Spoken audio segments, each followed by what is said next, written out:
All right, welcome aboard, everyone. Charles Moskowitz here. Michael D. Shaw is joining me today. Here we Mike, are. how are you? Hey, it's a beautiful day in the neighborhood, right? Yes, indeed. You know, it's a countdown toward President Trump. Do you And notice, even among the liberal environment that you're in, there's just a more positive vibe from everybody, even the real hardcore liberals? oh, everyone knows that the country bit a bullet. I mean, Yeah, I think that everyone senses that, even the hardcore. As you say, I mean, our Governor Healy just did an interview with the Globe where she said that she plans to fully cooperate with the new Trump administration. And whoa. a couple of left wingers and liberals are absolutely having a meltdown over this. But I think that the whole rotten, so-called resistance is crumbling. You know, you still might have Newsom and you might have that fat guy in Illinois, but other than that, I think it's starting to just disappear. It's going. They're finally starting to move inexorably into the dustbin of history. Yeah, and even with the case of Pritzker and Newsom, Yeah. they're going to they're going to turn because the popular will just isn't with it, and I don't think even those two are going to want to die on the hill of whatever the hell the left stands for now, which I'm not even sure what that is. Well, what are they going to do? Stand in the way of deporting criminal, Yeah, illegal, violent gang members and drug dealers and rapists? I mean, this guy just yesterday immolating a woman on a yeah, subway car in Brooklyn and yeah, sitting there. Someone's filming it, and he's there throwing, like throwing gas on the fire. I mean, this was an illegal alien from Guatemala, by the way. And yeah, I just don't think that certainly Eric Adams is on board. So I think that the idea of opposing them being apprehended and deported is not going to be very popular. I yeah, mean, it's just, is that really the hill they want to die on? yeah, yeah, exactly. I mean, it all started falling apart. The whole identity thing.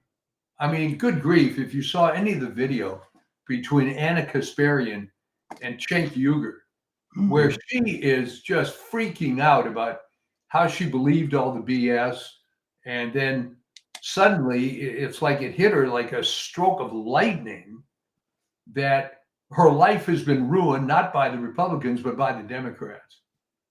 Uh, and then Cenk Uygur was at something with Charlie Yeah, Kirk, right? yeah. Charlie, he was at the Turning Point USA Yeah, event, and he's, exactly. I mean, he said, look, the conservatives and the Republicans are a lot more tolerant and generally a lot more friendly to opposing opinion than my side. And he's there is I think there's going to be a major cleaning of house over there.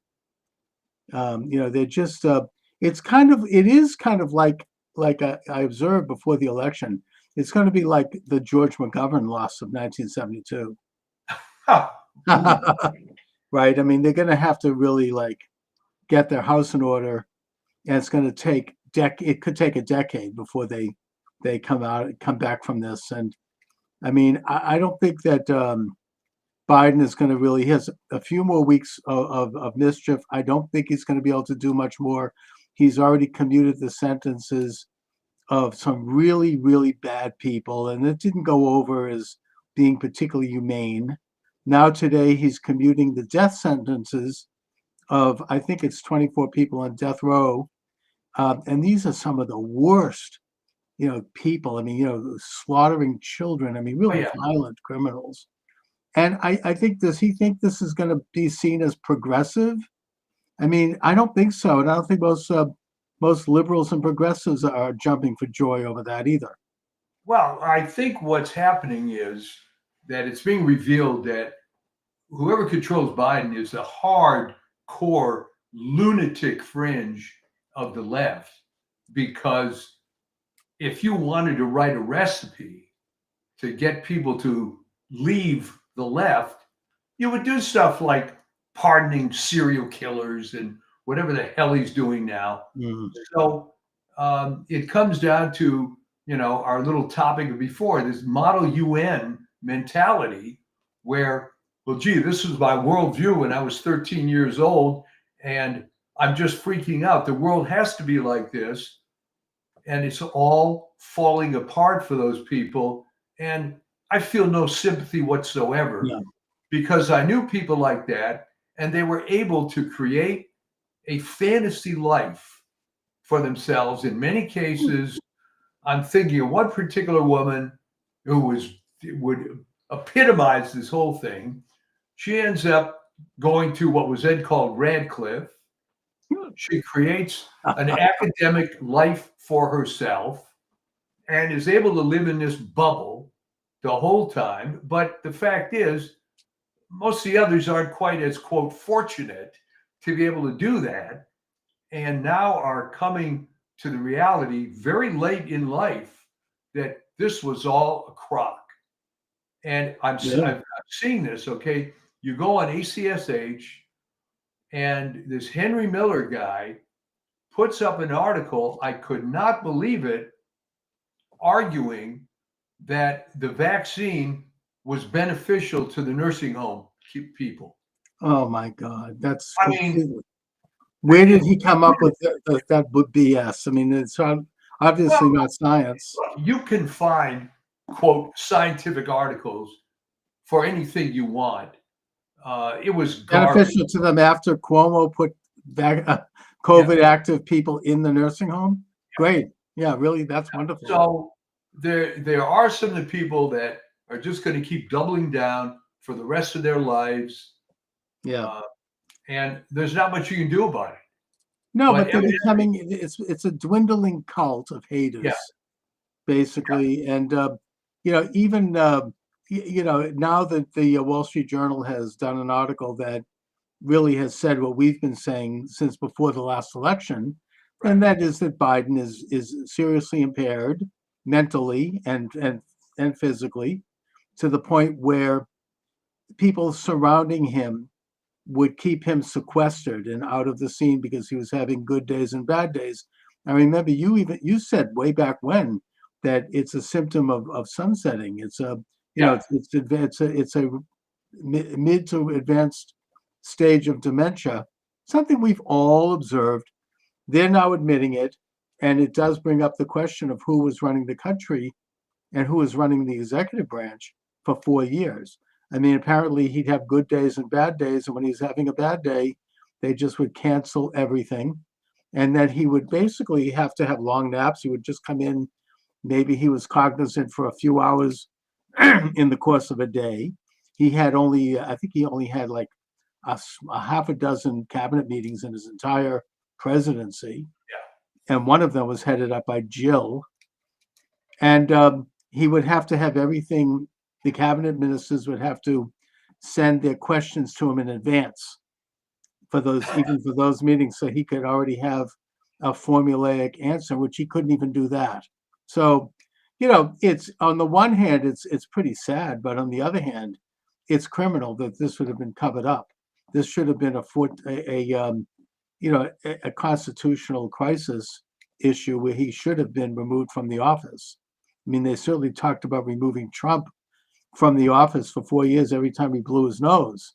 This is I would think this is something that ought to be investigated. It does go to the level of criminal malfeasance and fraud. It's criminal malfeasance, and you wonder what was the point.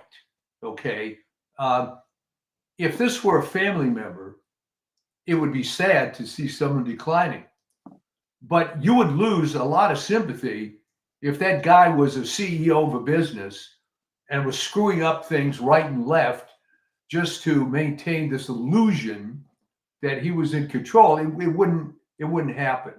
So, well, that's right. And that's exactly what's happened. It's apparently what happened during the Afghanistan fiasco. He was nowhere to be found. He wasn't answering the phone that day. Not that he would have done anything if he had been, but the whole thing involved a massive deception on the part of the people around him, including Harris, including Peppermint Patty over there, the spokeswoman, and all the rest of these people in Congress. Sharp as attack, sharp as attack, sharp as attack, sharp as attack. Right? Every the Well, talking head. okay. Here's the thing, and you've been in media forever.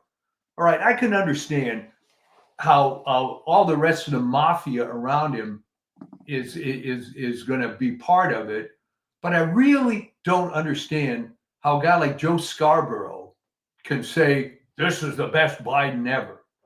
What was that all about? It was obviously a complete lie, and he knew it.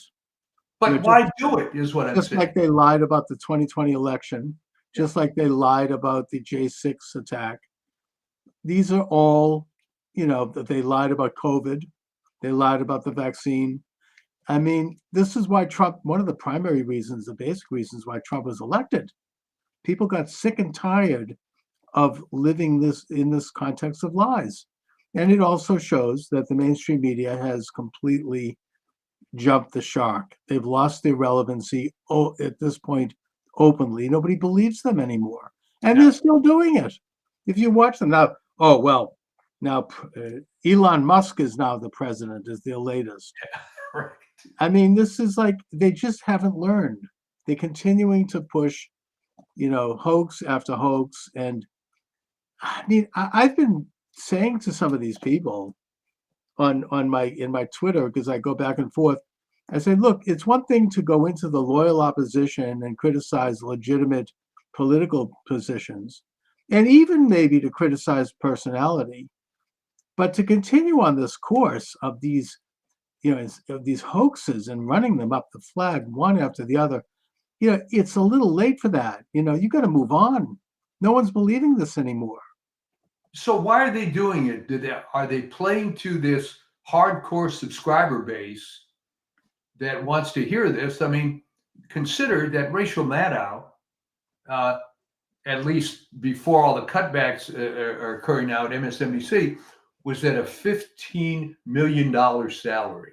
All right. Apparently, there are people that watch her. Apparently, there's advertisers on MSNBC that think that's a worthwhile demographic. But at what point do they not see that it's all falling apart? Well, I mean, I heard it was 30 million for her. I don't know, maybe 15. But the point is that I understand she's taken a haircut, and they've cut back, I think, 5. Yeah. And that those other hosts over there have taken cutbacks. They're losing money, and it's time to catch up to them financially. There's some rumors that good old Elon Musk is going to step up and buy MSNBC and replace Rachel Maddow with Laura Loomer. Boy, that would be something. Oh my God, that would be a beautiful thing. But they're losing their relevancy. They haven't got their audience back. Even that nincompoop, what's his name, David Pakman, said right after the election that he's been doing this for, I think, 15 years now, maybe. And every year he grows. This is the first time he's lost something like 25% of his subscribers, because people, even liberals, don't want to hear this crap anymore. It's all lies. I mean, why? And you're going to pay for it? I mean, no, I don't think so. I mean, and I don't think they're going to get it back. I mean, what are they going to do? I mean, what can they really do? I mean, they are kind of trapped in this hologramic like atmosphere where they're just they're forced to be these cutout characters that mouth these cutout comments, and I don't see how they can put any substance behind it. No, it's going to go down a spiral. It'll take longer than it did for Sam Francis. For the viewers, he was in the 80s, 90s, early 2000s, was a pretty responsible right-wing guy. But then somehow he discovered that he had a hardcore audience of people who were, no other word for it, white supremacists. That wasn't his particular belief, but he discovered that there was a big demographic for that.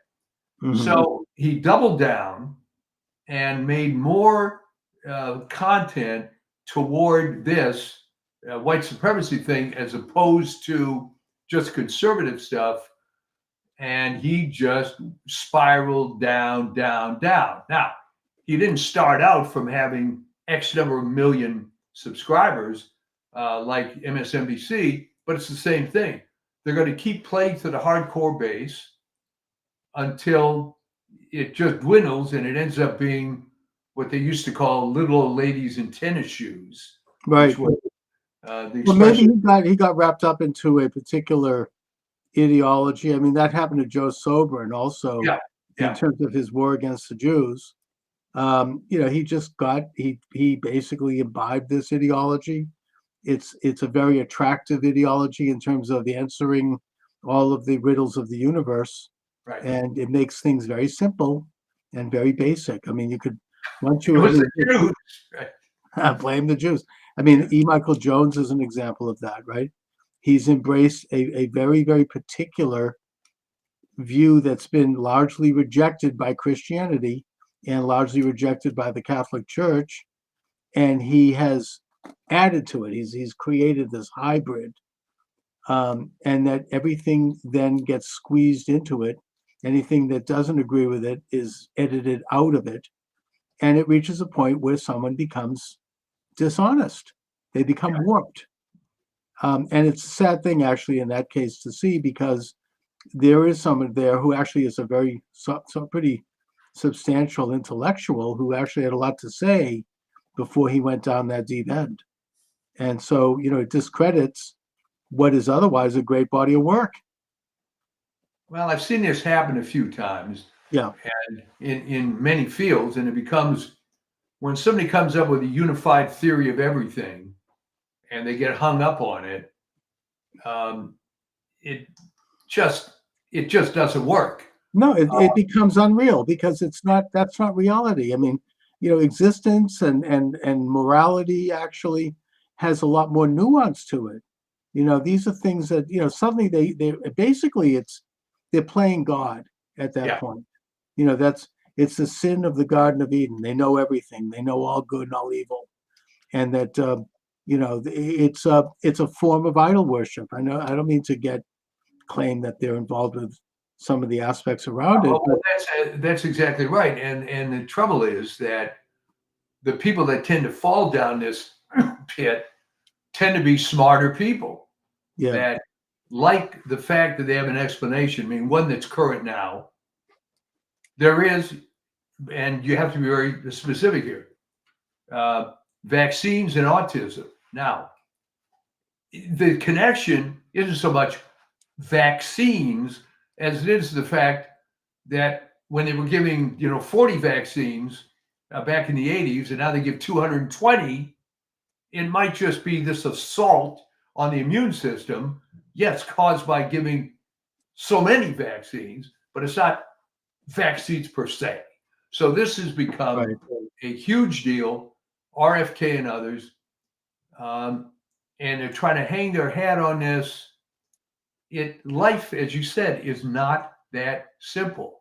No, and by the way, I mean, that's not to say that the Jews aren't annoying. I mean, you can criticize. I mean, Jews do tend to think we're better than everyone else, and I get that it's irritating, and it's an arrogance that's we could do without, and it doesn't exactly result in good neighbors. So you can take criticisms that are real. Well, I have to tell you, my old friend died a couple of years ago, Vin Lewis, Catholic apologist. He said, "What is it about Jews that when you meet them for the first time, within the first 10 words of the conversation, they have to tell you they're Jewish?"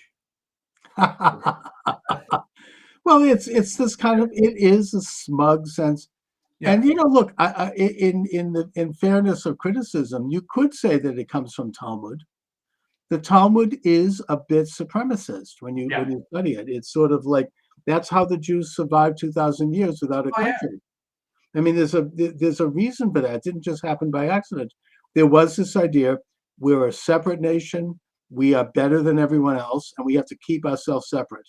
Yeah. I get that. I'm not saying I agree with it. I don't agree with it, but it's an element that has preserved a Jewish covenant which I think is overall good. And it's kind of trying to create something where otherwise other people would disappear. I mean, it's the only case in history where people have retained their identity without interruption from the time of Abraham till today. There's Yeah. no other nation in the world that has done that. So yeah, you have a little bit of an arrogance, maybe a little bit of smugness, and yes, it can piss people off. I get it. I mean, it pisses me off when I see this. Well, I think where it might have started going sideways was when the Maccabees threw in with Rome. Well, they Because did that from day one. I mean, the minute Judah Maccabee liberated Jerusalem and purified the temple and kicked out the Syrian Greeks right, and began to, the first thing he did was send a tribute to Rome, yeah, because Rome was, I mean, that was pragmatic. That's like Israel throwing its lot in with the United States. I mean, Rome was the power was at that point becoming the main empire of the world. So he wanted to be on their side. That's a diplomatic, secular decision. But of course, the Talmud is critical of that. But I'm not sure that I think he did the right thing. Otherwise, they went on to create a pretty powerful commonwealth. oh yeah, I think it was the right thing in that the policy of Rome was to let all the little conquered peoples do their thing, right? Right. Which was different from previous regimes. Which would wipe everyone out or Yeah. ethnically cleanse. Exactly. But that, ended up having other problems. But Right. It ended up, it backfired on them ultimately. But at the same time, they were able to buy enough time yeah, to create this incredible state that invented some things that have had positive impact on the world, like public education.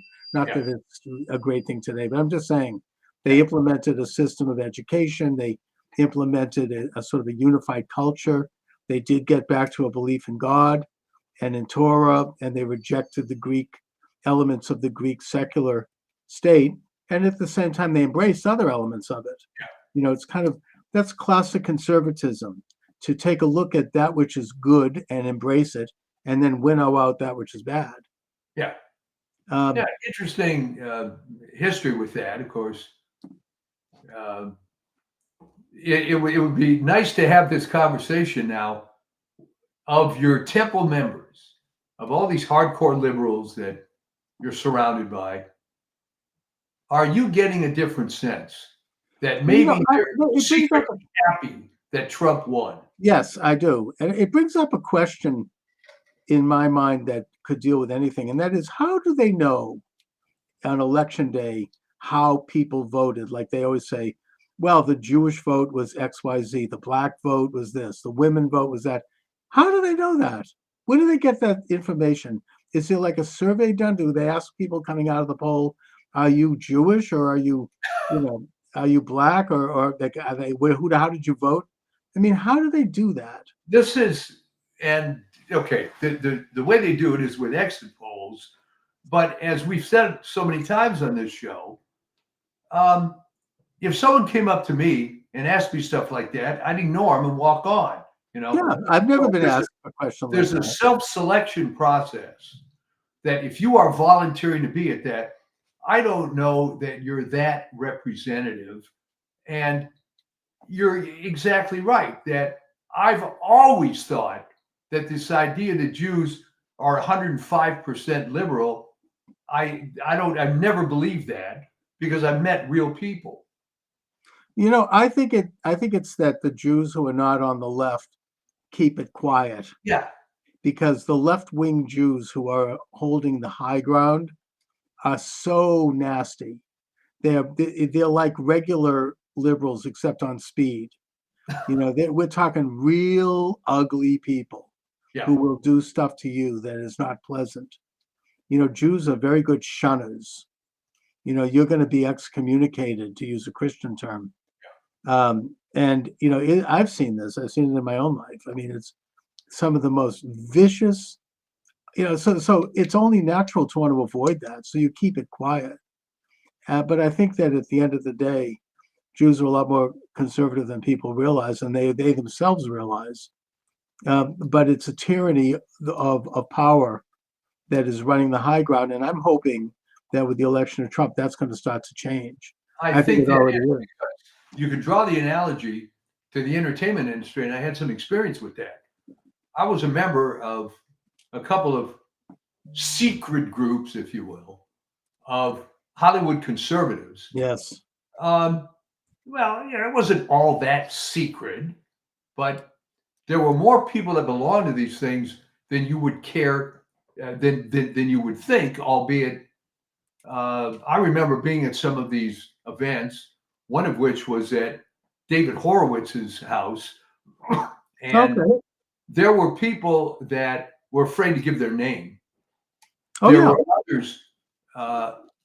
There were others who were golden age type stars. You mean like a Charlton Heston? Well, Charlton Heston, as well known. Someone maybe a little less well known, unless you're a fan of B movies of the 50s, Marie Windsor, Okay. who was in like 50, 60 features, always played the bad girl.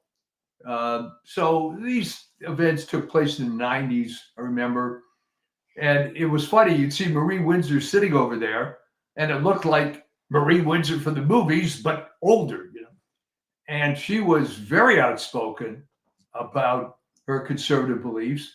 And there were a number of people that you wouldn't recognize by sight who were, administrative in the industry. Right, but they could lose their careers. I mean, conversely, I remember reading an interview with Dalton Trumbo, who was one of the Communist 10. Oh, But he said in this interview, he goes, "Look, I wasn't really a communist. I didn't have any particular ideology at all, but I signed on to this thing because it got me jobs. yeah. I wanted to work in Hollywood. I was ambitious. So they said, oh, you want to be, if you're a communist, great. You get a network. I mean, I think that's why a lot of people do it. I mean, you automatically the door swings open, you get the keys to the castle. Suddenly he's getting all these screens because all of a sudden he's on the inside.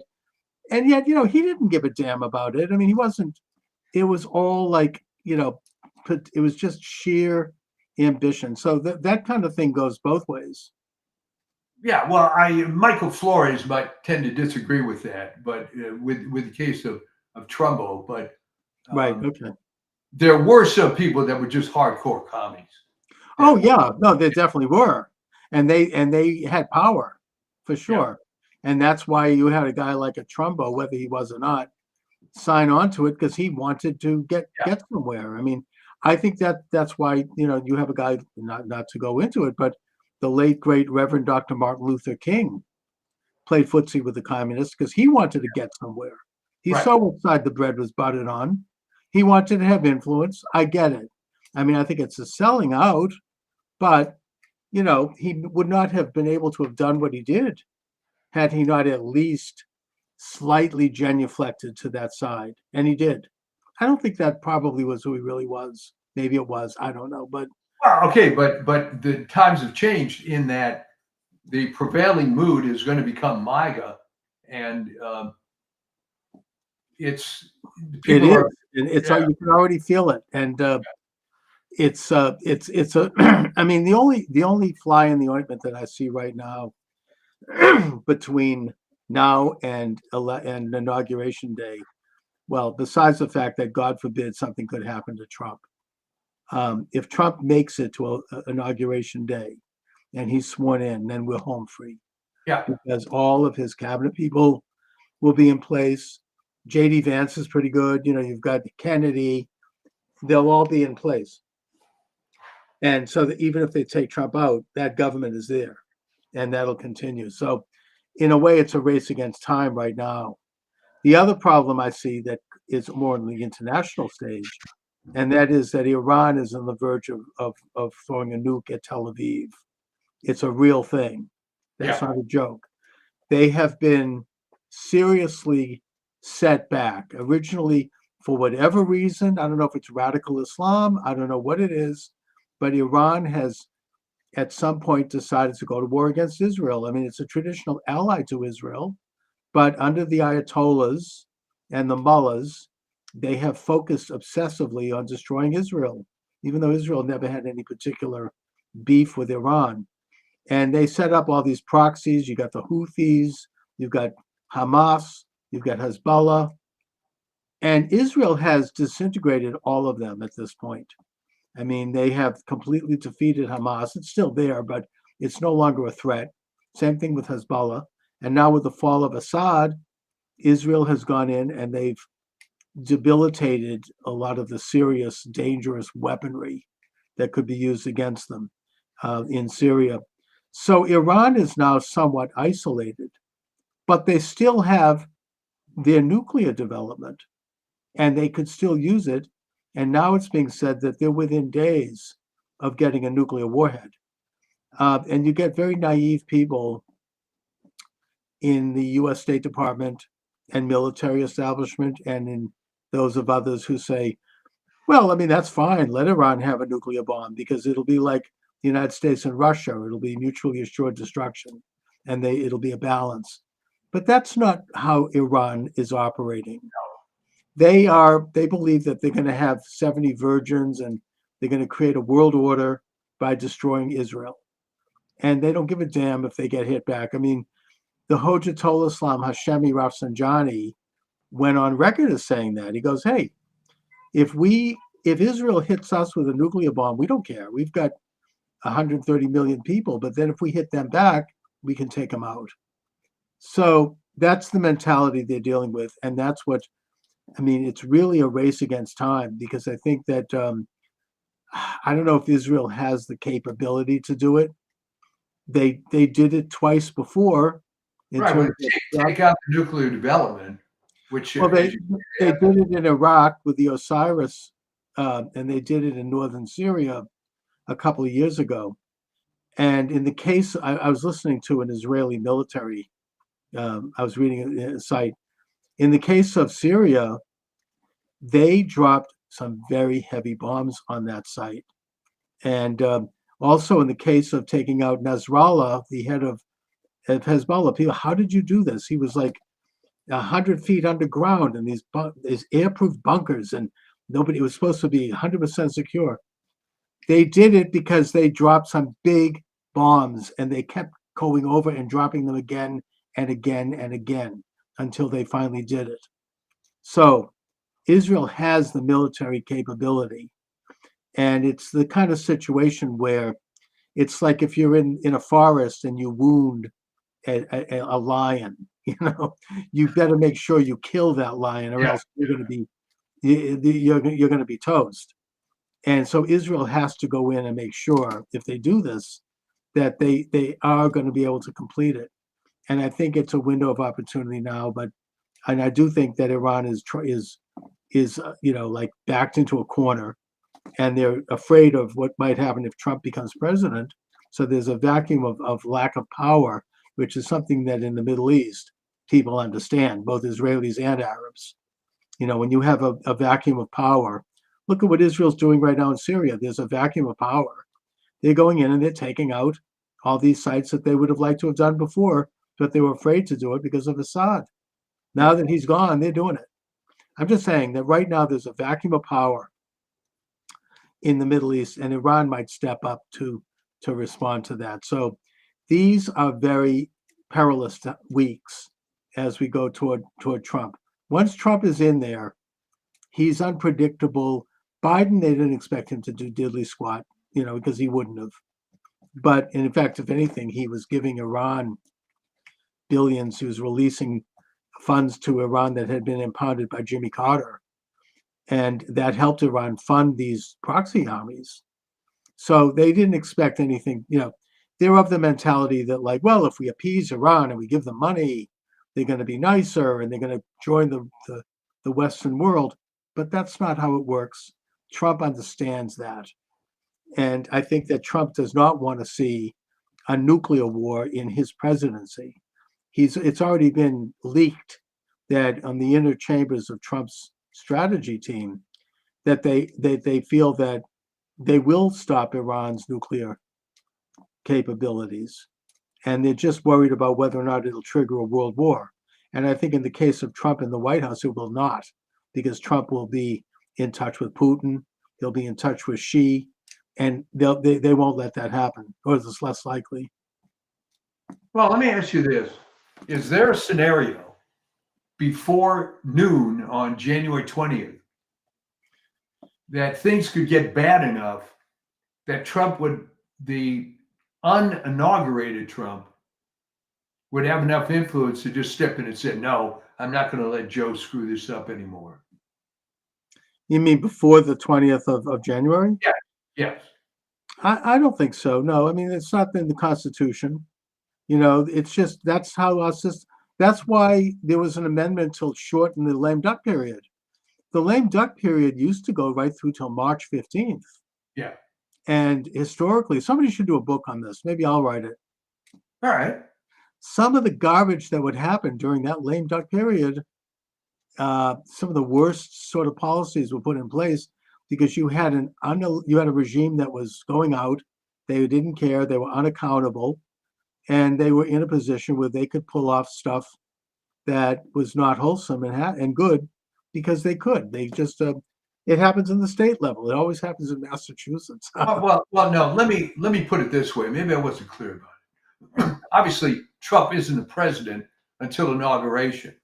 But what if he has to take the bully pulpit on January 10th or something because something stupid is happening?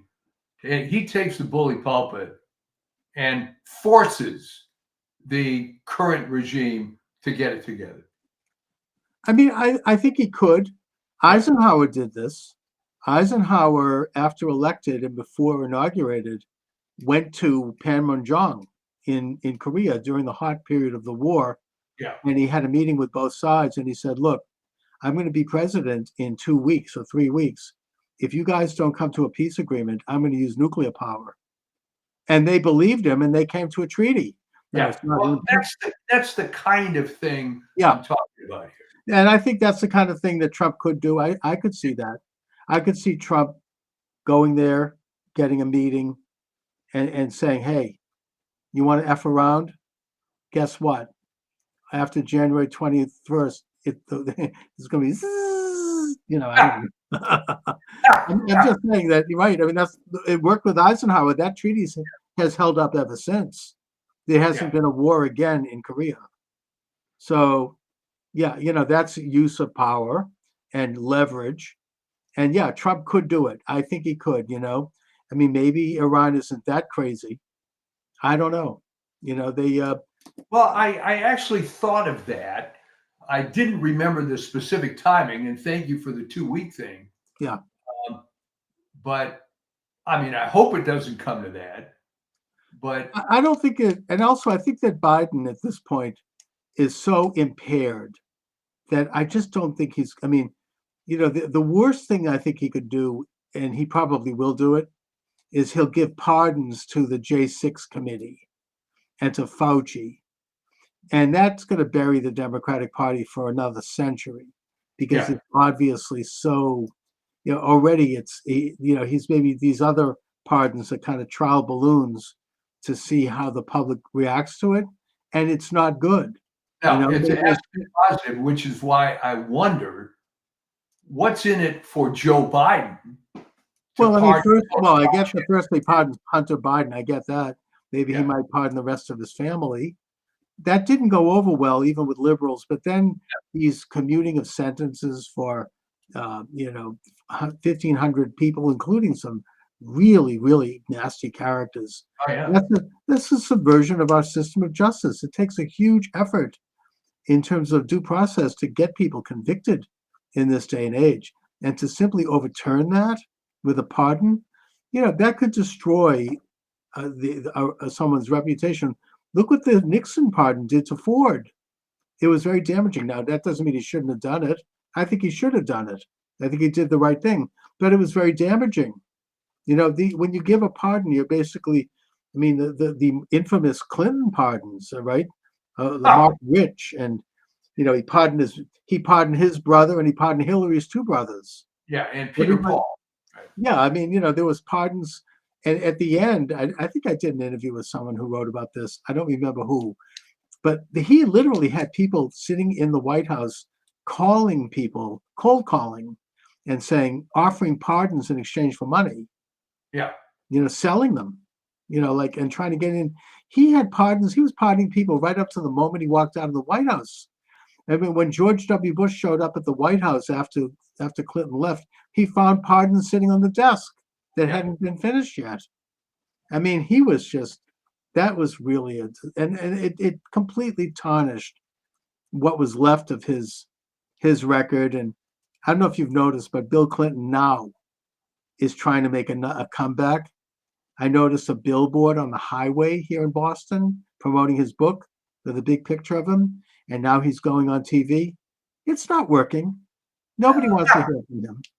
Right. It's flat. It isn't going anywhere. I mean, he's really been relegated. And now with Trump's election, that's the final, the final nail for the Clintons. Nobody wants to hear from them ever again. They're done. It's like Jimmy Carter. But anyway. And well, the interesting thing with Jimmy Carter is he perpetually is staying around to see his reputation deteriorate more and more and more. And what better example is this Panama Canal thing? That it does bring up memories of that. He sold it to Panama for $1. Yeah. And, they're violating elements of that treaty. It's that simple. I mean, they're overcharging the United States. That is a vital national security location. They're giving China a pass. Those are violations of the treaty that was made when Jimmy Carter handed it over to them. So Trump's absolutely right about that. That's strategic. That's like, that's a basic of American security, that canal. It's not that you need to go down and seize it, but influence has to be brought to bear to make sure that everything is done right over there. Yeah, well, and this is just one more cog in this, reestablishment of Make America Great Again. Yeah, and the left. I watched the Twitter page. I have all the left wingers.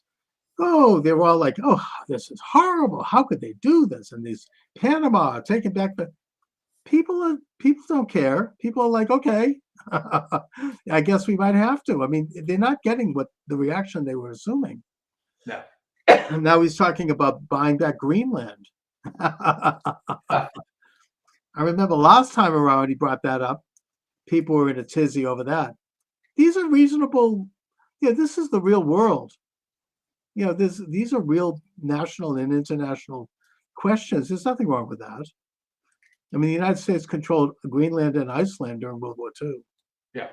So, I mean, mainly to keep the Nazis out. But these are national security questions.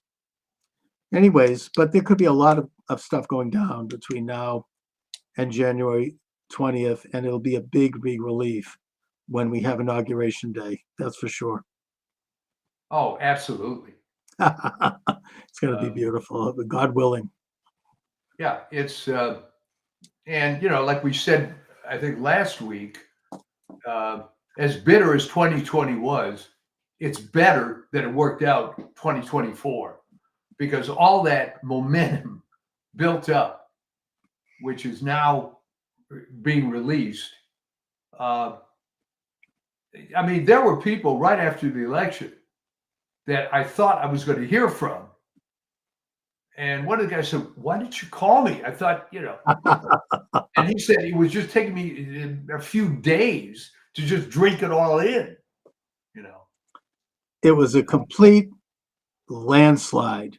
Yeah. And that's even with all this, everything that was stolen. And that's something that I do hope that Trump gets into.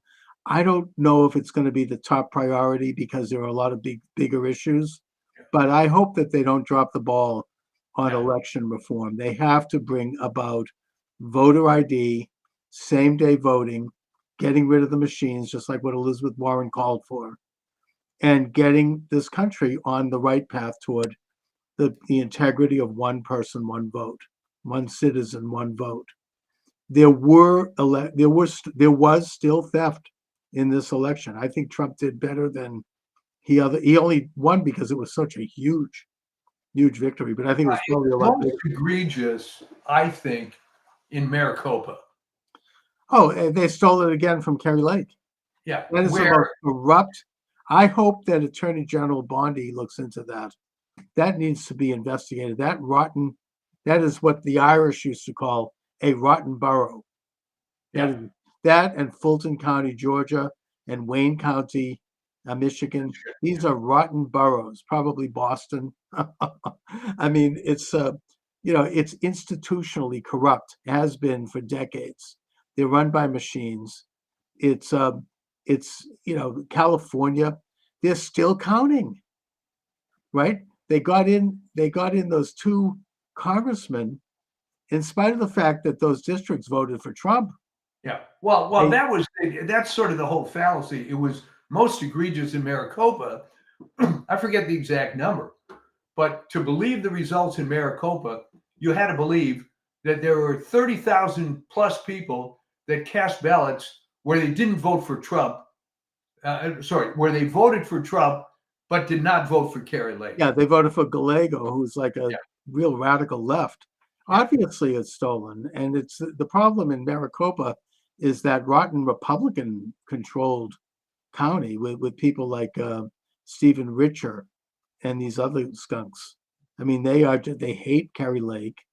They it's like a local kind of rotten. Maybe they may be corrupted by Mexican drug cartels. It's been rumored. I'm there's not some saying that's cartel true. influence. I think what happened in Maricopa was uh, the same kind of thing that happened in the state of Vermont, right? Right, Where Vermont had what 230,000 people in the whole state. The Ben and Jerry types from New York move up. It right. gets transformed. So it was the same stupid thing They that, elect Bernie Sanders and they elect Howard yeah, Dean and all these yeah. other New York left wingers. And but the question was, well, why did you leave New York only to try to reestablish it in Vermont? The people that left I LA, think it's happening in New Hampshire now. Yeah, I mean, yeah, so I they think left that's what's happening California. in Arizona. All the Californians, Yeah. right? Now they're moving to Idaho. Are they going to take over there too? I mean, I don't know. Oh, here's a audience comment. 2020 was stolen 100%. Thank you very much. Yes, absolutely. Thank you. It does. I mean, it's 2020. Oh yeah. I mean, look, I think it's one of those things. We were talking earlier about people answering questions of pollsters. 60% of Republicans then and now believe that that election was stolen. Yeah. Probably, a large percentage of Democrats and independents believe that who are polled. And yet, I think a lot of people refuse to answer that question even back then out of fear, and just because they don't want to, they don't want to put their neck out. You never know; you might end up getting picked up by this corrupt FBI. So, yeah, I mean, I think most people did believe that it was stolen, and that's why President Trump, you could say that it was self-serving because he was in office. Sure, that you could say that. However, as the elected president of the United States and chief magistrate, it was his responsibility to investigate that. It's that simple. That's To think that an election couldn't be stolen is more than naive. Elections are stolen around the world. Why wouldn't it happen here? It's a Well, color comment revolution. comment from a viewer. Did you see this? Trump Yeah. should get an 8-year term now since he has won 3 times. Already I think Steve Bannon made a crack during this Turning Point USA. I mean, he said Trump 2028. We'll see. I mean, I don't know. It would be Trump prophecy. I'm reading this affecting the White House for 20 years. Look, I mean, it might take that long to bring back, sane policies and America First policies. Now, I don't know if you agree with this or not, but during this uh, congressional reconciliation bill, President Trump wanted Congress to lift the debt ceiling. Now, I don't know if I think that's the right way to go. I mean, I think that I get why Trump wants that because it's going to cost money to do secure the border, to do a lot of these other things that he wants to do, and that it would be easy to raise that money in Congress. But I think that that might not necessarily be the right approach. I mean, I would think that it would be better to have the Dogi guys, Musk and Ramaswamy and others, do some serious cutting of unnecessary government costs and really bring in some of these agencies, and also to allow the private sector to do some of the things that the government would otherwise do, rather Right. than raise the debt ceiling. So I don't know if You're I agree exactly with. right. But remember that everything in human existence is subject to the ravages of time. So uh, if you increase the debt ceiling, as bad as that is, you at least buy yourself a little time while you're doing this doggy stuff and everything else, because undoubtedly you're going to run into some backlash when you start really doing some serious cuts. Right, and I And guess that, it does take time. It's like Reagan cut yeah, the budget and he cut taxes, but he also raised the debt, yeah, mainly because he inherited a decimated military, and he yeah. had some other things that it took money. So, ultimately he turned things around. It took a full term before the economy started to turn around and they started to pay down the debt. But he did need to have those revenues in the first couple of years at least. So, I mean, that's true also. So you could argue it that way too. Well, that's kind of my impression. And I think in the case of Ramaswamy and Musk, they're not going to be shy about mocking some of the stuff that they're going to find. Oh yeah. And believe me, uh, if you look at the federal budget for 5 seconds, you can find stuff that's outrageous. I mean, I did an article just on the NIH, all right? And all I was doing was looking at what was the biggest grant and what was the smallest grant. And you found out that inevitably the small grants were very practical. We're going to get rid of this disease in this particular locality and so on. And the high money stuff inevitably was this, what the term they use in biology, sexy sounding, nanomaterials and all this highfalutin, impractical stuff that's never going to work. But these guys got big grants. Oh yeah, the money is all. I mean, it's like crack. It's they don't. I mean, I think that we should look at also the fact that the budget was changed as a victory for Trump for two reasons. Firstly, when they first came out with that budget that Johnson negotiated secretly with Schumer and why the hell did he do that? Would you because explain? he's a skunk. But I mean, he's just as bad. I don't think he's any better than McCarthy. But the point is that it went up on Musk's Twitter. Thank God he has Twitter. And the result was a huge negative response all over the country. And that had an impact. That's what made them step back. And secondly, the eventual bill they did pass, it cut out something like $350 billion, including the global engagement, which is the title of this program today. And that was one of the big censorship mills in this country. They've been cut out. They didn't get their pay raises, which they don't need. And they cut out a bunch of other things that they were secretly salting in there. So it shows that a little public exposure goes a long way. Well, you're right. So explain this to me. How in the world did Johnson and Schumer think that it's still, 1961 and you're Sam Rayburn or something? I don't get it. They're still playing the old playlist. These big fat, what they call a crap sandwich, right? It's a 1,500-page bill with all this stuff. I remember interviewing Jack Abramoff. Remember him? Oh yeah. He came on my show after he came out of prison. He had a book out, which is pretty good. And he explained how they do this. I mean, the lobbyists in K Street, they put in little language into these bills, and nobody knows where it leads. It's like, S3-423-B3B, and you click on that and it goes to another SUV. And before you know it, you keep clicking, and eventually you get to something that involves a big check for somebody. or some kind of a law that benefits, makes lawyers make more money, or something. And it's very corrupt. And his answer at the time, and Trump has gone on record as calling for this, was that every bill before Congress has to be no bigger than 3,000 words, which is about 7 pages, 10 pages. It has to be posted online fully so that we can all see what it is. We don't have to believe the media telling us what it is. It could be debated by high school civics classes. Everybody can get in on it. And in that way, we're going to clean out these lobbyist giveaways. And I think that this is a step in that direction. They were able to cut out a lot of this garbage that is corrupting the system and that the uniparty supports. And I don't think that they're going to get away with it again.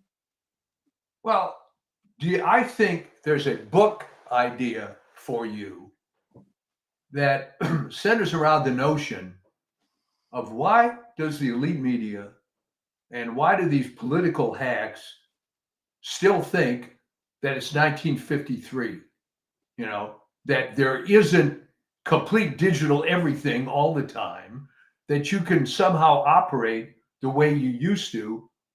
I don't understand how you can live in the real world at all and not realize. I mean, I'll give you an example, something I'm going through at this moment. All right. Thank God we're buying a house and so on. But here's the point. All the paperwork is online. It's all DocuSign. You don't have to go to some title company. All right. Things have changed. How come a guy like Johnson believes that he's still living in the old times? I truly don't understand it. I think in his case he knows, but he's just got no spine. I mean, I just get the sense that he doesn't have the fortitude. Let's put it that way. I mean, that's my image of him. I say that without any evidence. I was just looking at him. I mean, I don't know. He looks like a 16-year-old kid, and he's just way over his head. And he's pushed around by these other people, and their whole priority was to keep the government open, which, by the way, it would have been very interesting if it had closed, because then Musk and Ramaswamy would have gotten a good sense of what could be eliminated. But either way, I mean, I think we're entering into a time when they can't pull that off anymore. There's too much. They tried censorship. It didn't work. They removed President Trump's Twitter account. We had 30 million followers. They destroyed Parler. They destroyed thousands of accounts, including mine. And yet it didn't work. It didn't work because people stepped up. You had Rumble, you had Gab, you had all these other sites. And then you had Musk buy Twitter. And that was the end. Be so arrogant, though, to think that you have this monopoly on fill in the blank, that you're always going to have this monopoly. I remember when I was involved with the music industry and the MP3s came along and the file sharing came along, and they just didn't get it. They were used to a monopoly. They had. I interviewed somebody in the music business a while ago who talked about this. He was doing Christian music, and he was saying that they could not get a record deal in the 60s, 70s, and most of the 80s because there were about 4 or 5 gatekeepers. Yeah, maybe 7 gatekeepers. One of whom was Clive Davis from Arista Records. And they decided what was going to be heard and not heard. And they had their agendas. They had their worldview. They wanted things to conform to a certain way, a certain message, a certain style. If you can believe, by the way, some people have talked about, Laurel Canyon and the fact that David Crosby from Crosby, Stills and Nash his father was a high level, CIA type, a government type. Same thing with Jim Morrison. His father was an admiral. I mean, a lot of these people were sort of put in there to be like, I mean, they were great musicians. Don't get me wrong. I mean, I think, I admire the music, and they didn't even make a lot of the music. It was done by the Wrecking Crew. But, they kind of were like steering the culture in a certain way that fit the establishment. And that there was the analogy that was used, because I was a member of the Academy of Recording Arts and Sciences back when all this was happening. Yeah. And somebody made the analogy at one of the meetings that picture you're at your elementary school playground. And there's a fat kid that's got a big bag of candy. And he's selling these little pieces of candy for 5 cents. And he's waving this bag around. And all of a sudden, this hole develops in the bottom of the bag. And all the candy starts flowing all over the playground. And he's running around, wait a minute, that's my candy, that's my candy. And no, it isn't. And it all fell apart. And I just have to tell this funny anecdote. Yeah.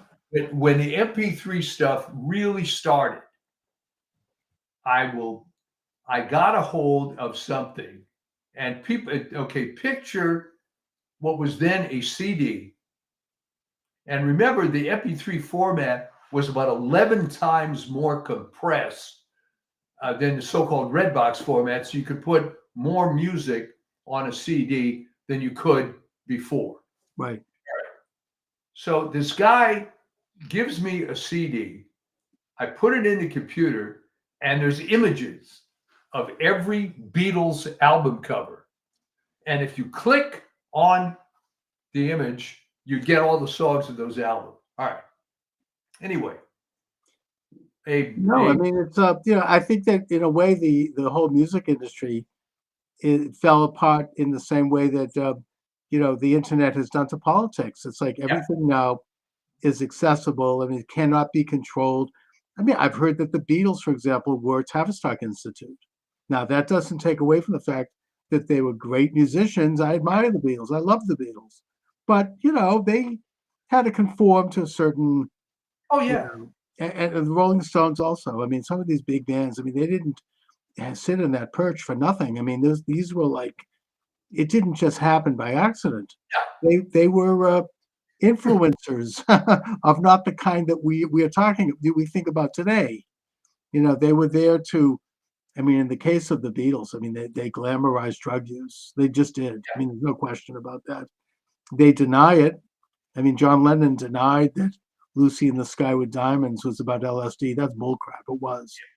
I mean, they glamorized, and that led to a lot of people, including people I know personally, ending up dying.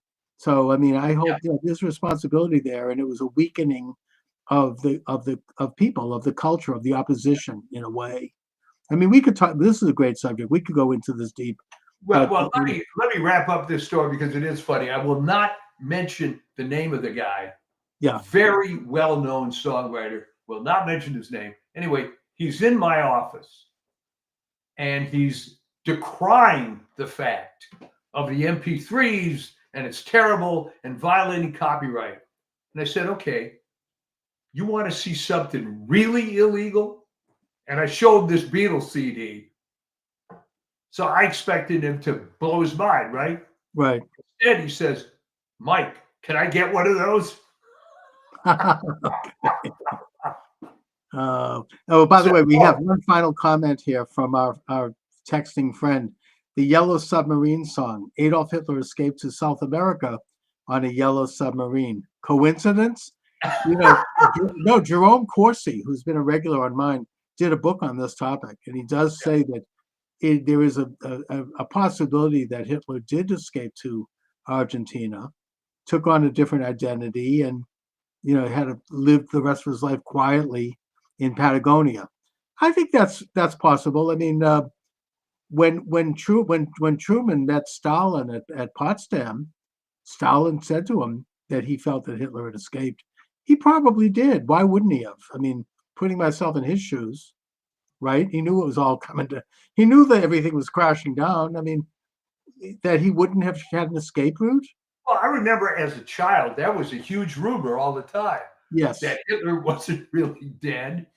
And There's never been, I don't think there's ever been DNA evidence indicating that he had died in that. the in that closest way. they've ever got is they had fragments supposedly of a skull or something, but that was years later. No one really believed it. No, there was like a hoax.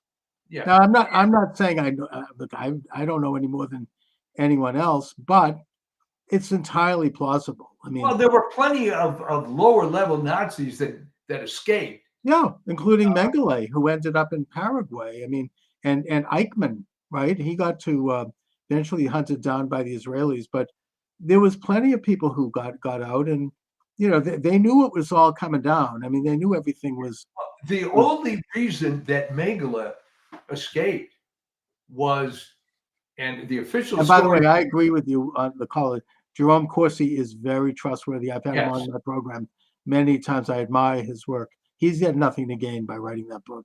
Yeah. Anyway, But what happened? Because the official story from Israel, which take with a grain of salt, the only reason they didn't get Mengele was they couldn't concentrate on both Eichmann and Mengele, so they picked Eichmann. plus Mengele died in his swimming pool, I think. Yeah, no, I mean he Natural was. causes, yeah. They knew where Mengele was. They knew where Eichmann was. To this day, I don't understand why they picked Eichmann, because he wasn't that well known. He was a bureaucrat. Mengele actually was killing people. No, Eichmann was, I think, high level. I think he was the number 3 man. Yeah. In the particularly involved in the so-called final solution. I mean, he was a Hebraist. He knew all about. He studied Judaism. He was just absolutely despised Judaism and Jews, Yeah. and he actually visited Palestine briefly in 1936, where he put the Grand Mufti of Jerusalem on the payroll, and a real enemy of the Jewish people. Oh, there's no question about Yeah. it. But I'm saying by today's standards, which maybe that's irrelevant, but by today's standards, who do you think of as the angel of death? Oh, yeah. I've written about this, Mengele. Well, I think Mengele got some protection because he was a doctor. It's just Yeah. like Fauci. These guys, there's like an international fraternity of medical people. I mean, Mengele wasn't even the worst one. Von Verscher was his boss and Yeah. mentor, and he was involved with some of the most heinous experiments. He got a slap on the wrist after the war. I think he did like 2 years in prison. I think he went back to into private practice. Well, he I went believe. back to his college in Munster, Yeah. where he Yeah. died of natural causes. He was fine.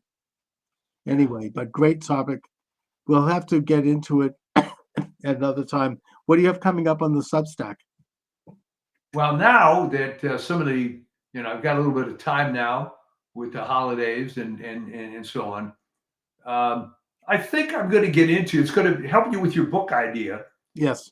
of why these people are so ingrained in stuff that just ain't true anymore, that they've devoted their entire lives to fill in the blank, even though it's pretty obvious that it's all falling apart. Remember, we started the show, I mentioned Henry Miller with this absurd article about how the vaccines help the nursing homes. He's got to let it go. I mean, whatever credibility the guy has left. Yeah, who is he working for? That's great. He was Even the most FDA virulent guy. leftist isn't saying that anymore. He's retired.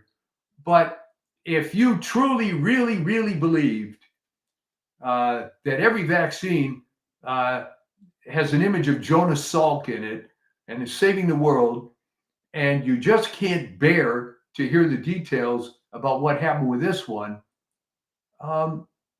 there's something about medical issues anyways, that people who come to believe these things, they just absolutely flip out if you question it.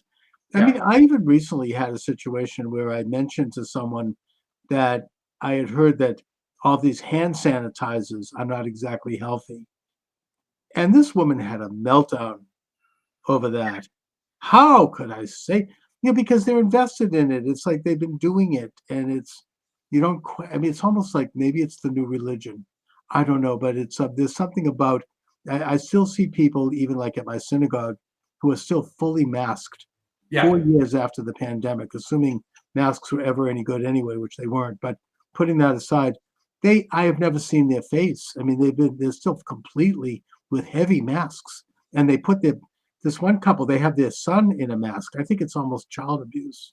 Yeah. I mean, it's just, and it's like, I want to say something to them, but I'm not, I know that Well, I'll be stepping in. there were people that really bought into it, but I think you cannot engage these No. people. It's not rational. Definitely And, not. and the problem is well, okay. When my oldest son was in college, they had a parents' weekend at University of Arizona. All right. So we're at the hotel, and we see this older couple dressed up in the purple of University of Washington. And the guy says that he's been going to every University of Washington game, home and away, since the 1960s, 70s, whatever. Right. All right. So I look at the guy and I said, well, that's very interesting. But you graduated from there, what, in the 50s or whatever it was. Have you ever thought about how little your college experience has in common with the kids that are in college now in the 1990s? Mm-hmm.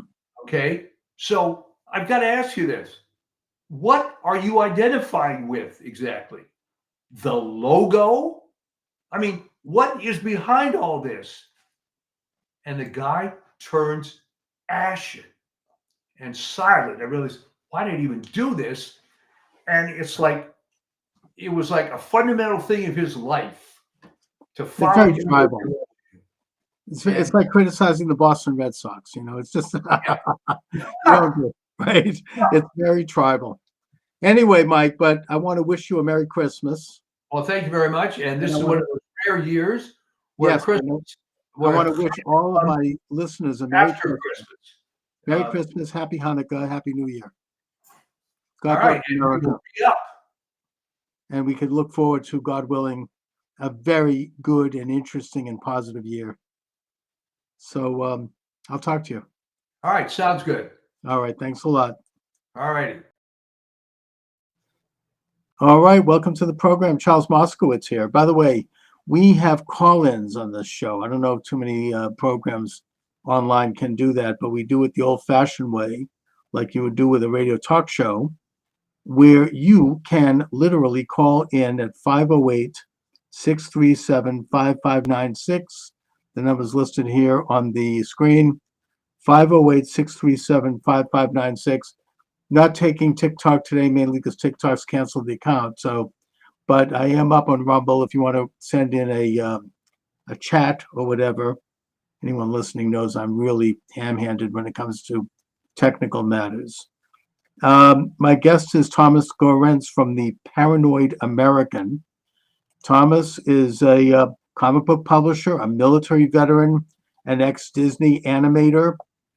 Thomas and I met on Donut's excellent program recently, where we discussed some of the origins and doings of the international web of secret societies that seem to marvel all of our establishment institutions, both political, economic, and cultural. Thomas, thanks for joining me. Thank you, man. And thank you, Donut, for introducing us.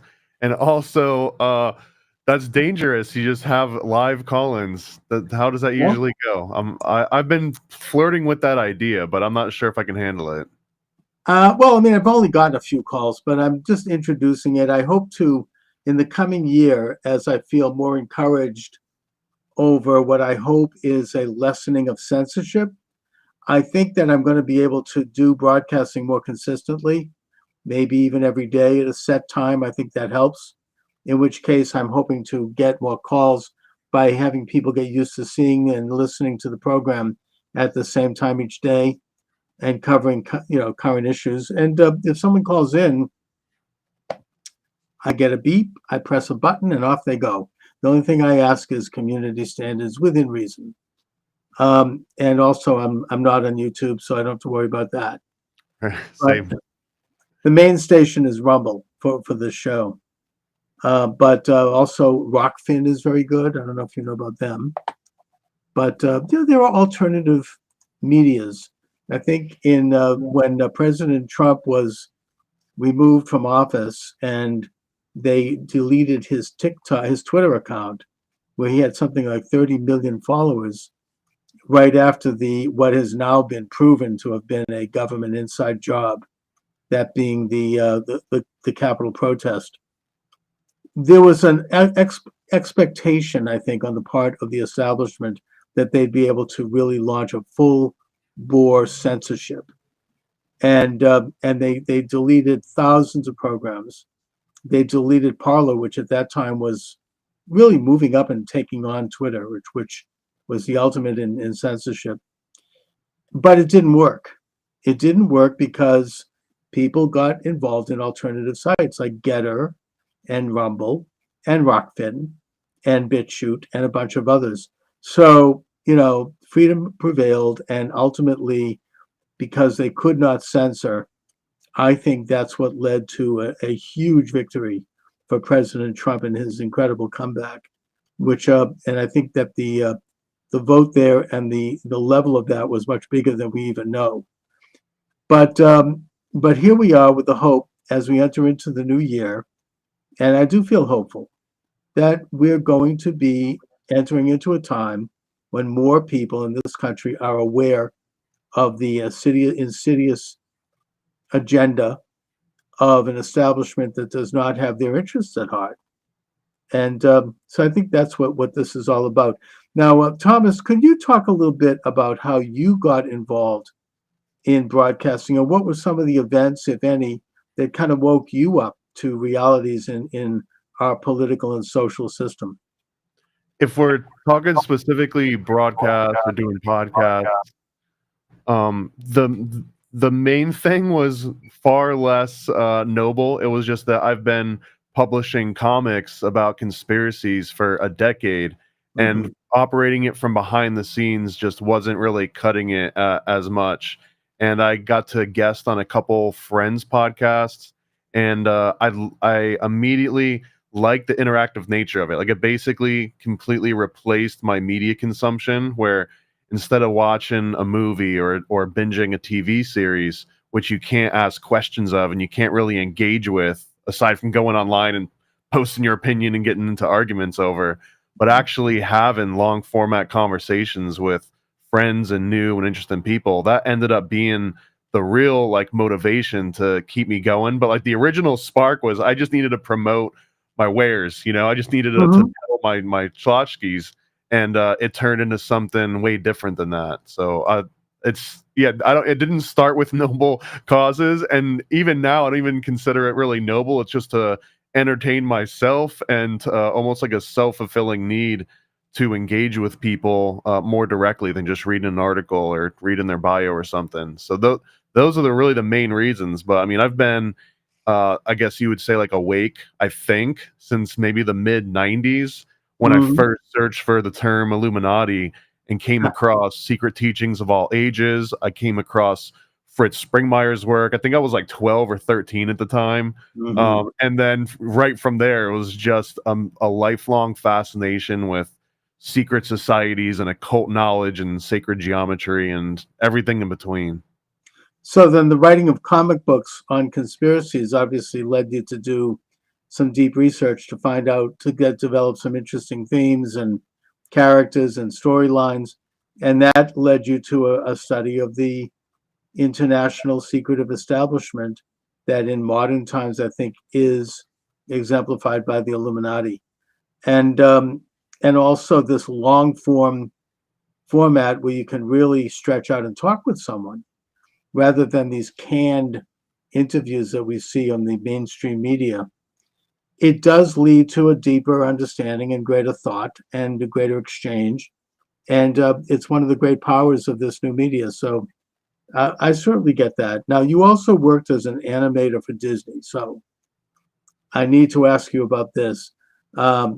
my daughter was a big fan of Disney growing up, and so obviously I was drawn into a lot of those movies, and we loved them together. We'd watch them. We had a couple of real favorites. Probably our biggest favorite was not a well-known Disney movie called The Aristocats. Of And, course. we loved that. We both could recite passages from it. We thought it was hilarious. And, and since then we kept up with it, and we'd go to the new Disney movies and Frozen and everything else. But I always thought that there was something going on with Disney, and you couldn't quite put your finger on it. I know when we went to Disneyland in Los Angeles, my daughter, I think she was probably about 7 or 8 years old at the time, she was literally terrified over going into certain things. And I didn't totally understand why, but now I kind of do, because there was something going on that her radar picked up on that mine didn't in some of these things. I mean, that when you look at, Snow White and the Seven Dwarfs, I mean, it's horrifying what was going on there. I mean, cutting their heart out and, just the violence of it. And since then, I've seen some videos which show some pretty explicit sexual images and violent images that are worked into the fabric, that are not like openly, but it's the kind of thing that once you see it, you can't unsee it. And I'm wondering, in your opinion, is that something that is just put in there because the animators are goofing around and they want to kind of drop, what they call Easter eggs, or, they're just to kind of get a laugh themselves? Or is there something more sinister going on here? I mean, is this something that the management knows about and that they're promoting and that they want? And if so, why?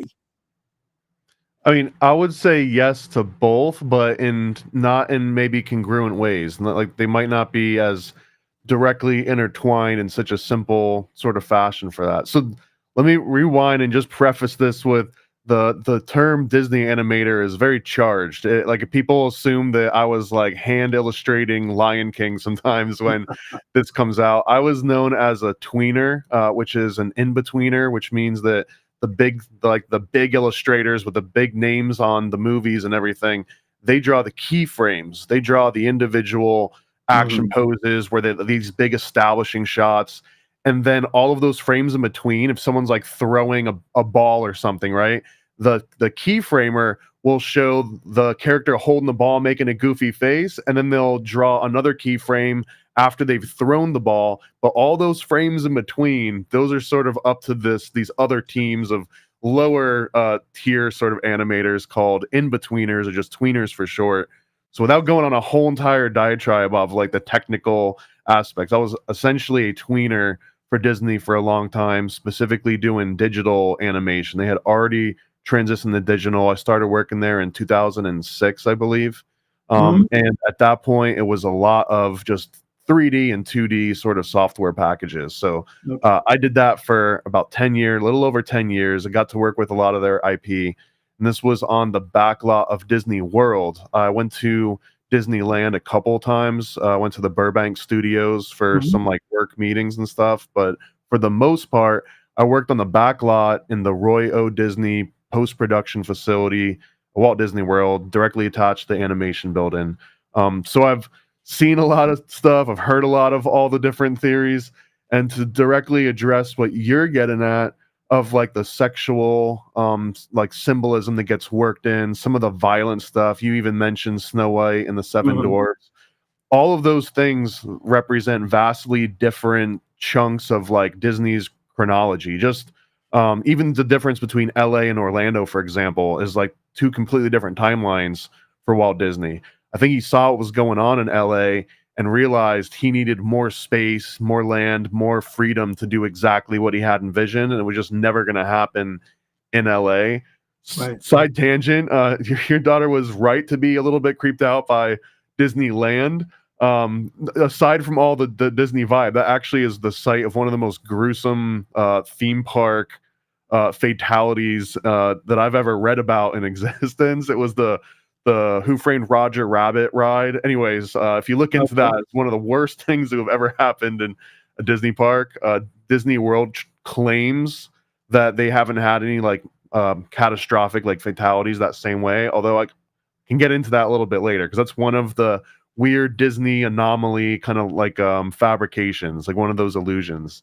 Okay. So the sexual stuff here, if we go back to the 1930s, 1940s, like some of the earliest Disney movies, and I've got a series called Occult Disney that we've been watching every single feature-length Disney animation from Snow White all the way up to I think we're around 2006 right now. We just saw Mhm. Cars, every single movie. So yeah, I've absolutely seen Aristocats. Even Aristocats has some of these kind of things worked into it.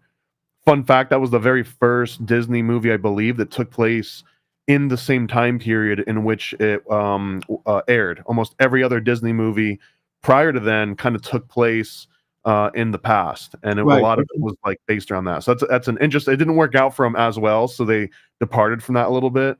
The Mhm. other thing that I think, and maybe the most nefarious, we'll get to the sex stuff. The most nefarious thing that Disney does is twofold, and these ones are completely intertwined. One of these is coming from a conspiracy theorist tin hat point of view. It's just trauma based mind control, trauma based programming. Right. But over the course of watching all these movies for Occult Disney, we've come up with this phrase. I think I heard it somewhere else, so I'm not going to take credit for it, but called the Disney proxy. And the Disney proxy, the reason why I call it a proxy is because very early in every single Disney movie, the protagonist, which is usually going to be a kid, is going to get separated from their authority figure. It might be their parents, might be an older brother, it could be anything, but they get severed from this authority figure. And what Interesting. happens is once that authority figure is removed from the scene, the first thing that you're going to see on the screen, like clockwork, there's like a formula, is going to be this IP, this intellectual property owned by Disney that's also going to coincidentally be on lunchboxes and T-shirts and Happy Meal toys. So Mhm. this proxy, it's half trauma-based mind control, and then it's also half NLP anchoring, where hey, you're in this weird lost state. Your parents have been removed from you. You've been kidnapped. Your parents have died. Whatever, fill in the blank. But Right. whatever tragedy happens, oh, but guess what? We're gonna make it better. Here's Thumper. Oh, we're gonna make it better. Here's Bambi, or it's like some different version of intellectual property, and that I think somewhat nefarious because it's a formula that you can see them play time and time again, but also the sort of Fabian end goal of this is to weaponize nostalgia. It's to like anchor something so deeply in your mind as a child that you will willingly and almost celebratory like pass it on to your kids. Let's go see this Disney movie together. Oh, it's like Mhm. it becomes a babysitter to a lot of people, the Disney library. So that's the most nefarious in the shortest amount of time that I can explain, that like the most nefarious aspect of Disney is weaponizing nostalgia. It's why they're willing to spend money on movies that seem like they flop over and over again. It's because it's worth more to them to own real estate inside your brain and all your kids' brains, more so than the short-term gain. So then you seem to be saying that it's kind of a financial thing. It's they kind of are institutionalizing their business as something that's going to perpetrate and that's going to, through the means of promoting nostalgia. I mean, I think that the idea of separating the child, I mean, I think of Pinocchio as an example of that. And Bambi, of course, the mother's just killed, and they show that's horrible. It's very painful. You hear the gunshot. Um, and then the child is brought into a situation which I don't want to suggest that it opens up the door to pedophilia. However, since we're going there, it's sort of like in a situation that's morally ambiguous. I mean, I think that Pinocchio is a good example where he enters into this world of almost where everything goes. I mean, he walks into this land, and it's at a time when a person is young enough that they haven't yet developed their independent reason abilities. I wonder if there's some kind of an agenda with that. It kind of, first of all, it infantilizes people because you become like permanently childlike. But secondly, you're put into a situation of moral ambiguity where, you're open to who knows what. Am I way off base on that, or what do you think? No, I mean, even again, if you remove even just the sexualization part of it, which I promise we'll get into because that's one of the biggest claims of all of Disney and the Right. hidden message. But let's just take like Pinocchio, which you brought up, and you brought up Snow White and the Seven Dwarfs. Hmm. Both of those original stories, Pinocchio was based on, I think, like an Italian activist, like it was political activism. I don't want to conflate it by oversimplifying it, but it was like sympathetic to Italian anarchism in certain Okay. circles. But the premise of Pinocchio was that they really were kidnapping children and forcing them to work manual labor. So those scenes where they turn them into donkeys and they turn them into these donkeys that are just like, basically animal labor, that was a very real analogy to what was really happening to Italian children during the time the original Pinocchio was written. There's Mhm. also really deep sort of Rosicrucian aspects. You can get into like pineal gland and stuff, but one of the mundane and practical versions of this were actual children being exploited, and the writer of Pinocchio was basically trying to shine a little bit more light on that, and it got adopted almost directly by the Disney movie Snow White and the Seven Dwarfs.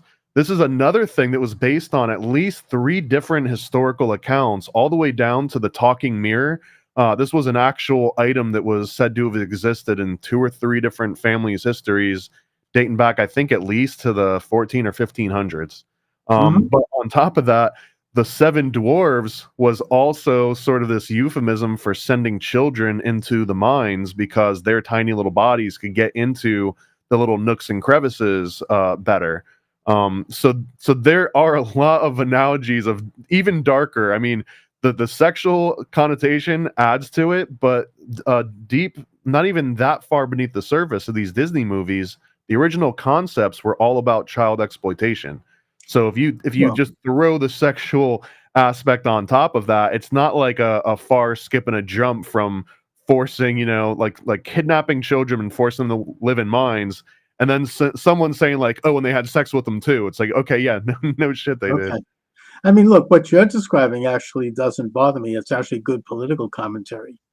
Children being exploited by in the 19th century, right up till today. But what I see is kind of a more modern aspect to it, which is sex trafficking and sexual exploitation. Do you think that that is something that was a conscious part of this? I mean, I've heard a lot of legends, for example, and I would say legends about Walt Disney himself in that regard, who I always thought was a great man, but I still do. But he was deep, according to all the stuff out there, and that's what we're talking about. And I'm not here to endorse any of it. He was deeply involved with secret societies, and maybe there was some kind of an agenda going on there. What do you think? Uh, so this is probably the one that comes up the most is like Walt Disney being, all of these things. So I've done, I think, a fairly deep dive into this from a bunch of different angles. I've read the most critical, I've read the most complimentary sort of books all about Disney and his biography, and I've talked to people that work directly with him in animation studios and stuff. So quirky guy, workaholic. The secret society angle is a very unique one because Walt Disney, and let me go on just the tiniest of tangents here because it makes the most sense and it gives the most breadth to like how complex this guy was. So Walt Disney, growing up, he actually had a very strained relationship with his dad in particular, and through this, he had convinced himself that he himself was kidnapped as a child, that he must have belonged to royalty or some much more noble family line, and he was kidnapped and forced to live with these oppressors almost. It almost sounds like that archetypal Disney Mm, princess locked up in a castle waiting for a Prince Charming aspect, right? So he sure. already had grown up like this. And when he was very young, he joined the Desmoulins, the Order Yeah. Desmoulins, Mhm. which is essentially Cub Scouts for Freemasons. That's the best way I can Yes. put it. Yeah, I'm familiar You with that. gotta Yeah. be 12 to 20, I think, 12 to 21 to join But you have Desmoulins. to have parents who are Masons, I think, in order to do that. Or maybe not. Or you have to have some kind of a parental or like authority figure that is registered as a Mason. Well, here, this is way more interesting than just him being Desmoulins. He not only was he Desmoulins, but his direct mentor was the creator of the Desmoulins order, like the original founder. So this would be like if you joined the Boy Scouts, but you would be bearing the lead to not mention, oh, but I was also mentored by the guy that invented the Cub Okay. Scouts. Sure. So there's that angle to it. From everything that I've ever been able to tell, once he aged out of Desmoulins, he never joined the Freemasons proper. He never joined any other secret order except for Bohemian Grove. He was absolutely a member. There's documented evidence of him drawing sketches and signing stuff, but he also didn't get with the Bohemian Grove crowd as much. Even though it was kind of his crowd, just people that exploited artists. That was like the original DNA. But he had another one called the Rancheros Vistadoras, the visiting ranchers, which he considered to be like a more manly version of Bohemian Grove. He wanted to get like an actual outdoorsy nature experience from it, but he went to Bohemian Grove. He's like, these are just a bunch of rich guys in nice cabins doing, gay stuff all the time. Well, So that's how he Nixon went his described own. it. He said it was very faggoty. Right. I mean, well, yeah, it's boys will be boys, and they're all And just naked. also, I mean, Alex Jones was able to get in there with a camera and show the burning of the this effigy. And there's, I don't know if he actually caught on film the idea that there might have been some human sacrifice. I'm not saying there was, but just it's a pretty troubling and pretty weird occultic group, and it tends to attract Republicans, I guess you might say. Rich. Long, interesting story on how they founded too. I'll stay on track though, because Please. these are like Yeah, my let's absolute go favorite there. topics. So Disney is this princess in a castle in his own mind. He gets raised into this sort of Freemasonry for kids, sort of secret society in some ways. And then after he exits this, there's no doubt in my mind that he carried those occult and those esoteric views with everything that he did. It was a huge Mhm. inspiration in how much he adopted and kept true some of the Grimm's fairy tales. All of Snow White and the Seven Dwarfs could also be interpreted almost as like Rosicrucianism, which I guess would just be like a much older, more religious version of Desmoulins. So that Right, form right. of Walt Disney being, in the occult and in secret society is absolutely no doubt whatsoever. Not to Um, mention Fantasia, right? But every single movie, honestly, every single movie, even Yeah. Aristocats, can all Sure. sort of be tied into these like esoteric teachings. Although, and this is why I mentioned that there's these different phases of his life, and LA and Orlando is a huge portion of that. That once he starts working on Walt Disney World in Orlando, he kind of has this different vision. He's thinking about Epcot, the experimental protocol community of tomorrow, and like he's trying to do something more than cartoons and more than theme parks at this point. He wants to make his own city, maybe country, maybe who knows where it was going to go after that. But Right. as soon as he starts ultra like hyper focusing on Walt Disney World, he doesn't have as much anymore in the animation wing.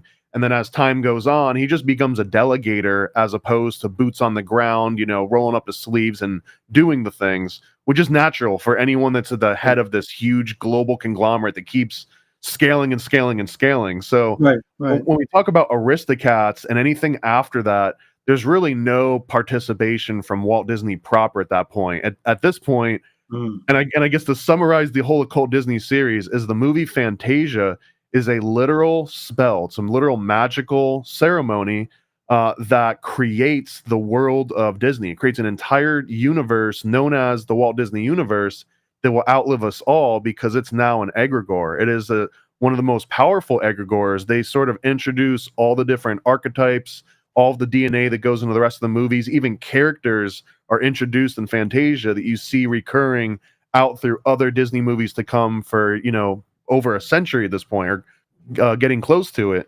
So just the fact that Fantasia exists is that original magic incantation spell. So yeah, all occult, all the way down, all turtles.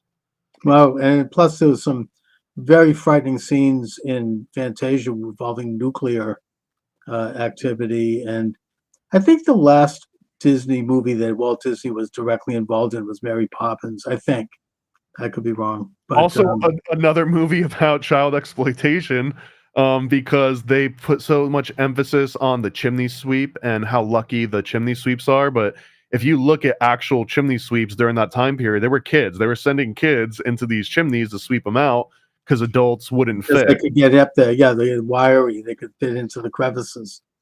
Interesting. But you don't think that? I mean, it sounds like we're talking about influences on Disney's worldview and kind of this occultic element to it and this fantasy world that he wanted to create and project into the future with Epcot, which is, as you say, that's City of the Future. Do you think there was a more conscious aspect to this, in that Disney might have been literally coordinating with, secret society people? I mean, was it, kind of like part of a world order element? Was he involved, for example, in the post World War II Federalist Society movement or anything like that?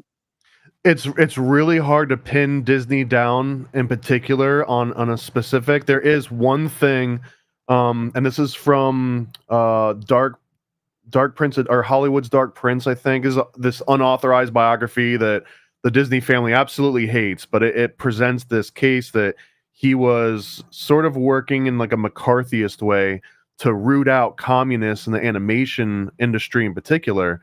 Right. And I'm glad you brought this up, because this ties into that. Disney growing up felt like he was this princess trapped in a castle by his captors. The FBI, or that might have been the FBI, I think FBI, J. Edgar Hoover in particular, basically gave Walt Disney special agent in charge status in exchange for him to give up any sort of communist information or root out commies that he could in the industry. And in exchange for that, they actually told Disney they had found his real father. His real father was royal blood. He was a king of Spain at some point, or his family line were kings of Spain, and that if you just help us out with these FBI matters, we'll put these connections together for you. And we'll give you some of this research that they had uncovered. And I believe that they were just putting a carrot on a string for him. They were exploiting a character flaw, or maybe some deep-rooted issue with him. But this is absolute close to proof, depending on how much you believe the special agent in charge documents. But if that were actually happening, then at a government level, absolutely, Disney was covertly spying on his peers and reporting back to the government in exchange for benefits and secret information that no one else had. I mean, how else would you describe a secret society other than just an intelligence organization? So, right. From that very mundane example, you can extrapolate all of the other ones that, if he was in the Rancheros, and if he was in Bohemian Grove, and if he was still an appendant of Desmoulins, he did draw Mickey as Desmoulins numerous times. So he was actively recruiting in that way. And also, I mean, as you say, the FBI was kind of the first literal legal open enthronement of a secret society into the United States. And then, of course, that was advanced under Truman with the National Security Act, which created the CIA and the National Security Agency and all the rest. An interesting book about this was written by Professor Michael J. Glennon, who wrote the book Double Government. He was a professor emeritus at Fletcher School. He served the Obama administration. He's an insider, but he kind of blew the whistle on a lot of this, even though I had him on my show and he didn't like me at all, but yet he admitted that, right? I mean, he was like, yeah, okay, he didn't deny anything I brought up, but he was unhappy with me for bringing it up, even though it's in his book. Anyway, I recall being also at the Disney Museum in Los Angeles when we visited Disneyland. And I remember that it went through great lengths to show Disney's lineage as going back to the Normans and William the Conqueror. And it traced the name. And so Disney was very concerned with bloodlines and ancestry. I don't know if he was into the Committee of 300. I mean, who knows? But going back to the Roman times with which eventually became the Venetian bloodline. But that does seem to be a theme, I think, in his work. It's a very kind of gothic element of like superpower and magical power being held by certain people who had high positions. So Disney, this is a really interesting thread to look at it. Like if let's not say literally in the committee of 300, the council of 300, but that Disney would if such a thing were in operation during Disney's lifetime, then Disney would represent this massive opportunity to influence the public, just not just American public, but the entire globe, right? Oh yeah, Disney had a massive surface area in that regard, but when I think of like those shadowy occult figures, like a literal Illuminati at some point, the actual Illuminati members rarely want themselves to be the figurehead, like an actual scapegoat or someone you can point a finger of or draw a picture of. So Disney likely would have been a very useful, I would like say an asset, as opposed to a CIA agent, a CIA asset, as opposed to an FBI agent, he's an FBI asset, so he would clearly be in all those roles, and he made propaganda movies directly for the government. Many of them were top secret, so he was, in every definition of the word, secret societies, if you expand that to include government and military, which I absolutely do. I mean, the Cult of Mithras was essentially the first military, intelligence agency, right? So if you can extrapolate from there, it's really no different. We're just kind of shuffling. You mean the ancient cult of Mithras during like post-Roman times? Is that what you mean? Correct. Yeah. Well, I mean, the longest thread ever, but all of that ceremonial magic and sexual orgies and child sacrifice, this was state religion in Phoenicia and in Carthage up until the Romans stomped out Carthage. But the Romans didn't completely stomp out ceremonial magic and orgies and child sacrifice. They just said, it's only for the rich people and the male military members at first. And then never again was it supposed to ever be done outside. It was no longer supposed to be exoteric. Now it was permanently esoteric. And I think that that's sort of the longest thread that you can tie here. It went underground after the Romans destroyed Carthage. And there's, according to Roman historians, when the Romans went into Carthage, there was such abominable practices that they literally were throwing up. They were like literally sick over what they were seeing. But of course, this is what the Bible warns us about. This is what, the book of Genesis. I mean, there's a thread all through it about the admonition against idol worship of graven images. It wasn't just worshiping a piece of wood, or like a rock or something. In the case of Moloch, this granite statue, which would have a burning furnace in the belly, you go in and throw your baby into that as a way to appease the gods. It had to do with all the practices around the idol. And all of it was, we can't even imagine what they were doing. But it was all state-sponsored. And it was all run by this sort of government that would operate behind the scenes and use this idol as their mouthpiece to manipulate their masses and to keep people docile and to use, sexual vice and moral, all kinds of crap to keep people like kind of off center, infantilized, distracted. And the idea, it's interesting that you say, I mean, that the Romans basically tried to stamp it out and did so with Carthage, but then it went underground. That's interesting. Literally went underground. They took what was happening above ground, and state sponsored is maybe even underselling it. Maybe state mandated would be a better way of describing the ceremonial magic, sexual orgies, child sacrifice. This wasn't just, hey, if you want to do it, we're cool with it. This was like, you better show up at 7 a.m. with your newborn to throw them into this fire or else. Like, so there was very much a state mandated aspect of this that you could not escape it. So when the Romans came, that literally went from being done out in public where, the neighboring cities could see it happening and saying, well, let's not be like those guys. This is like the biblical aspect of like those Carthaginians, or like they're worshiping Moloch over there. That was basically saying like, don't do what they're doing over the river, in so many words.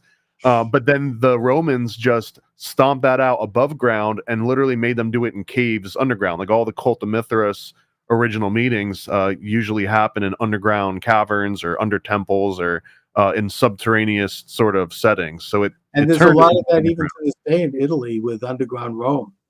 And you find tunnels and catacombs and passages and even under the Vatican. I mean, they say there's underground, almost an underground city that's as big as a football field with who knows what's in there. But, and I'm not pointing a finger at the Vatican. I admire Catholicism. That's not the issue here.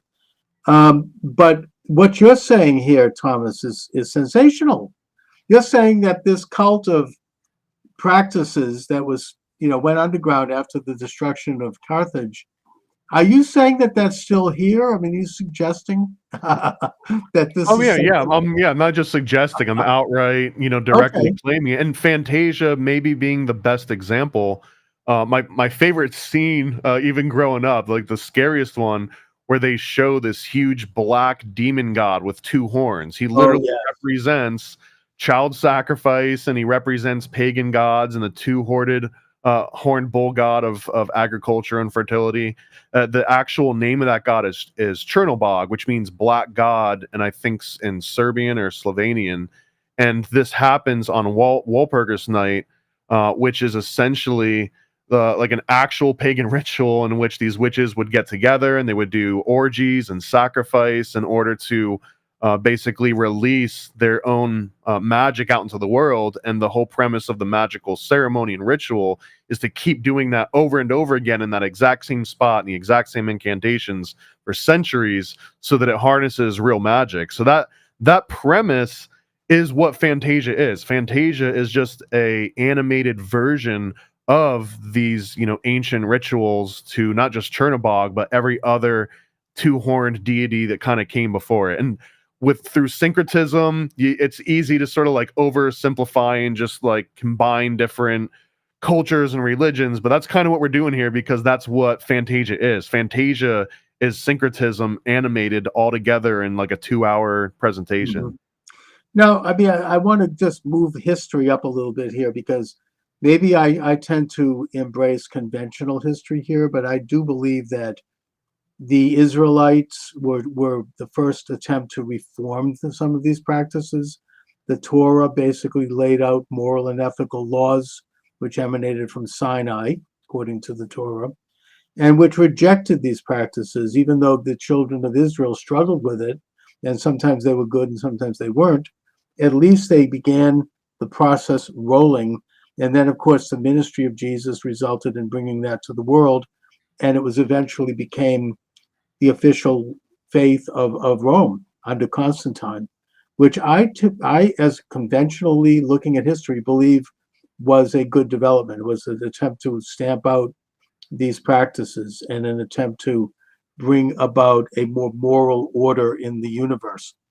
But you seem to be suggesting that concurrent with that was a continued underground that continued to operate in this sort of, I guess you might say, satanic practices, and that it involved people at high levels of power, of influence, both in government, culture, and economy. Is that true?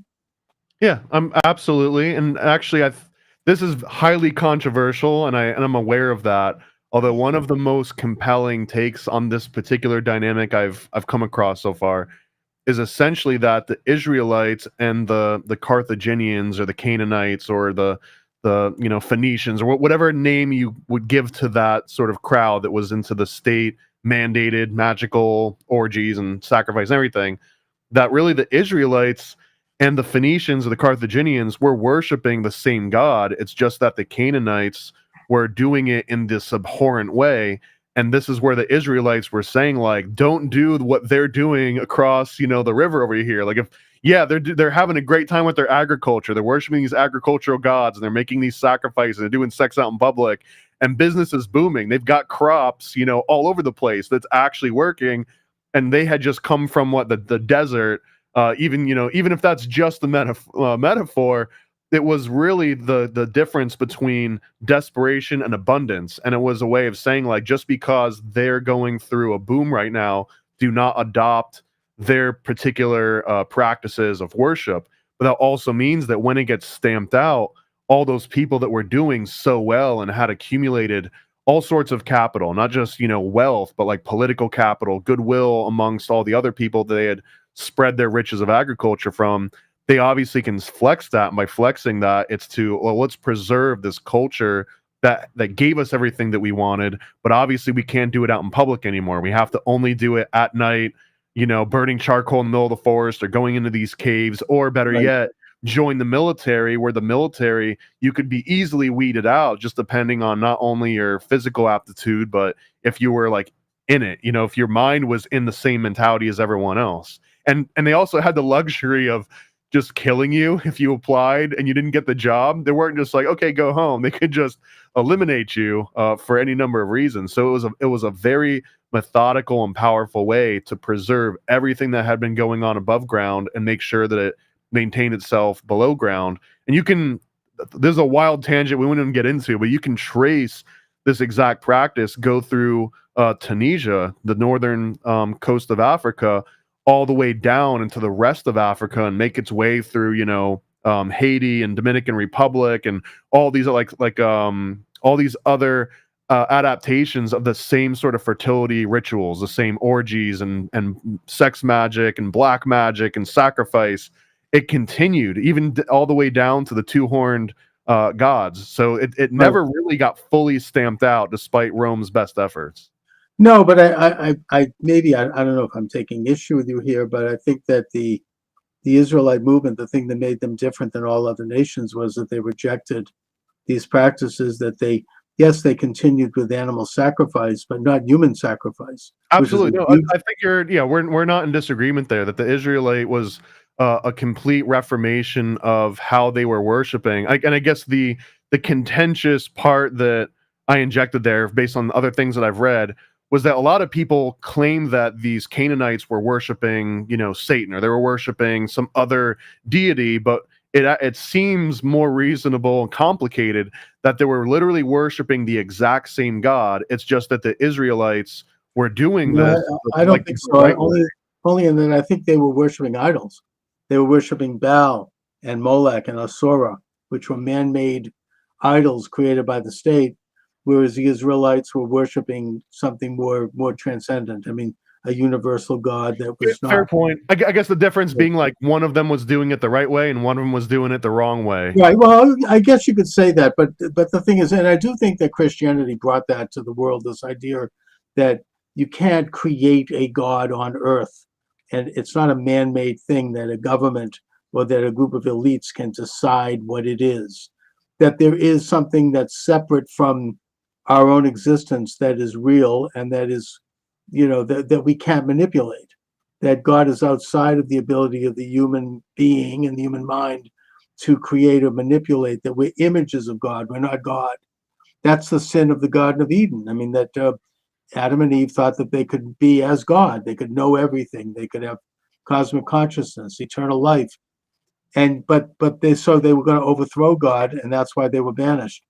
But because we're not gods, we're just human beings. We're imperfect. Our perceptions are limited. But we have some divine revelation that we can look to craft our lives. So bringing things up to today, and I think this is really interesting, and I agree with this, by the way. I mean, I think you have this continuous cult that's underground, that is involved in these practices, that does attract the highest levels of elite, that has basically become and has formulated into secret societies. I think it started in the Middle Ages. You had the Knights Templar was, I think, infected by it, and that's why they were banished by the Pope. You had in the Carabinari, and in the 18th century, the emergence of the Illuminati and the French Revolution. So I think we could trace the history of it. And what you have are an intricate web of secret societies that sometimes clashed, at other times cooperated, but yet all maintained almost an alternative existence from everyone else, and yet walked amongst us as everyday people. Well, yeah, the ones that like who's writing the books? If everyone's reading the books and on the same page, someone's got to be writing the books.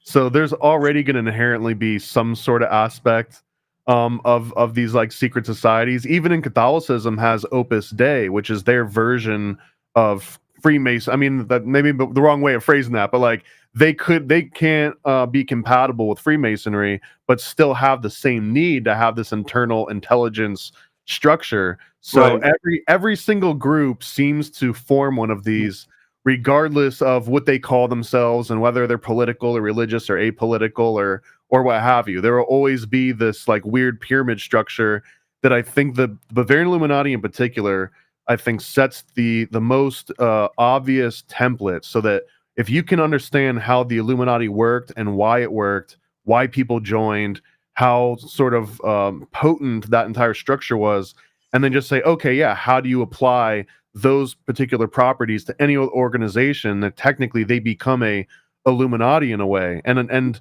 the Illuminati, Bavarian Illuminati in particular, I think the way that explains it the best for me is that they're selling something that never goes out of style. If you're trying to sell something to a priest or a pauper or a pope or anyone, a king, they might already have the resources to own all the material goods that you could possibly want to promise them. They might have all the life experiences, but if you promise them some sort of arcane knowledge that no one else has access to, I found this sea scroll, I found this old book, or God told me in this epiphany about how to interpret these symbols that have been a mystery for ages, right? I've got all those secrets. Now you've got a really good sales pitch that you can Right. ensnare anybody with. And one of the stipulations, again, for the Bavarian Illuminati, okay, well, not only do you have to give us some actual money and your time and all this stuff, brain power, but we also want you to snitch on yourself. We want you to keep a little diary of all the dirty little things that you've done and think about, and everything that your family's doing and your friends. Just take a complete diary on everyone. And what they do is they can slowly form this holographic image of the society that they're living in, like where it's not just people's pretenses, but what's actually going on behind the scenes. And even better, if they can recruit everybody in another group somewhere, let's say the Illuminati infiltrates one of the high Freemason lodges, and they recruit every person in there, but tell them all, you're the only one from this entire lodge that we're recruiting. Don't tell anyone else that we even exist. Take notes on Mhm. yourself, take notes on others. But they do that to the whole lodge. They do it to like 30 or 40 people, right? And now they're all snitching on themselves and snitching on each other. It becomes this huge cachet of blackmail. And so now you've got the ultimate sales pitch. Someone's on the hook, and they're giving you money and they're giving you time and brain power. They're also snitching on themselves and others, an entire community. And pre-internet, obviously, Bavarian Illuminati, whoever's at the top, which would have been Adam Weishaupt, he could act as this all-knowing sort of God on earth, where you came up to him and you were like, hey, I've got a chemistry question, I've got a religious question, a math question, a science, whatever. He could be the ultimate Renaissance man polymath, where Mhm. I was already going to expect, like, okay, I write you a letter. It's going to take, a week to get to you and a week to get back to me. I might not hear from you for 2 or 3 weeks. That was the norm. So now Adam Weishaupt can get a question he doesn't know the answer to, but he can consult this vast network of experts that he's recruited from the highest levels everywhere, like the actual authorities on any matter you can think of. So now it seems like this Adam Weishaupt guy's got all the answers. He literally created an intelligence network based on blackmail.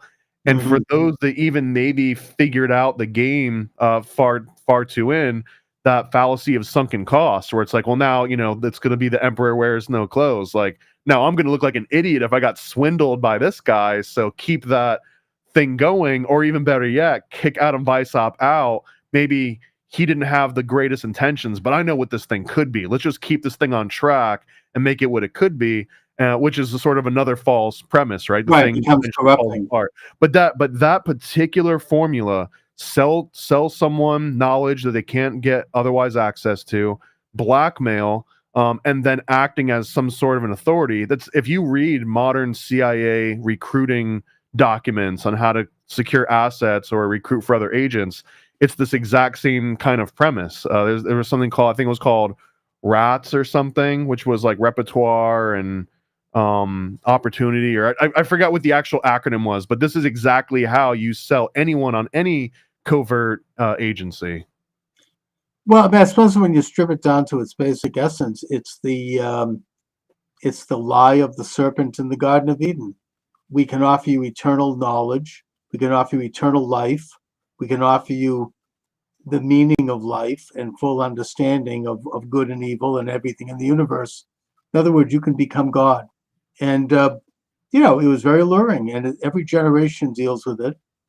Whittaker Chambers, who was a communist spy in the United States and who then turned state's evidence against Alger Hiss in the famous Hiss trial of 1948, and wrote in his autobiography, Witness, that communism is the world's second oldest religion, and that it comes from the Garden of Eden, metaphorically, in that it's the rule of the universe by man as opposed to by God.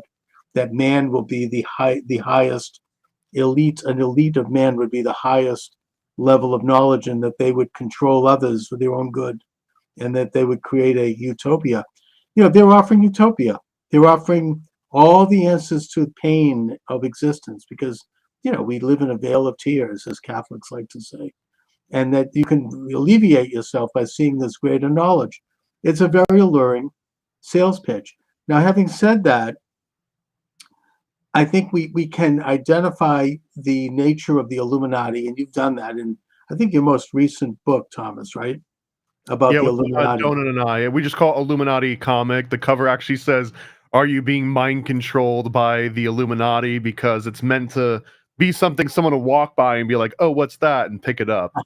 Yeah, I mean, it's a great concept because it's based on more than some truths. I mean, the Illuminati had an agenda that's well known. They wanted to create a one world order. They wanted to create a one world religion by getting rid of all of the clerical and political entities of their day, by getting rid of all the institutions that promoted those entities, both good and bad. But the good ones were things like private ownership and self-interest and sovereignty and all of the other things that allow humanity to advance and the individual to advance. They wanted to abolish all of it, which Marx then went on to describe as false consciousness. And that the way to get rid of it was, well, he wants to get rid of the Jews, but that's beside the point. I mean, just whatever, get rid of America, get rid of Christianity, as a way to move man into this one world collective entity where we would all become, lobotomized ants, basically. However, having said that, I don't think it's a complicated situation in that not all secret societies were part of this and still are not. Sometimes I think that there's a necessity for some secretiveness in certain situations. George Washington, for example, was a member of a Masonic lodge in Alexandria, which developed the layout for the city of Washington, D.C. He received a letter from a minister named Snyder in New York who said, I think that your lodge has been infiltrated by the Illuminati. And, I want to alert you to this. And Washington sent back a letter in response saying, I'm very well aware of what you're talking about with the Illuminati, which he referred to as diabolical. However, I don't believe that they have infiltrated my lodge. I think that, and yet we know in American history that they eventually did get major footholds in this country, and that they developed such organizations as Skull and Bones and others. But I don't think it's quite, you can't throw the entire baby out with the bathwater. I know it's complicated, and we can't know the inner portico because we're not part of it. And we don't know, so it creates a natural and should create a natural distrust. But there have been, sometimes secretiveness is necessary. I mean, the Sons of Liberty, for example, in Boston, was developed on Masonic lines, and they effected the Boston Tea Party, which led to the American Revolution. They needed secrecy in order to operate, and in order to plan, and in order to figure out how to confront the tyranny of General Gage, who was the British general who was occupying Boston. And they did it.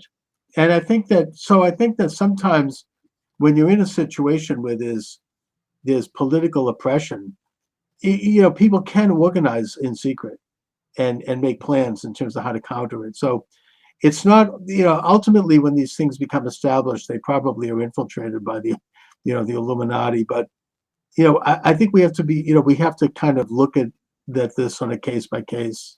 What do you think?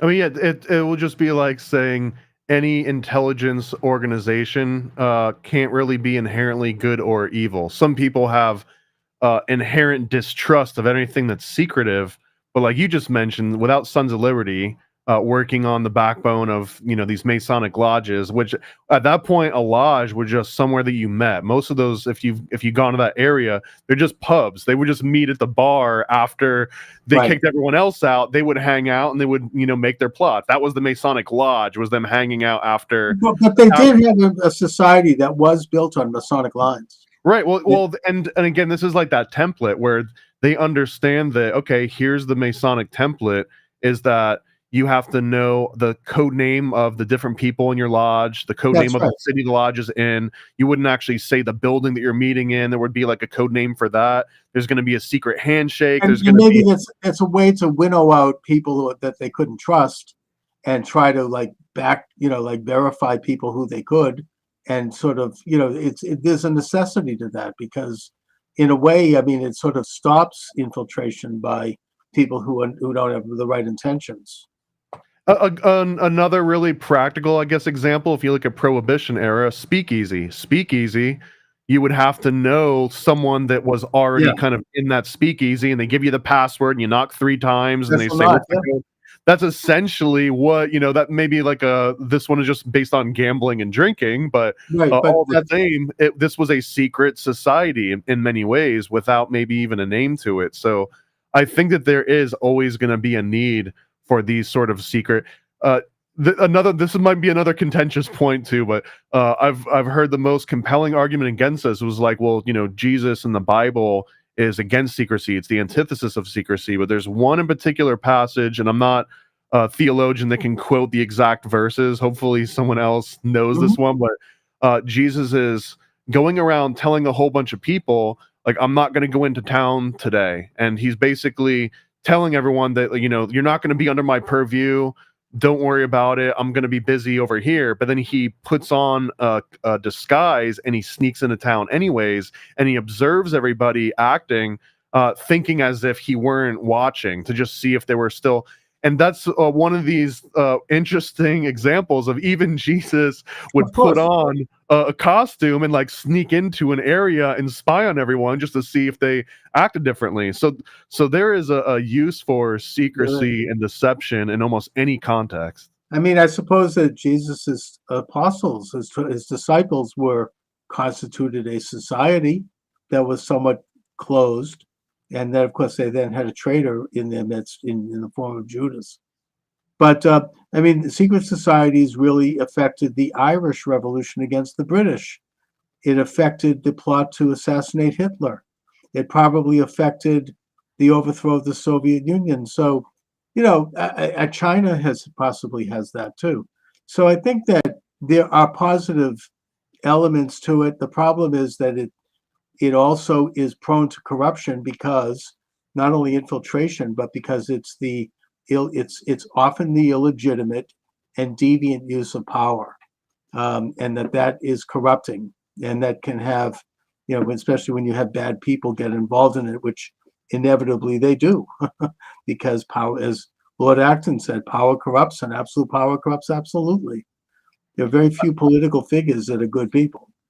I think there's a couple like litmus tests you can give. One of the most obvious is, does your secret society require blackmail? And if so, it might be one of the lesser of them. Or is it straight up just money? Do you just have to pay money in order to be involved? And in that case, it's maybe just any other regular pyramid scheme.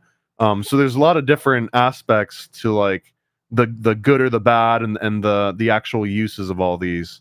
But just like any other infrastructure or formula or template can all be corrupted by, someone doing bad things, because what they also represent are these intelligence networks. And I guess now the concept of secret societies is sort of dying out in a lot of different ways, because we've got LinkedIn and we've got emails and we've got private email servers and Discord groups and Signal, encrypted Signal chats. So you can put a bunch of people, and that sort of eliminates a lot of that original, like, would the Sons of Liberty had to meet up in person at a pub after hours if they could all just be in an encrypted, Discord chat? Maybe not. Maybe they never would have actually come together that exact same way.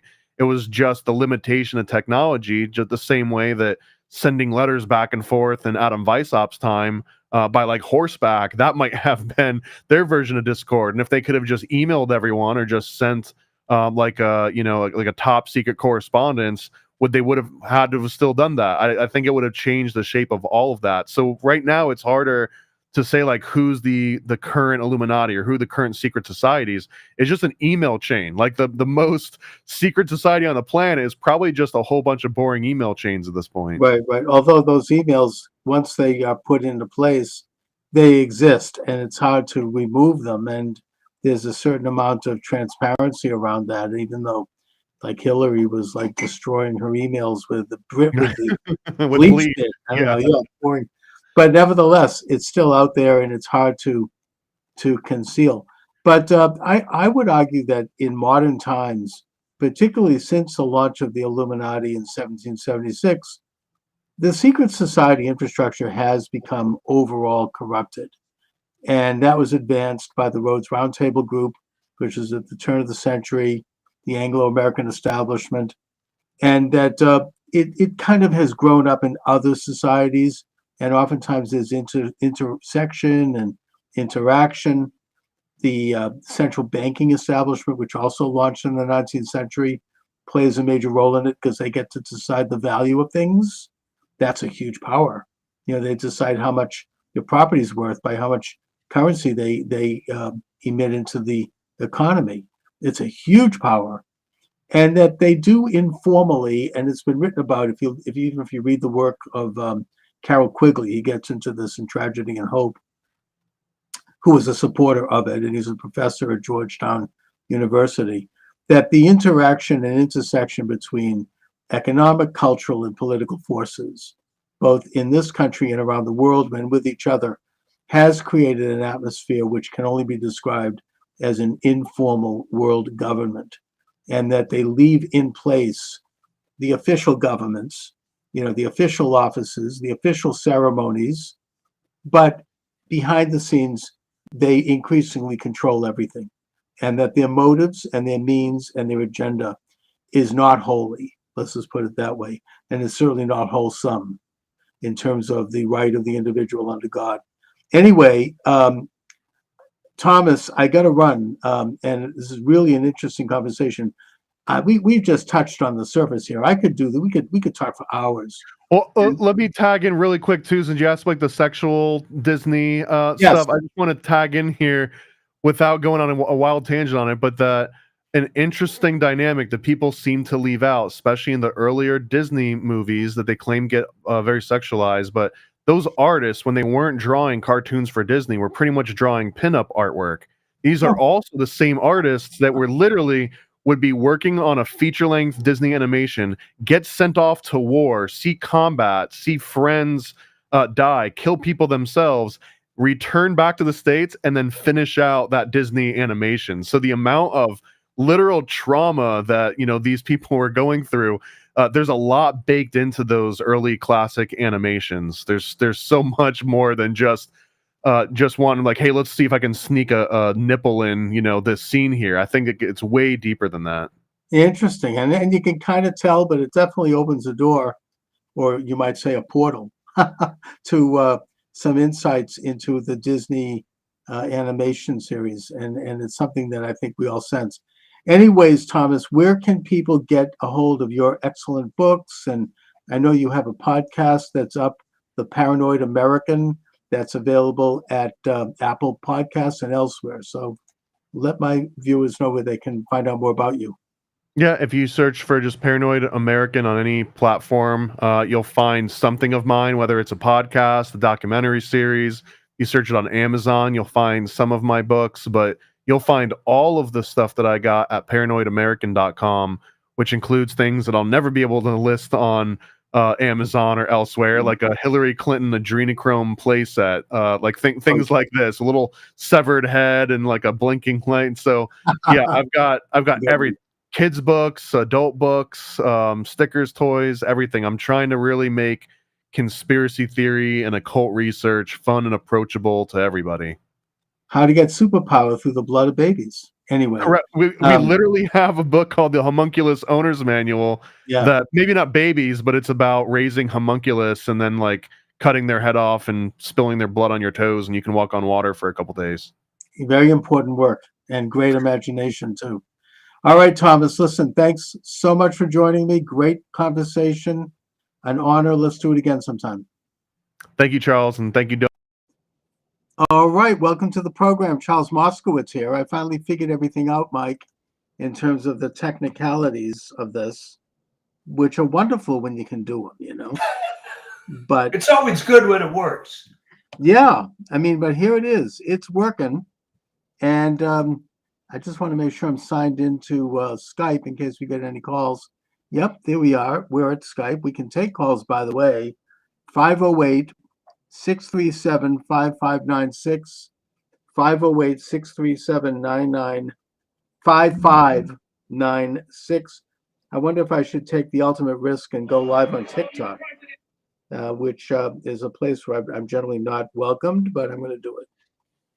Yeah, we're live on TikTok. Welcome aboard TikTok. Yeah, for now, until they shut it off.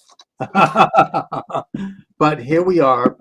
Mike, I wanted to talk a little bit today about the two cases, of course, that are in the news, where in both cases someone ended up dead. And in both cases, two individuals were charged with the crime.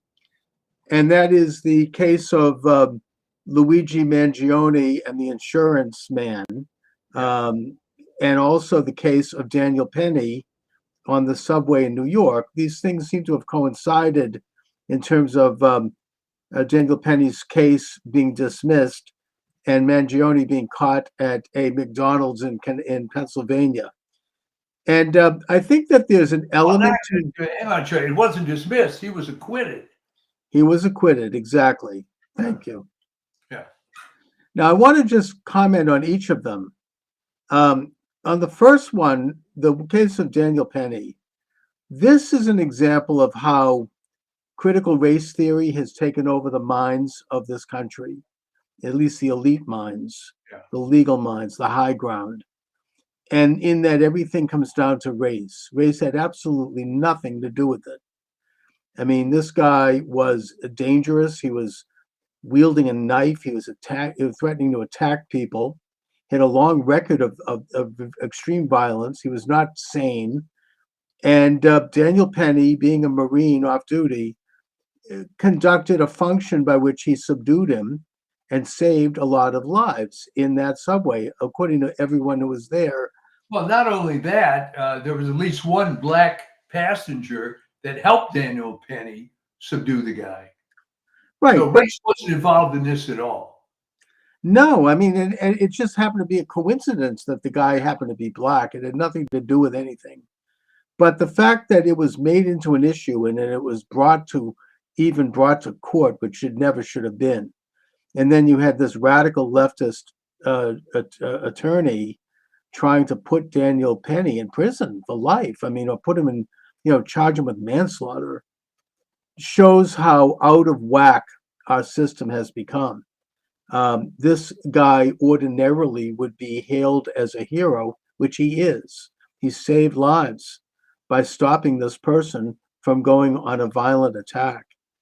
And just the twisted means by which our society now looks at these things, everything has to be looked at through a prism of race, and everything in that context has to be looked at through the phenomena of anyone who is, in this case, a white man, is naturally seen as the oppressor, and anyone who isn't is seen as the victim. Yeah. And let me just add this, though, that I'm not sure that, quote, society feels this way. I think that it is true and very unfortunate that the institutions have become dominated by these lunatics, including this ugly, angry lesbian prosecutor. Yes. Is there any other type of lesbian other than angry? I don't know. Well, let's just say that they tend to. I mean, with due respect, I don't want to get shut down on TikTok here, but let's just say that there's something twisted going on there. Yeah, well, okay. So she also went viral for a case where she felt sorry for a murderer and reduced his sentence because he'd had a hard life. But I guess don't confuse the way society at large is reacting to something with the very, very unfortunate fact that these evil lunatics tend toward these kind of jobs.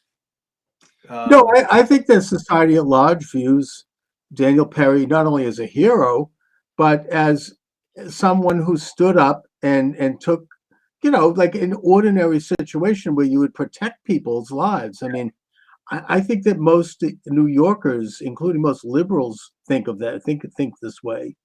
It's just this radical establishment, the very people that President Trump won against, who have become so twisted that they think there's some virtue in this kind of a bizarre and inverted outlook that would lead to prosecuting this man.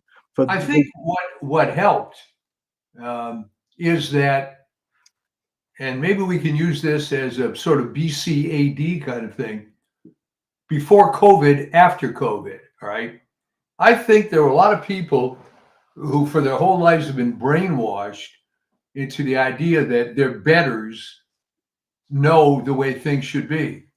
But that forever lost all credibility with how the experts handled COVID. So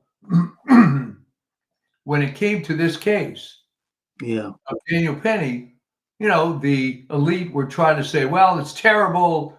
He shouldn't have put the chokehold on the guy for that long, and so on and so forth. Didn't hold. Didn't wash this time. No. And that, I think, is one of the reasons that Trump won, that the elites are out of control. The same thing with the movie industry, everything else. All these institutions are falling apart because people aren't buying the lie anymore. That's right. And now I think because of this acquittal, it's time to revisit the case of Darren Chauvin. Chauvin, who also basically was putting this man in a hole that he had been trained to do as a police officer in Minnesota, and that they had undergone training to do that procedure. Now, maybe they shouldn't have been doing it, but that was what he was trained to do.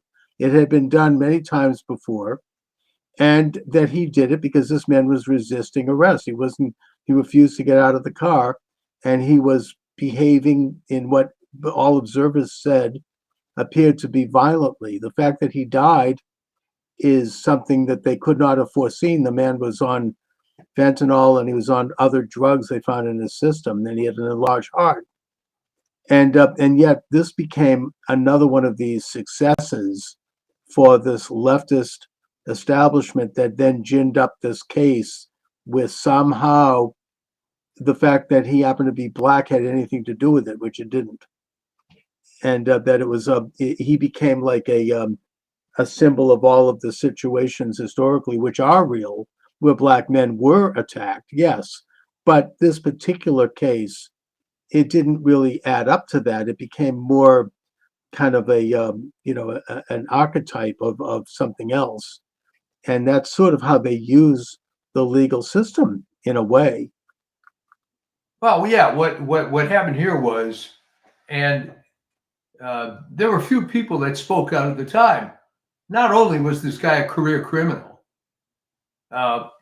but he was raised up to be some sort of secular saint.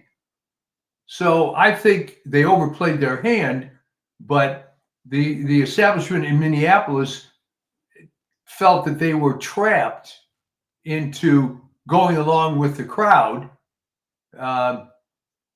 much the way, I suppose, because it's almost Christmas, you can argue that to some extent Pontius Pilate maybe was kind of railroaded into going along with the crowd and so on, Right. rather than doing his job. So the good news is that when they tried to gin up a BLM type situation on this Daniel Penny, it didn't work. It didn't work. No, it didn't work, and it backfired on them. And just not to get off on a deep on a topic, but I view Pilate as having been part of the deep state in his day. Oh And yeah, and that in the case of Chauvin, you had the deep state putting on kente cloth and bowing in the Capitol. Remember that with Yeah. Pelosi, and then you had them launching these what I would describe as a Kristallnacht against Black communities in major cities where businesses were looted, houses and businesses were burned, and people were shot to death in response. Almost in a coordinated way, while the media, while filming the fires, was saying this is a peaceful, mostly mostly peaceful. protest. Yeah. But I also want to talk about Mangione because there are certain conspiracy theories around this. Oh, good. And I have no idea about any of them. Who knows the truth about it? But I think there are a couple that are And you worth never listening. will know the truth, by the way. Probably Any not. high-profile shooting, no. There's some very strange things around it, but there is social benefit in examining certain aspects of this, and one of them, and again, and I am not in any way in favor of this insurance man getting gunned down like that, of course. But it did bring up some issues about what's happening in insurance. That Brian Thompson probably in accord, and you know something about this, Mike, Yeah. with other insurance companies over the past maybe 3 or 4 years, maybe since Biden took office, I don't know, maybe earlier, they had consolidated and become so huge that they were in a position to deny benefits to people who may otherwise have gotten benefits. And these are people who had paid into that system for decades and who, owed that system. Now, I'm speaking here as somebody who actually got a life and health insurance license. So I know something about this. And I remember being in the office when I was trying to sell those policies. I was terrible at it. I didn't last long. But I remember my supervisor there on the phone with this poor man who had bought an extended policy. I'm not going to mention the company, but like an advanced policy for cancer, and he was calling because he had cancer. Yeah. And my supervisor was saying, "Sorry, we're not going to cover that because it was on this day and not on that day, because it's this kind of cancer, not that kind of cancer." And I was listening to this, and that conversation made my blood curdle. It was really, really brutal. Now, I can understand where people get very hot under the collar in these matters. I think in the case of Luigi, I don't know what the truth of it is, but my understanding is that his mother had some kind of a disease and they thought that was covered by insurance and they were not getting the coverage. And that since this massive consolidation on the part of major insurance companies, people are not getting the coverage that they previously got, and many of them are dying. They finally get approved for a drug or they get approved for a procedure, and it's too late. Yeah. The additional aspect to this that I think should be considered is that in recent years, insurance companies and other major companies are switching to artificial intelligence to make decisions. I think this is an aspect that needs to be examined. I'm not in any way an expert about it. I was listening to Joe Allen talk about this. He's the author of Aeon. He's been a guest of mine. He's a regular with Steve Bannon. And he pointed out that, like, for example, recently there was a case where someone was being denied coverage while they were in the middle of anesthesia, right? The insurance company, "Oh, we don't cover this." And it was a decision that was not made by a person. It was done through these algorithms, the same algorithms that, by the way, not to go into this, but deal with voting machines, but we won't talk about that. right? I mean, it looks at averages and it looks at the mean and the standard deviation, and then it makes an estimate. And it's not really a person in charge of it. And the result is that more and more people are being denied coverage that they paid for, or that they at least thought they had, and that ultimately they get when it's too late.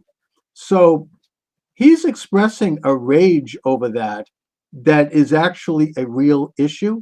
Now, obviously, he shouldn't have taken it out on this man, shooting him in the back in cold blood.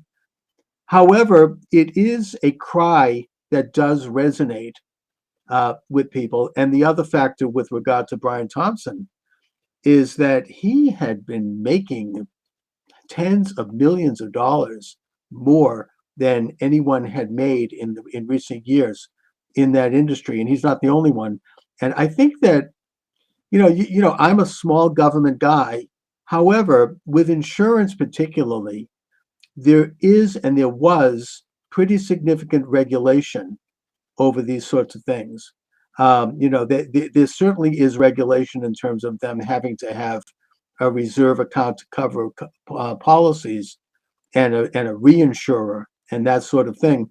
But I think there was regulation around these sort of mega consolidations and massive salary increases, which is taken out of the funds that they're earning. And that gives an incentive to deny policies when they may not have otherwise been denied. What do you think? All right. It's interesting that it happened in the case of United. As a small business owner, back in the day, United was one of the very first companies as a private insurer to offer these products. And ironically, when they first started, they were one of the best. But then I guess someone decided, well, we can make more money if we start denying some claims. And that's exactly what happened. Right. And we changed carriers. But the other sort of theoretical problem is the nature of the business of insurance. All right. Most people deal in business with some sort of tangible product or service. When you're in banking, you really don't have a product. You're renting money, okay? But it's pretty established what you do and what you can't do. Mm-hmm. The nature of insurance is interesting because it deals only in what we call claims, all right? So imagine that I have this big pot of money. You have to come to me and prove to me that you have a claim on my money, all right? So even though I've paid in, I have to beg you to get my claim, all right? By the very nature of how that works, it's always going to be a struggle, especially when it's not so tangible as I need to repair the fender on my car or my house burned down or something like that. So the other problem with healthcare is it's so screwed up in so many ways that they can take advantage of it. And it's very interesting that today was my very first medical appointment with my primary care doctor who just became a concierge doctor. And the main reason was insurance makes private practice as a primary care doctor impossible. Right. There's no model for it anymore, other than you spend 5 minutes with the patient and try to get. And then yet the doctor sits there looking at a computer screen rather than looking at his patient. Yeah. And she didn't want that anymore. And there you go. So everybody hates insurance companies. And I told her a story which had to do with many of your audience members remember back in the, I think, 70s and 80s, there were a lot of TV commercials about like a good neighbor, State Farm is there. Yeah. And they would focus on the State Farm agent in some very small town somewhere, Right. who is the State Farm agent in that town, right? So it ended up that there was actually a case of the State Farm agent in some little town in North Carolina driving down the road, and he sees one of his policyholders pulled off to the side of the road, changing a tire or something, an older guy. So the agent stops, helps the guy, and as he's walking back to his own car, he gets hit by a truck and gets killed instantly. Oh. He had his life insurance through State Farm, and the benefit was denied because him working on the side of the road was not part of his normal occupation. This thing went up to the North Carolina Supreme Court, and they eventually paid it. But the sad part of that was, look at the mentality. This isn't just some guy. This is your like a good neighbor guy, and you still deny it. That's the mentality. Right. They have an incentive to deny. And yet, I don't know if you can answer this, and it's kind of a paradoxical situation, but you have drugs that are very expensive. Yeah. And I particularly would note some of these injectables that are becoming very popular, like Ozempic Yeah. and Anything. Wegovy and all of them. And they cost thousands of dollars, and yet the insurance company is happy to cover that. And so it's out of pocket for the consumer, like just a copay of whatever, $50. How does the insurance company, I mean, aren't they losing on that? I mean, why are they doing that? Well, you don't know exactly what the reimbursement is. Okay. You But you start, know that everyone's making a buck on that. I mean, the Yeah, drug company. you start understanding that when you go into the hospital and they have an itemized bill and some service, let's say, is $31,000 and the insurance company pays $2,000 and that settles it, then you get some idea of how this pricing works. Mhm. So, Yeah, but doesn't the insurance company have an incentive to not cover these drugs? Because, I mean, how are they making money from that?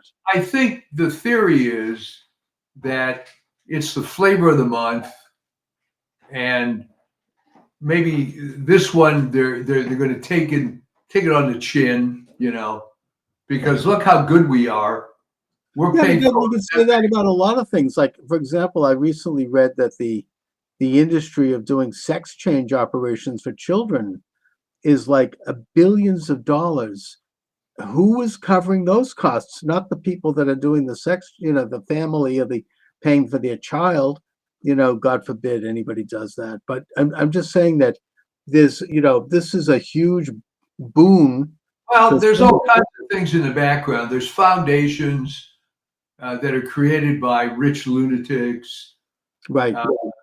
There is money involved in how the surgeons are paid, which surgeons, how high profile it is, how much PR they get, how much money comes in from other sources.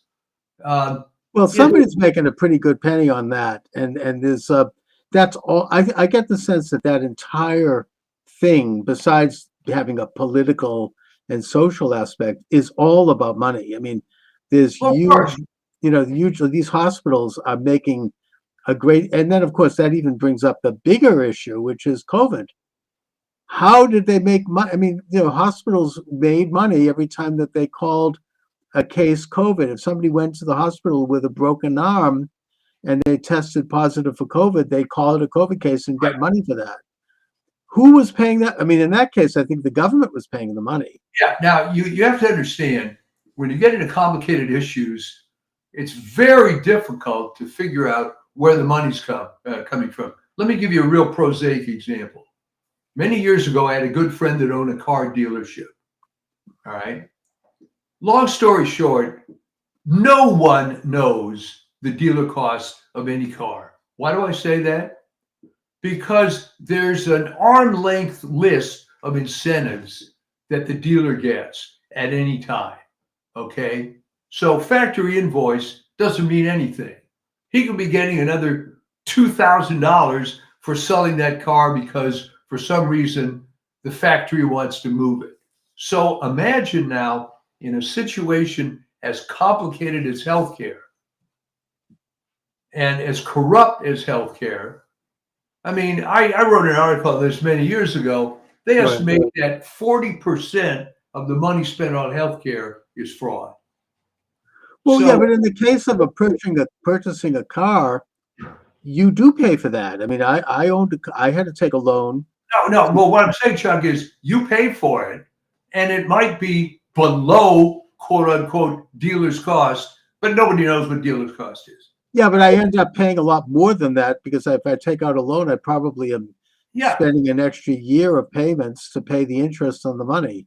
So everybody, I get where they make money on that. That money comes out of my pocket. But with issues like COVID or issues like these other things, it's very little comes out of the consumer's pocket.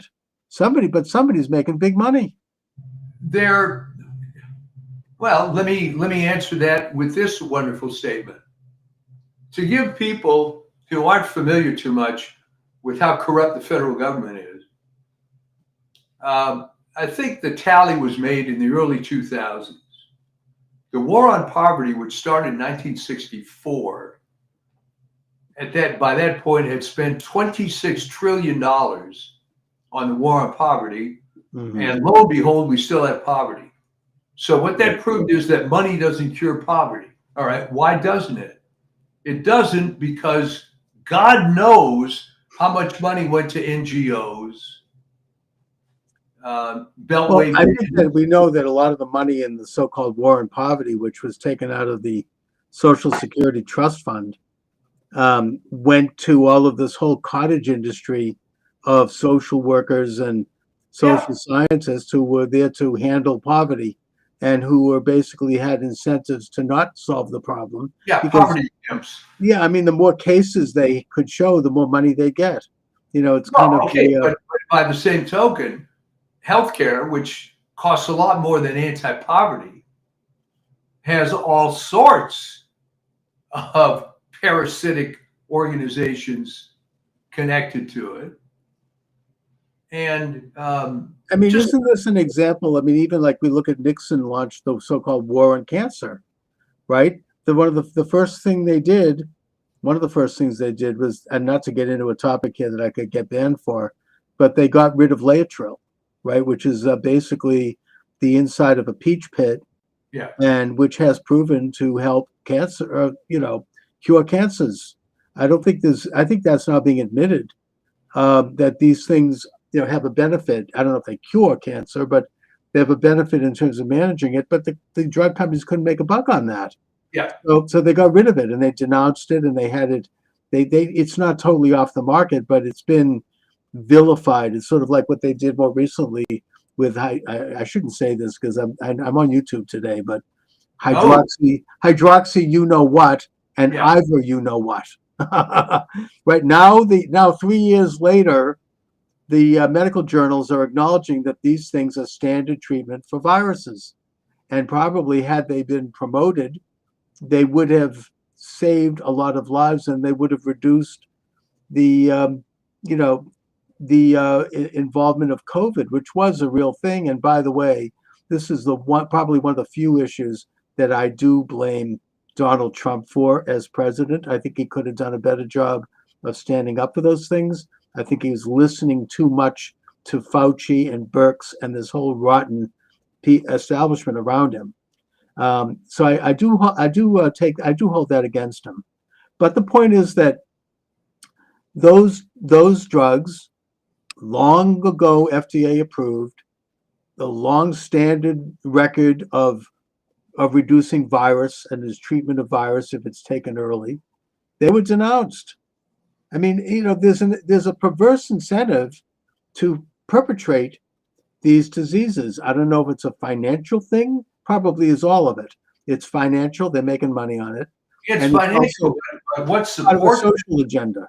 What supports it, unfortunately, is that the entire medical establishment, and not really by their own fault, okay? The entire medical establishment is very weak, all right? If you apply to med school, and this goes back to before I was even involved with it, going back to even the early 60s, they wanted people that were kissy-assy A students, never asked any questions, never caused any trouble, because it was quite profitable for the medical industry and the journals and everything else to be controlled by big pharma. All right. And what they did was create this, I mean, it's not a false history, but it's a stupid history where they would, cling to certain triumphs, whether Jonas Salk, which is legitimate, and Sabin, Right. and Francis Kelsey with thalidomide and whatnot. And they keep hammering that so that you just can't question the establishment. So when RFK Jr. and others started questioning the COVID vaccine, and he wasn't the only one, and he wasn't even the first. No, we know those great doctors who questioned it. These were amongst America's most respected medical people. I mean, right? Dr. Robert Malone, Dr. Peter McCullough, they were on the top of their field. I mean, they had everything to lose by doing this, and they were knocked out of their field. They did sacrifice a lot to bring it up. Well, I mean, and what had happened was that, and this is why Fauci is so evil, all right? His career of killing people didn't start with COVID. It started with AIDS. Oh, yeah. I mean, the AZ team was responsible for more AIDS deaths than AIDS itself. Yeah. from what I understand. And what happened was, if you want to get conspiratorial, I want to know why Corey Mullis, who was the most outspoken critic of Tony Fauci, suddenly and very quietly just died. Very, very suspicious. And he was a Nobel Prize winning scientist who I think invented the test kit that would later be used to test. Yeah, well, he was the guy that came up with PCR, polymerase chain reaction, which, among other things, is what really, if you will, launched forensic science. Because back in the day, the only way DNA would be useful is if you had, 3 gallons of blood at the crime scene necessary to extract the DNA. He figured out how to amplify DNA from small quantities. Right. He always hated Fauci. He was very public in his condemnation of Fauci. Most famously, during AIDS, there was an AIDS conference. And, this is sort of well known, but not kind of well taught. There was a conference where Corey Mullis and others came up with 5,300 documented cases of AIDS, of which the patient did not have HIV. All right. Okay. And as far as Fauci went with that was, well, guys, we'll call that idiopathic, which means no known cause, AIDS. Boom. That's it. Done. Because it's pretty clear that HIV doesn't cause AIDS, certainly not by itself. Right. But that was the flavor of the month at the time. And there was money to be made. How AZT got involved with that. Here's a failed cancer drug that apparently had some very limited properties that they were using to treat AIDS. It killed the patients. So the point is that it's a matter of money. It's a matter of false gods too, because let's just say, I mean, it's like the judiciary. The good ones, as a rule, don't want to be judges. I mean, think about it, Chuck. You could be 100% mediocre lawyer like a Mark Elias, and you pay tons of money practicing law. Why would you want to be a judge? Oh, by the way, I would say Mark Elias is a very brilliant lawyer. Evil, but brilliant. He doesn't do the work. That may be, but he has a bunch of associates who are true believing liberals. No, but he can't be underestimated. He's very good at what he does. He's evil. His organization, but he personally is a mediocre lawyer at best. Probably. Yeah. But I guess the point of that was that he doesn't want to be an academic in the law school. He's just going to make a lot of money.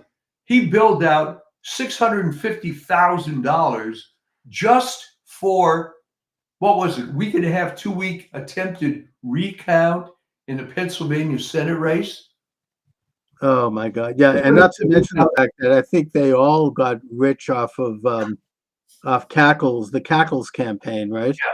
They shelled out over $1 billion into who knows who.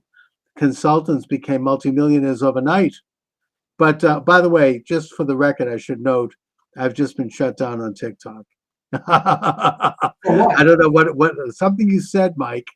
Something I said. All right. I think it might have been the business of Mullis, or there was some trigger that led them to shut off the stream. Well, you know, it's interesting. Who the heck is listening that carefully to this? There are people. No, I had people. When you go on TikTok, people pick it up. I mean, I have about 8,000 followers now, even though I've been shadow banned.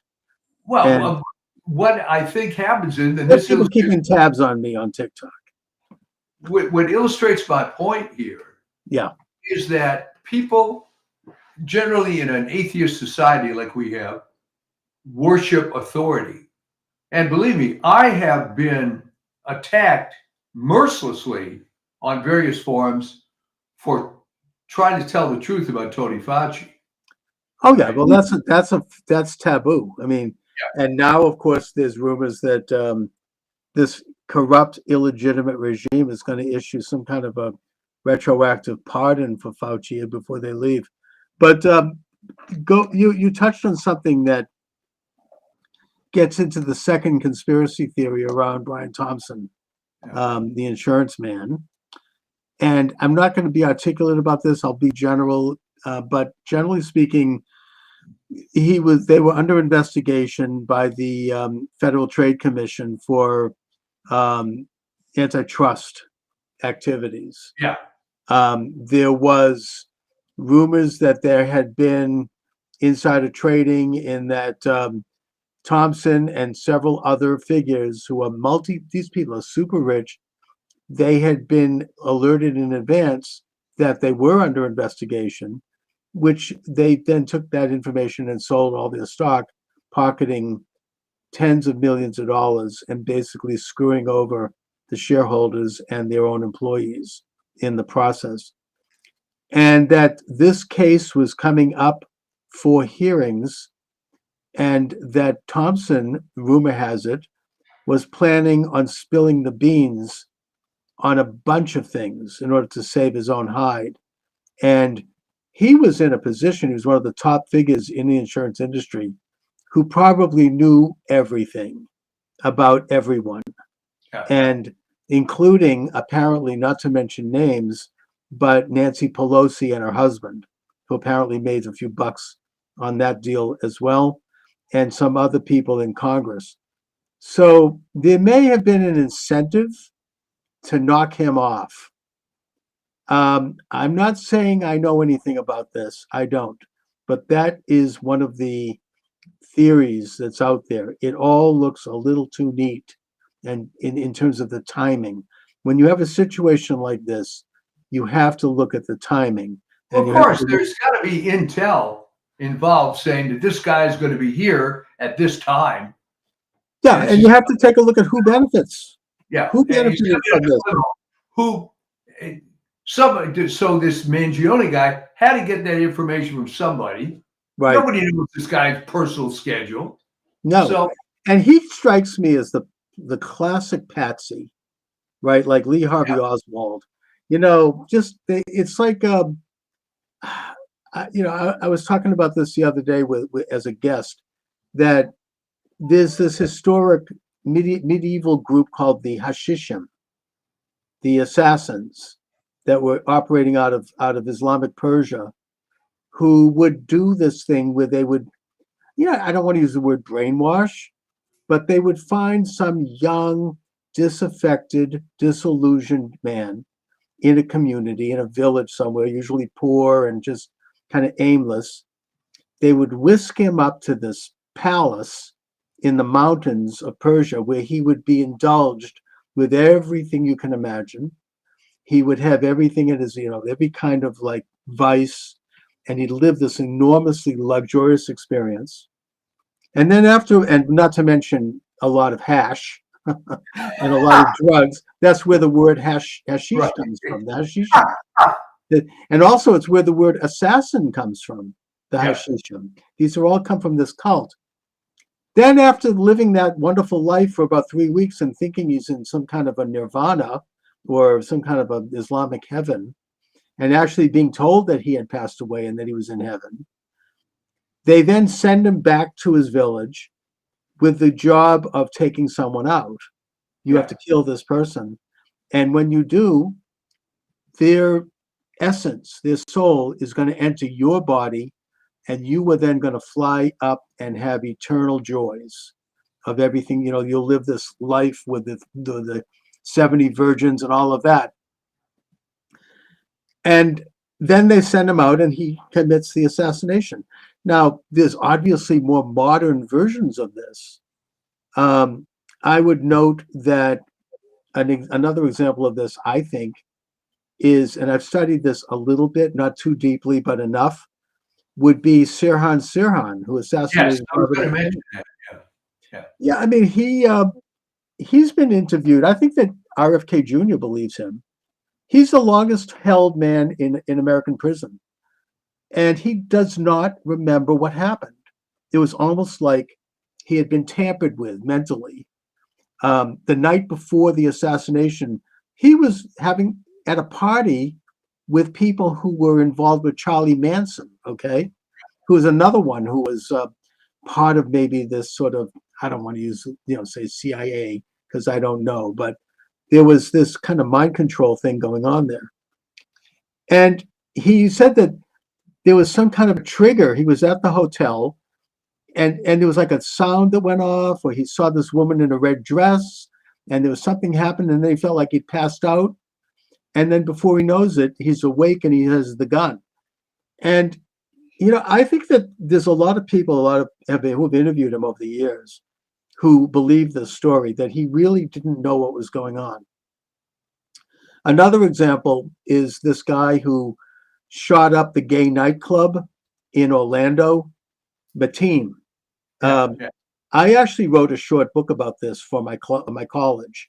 We had to pick, like, in my criminology class, we were given a list of people that we had to do a dive into and study, and I picked him. And I discovered that he had been on several trips to Saudi Arabia. He was one of these disaffected guys, kind of an in the closet kind of a guy. And I think there's evidence that he came back from one of these trips and he was very different, according to people who knew him. It was like his brain he'd been tampered with. And that his experience of doing this shooting was one where he didn't know what he was doing. It was almost like he was under some kind of, hypnosis. So that, the famous term MK Ultra was raised. Yeah. After the Mangione thing. And as I predict, you can hold me to it, you're not going to find out a damn thing about this. No. Other than, physically he did it. They're going to tie him with the evidence to the crime.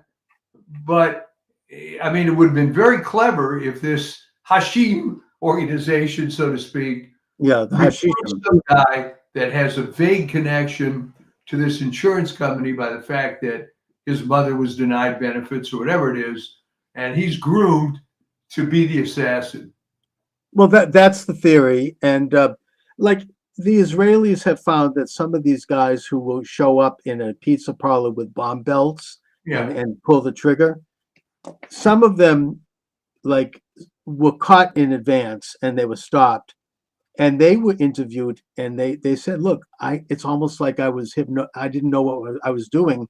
Now that I'm awake, I do know, and I'm sorry that I was doing this. I didn't mean to do it, but there was something going on." It's sort of, a modern version of the Hashishim.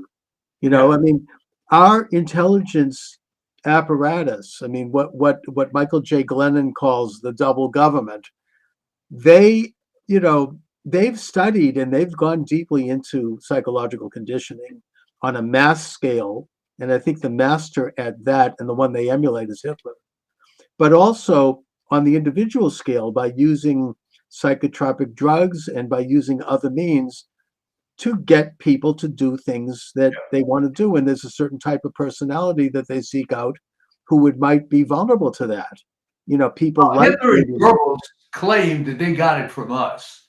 So I don't really know. I don't know either, but it's been around. The British are involved with the Tavistock Institute, and certainly the Soviet Union was involved with the Polytechnic Institute. Yeah.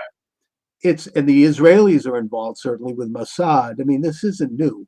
They all interact with each other, and while they all have their own agendas, I think they share information about how to do these things and how to conduct these sorts of operations. So maybe there was someone, and again, I'm not saying I know anything, because obviously all I know is what I read in the paper.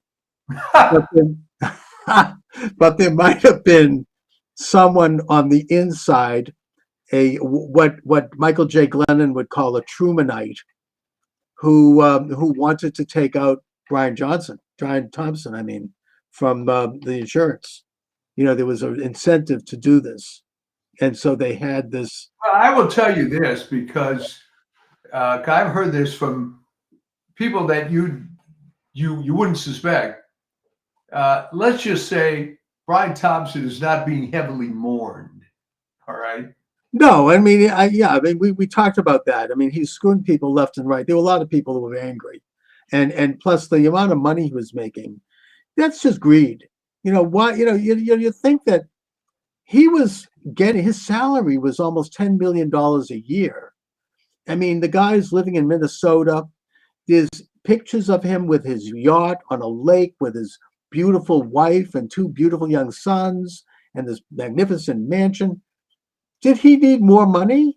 Why was he doing an insider trading deals until he could make more? I mean, that's another question. Why do people get? I mean, I would have been very happy. I mean, most, having a 20th of what he had. I've met some people like that, and it becomes sort of a numbers game, because a lot of them that I've known don't even really spend it. It's just like, what did you score? So what do you do with it? I don't think he was. But the point is that to make him do stuff like that's corrupt on top of, why would he even risk it? But even so, I mean, hasn't he $10 million a year, and he's going to now stiff his own shareholders and his own employees by doing this insider deal and walking away while everybody else is screwed because the stock plummets and people lose all of their pensions, and their elderly people lose their. I mean, it's just the greed of it is astonishing. I mean, there's not a lot of morality at that level, and, right? You just have to kind of leave it at that. I mean, you don't. Most people in business, including me, are happy when they have positive cash flow, right? And happy when they make a profit. I've never been in a business where I made obscene amounts of money, so I've never had that experience. But I can see. All right, I knew one guy that had kind of a windfall. He was an engineer that had a contraption for lowering the amount of noise put up by jets. And when these regulations came true, this guy became an instonaire, right? Suddenly has hundreds of millions of dollars. Right. So what's the first thing he does? He divorces his wife and Picks up a younger woman, right? Yeah. And of course, she gets a big piece of that anyway. I won't go into all her problems, but it was it. Some people think, well, I've been denied and now I deserve it and it's my time. And yeah, but at least he earned it fair and square. He invented something and it took off. It's like, I'm saying he got a little strange. Okay. And, okay. I mean, I don't begrudge someone I wouldn't begrudge like a baseball player who is making what he makes, or I wouldn't begrudge a talk show host or a musician who makes what they make. It's obscene but they're making it because that's what the market will bear. They're doing it honestly. That's in the case of Thompson, though, he was not doing it honestly. I mean, he was in that he was getting, like more money per year than an obscene amount of money, but that's the way it is. I mean, that was in the open, and his company decided to do that. Now, I think should be some regulation around that, but even so, that is one thing. But the other thing is, on top of this, he has to do this deal that was causing, investigation. I mean, why? It's just, I mean, I suppose it's the same question of, like, I don't know, it makes you think, I don't know why, it's a different subject, but it makes you think of Bill Clinton. Yeah. He had to have sex in public with a woman on the steps of the state capitol. Wasn't it enough, to, be having an extramarital affair, but he was like the thrill of it, I suppose, he enjoyed, you going to the church and waving a Bible in people's face, and then going back and having various assignations with Monica Lewinsky in the Oval Office. Well, he got a perverse pleasure for publicly doing stuff that was wrong. Right. Because it gave him a sense of power. Like, and daring people to call him on it. I mean, he purposely misquoted one of the Beatitudes when he said, "Blessed are the peacemakers, for they will inherit the earth." The correct quote is, "Blessed are the peacemakers because they will be called children of God." All right, not a big deal, but he did it because he knew that the sycophant media wouldn't call him on it. Right, and he enjoyed that, and he had nothing but contempt for them. Yeah. And he was like, like kind of sticking it to them all. And hey, even in his book, which was 1,000 pages of absolute drivel and dull crap, he says in one sentence, he acknowledges with regard to, he talks about Lewinsky only, but he says, "I did it because I can." Yeah. That was his explanation. He left it at that. "I did it because I can."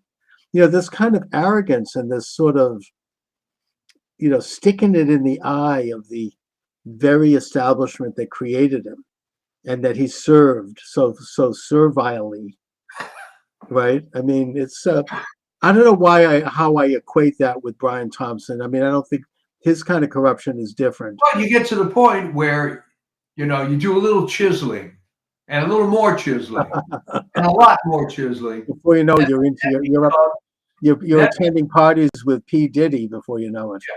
That becomes your modus operandi. All right. And this is why he is not heavily mourned. No. And then there are people trying to make you feel bad for the fact that he was killed. I mean, I don't know how innocent he was. I don't think he was that innocent. No. It's I don't think anyone has any sympathy for him. Although, I don't think anybody deserves to be gunned down like that. Yeah. There's something about it that it would have at least been decent if he was able to face the guy, eyeball to eyeball before getting gunned down. I mean, but doing it that way was not the American way. It's not like the old West, the model with Wyatt Earp. You meet somebody at high noon at the OK Corral, then you see who gets to pull the gun first. It's not like a, John Wayne or some, the movies. It was not really done that way, and that's wrong. I mean, the whole thing is wrong. I don't think anybody deserves to be assassinated, but he's not a sympathetic figure. No. And this other guy seems, as I said, like some kind of a patsy. I don't know, showing up at a McDonald's and he's identified by an employee, and the police come and he's got everything there. He's got his fake IDs, he's got the gun, he's got everything sitting there. It's just a little too neat. There's something about it that's the whole McDonald's thing was a little weird. It just doesn't add up. I don't think we'll ever get to the bottom of it. No. And of course it's going to be a sensation on trial because he's quite good looking, and women are going to, I mean, he's like the Menendez brothers, right? Yeah, there we go. I mean, with all due respect, I remember my late grandmother said, "I can't stop watching the Iran-Contra hearings because Oliver North is so handsome." It's like this is so there's going to be that going on.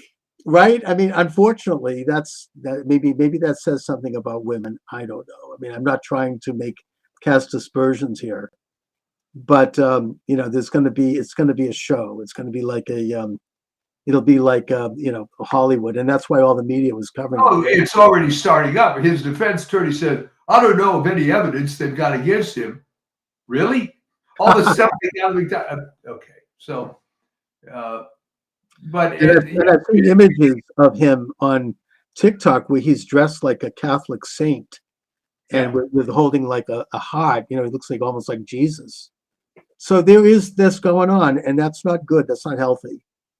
There's something about that it's a snapshot of our society, I suppose. yeah, well, there's going to be some tumultuous times here as we readjust back to a Trump situation.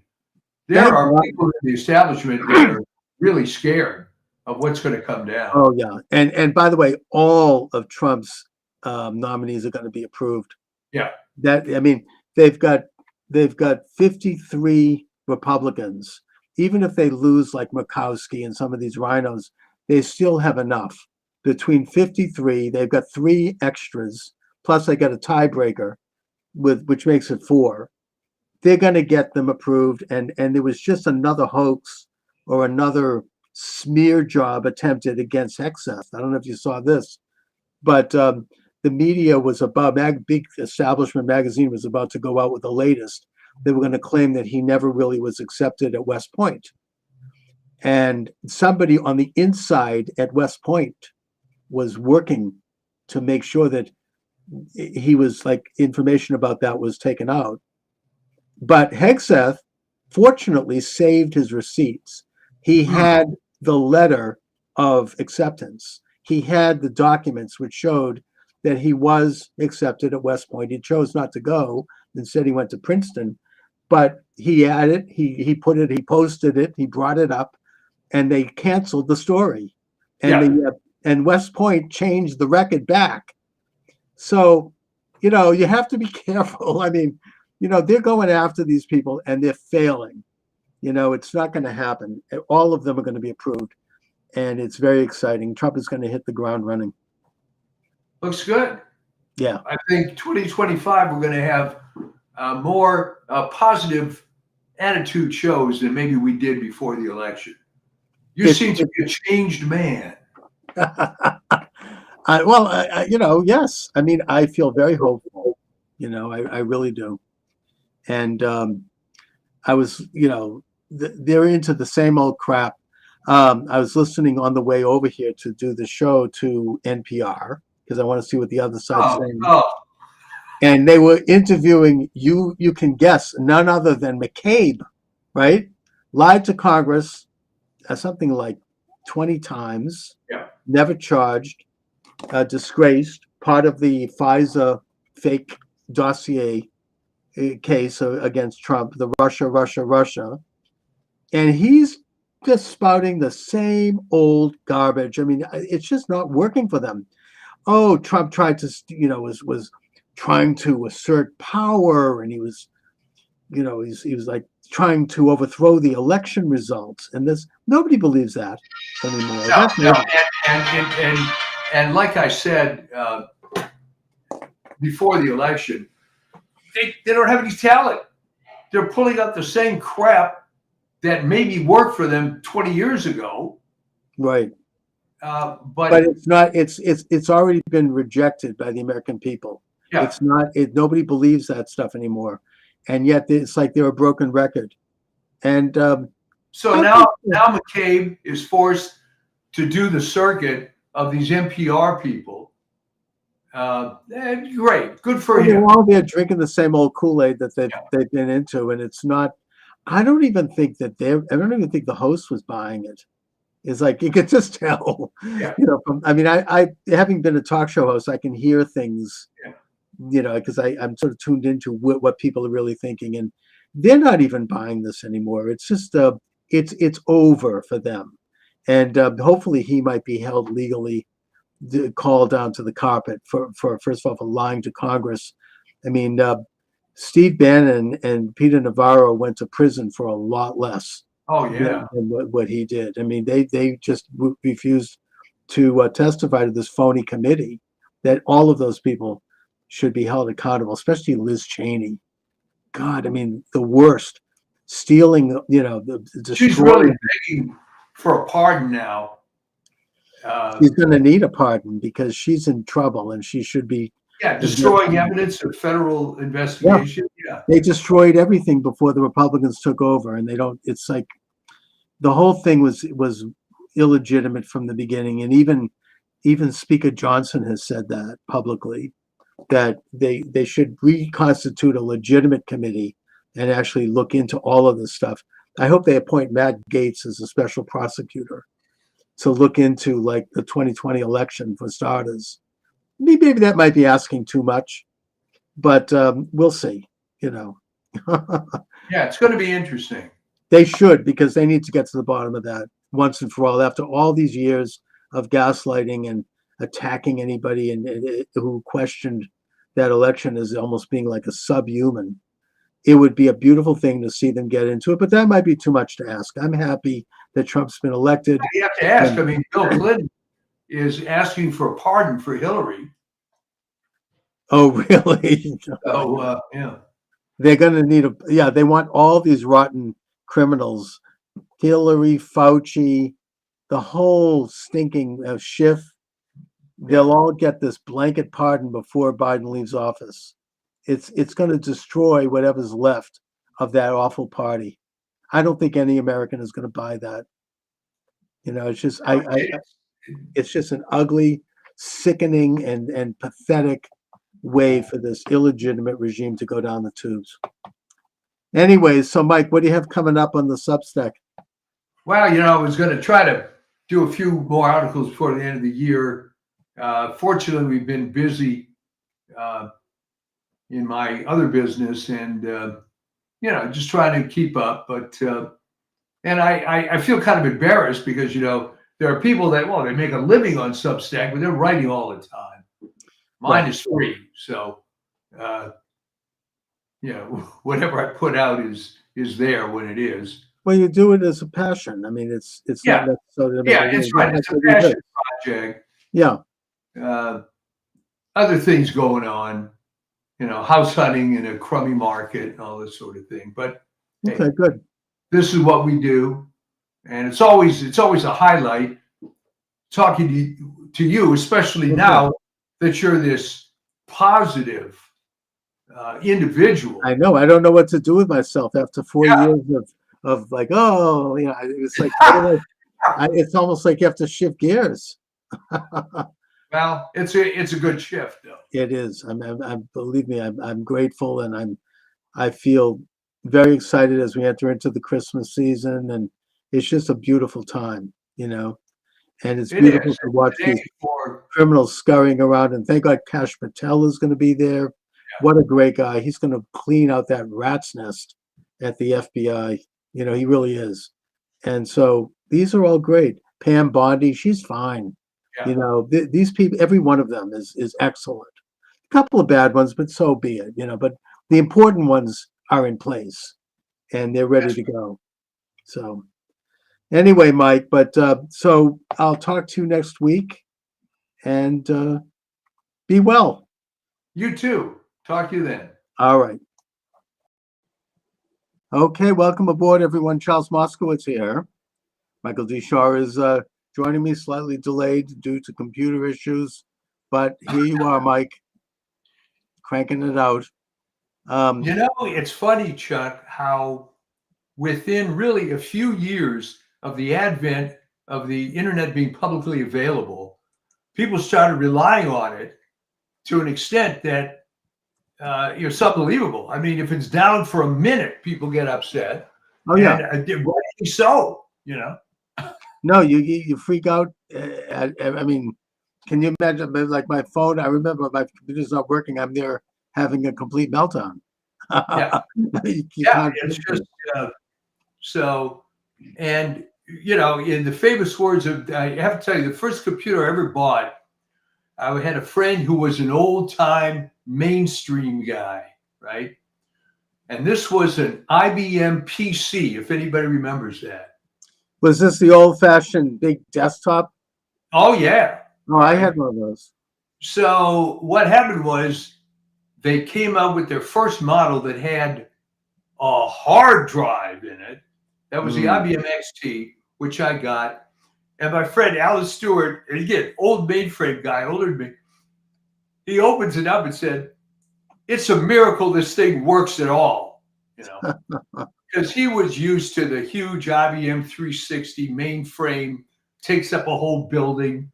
Oh yeah, And I remember although- you to go online. There was the handshake, and you Yeah. hear like the clicking noise. And I Yeah. mean, back then I was the head of a pretty big and successful business, so I had money back then. I spent a lot of money on this big, monitor and the keyboard and a printer and a column and memory and all the bells and whistles. Now, basically the laptop can do all of it you can get one for like $300 or $400 at Costco. Yeah, So- it's a whole different thing. But anyway, the best thing that I saw all week, and I'm sure you see it because you watch all this crap, Yeah.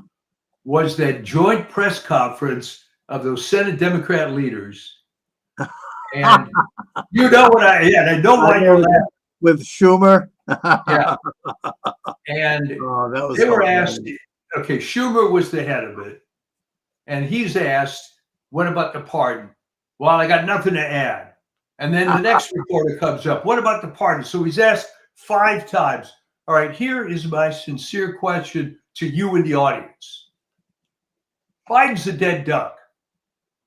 Why not, Chucky Schumer, just say, hey, we were disappointed. But to Well, not I mean, even speak, do you appreciate how gelded this guy is? The Senate Majority Leader doesn't have the huevos to just give an honest statement. Hey, we were let down. But to say that's why they lost. That's what Yeah. I mean. The worst violator, of course, was Harris. I mean, they could not answer a direct question on the most simple things. I mean, we've all seen the congressional testimony over the past couple of years. Yeah. Josh Hawley and Ted Cruz and some of these other guys asking questions of people, and they just would spit out this kind of like shibboleth, this kind of pre-planned slogan, and they kept repeating it. Some of these judge appointees are the worst. Oh my God, they're just like little robots. And I think that really peeved a lot of people, and this is why they voted for Trump. Well, this stems from, and it's one of my great cliches, the Model UN mentality. Right. What do I mean by that? Because this probably predates some people. Back in the day, and you tell me if even in your era this was true, you get all the kiss-ass 7th and 8th graders, Mm. and they would be the Model UN. And they would have this set of liberal beliefs that were drummed into their heads. And the problem is most of these people never changed. Because there's people I knew. It's a finishing club for the future left-wing Yes. activists. I know my daughter was briefly involved in it. She didn't like it, but she went to the convention in Boston for it. All right.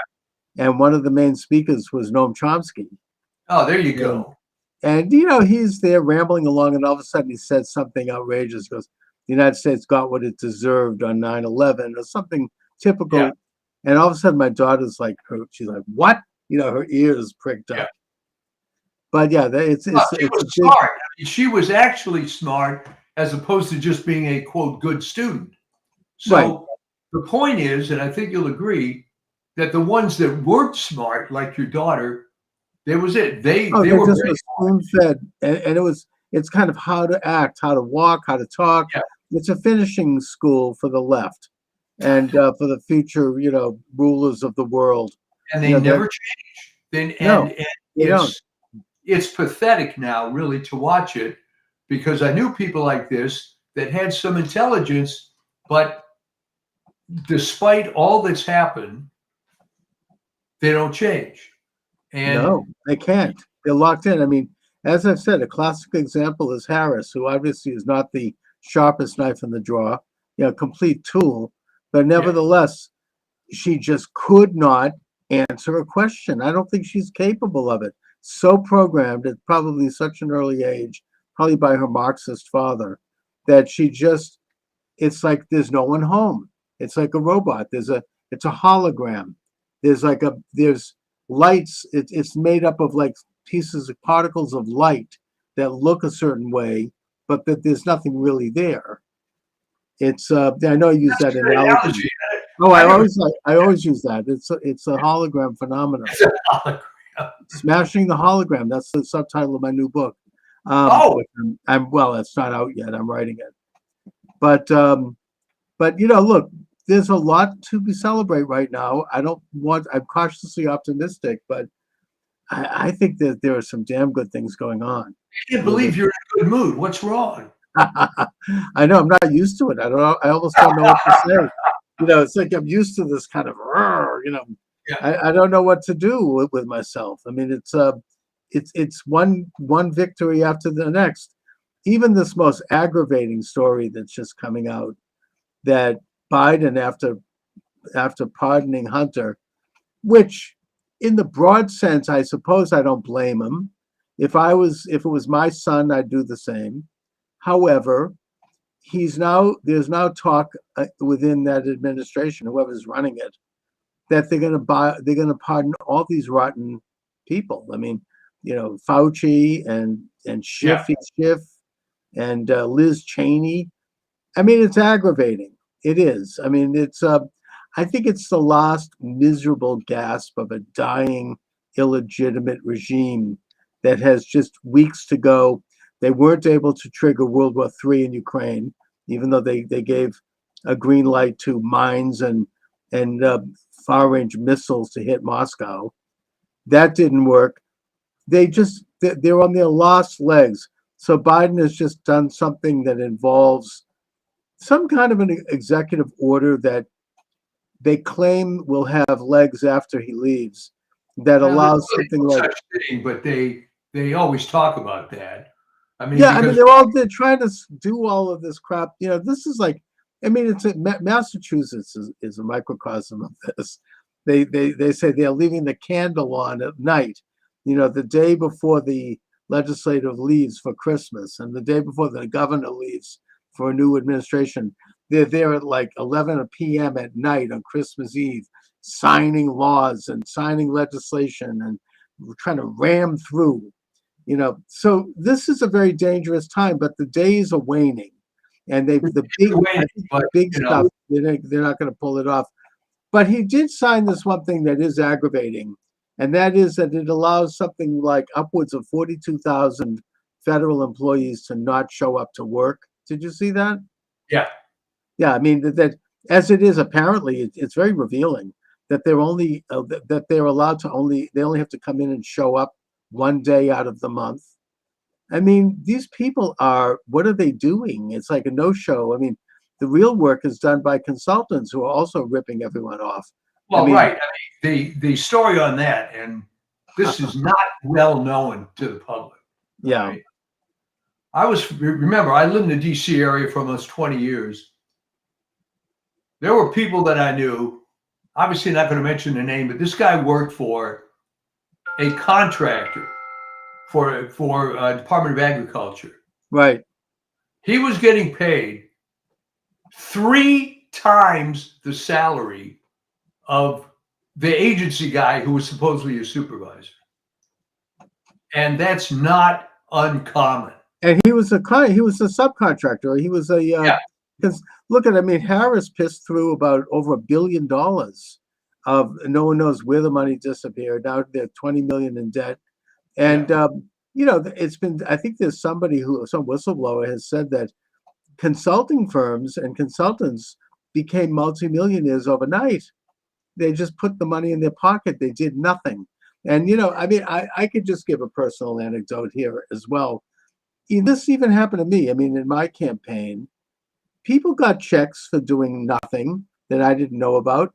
I had this one guy, all of a sudden they all come out of the woodwork, and then they're like, yeah, he got a check as a consultant, and I ran into him at a Starbucks 2 years later, Oh, and he sheepishly said to me, he says, "I want you to know that I did nothing, for that money." I'm like, look, I kind of suspected that, but I mean, that's the way this business is. I mean, everybody's like getting these checks, and it's a situation which in Washington is so bad now that you have people who haven't shown up for years. And I think that the exciting news is that Vivek Ramaswamy and Elon Musk are fully aware of it, and they're going to clean out those rat's nests, every last one of them. And I don't think if Biden is signing some kind of an executive order to protect them, I don't think that's going to work. no, it isn't going to work. And of course, the problem is for them that they're making it worse than it is. All right. If you have to decide an executive order to protect 40,000 people that are out working, there's not going to be a whole lot of sympathy against government cuts. And those. I think he's going to do this blanket pardon of like Liz Cheney and all these rotten, swamp monsters. I'll tell you whose name is at the top of the list is Fauci. Oh, I know. Oh, the Mengele Fauci. I mean, that's aggravating. I mean, obviously, if they accept Chuck, the good news is about that, and you know what I'm going to say. Yeah, it's terrible this guy's killed thousands of people, maybe more. But now they're admitting it. I mean, yes. I mean, obviously, if they're not getting pardoned for nothing.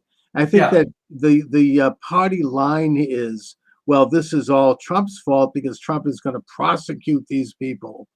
I don't think anyone, even the liberal media, didn't buy that when they claimed that about Hunter. Everybody knows that he was just a real scumbag. I mean, on the top highest order, nobody bought this at Trump's. First of all, he's not even on the list of people that Trump is going to prosecute. I mean, and also, unlike them who make up crimes, like they'll take an alleged campaign misdemeanor, turn it into a felony, split it into 34 pieces, and get 34 convictions from a corrupt jury and a judge who's made $85 million in contributions to his daughter's firm. The Trump people aren't going to do that. They're not going to make up crimes. There's plenty to work with there. They're going to work, you just work within the law. I just had on earlier today this lawyer, Peter Tickton. He's been around a while. He's actually a longtime personal friend of Trump in Florida. He's in Florida. He's bringing a case in Florida regarding voter fraud. And he's calling for the decertification of a congressional race because the independent, so-called mail-in ballots, which come in at an average of like several hundred to 1,000 a day in a period leading up to an election, he discovered that there was on one day 185,000 of them came in, which is statistically impossible, and that someone had shut off a little computer machine run by the state, which requires that they prove that they have a driver's license and that there's one other proof of personhood. That was shut off by someone or automatically the day those came in. And he's got a lawsuit. It's happening next week. And it's going to open up a whole deal. He knows Pam Bondi, who's going to be the attorney general. He knows Trump. They're aware of this. And I think that if they open this thing up, because he says this is just the tip of the iceberg in terms of a national phenomena. Trump won anyway because he got such a huge vote, but they were doing this crap that we've been talking about for years with these fake votes. He says that they're almost like drone votes. They're phantom votes. They're not connected to a real person. I've heard about this before. I mean, this has been out there, but he now has the receipts for it. And he says that if this trial is on track and it really gets the kind of traction that it should get, it's going to open up a can of worms because Trump actually in Congress, the Republicans actually carried 40 or 50 more seats than they actually seem to have. And that this was more done on a local level than nationally. Probably Trump did get bigger amounts of votes, but for the it was mainly a congressional thing. They couldn't take down Marco Rubio and Tim Scott because they were like Trump. They had a big vote that these kind of votes couldn't overcome, but they were able to take out several close elections for Congress. And if this thing is exposed, oh, it would be beautiful.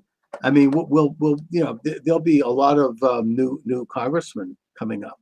Well, there's three elements that are very entrenched that are going to be attacked. One is voter fraud, Right. which is everywhere, and you just have to use your old friend inductive reasoning, right? How did California go from being at worst a purple state to be blue as hell? It's voter fraud. Yeah, but I think we have to differentiate. It's not so much voter fraud, like people engaging in fraud. Voting fraud. Well, yeah, that's a felony, and that's something that it's out there, but it's not. There's no big change in that. That's been going on since the days of Washington. What has changed is what I would call election fraud, ballot fraud. Good.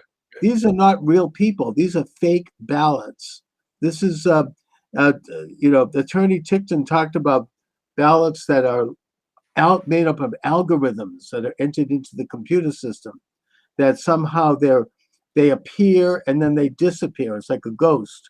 They show up in the system a few days before an election and then they vanish. And he says that it is something it's a national thing. It's an international thing, actually. And that he's on the tip of an iceberg on a huge story, one that I think that the leftist media is going to try to ignore, but it's percolating. As I said, he has Trump's air, he has Bondi's air. They know about it, and it's going to be very, very interesting to watch. Yeah. Well, with that you call election fraud, there's also healthcare fraud. There's also defense industry fraud. And I think that's going to be the one that's hardest fought. All right. The reason they're after Hesketh is that he's the first actual war fighter, I think, in at least the last 100 years. Well, they never. Yeah. And yeah, this is a big war was, but in the research I've done, they've always been bureaucrats. Oh yeah, always desk. I mean, and also, I mean, the fraud in the Defense Department. I mean, they cannot pass an audit. They failed 7 straight audits. Yeah, and I mean, even my own Senator Ed Markey, before he went in the tank for the left completely, back when he was making his bones as a rep, he was the one, he held up a toilet seat and said, this cost $2,000. He's the one that kind of exposed that back in the early, I think it was in the late 80s. He's been around forever. Yeah. But now he's completely corrupt. He's a complete stooge of the leftists, powers. But back when he started out, he was a fairly decent, solid Boston Irish guy, who knew how to go in and knock around some things. And he brought this up way back then. So this is nothing new. And yeah, Hesketh is somebody who could go after it. He's not part of it. And that's exactly why they're going after him. He's not part of it. And it really is interesting that the only argument they can use, forget about all this crap they're trying to dig up on him, but the generic argument that, well, this is unprecedented. Oh, yeah. Yeah. Let's look at Robert McNamara. Boy, he hit a home run. He was another typical industry guy. How many lives have he had? I mean, all these people, Schlesinger. I mean, we could look at all of these guys, and that they're getting into like digging up someone's personal life, and I don't think it's going to work. I heard just yesterday, I don't know if this has been confirmed, but apparently all of the Republican senators are backing Hegseth, and that Yeah. includes, even the real rhinos like Murkowski and Collins. So this is a huge victory. This is a major step. I think they're backing him because now they know which way the wind is blowing. There seems to be this whole bulldozer going through the entire corrupt government structure. The big money is in defense, and the big money is in healthcare, and that's the thing that they have to fix. Those rotten agencies. No, Isn't yeah. it funny that the guy from Stanford, Bhattacharya, I believe his name is, he was on their enemies list, and now he's going to be head of the whole NIH. Oh yeah, and Kennedy. That I don't think they can touch him. They've demonized him. They've tried to go into, his past, and they're digging up personal stuff. I don't think, this is the same crap they've always pulled. I mean, if they can't find something, they'll make it up, and they'll basically bribe people and hire people to come forward. I mean, this goes back to Anita Hill. That was the first example. She was a mediocre mid-level executive working under Thomas, and he might have told a few dirty jokes. Fine, he never touched her. He asked her out, not appropriate, but it's not like that has to come up in a Supreme Court hearing. I think that she was awarded. I think that she was groomed, and she got money.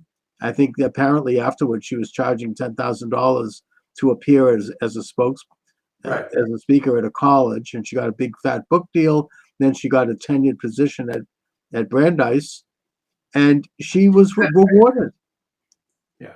Where she heads the diversity and inclusion department. So, right, she does. So she was. I think that that's how that works. I think that she was given some plums.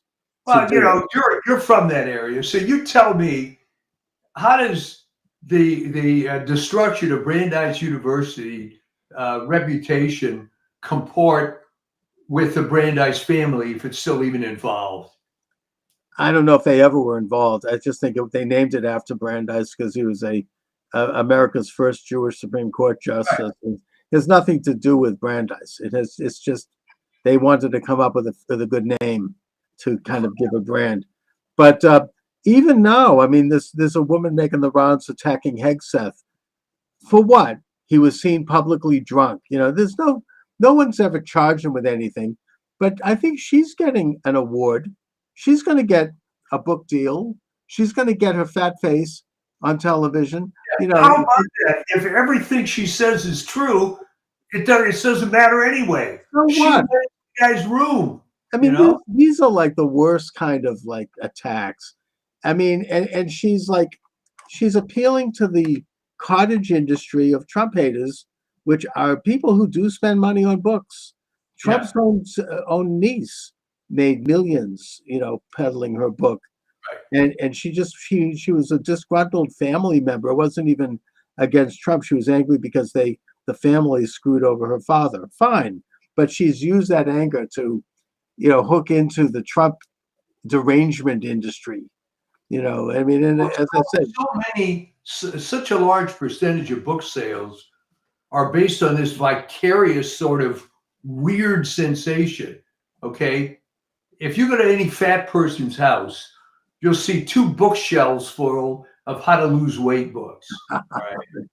And if you go to any liberal's house, you're going to see, I mean, before Trump, you'll see whatever the flavor of the month, left-wing cause, all the books. Oh, yeah. And you walk into Brookline Booksmith here in Boston, near where I live, and it's all those books on the front of the house. I mean, that they're like in the windows, and along with the Black Lives Matter flag. Not to putting aside the fact that I think the head of Black Lives Matter endorsed Trump, but putting that aside, I mean, there's still, and they have what's called the apple pie and motherhood placards. We support science. We oppose hate. All these euphemisms that are saying that they hate Trump, basically. But I've always wondered because as a marketing guy, I'm always a student of human behavior. All right. Maybe you hate Trump or you're liberal, whatever you are. How does it make it any better? How does it hurt Trump by you sending money for a book describing how bad he is? How does that affect Because anything? they just wallow in this stuff. I mean, look, I saw it at my Thanksgiving table. Oh, I was going to ask. Oh yeah, I mean, there are people, with due respect to her, my 91-year-old mother is one of them, that are going to spend the rest of their lives just stewing in hate and rage and anger and just absolute bitterness. I mean, I don't know how they sustain it. And it's so like they repeat, all of a sudden, these people are experts on tariffs. They don't even know what a tariff is. They should have taken a little time to look it up in a dictionary. And they're like, all of a sudden, they're like, anything that they can get. And it's, oh my, I mean, it's just, it's really like, and I think that cult is diminishing. I do. I think that it's think you're becoming right. marginalized. Reality has hit too many of these people right between the eyes. I mean, you can be the most flagrant Model UN type there is, but after a while, you're going to see, hey, you know what? My worldview that was pumped into my head when I was 12 maybe doesn't apply anymore. But then by the same token, you and I have met people who still talk that way. They do. And you just can't convince them otherwise. It's All like right? it's like Michael Savage says, it's a mental disorder. Yeah, It's it a is. mental disease. And I said to them, I said, look, I certainly respect opposing Trump's political positions, or using reason. And I get the fact you may not like him personally, you don't like his style, fine. But really, I mean, this kind of hatred, this irrational hatred. Look, I didn't like Obama. I disagreed with his socialistic agenda. I didn't like him as a person particularly. I found there was something about him that I didn't like his character. But when he did something that I thought was good, I praised it. Right. I wanted what's best for the country. I mean, I was glad that he wasn't worse. I wasn't like, stewing. And same thing with Clinton, who was even more of a loathsome individual. But still, I mean, I never was, there's something really wrong with them. I mean, yeah. And I said, look, Trump has won. He won a substantial mandate. Get over it. You don't have to like him, and you can criticize, but it's like the campaign is over. You lost. Get over it.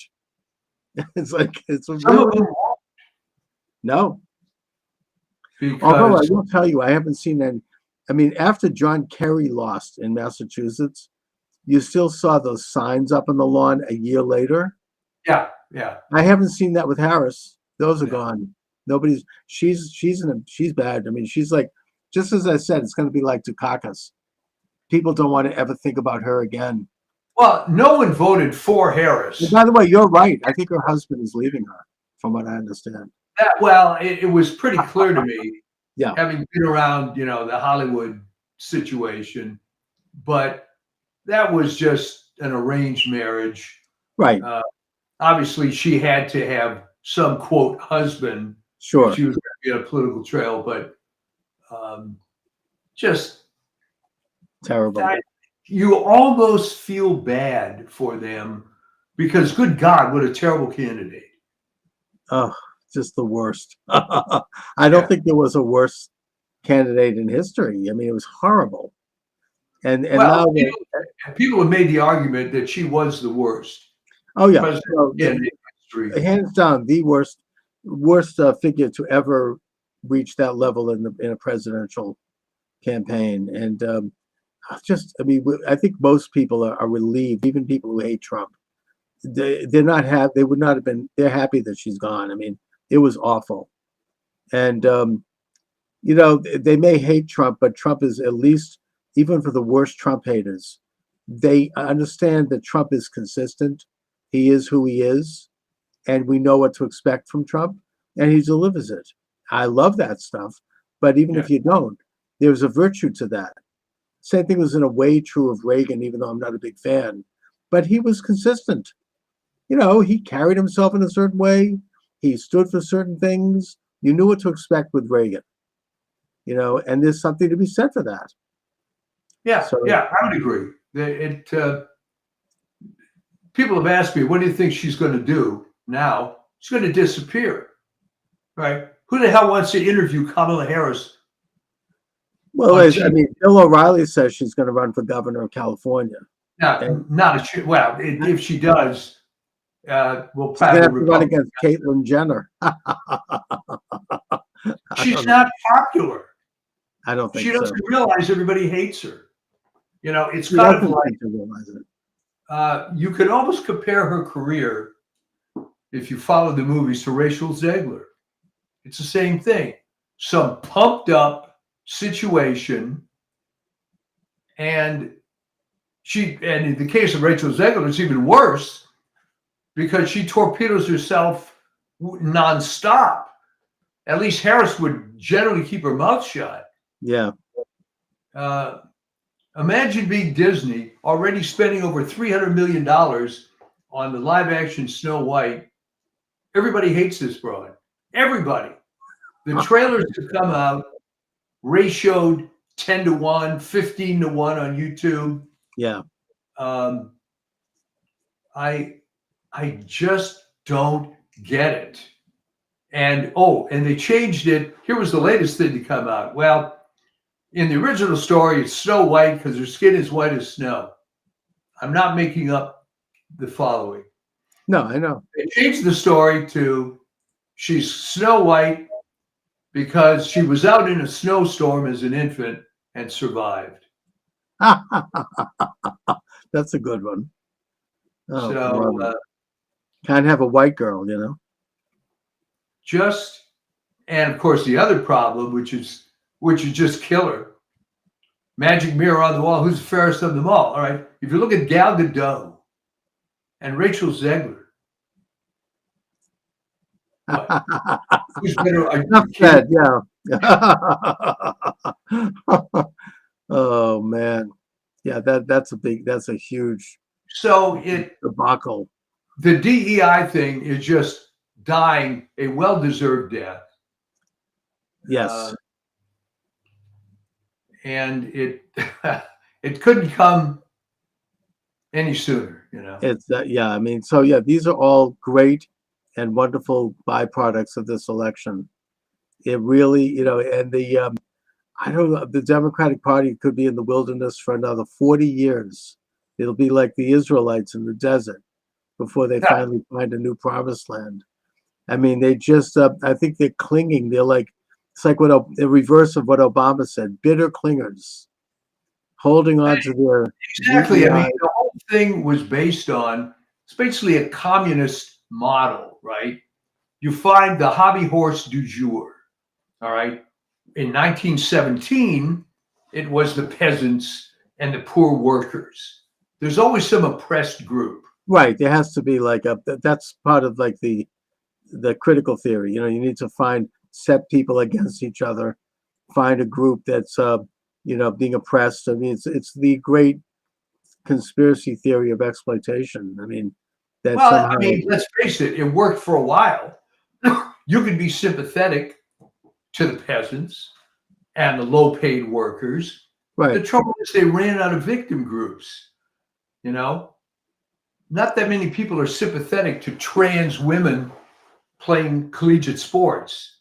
So no, I mean, this is like this is kind of the Waterloo, it seems. And conveniently, this case is now before the Supreme Court. And it doesn't look good for them. I mean, it's just, you have, Ketanji Jackson, who comes across as about, it's just as a dimwit. I mean, she says something about that she's comparing sex change operations for children to miscegenation. I don't know how but she was outdone, I think, by Sotomayor. Oh, yeah, another one. Sex change operation has about as much risk as taking an aspirin. Yeah. So I mean, and I think I think that most people, including most liberals, are cringing over that. They don't want to talk about it. It's so, and it's just coming at a time when, they're already on the ropes, and this is one of the reasons, one of the many reasons why Trump won, is because people reject this whole agenda. Sex change operations for children is ghoulish. It's, it's sinister. It's sick. It's really something that, and meanwhile, you have these young women who are trying to come forward and testify in terms of what they've been through. They're the real heroes, and they're being ignored and they're being shut. They're being ignored and silenced, and you really have to wonder about big pharma, about the whole healthcare. It's $1 billion industry, right? People are making. I mean, Steve Bannon had on this guy the other day that it's just heartbreaking. I mean, he had twin sons, and one of them, I don't know what he did. Maybe he picked up a Barbie doll or something when he was 3 years old. The wife decided that he was actually a woman, a girl in a boy's body. They got divorced. She got custody. She's forcing him to have sex change operations. The father can't even see the child. It's heartbreaking. It's like, oh my God. And they got this radical judge, basically, coming down on him because he disagrees. I just don't think that's going to fly in this country. It's so evil and so despicable. It is evil, but remember, they've controlled the institutions for 50, 60 years. So it's not going to come back all at once. But we let it deteriorate to this extent. And shame on us. All right.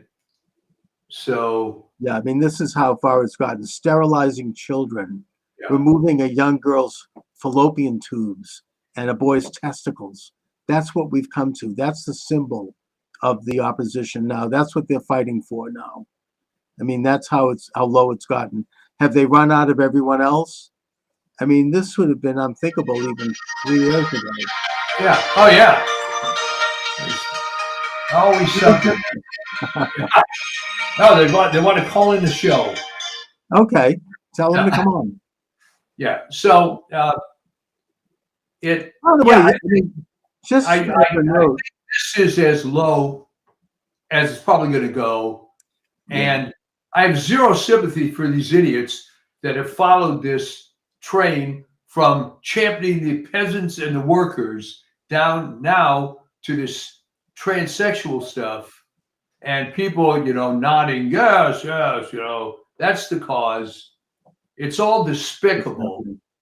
It's ugly. And by the way, if someone is watching this live stream, you can call in 508-637-5596. We could take a call if you want to call in. 508-637-5596 is the number. I think we also can take chats on Kick and on Rumble. Let me just see if I can see that. I'm terrible with this. Yeah, I mean, I should get Discord, whatever that is. People tell me that that's something that could be used for like technically to get chats. I am really bad at that. By the way, if somebody knows someone who understands how to do some of these things, contact me and I'll hire you. To help me, because there are these various live streams that I just don't know how to hook them up, but I should have, and they're not even, a lot of them are free. I mean, I should be live on Substack. I should be live on Telegram. All you have to do is find a conservative young person.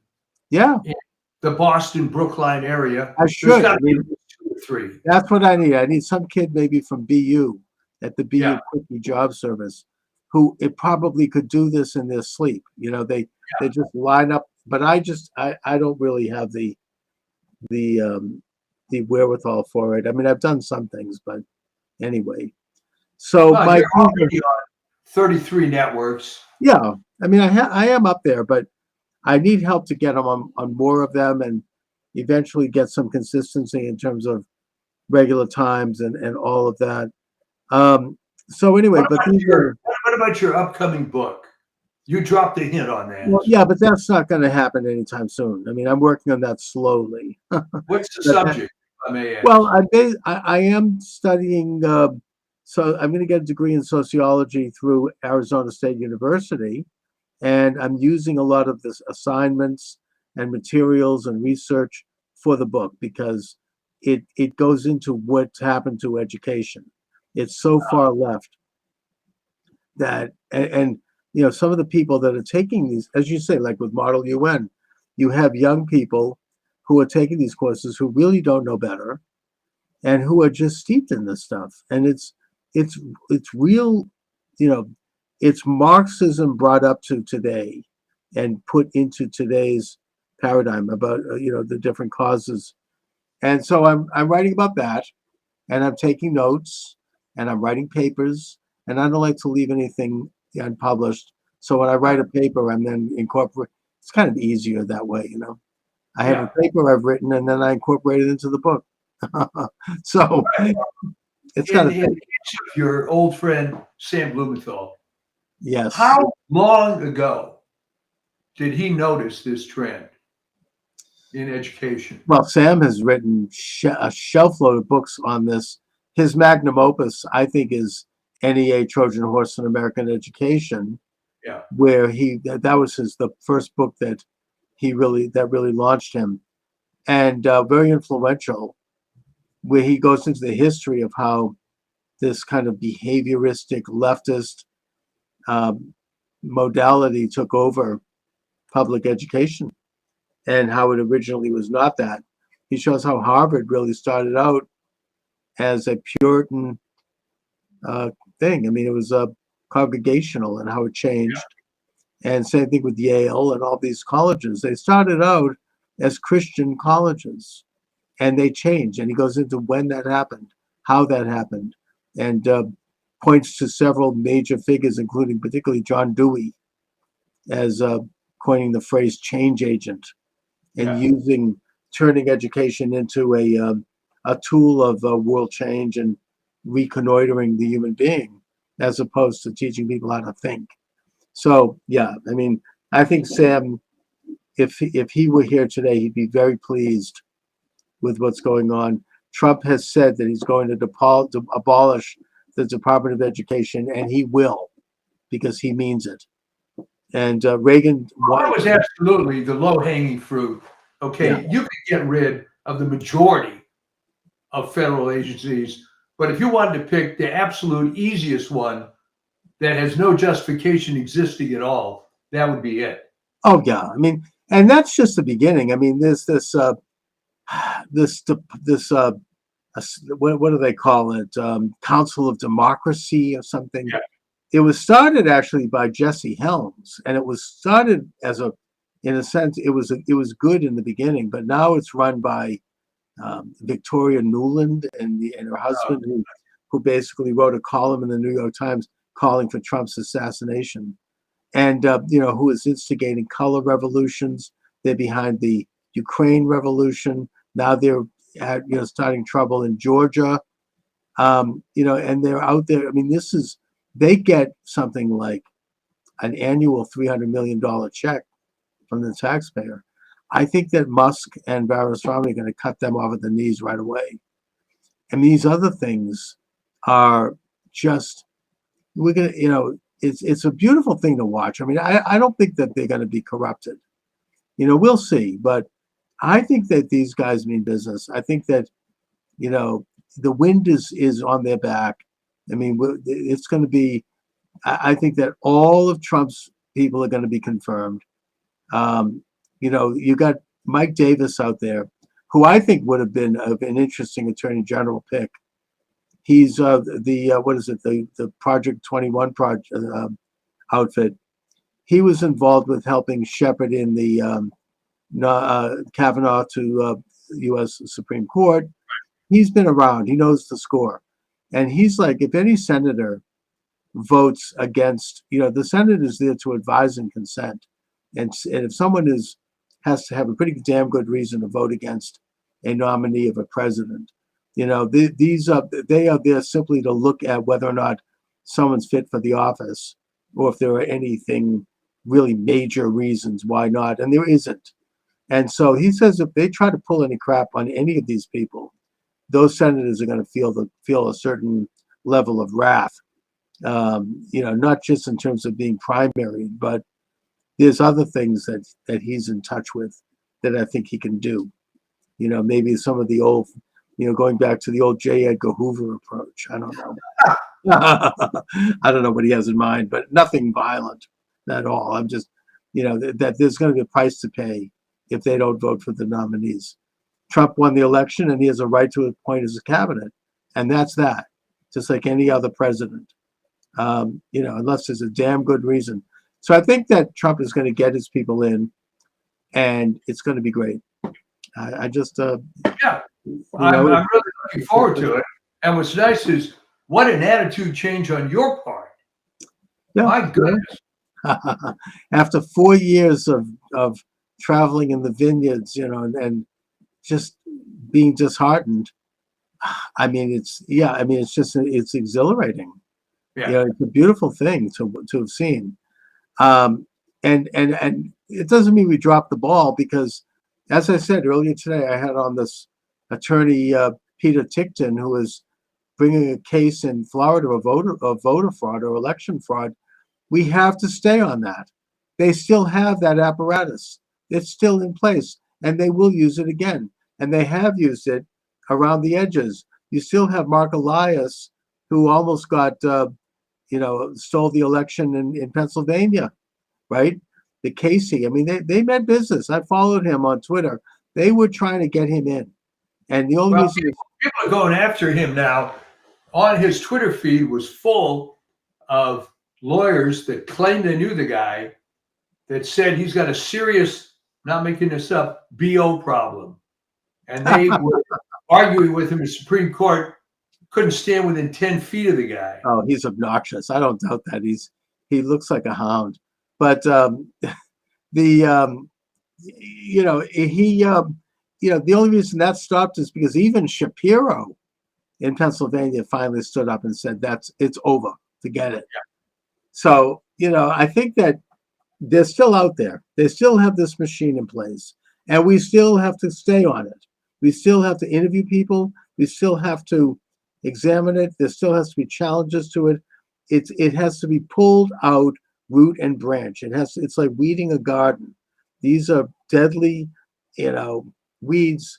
They are, they're invasive species, that need to be. It's like in Florida, that snake that's destroying the Everglades. Yeah. They've hired bounty hunters to go in, and they're paying the big money for every snake they get, and they get more money for every egg that is in the snake. I mean, I saw a video about this. These guys went in and this huge thing. I mean, they slid it open the stomach, and something like 30 eggs came out. Oh, we're going to be able to build a house on this. I mean, this is like, and they deserve to. I mean, that's what you do. You have to get rid of these things, or else they're going to strangle the entire Everglades. It's an invasive species that was put in there by who knows who. And that's what this is what this voter fraud thing is. It's an invasive species that it has a grip like a snake on our system, where every man, one vote, with the sacred system of elections. And I just think that, you knock them back, but they're still there, and they can grow again. It's like the kudzu plant. You can burn it, but it's going to come back. So we have to stay on this, and I will stay on it. Well, that's great. But it's good to see you in a positive mood. Yes. And, can't wait for what happens. I can just see Trump on January 20th walking off the podium, and immediately everything happens, It's So- going to be, I mean, I heard Steve Miller talk about this, and he said, look, the world is going to change on that day. And I believe that. Yeah. It's already affecting the world. Romania just elected a conservative guy who's stopping the trafficking of tens of thousands of Romanian children, apparently. Yeah. Germany, the liberal government's collapsing. France, the liberal government is collapsing. England, I think that Harwell, whatever his name is really unpopular, and he's probably going by the way of the glue factory. Ireland, I think, just elected a relatively conservative prime minister. It's happening, and it's all because of Trump. It's a boomerang effect all over the world. I don't really understand what's going on in South Korea, but maybe there's something with that. I don't know. But God there, bless. You know. yeah, it's a worldwide phenomena where people are waking up and they're taking back. That's great. Yes, people are reasserting or asserting for the first time their sovereign rights as citizens under God. And that's look, what it's about. MSNBC and CNN are at their lowest ratings in Oh yeah, decades. they have become. I mean, Rachel Maddow was literally crying on the air. They had to cut away. She was like, so yeah. I mean, and they're gone. They're gone. And I don't know. Rumor, I suppose. Maybe, You realize? Does everybody realize that that whole mess wouldn't even exist but for the way cable TV is set up? And cable TV is dying. I mean, I always said, and I maintain this, and I said this, I think, on your show and years before. What a business model. You charge 100 million customers for something that 80,000 people watch. What a deal. Oh yeah, right. And then they pipe it through the airport. Yeah. But I think that Elon Musk might buy MSNBC probably at a cheap price, and maybe he'll replace Rachel Maddow with Laura Loomer. Anyway, so Mike, what do you have coming up on the Substack? Well, you know, when things quiet down a little bit before Christmas, I'll put up a couple articles. I haven't done anything for about 10 days. So just imagine if the war against Christmas is over too. I think it is. Yeah, well, that, you know, the war on Christmas, that quote doesn't exist. Yeah. Yeah. And the war against Thanksgiving didn't go over too well this year either. Yeah. So I think that culturally there's some very interesting developments. America in many ways is back. So thank God. Yeah, well, it's been away for a long time. So yeah, glad to see it back. Be it back, but we have to keep educating and keep moving the ball. All right, Mike. I'll talk to you soon. We will see you. Thanks a lot. I have a what do I have? I have HP. I think it's a pretty good brand. I don't know, and I've had it for a long time, and I think these things have a shelf life. But well, when I was active with my businesses, I get a new machine every 2 years. Didn't want to screw around. I'm about due for it, and so yeah. Anyways, Mike, I don't know if you heard the news just come over the wires here, but pancakes, yeah, yes, and that's not good. I mean, that's troubling. I know he had some personal problems before his marriage. Maybe he hired a few hookers. I don't know, but you know, I just he would have been a very key figure at the very sometimes the trouble with being a flamethrower is you have a pretty exuberant personality. And the trouble is, as good as he is in doing the good things, he's pissed off a lot of people on both sides. Right. And they were probably marshaling a lot of resources to make it very difficult for him. And besides, he's got a Senate appointment that's going to be given him by DeSantis. So what the heck? So you think he'll be okay. I think that won't he have this? Well, I guess that's something he doesn't have to go through any confirmation process. Yeah. So maybe he was always saying this was all made up and so on, but you and I know where there's smoke, there's fire.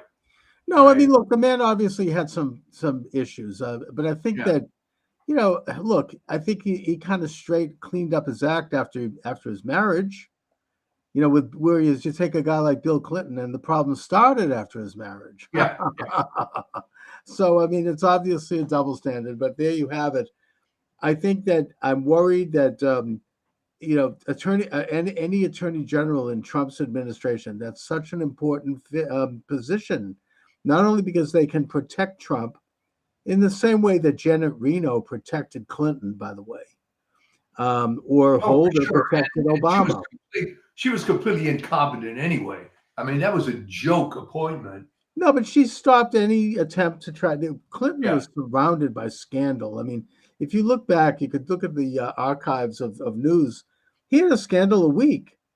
Pretty Cabinet much. members taking money, people doing all sorts of stuff, and she kind of ran interference. That's the only function I think she had, basically, was she knew how to run interference to protect him.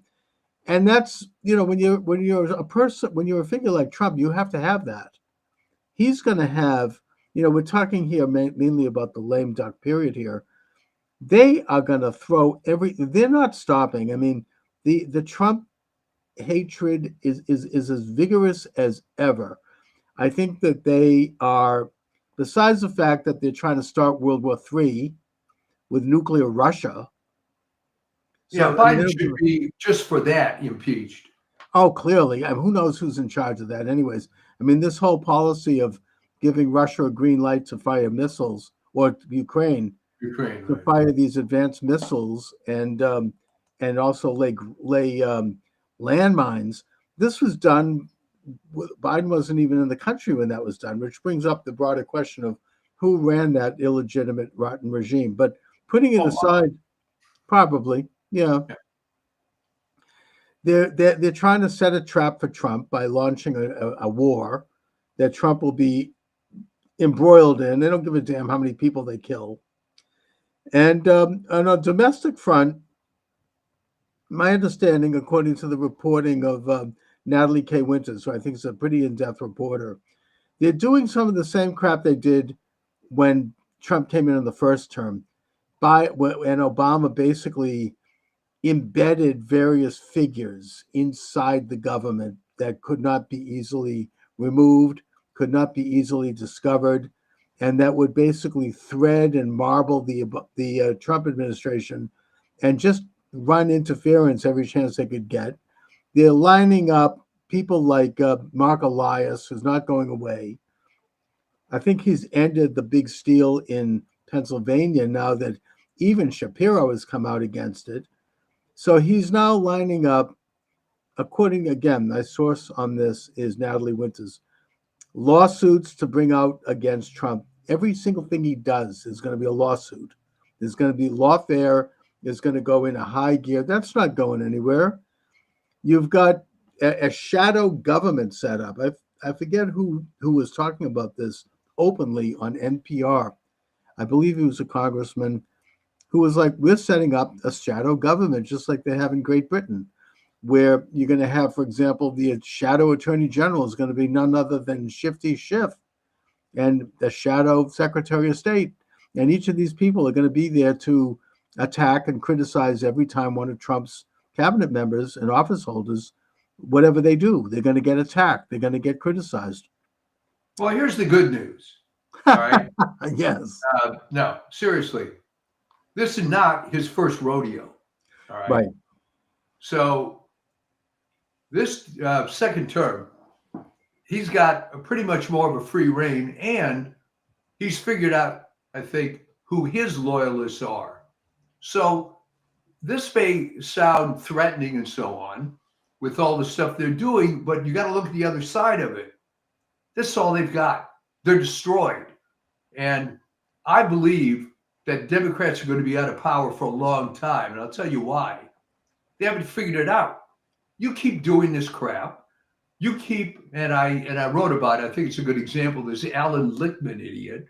Oh my God. I had him on my show and he basically hung up and left after he's a little prima donna. Oh, I mean, he basically said that Trump has to be impeached because of his war on women. I'm like, hello, where in the Constitution? I mean, this is absurd. So, but what I was getting at by that is that, and there's a point to this. All right, in the article, I talk about his quote 13 keys. Oh yeah, well, right. The problem is that if he had followed his own model, he would have predicted Trump would win.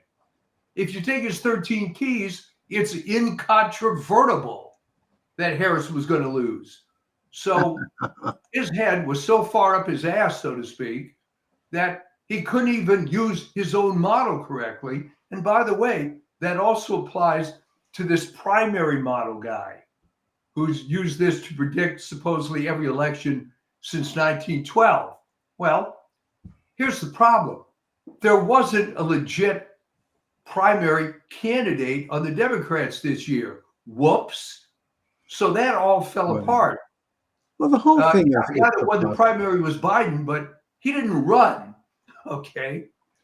So I think that let him double down and triple down and bring out all these weapons, but they're going to lose. They're going to keep losing because what they're doing is they're simply denying the fact that the FDR model of winning elections doesn't work anymore. All right. They don't I have think all that the Nate right- Silver kind of got a wind of that, and he changed his tune, and came out and acknowledged that Trump was going to win. But they're going to try to do all this crap. You're right. I mean, it's the same old playbook. It doesn't work for them any longer. They haven't learned anything. They're so mired in this really demented and irrational hatred. Either that or they're. And it gets more and more irrational by the day. And you got people on the inside, people like George Soros and his son Alex, who have announced, oh, heaven forbid, they said, don't break bread with any Trump supporters. Don't meet them. Don't talk to them. And miss a chance to go to lunch with Alex Soros? Oh, well. I mean, I'm going first to of all, I slash don't my think wrist. any self-respecting Trump supporter wouldn't want to be seen having lunch with him. Your career would be up the river.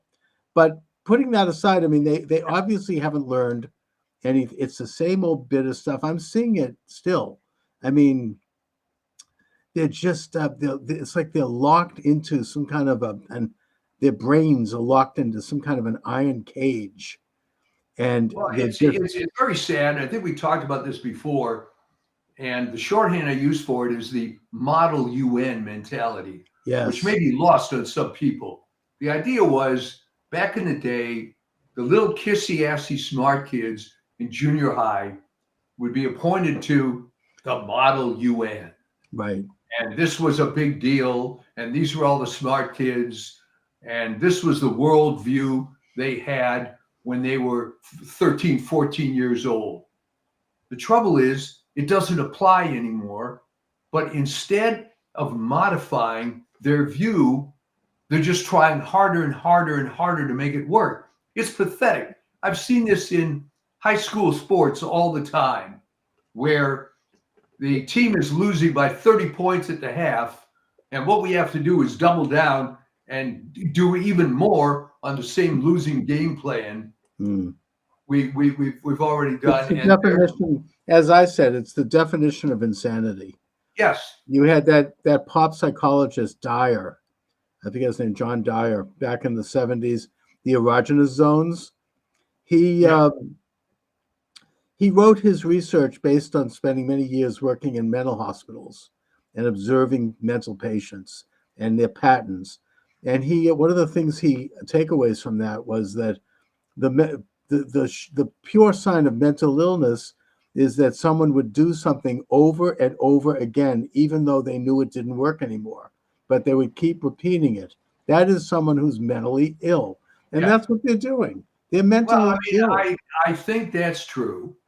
And, I had said in the past weeks that there's no talent on that side. Now, there's talent to do the same old crap they've been doing time after time, but they can't adjust. So what do? Well, as I mentioned in the current article, they attack the customer, so to speak. I mean, Lichtman, the people have to go to that video. It's unbelievable. This is the best time I've ever seen Cenk Uygur. He just laces into this guy. Yeah.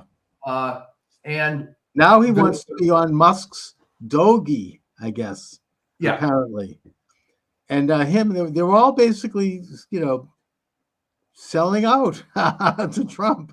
You've got Joe and Mika, Morning Mika, meeting Trump. I don't know why Trump even gave them the time of day, but putting that aside. Showing that he's gracious and all that. Yeah, I mean, they're off to Mar-a-Lago. Now they're on the verge of being fired. MSNBC is considering changing its name.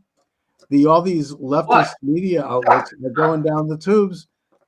I think that, but you know, and look, I feel elated. I want to celebrate. I want to relish the moment.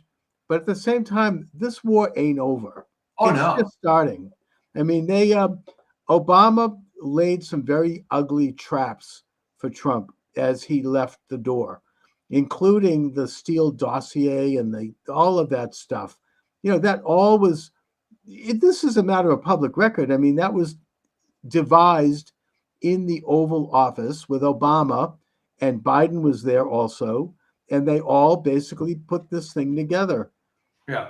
I don't know if they can pull something like that off again, but I think that Trump. I don't think so because they don't have the advantage that Obama had. Okay, Right. remember he was the golden child, and you know, as an aside, he could have done a lot of good. Instead, he No. chose to do evil, and It I'm was a telling wasted you, opportunity. history is not going to be kind to that guy. And by the way, speaking of Obama, I don't know if you heard this, but Obama wanted to appoint RFK to Health and Human Services, and the drug companies called him and said no. Yeah. So he didn't do it. It's just to show how much he was a stooge of this. No, Obama was a establishment. garbage human being, and He had no was able background. He to had no authority. He was just another Yeah. one of these, as bad as they all were. Biden, the Bushes, Clinton, they've all been bad since Reagan.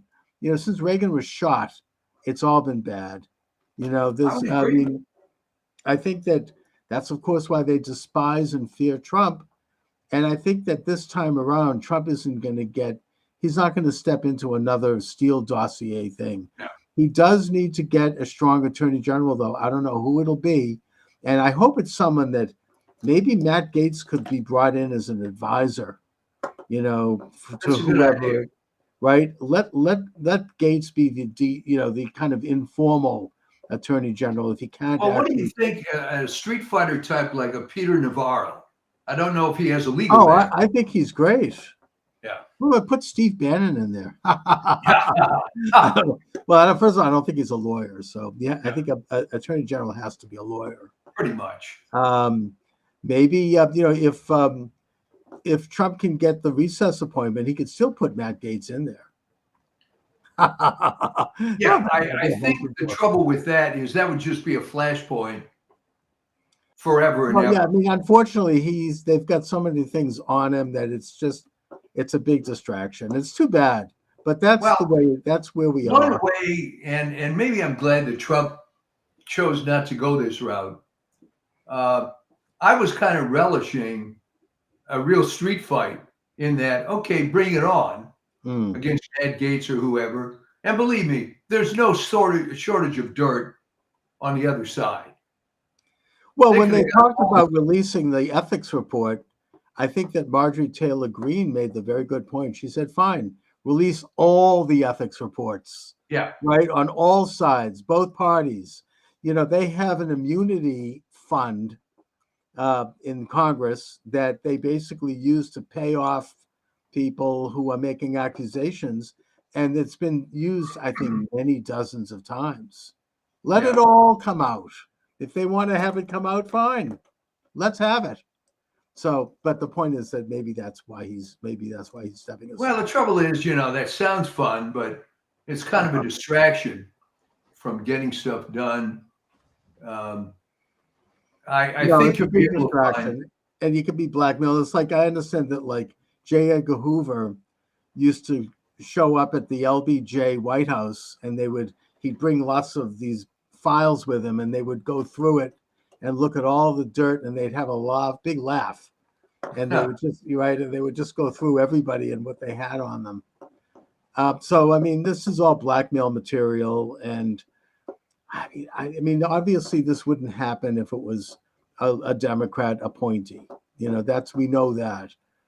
But here it is. I mean, I just hope he finds somebody who can pick this thing up, because you can't have another, weak person like a Jeff Sessions, or you can't have another backstabber like Bill Barr.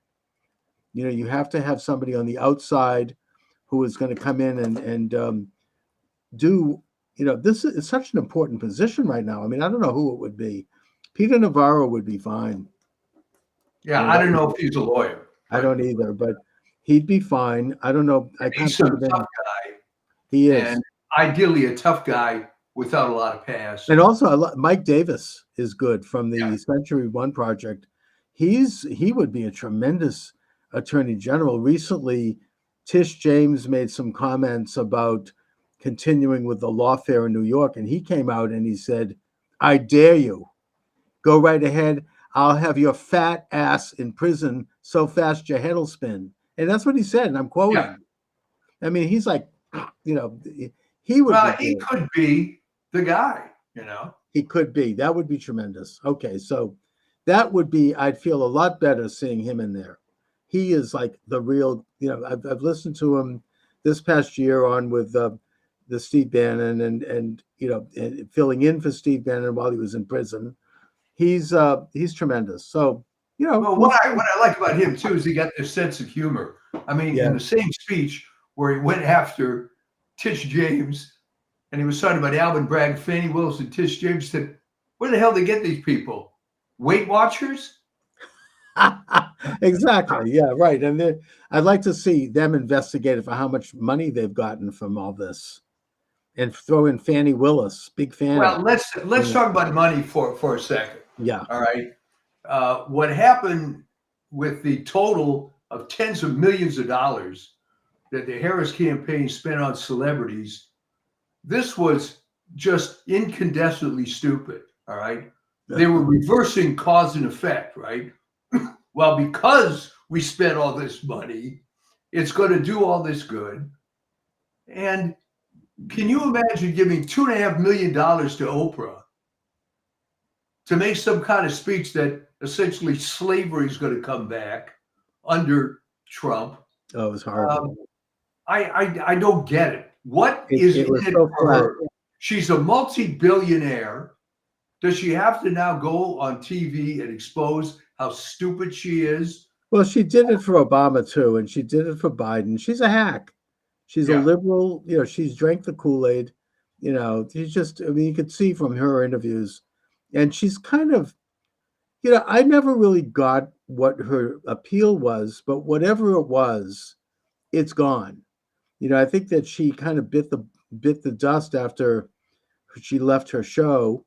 For a while, she was the biggest radio talk show host in history. Yeah. But once she left that show, she just faded. And I think that she's never found her footing again. She moved out of Chicago and she moved to like a tropical temperature. I think she's retired. I think she just had it at that point. So whatever happened to her, I mean, that's obviously an embarrassment. I think it was part of the it girl phenomenon, right? She was the it girl because the color purple, and she does the radio thing. And oh man, this black women are people too, and they can do stuff. And isn't that great? Then she puts out the magazine and all the fashion stuff and so on. Gets a lot of money with her broadcast empire.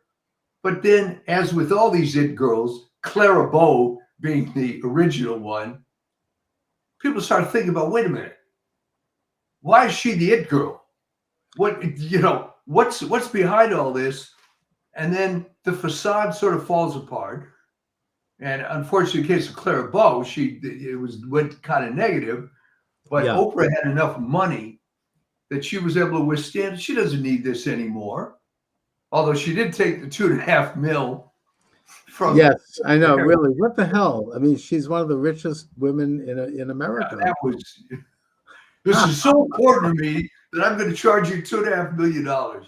Yeah. I mean, and obviously Harris has gone down in complete disgrace. I mean, imagine spending over $1 billion of contributions and money sent in by people, for her campaign, on giving like $10 million to Beyonce and who else? Nobody knows where that's just typical of a Democrat liberal. The money disappears into some gigantic vacuum. It's like Black Lives Matter. Everybody probably is building mansions. They're all like, cashing in billions of dollars disappearing. And she then leaves the campaign $20 million in debt. I mean, can you imagine what a disaster that would have been? I mean, it's really, I mean, Trump kind of had a great troll in that he said, "Hey, I have a surplus. I'll offer to pay off the campaign debt for her." But meanwhile, I heard Bill O'Reilly say that in response to your speculation about what will happen to her, he said, she'll do some shows. She'll be on TV. Maybe she'll fill in, co-host The View for a while. But when Oh, Newsom leaves California, she's going to run for governor because apparently there was a poll done and she had 70% approval among Democrats, which means she's a shoo-in. So she'll become governor of California, as awful as that sounds. well, we've had so many awful governors in California that. How does California put it? I mean, is it just a stolen election there? I mean, I know that when Hillary got that huge popular vote in 2016, there was a lot of evidence of fraud. There was a lot of like kind of street activity of signing up illegal aliens in Oh, yeah. Los Angeles, and you've talked about what happened to battling Bob Dornan, and I mean, I guess Well, Dornan, Chuck, was the beginning. yes, And I think it was a trial balloon for the fraudsters, all right? Because they could have stopped that, nipped it in the bud, but they didn't. mhm. So the Republican Party of California, it's 100% their fault for letting it go. And if you think about it, from a strategic point of view, what a great test case, right? You take a popular congressman, I think he was in for 4 terms, Right. Loretta Sanchez, who, by the way, that wasn't the name she used until the campaign. Right. It's like she's as phony as Kamala. Yeah, You know, it was but some all of a Anglo sudden- name I don't Yeah, remember. she became black. But she suddenly became Sanchez, which was her maiden name that she never used professionally. And there was clear evidence of illegals voting. Yes.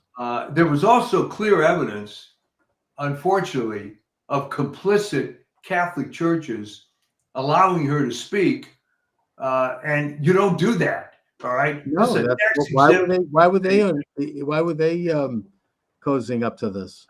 Because it started even before then. There was this sort of left-wing liberation theology thing that was going through the church. Yeah.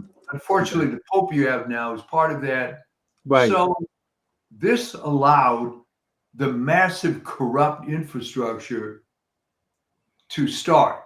Okay, there was always an active Democrat Party in California, and when I was a kid, LA politics was dominated by Sam Yorty. I can't think of her name. Mhm. These various people who were just fixtures forever, and of course that took advantage. In fact, Yorty was actually one of the rare conservative Democrats.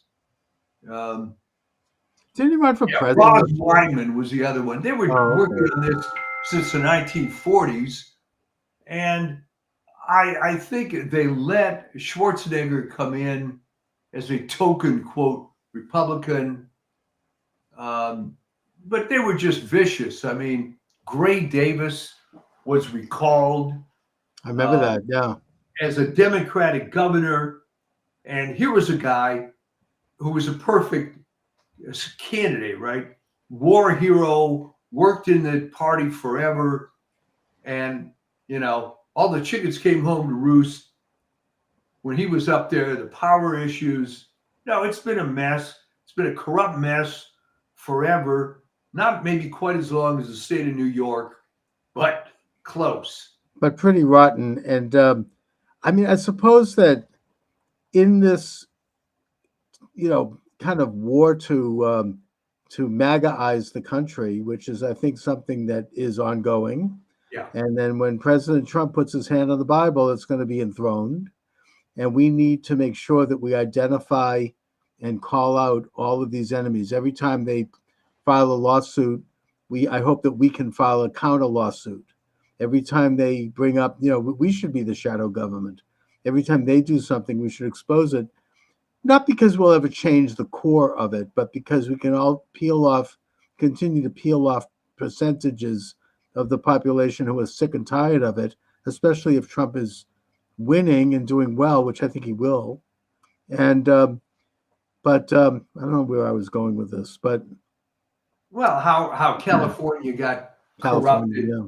to this extent. I mean, can it be saved? And can the blue states? I just had Trevor Loudon on my show earlier today, who he's from New Zealand. He's an expert on communism.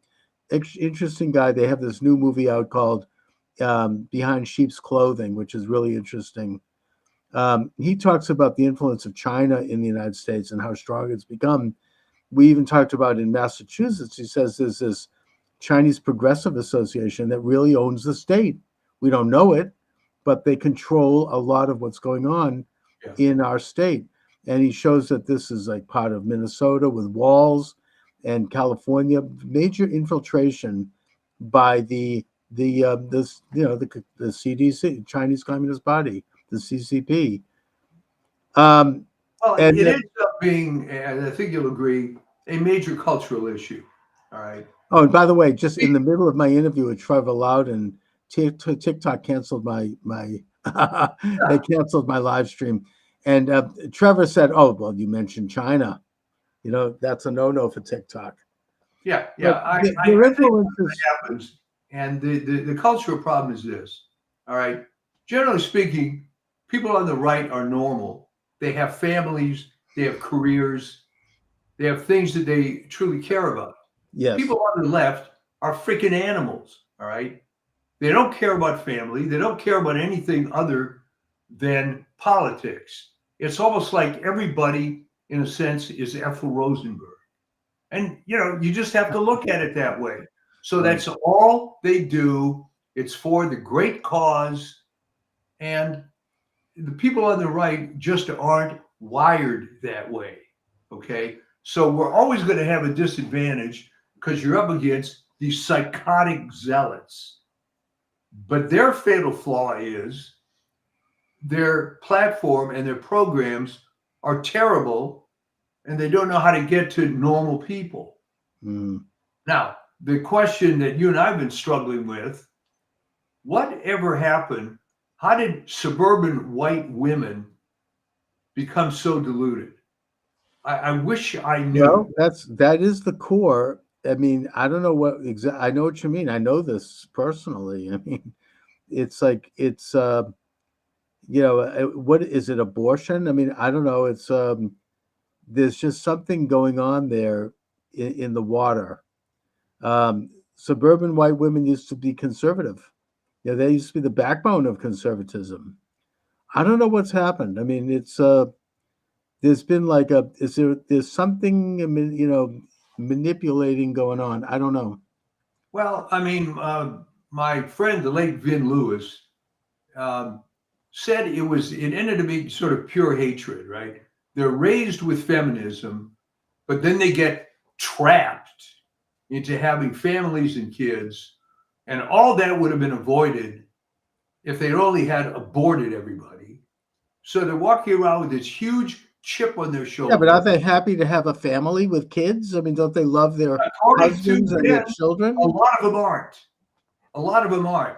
That they felt they were thrown and shoehorned into that role. They hate their lives. They resent it. Yeah, I know women like that. And they always feel like somehow they gave up. They sacrificed. Well, and again, it goes back, unfortunately, to this Model UN thing.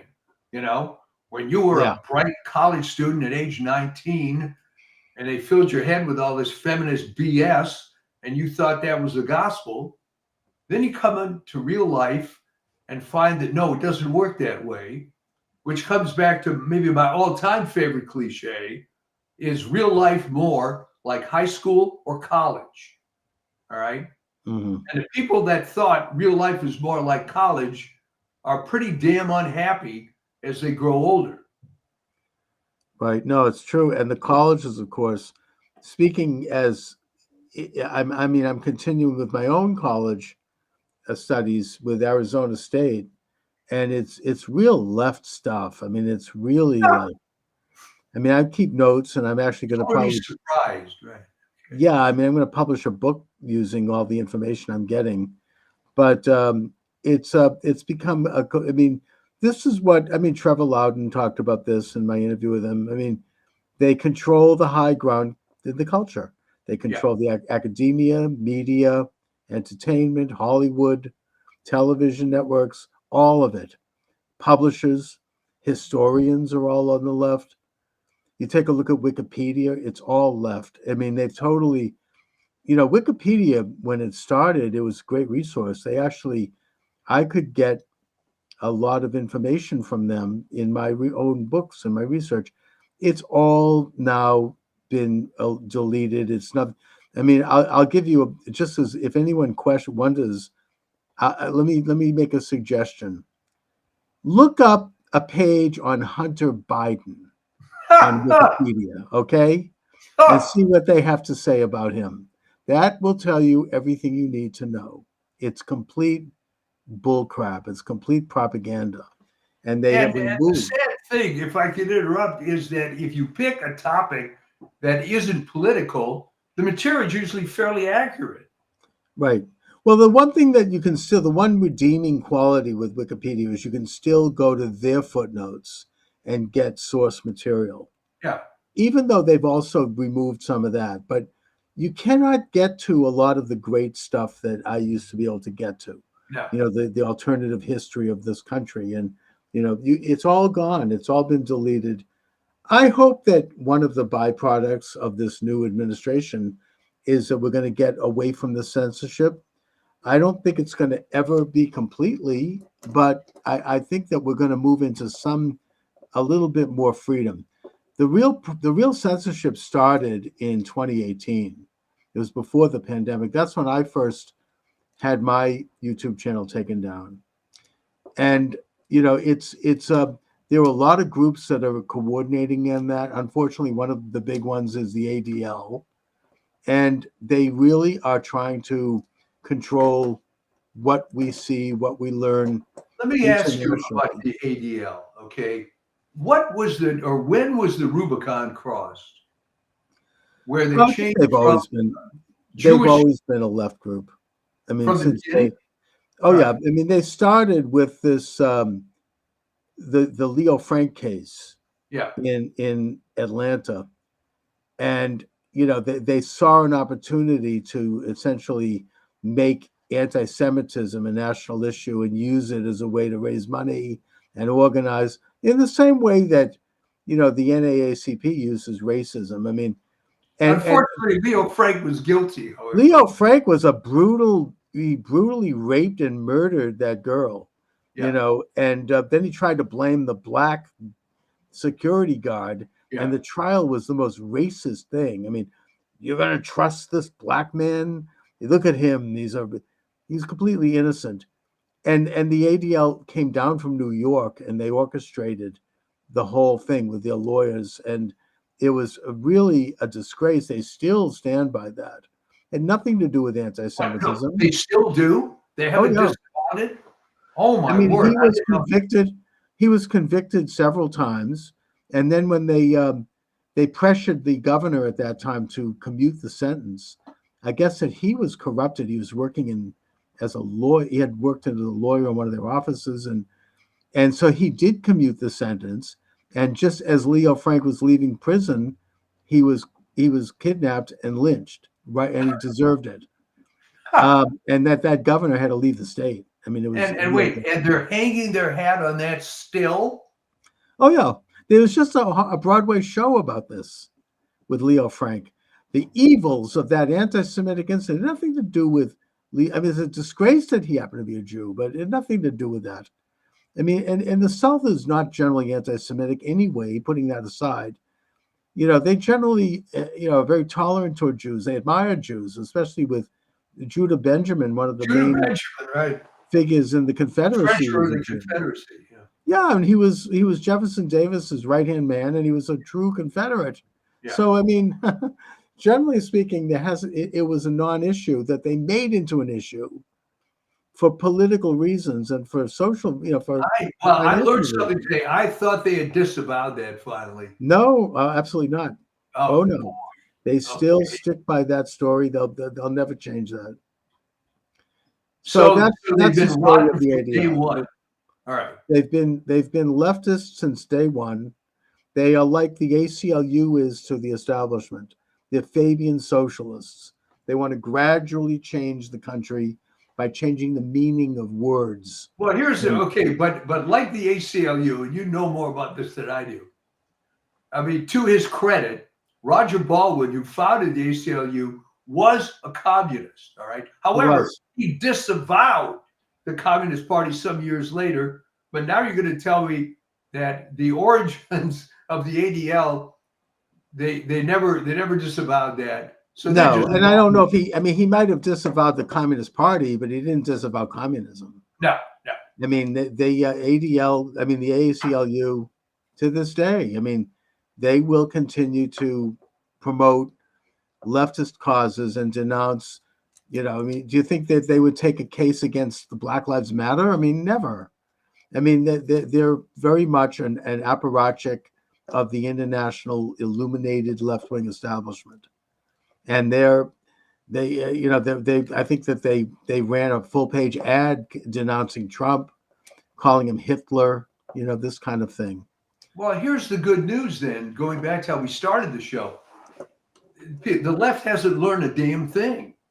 They're going to keep doubling down on the same ineffectual talking points, and they're going to wonder why they're losing the muse.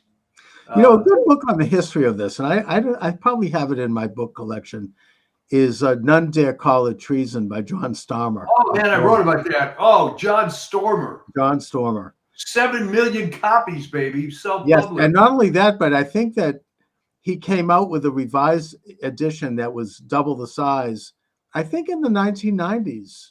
I don't know if he's still around, but it's I think he really died only a few years ago. But but he goes chapter and verse into a lot of stuff from the ACLU and from the the National Council of Churches, how they were a communist front, how the ADL is a communist front.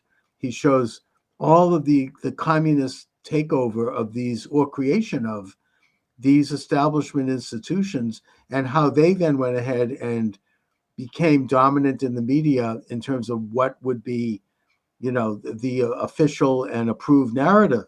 right. I mean, obviously the Southern Poverty Law Center, which spawned that rotten Secretary of State in Michigan, Jocelyn Benson.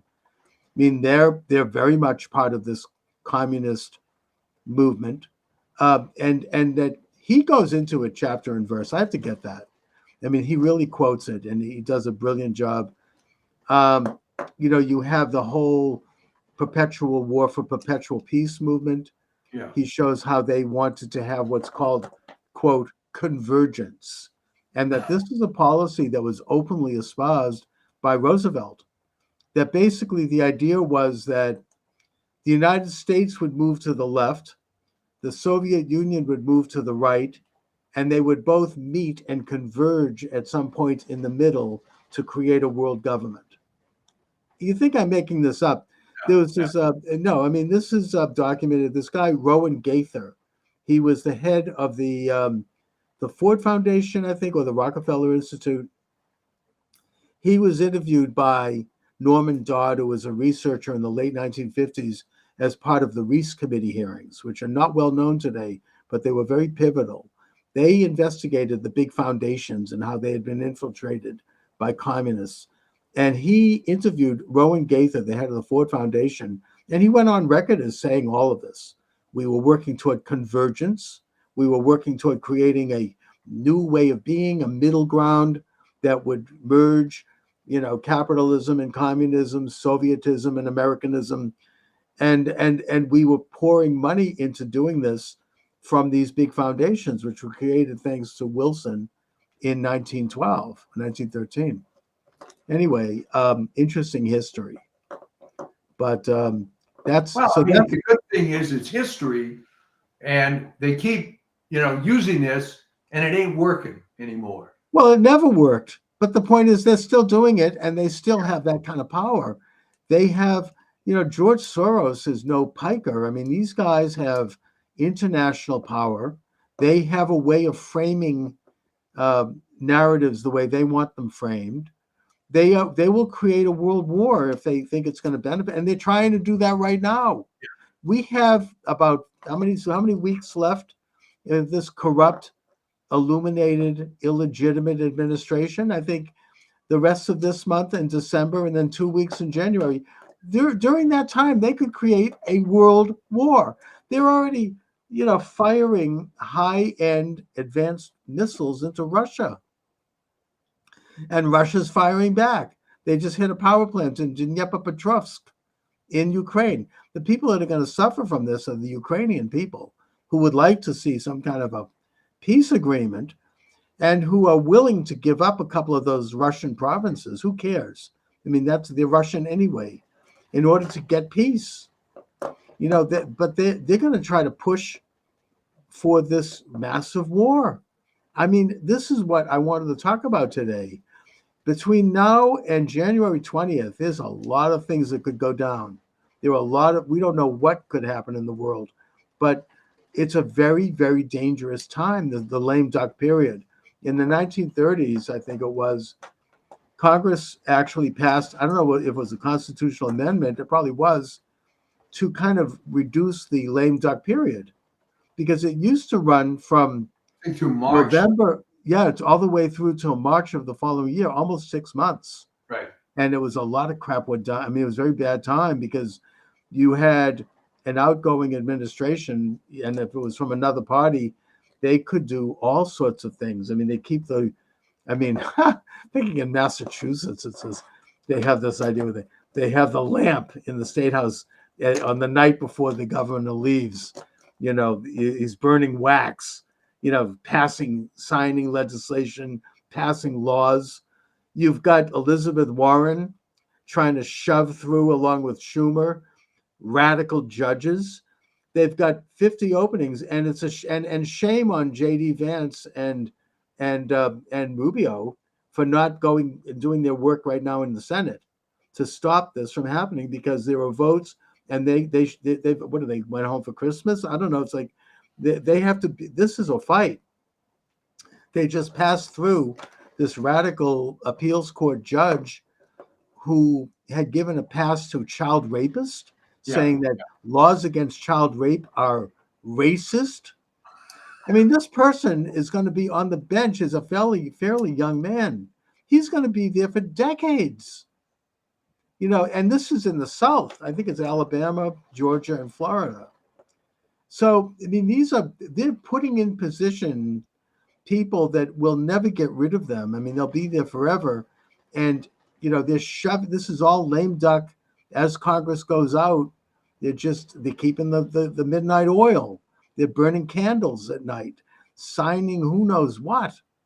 I mean, it happens every time there's a lame duck and there's a change of parties. And it is a very dangerous time. I mean, they like to talk about democracy. You can't get less democratic than this. I mean, this is real, insider power play where you're putting. It is, and it's really pathetic, because how can anybody, even on the left, support some of these horrible judges? Everybody watching this show, on YouTube, some of these proceedings, where, first of all, most federal judges are terrible. It did not used to be the case. I'm old enough to remember, I had a friend in high school whose father was a federal judge when it actually meant something. Now it tends to be people that can't get a real job, or zealots. Oh, they're cheering. I mean, there's this guy on TikTok that I follow, Aaron Parnas. He's like Harry Sisson with a brain. Yeah. He's like this twerpy little guy, white guy. He's a lawyer. He looks like he's in his early 20s. He brags about how he graduated law school when he was 21. And he just keeps going on almost every day. He does a TikTok, talking about how wonderful it is that these elections are still being challenged and they're still counting. And we're going to beat McCormick in Pennsylvania. And I mean, it's ridiculous. And he's like bragging about all the judges that are being put on the bench. He's happy about that. He's got this smirk that he really needs to wipe off of his face. It's just disgusting. But it's that mindset. It's this amoral, little, party hacks. They don't care. They just want Well, the power. they don't care. Maybe they will if they get involved with the system. I had the misfortune many years ago being involved in a large federal case, and I can't begin to describe how incompetent the federal judiciary is. This guy was falling asleep during the proceedings. He was a damn drunk. It was outrageous. Yeah. And they have real power. I mean, they can. Oh yeah. They can ruin a person's life. They can change the course of the country's direction.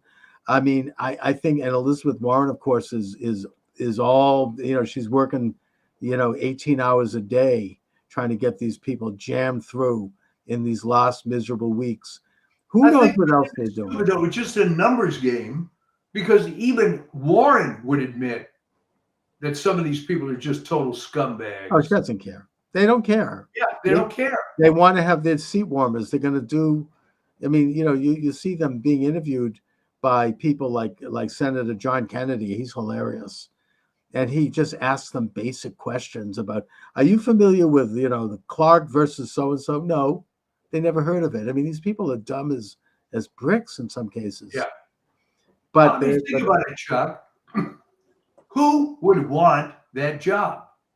All right. If you're a halfway decent lawyer, you're going to make 3 to 4 times what is paid there. They want power. They want to have power. Change the world for communism. I don't know, make a more collectivized world.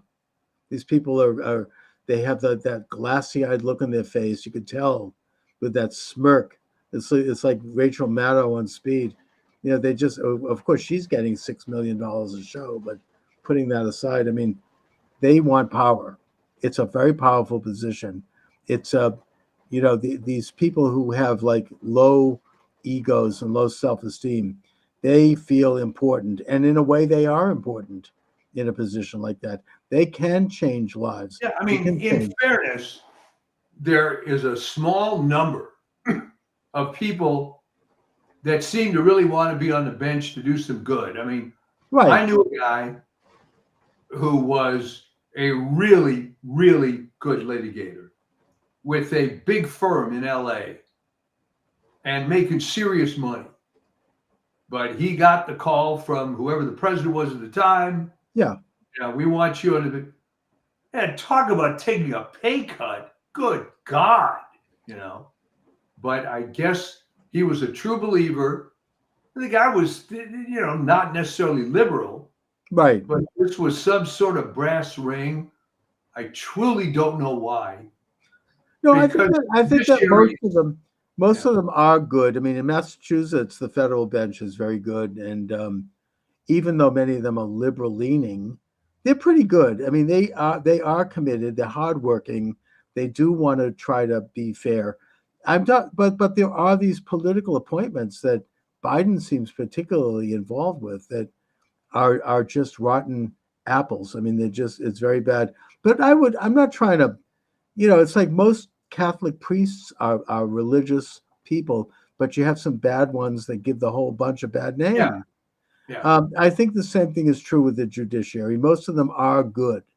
I do think that they are well-meaning and hardworking, and they do their job.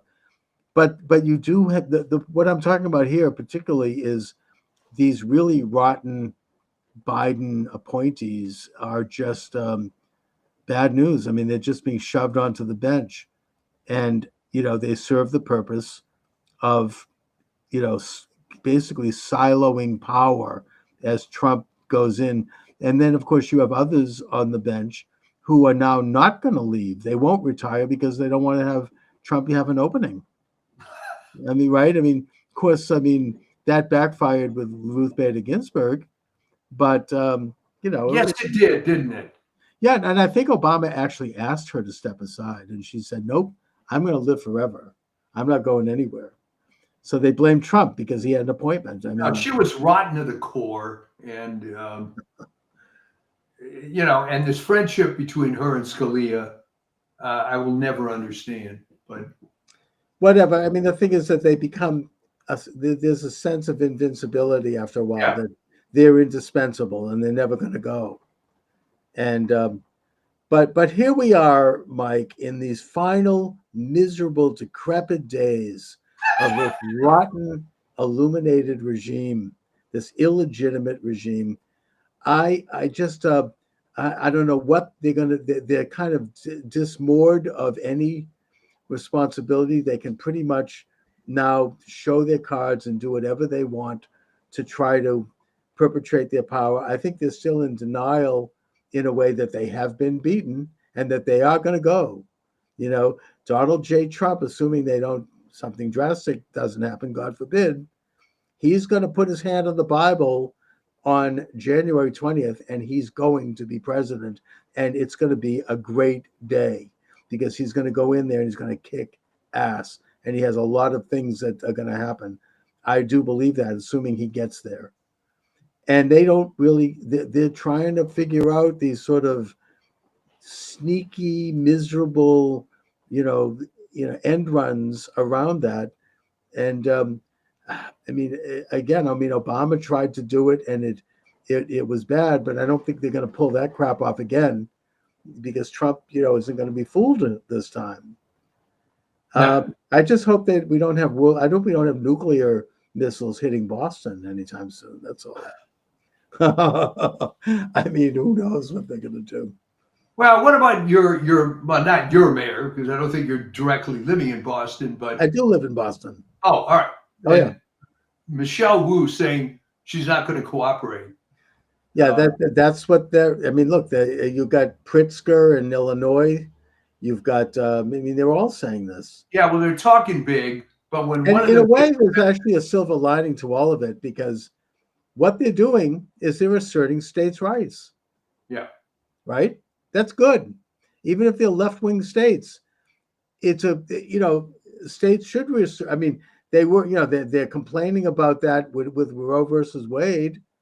They want the federal government to come in and mandate abortions. But at the same time, hypocritically, they're all about states' rights when it comes to Trump. I say that, if they want to go that route, that does set positive precedent. It is a reinvigoration of the 9th and 10th Amendments. They do have a state right in many areas. They don't I have to don't know that they cooperate. have a state right in immigration, though. No, they don't. But they don't have to cooperate. And Homan has said as much. He goes, if they don't want to cooperate, that's fine, but they better step out of the way with regard to a federal prerogative, which is immigration, Yeah, especially when you're dealing with crime. And that they're talking about a lot of, they're going to put people in jail and they're going to separate families and put people in cages. No, that's not what's going to happen. They're going to, Trump in the first year is going to focus on criminals, on drug dealers, on drug traffickers, on sex traffickers, on people that are bad, violent people, all the, not the best, as Trump likes to say, and deport all of them. Good. And also, he's going to cut, as I said, I think I said earlier, they're going to cut off their money, which is going to save the taxpayers billions, and which is going to result in a self-deportation. If they don't have any more money, they won't stay. yeah. Now, if some of them want to get jobs and be gainfully employed and not be criminals, I don't think that Trump's going to go after them. No, maybe eventually. it's going to be wonderful to go after the criminal element, Right.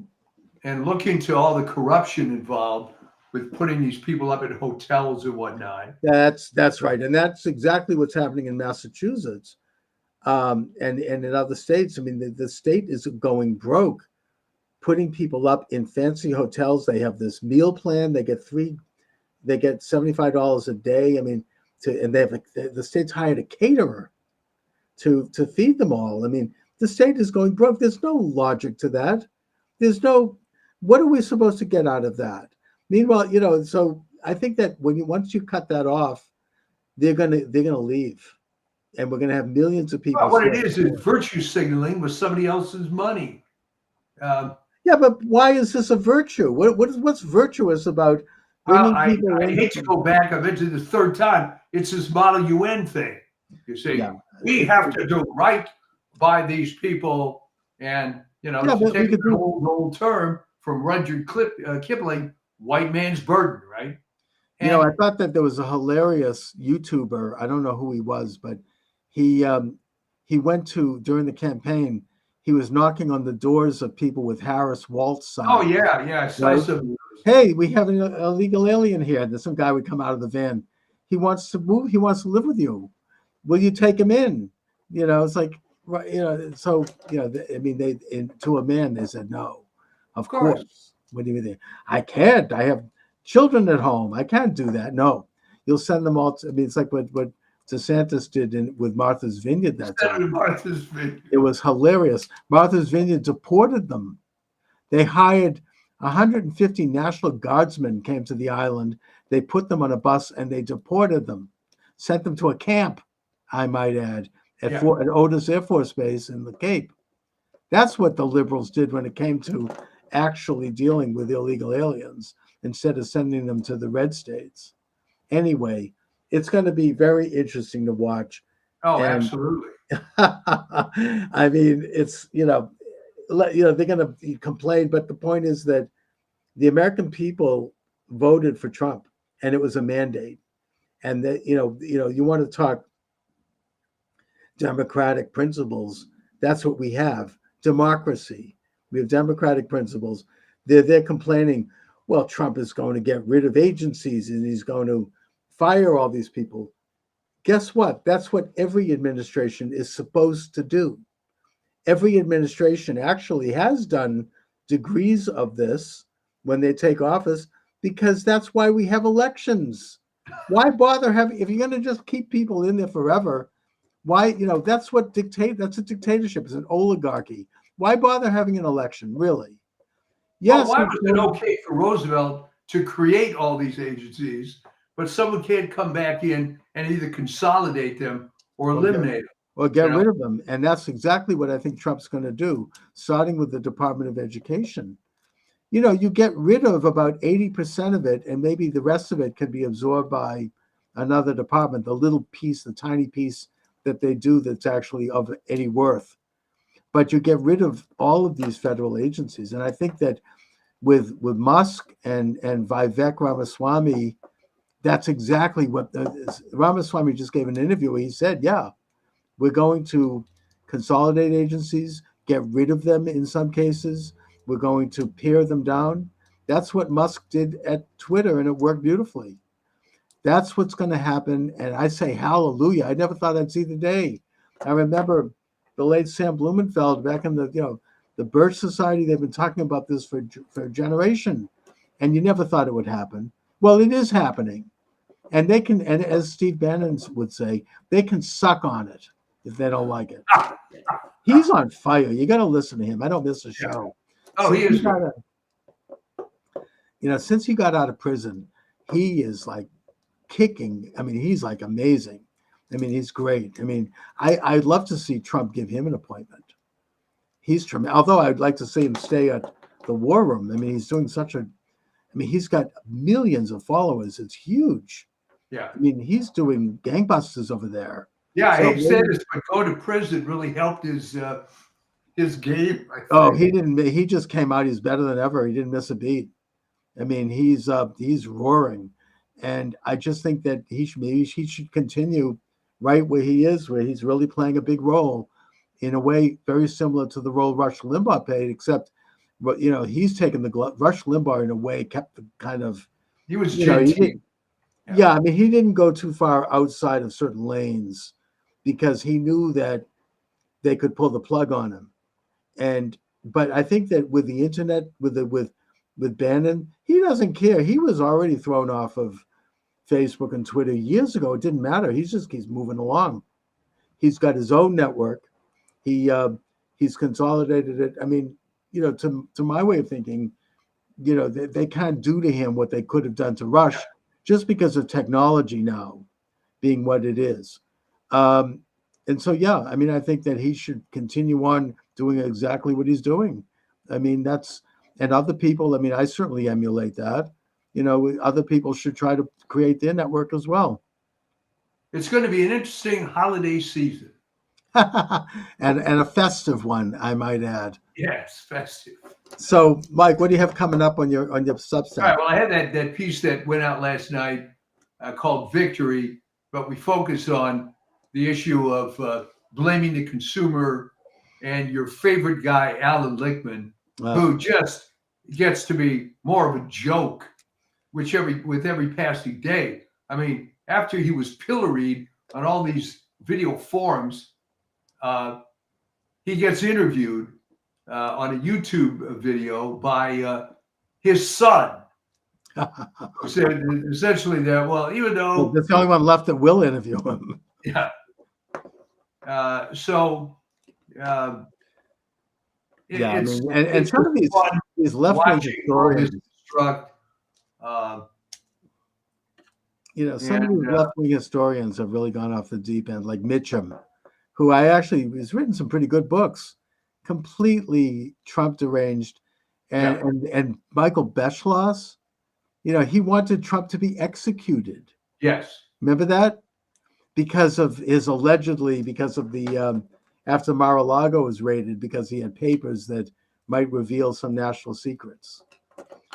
Anyways, they've all shown their true colors. They're absolutely insane. So I guess I'll talk to you next week. We will see you next week. Looking forward. God bless America. All right. Thanks for joining me, everyone. Charles Moskowitz, welcome to the program. The movie in question is Beneath Sheep's Clothing, and my guest to talk about it is author Trevor Loudon. Trevor is a New Zealand author, speaker, political activist, blogger. He was vice president of ACT New Zealand, a classical liberal and right libertarian political party from 2006 to 2008, the author of 5 self-published books on U.S. politics. Trevor, thanks for joining me today. It's an honor. Always good to be on. Thanks, Charles, for having me. Trevor, before we get started, I have to ask you about this New Zealand story with this haka, which took place in the parliament. I mean, it's something that, in spite of myself, I can't stop watching it. It's fascinating. And what is going on there? Briefly, what's happening with that? Well, we've got to see the head of the ACT party, which you mentioned I used to be the vice president of, is David Seymour. And I knew him very well when he was the head of Young ACT when I was the vice president. And he's introduced a bill defining the rights conferred to all citizens under the Treaty of Waitangi. That was signed in 1840.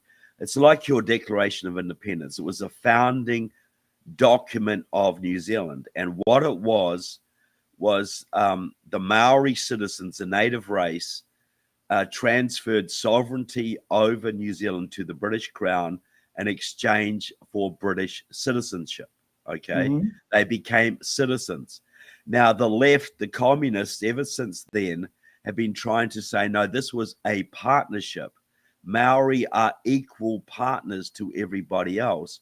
Maori should have 50% of representation in government. Maori should have 50% of this, 50% of that, 50% control of the airwaves, the seabed, etc. So David Seymour's Act law was to basically codify the rights so that Maori and everybody have exactly the same rights as everybody else. Nobody has special rights, which I 100% concur with. That's the principles that America is founded on. But the left spins this as though this is a horrible bill taking away the rights of people. No, it's not. It's stopping communists. The Maori Party is a communist party, effectively. Is stopping communists getting leverage over all of New Zealand society, way out of proportion to their numbers. So that's what it is. It's a see. complete scam. And David Seymour was calling out the scam and saying every New Zealander should have exactly the same rights, no more, no less, regardless of your ethnic origin, which I think you and probably all of your listeners would agree with, Charles. Of course, and the bill doesn't take any rights away from the Maori. It just simply recognizes that all citizens of New Zealand are equal and that the Maori Yeah. are free to organize their identity any way they choose. Doesn't Yep. change anything. It just it doesn't give special group rights to any particular group. It just stops Marxists using race as a wedge issue to get more powerful themselves. Like, for instance, they were pushing things, and it happened in some places that Maori, who are 15% of the population, would get 50% representation on government boards. Mm. So this is a great way to blackmail people. Oh, we're on the Waikato Water Board. Well, if you want to build a new pipe, you'll just have to give a couple of $100,000 to our Maori Resource Centre. I And see. then so it's ending an endless stream of scams, of special privilege, of affirmative action. But the left-wing media, of course, says, oh, this is taking away rights from people.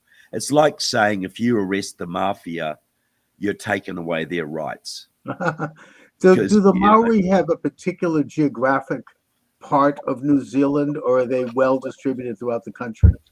They're well distributed. Well, look, the further north you go, the more Maori it gets. Like Right. New Zealand is about 1,000 miles long, 2 main islands. When I grew up in the South Island, Maori were probably 2% of the population. If in the far north are probably more like 40% of the population. I see. The further north you go, the more Maori citizens you find. But they are everywhere. Every community has Maori Right. citizens. And the other thing, I mean, this gets into a broader question of the indigenous issue, which is something the left is, I think, using on an international scale as a Absolutely. leverage Yeah. to try to undermine sovereignty and to use people. And just to go to that briefly, my understanding is that historically, the Maori people and the British arrived in New Zealand roughly around the same time. No, It wasn't like they were there first, and if they were there first, it wasn't. It wasn't. We're not talking about a long period. no. The Maori arrived about 1,000 years ago from the Okay. Polynesian Islands. So they were well established by the time the British came. The British established formal sovereignty in 1840, but there'd been British communities there for about 60 years before that. A lot of Massachusetts whalers were there, by the way.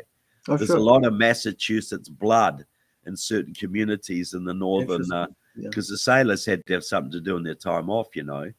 And so there's a lot of Massachusetts ancestry in certain Yes. parts of the North Island. Just like a lot of Yeah, Massachusetts people are in Hawaii.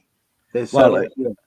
Exactly, because of the whaling industry, and that's Whaling industry and also missionaries. yeah, Puritan exactly. missionaries. Well, that's exactly the same pattern in New Zealand, and the Maori are basically the same Polynesian race as the Hawaiians. Understood. They're the southern reach of the Polynesian diaspora, which went to Hawaii, Tahiti, and many islands in the South Pacific. But look, you're right about this being used internationally. The communists call this the nationalities question. It was devised by Stalin. It's where you don't have a working class, you find ethnic minorities, religious minorities, racial minorities that you can instill a sense of grievance in and use them as revolutionary cannon fodder. So this is the Hawaiian independence movement. It's a Marxist movement. The La Raza movement, which wants to return the southern states, southwestern states to Mexico. Sure. The communists who worked in the black community in America and the Native American community for decades. So this Right. is a common thing. Wherever there's minorities, there's Marxists stirring them up.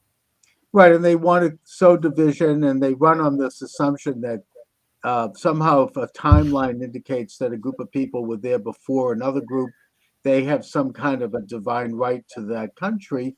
And of Yeah. course, they apply this very arbitrarily because they will never apply it to Jews To trying Israel, return yeah, to that's their, different. That's yeah, different. to their homeland of that tiny little swath of land that we call Israel.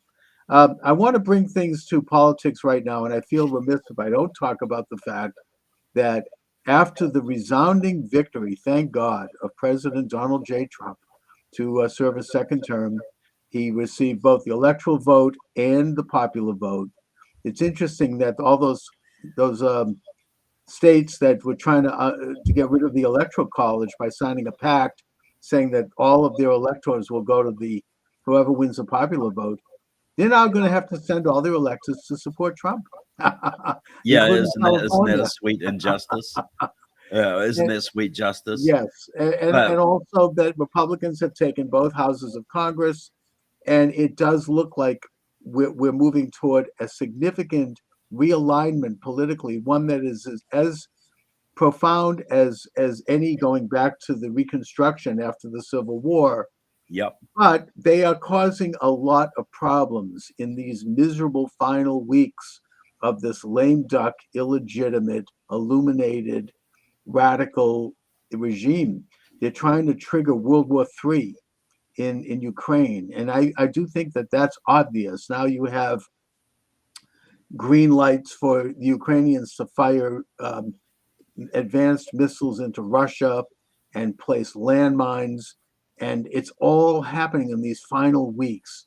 I think that they're trying to embroil the United States into a world war, which will, of course, make it difficult for President Trump to fulfill the mandate that he called for, which is to bring about a negotiated peace in that war. Do you think yeah. that is the case? Well, look, I'm a big Ukraine supporter, so I'm glad they're getting these capabilities. But yes, Right. look, Biden didn't. The Ukrainians have been pleading for 2 years to be able to strike back into Russia when they've got troops massed across the border ready to attack them. They're not allowed to attack them. So now Biden has given them some limited capability right at the end of his term.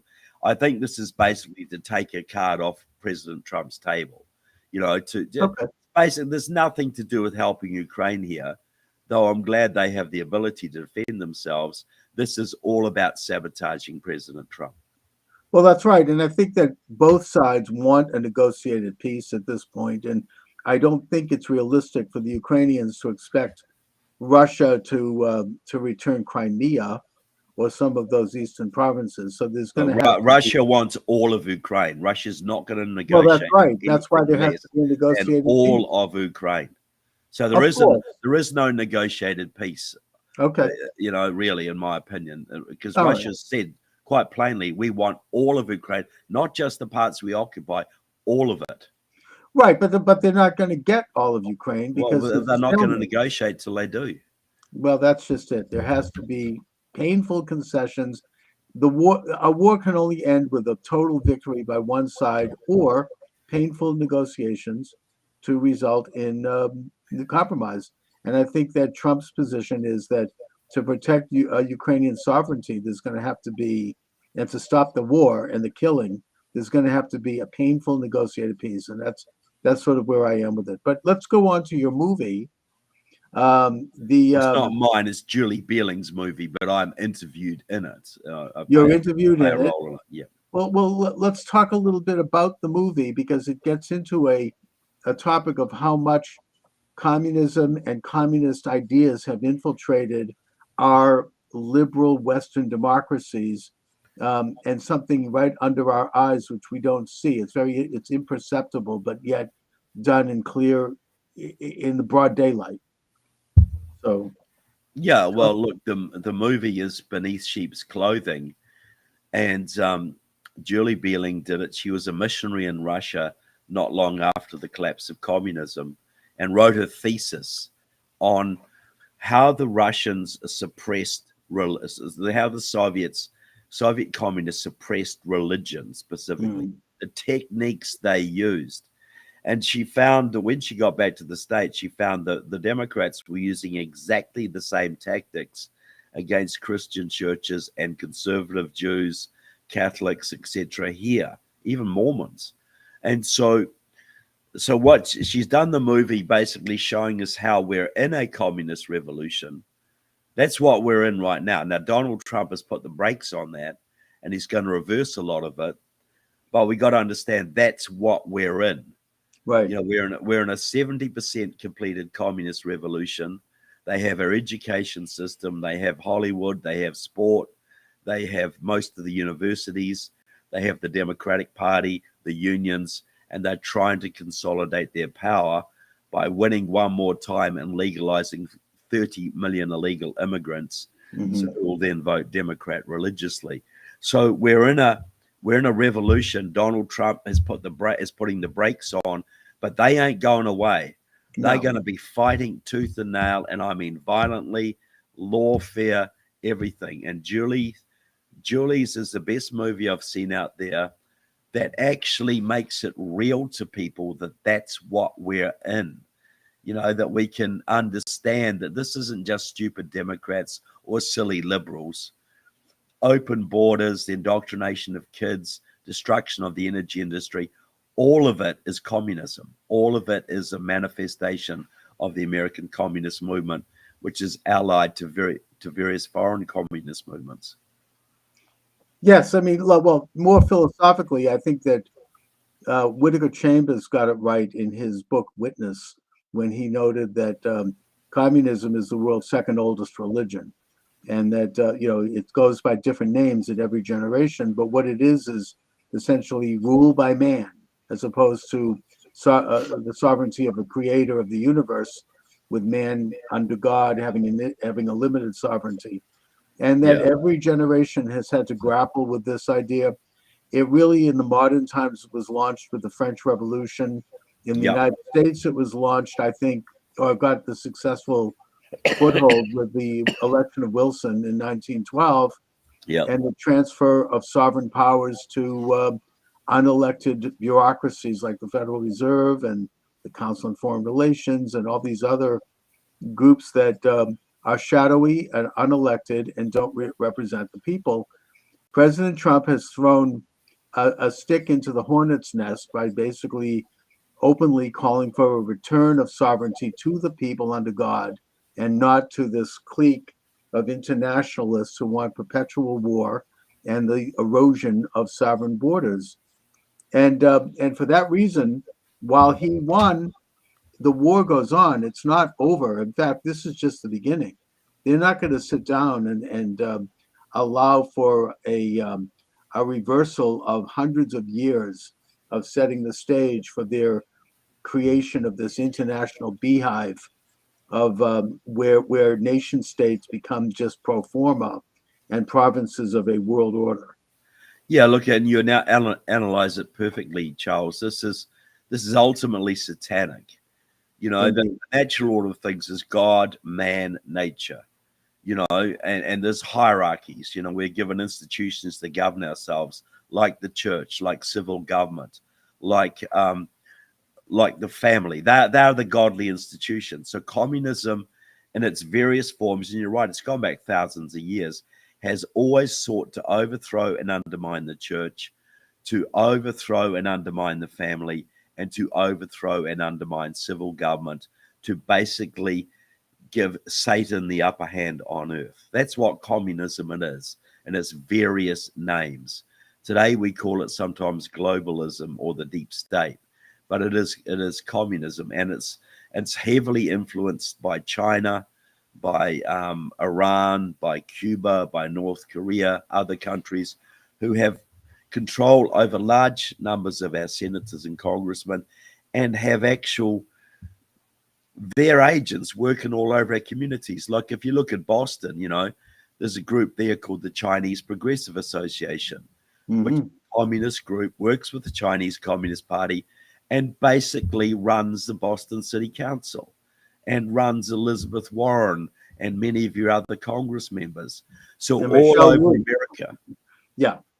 I mean, Massachusetts is behaving in a very strange way. I think particularly since Maura Healey and Michelle Wu were elected, Yeah. and you have this phenomena, I think, manifested in this spending, maxing out the state budget to pay for bringing illegal aliens in and putting them up in nice hotels, giving them 3 meals a day.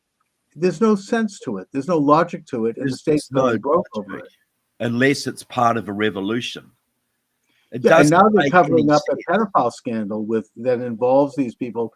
I'm not going to go into details about it because it's a story that's just emerging. But in normal times, this would be enough to force them all out of government, but it won't happen Yeah. here. They just control the levers.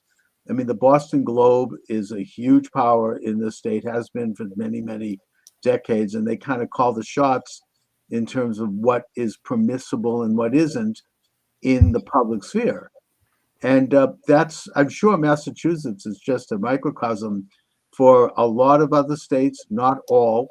We have some, they call the red states, more freedom oriented, but they still control what, the high ground of the culture, as you say. I mean, I think there Yeah. was Andrew Breitbart once said that, politics is downstream from culture, and they control the big culture, the big media, big tech, big, entertainment, Hollywood, all of it, academia.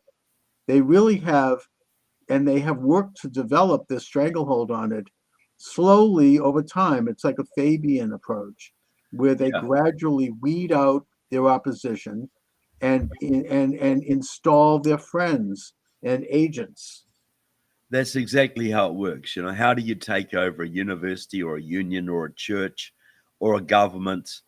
You just get a few people into key positions, secretary of a union, president of a union, chancellor of a college, head of a sociology department in a college, and they just hire their friends. They keep hiring their friends, and they get rid of any opposition.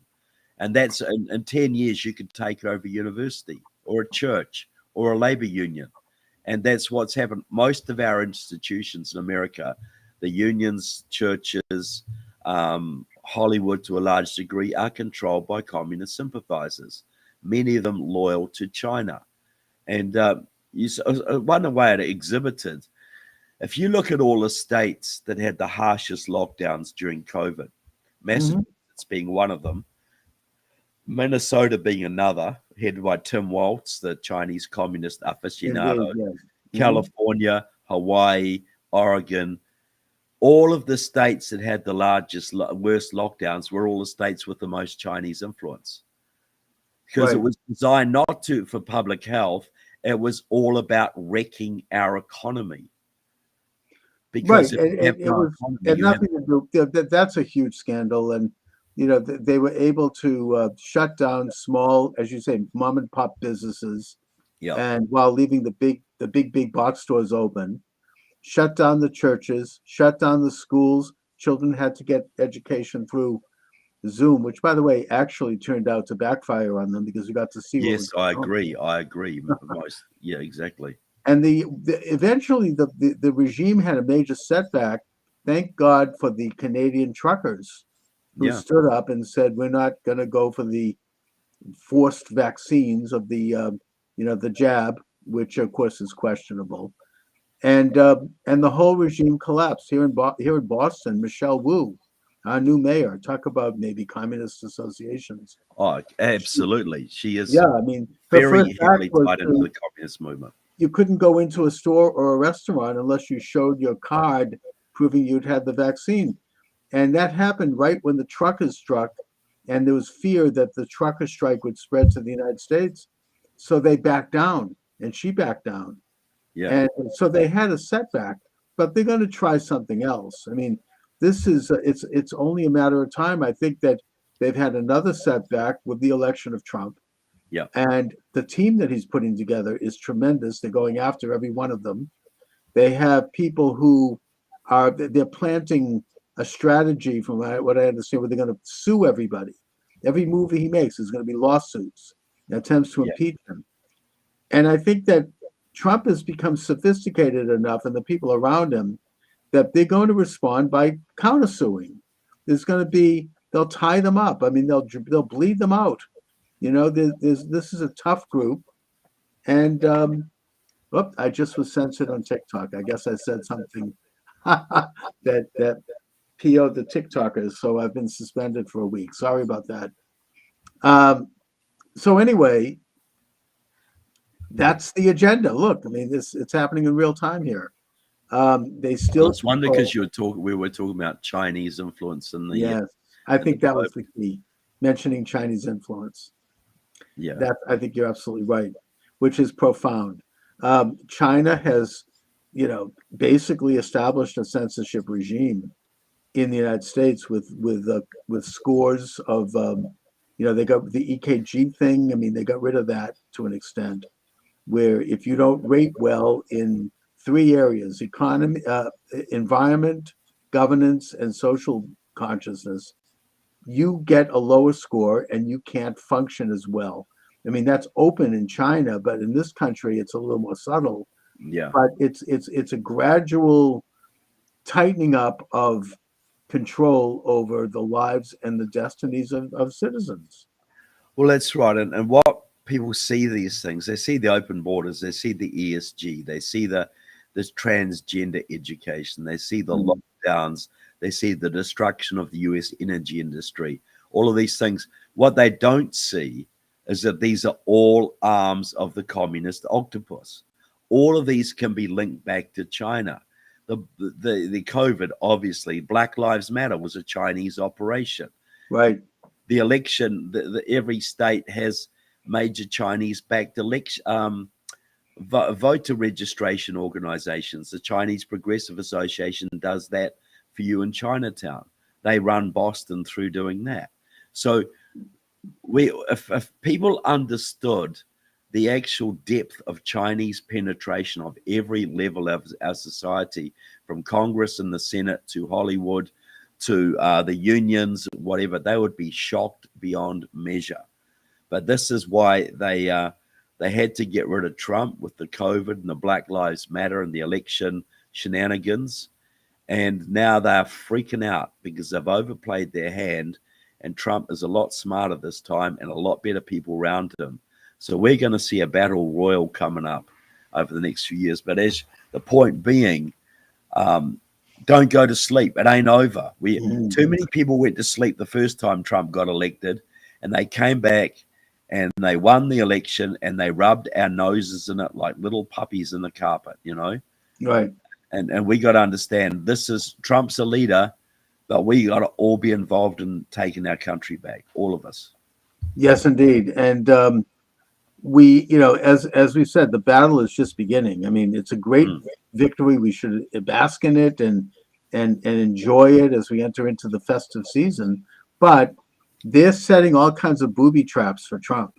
And I mean, even Obama did this when he set up the Steele dossier, and he put people that they call it burrowing. They burrow people into the civil service and into administrations and positions that you can't remove them. I mean, right now, in the final miserable days of this administration, Elizabeth Warren and a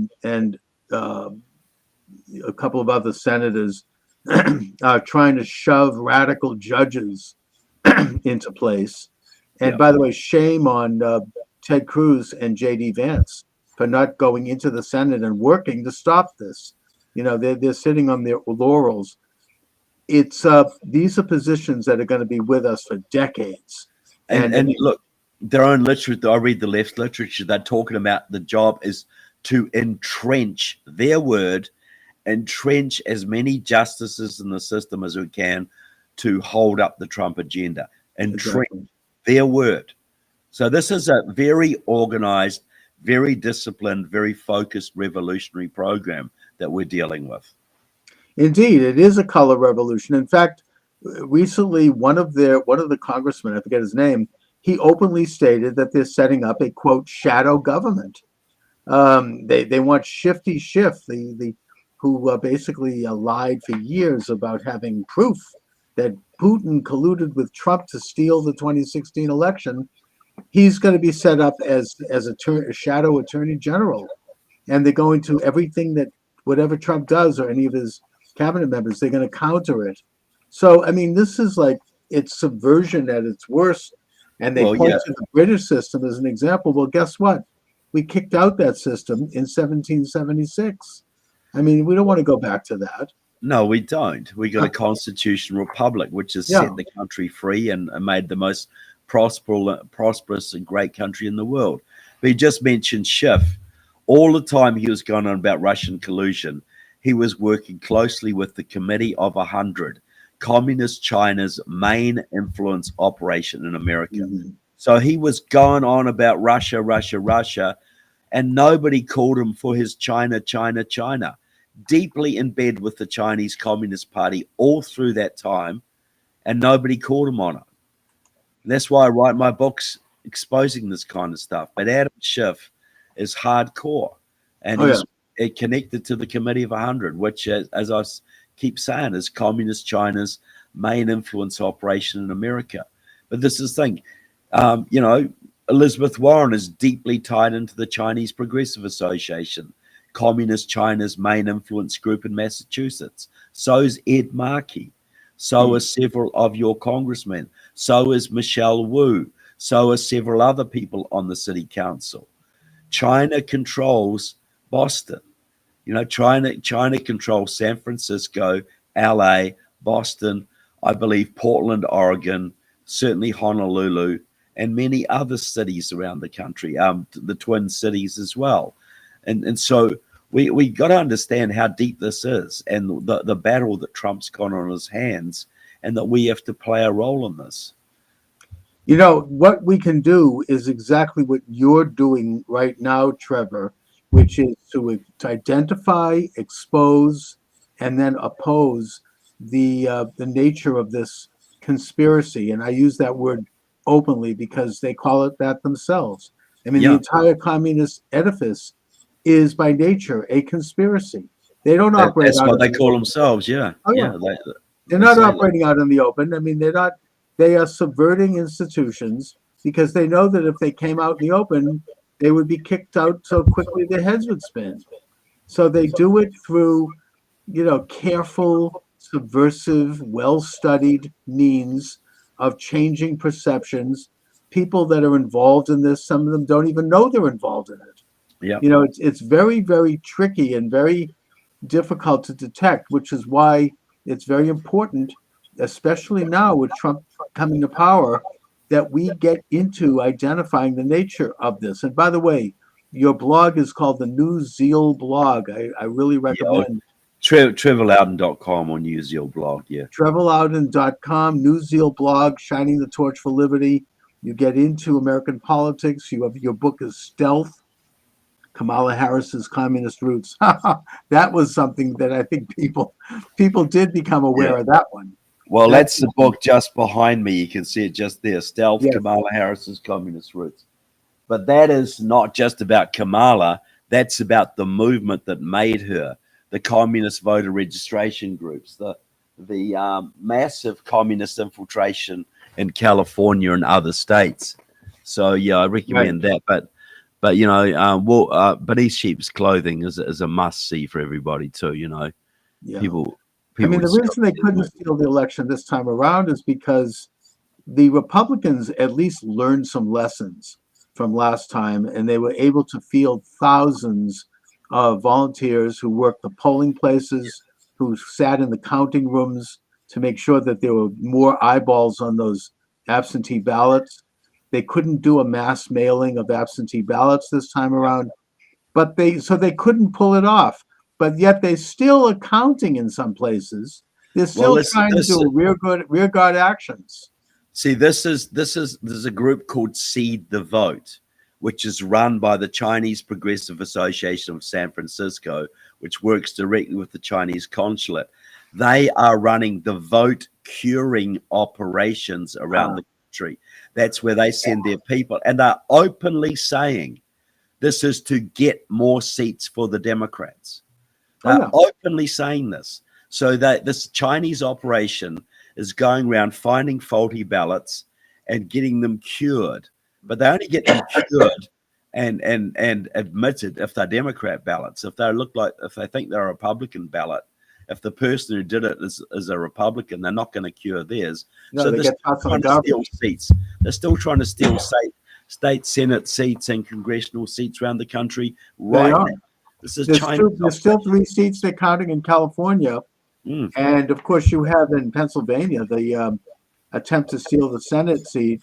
One Yep. of the electors, one of the election officials there actually openly admitted that they were counting illegal ballots. And she said, I don't care because everyone breaks the law anyway. So Yeah. even their communistic governor has come out, Shapiro, and has put a stop to it. It's just so obvious that they Well, they can't should do be it. going back. You should be going back and throwing out all the ones that have slipped through Yes, the they cracks. should. And also, we do have now groups on our side like Turning Point USA. You've got Charlie Kirk, and you've got others who are curing ballots for us. So, I mean, they've learned some lessons. They're going out and doing, voter harvesting now because that's how the system works. We all voted early this time around. We didn't wait for election day. We didn't fall into that trick. They still stole Arizona, but the stealing has been met on the field by people who are playing that same game. And I think that's been very important. Although now that President Trump has won, I hope that he doesn't forget about the fact that we need national reforms on voting. We need national voter look. ID. We need to have paper ballots, get rid of the machines. Elizabeth Warren in Massachusetts put a bill up in 2018, I mean, where she said that the voting machines are rigged and that we need all paper ballots. Of course, she denies that now, but that's we have to call that up and say, I support Elizabeth Warren's bill. And I do too, Yeah. But that's the thing, isn't it? All these reforms have to be put in place, and people have to go to jail for committing vote fraud. Oh, absolutely. And by the way, it's not What's voters who are worse, stealing your car or stealing your ballot. Yeah, I mean, this is a crime. It's a felony.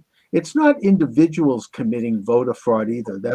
It's election fraud. It's ballot fraud. It's organized, hardcore. It's like an organized crime issue, and I want President Trump to set up an organized crime unit, federal government that goes and does RICO lawsuits against the organized ballot crime operations in Boston, in New York, in Los Angeles, in Chicago, and you start finding the low level people, and you say, we've got you for vote fraud. You get 2 years in jail, but you can go free if you rat on who paid you, and you go up the chain and you find the people at the top and you put them in jail. And if you do that, vote fraud will be gone. It'll be over. I think that's an excellent program. I mean, those rotten big city machines have been in power by these means for several decades now. That goes back to the 1960s. At least, and we're not going to fix the country unless we fix that problem. Oh, I totally agree with you. That's the first priority, returning the voting system to one man, one vote. And the integrity and sacredness of that system has to be restored. So, Trevor, just briefly, let's talk a little bit about this movie again that you're here to promote. What will people expect to see if they get this movie? What they'll expect to see is understanding that communism is alive in America, and it's way more powerful than they think, and it'll show how it's done, the ways this is manifesting, because we all see these weird things going on, whether it's open borders or transgenderism or the attacks on the energy industry, whatever it is, but we don't understand that it's cohesive, that this is part of an organized program by our enemies to bring us down. So the movie features me, James Lindsay, Alex Newman, and a whole bunch of other people some of whom lived under Soviet communism and are talking what they saw back in their own country. They see is exactly the same that was happening in our country until the last election, and still is happening, though at a now more on the defensive than it was. So, look, it's a great movie. It's very, very gripping and very educational, and I want millions of Americans to see it. I really do, and I don't make any money off it. I was in it because I believed in it, and Well, I just want people to see it. and now more than ever is the time to learn these these messages, these lessons, and to examine your local politics, your state politics, and when you see strange things going on, like governors saying, "I'm not going to allow illegal alien criminals to be deported," or "I support sex change operations for children," or any of these other things which are hard to explain, you know that there's something rotten underneath, because these are not things that people elected our government to do or to allow. These are not stupid people. They're saying crazy stuff, but they're not stupid people. These things only make sense if they have an agenda to weaken and divide the country in preparation for a revolution. And you got to look at it through that lens. And Beneath Sheep's Clothing will help you to understand that lens, how we actually look at these phenomena and see the connections between them. I can already see the battle lines forming around the issue of deportation of illegal aliens. Yes, absolutely. And I think that the Trump administration is going to focus on, first of all, supporting the worst people. I mean, certainly in the first year, criminals, fentanyl dealers, drug dealers, violent criminals. And also, I think that there's going to be a massive self-deportation because they're going to cut off the money. They're going to cut off the fancy hotels and the dinners and the credit cards. Even Mayor Adams in New York is already starting to do this, which is why I think he's under attack. 100%. He's actually shown a little independence, and I think that's going to be the Trump strategy.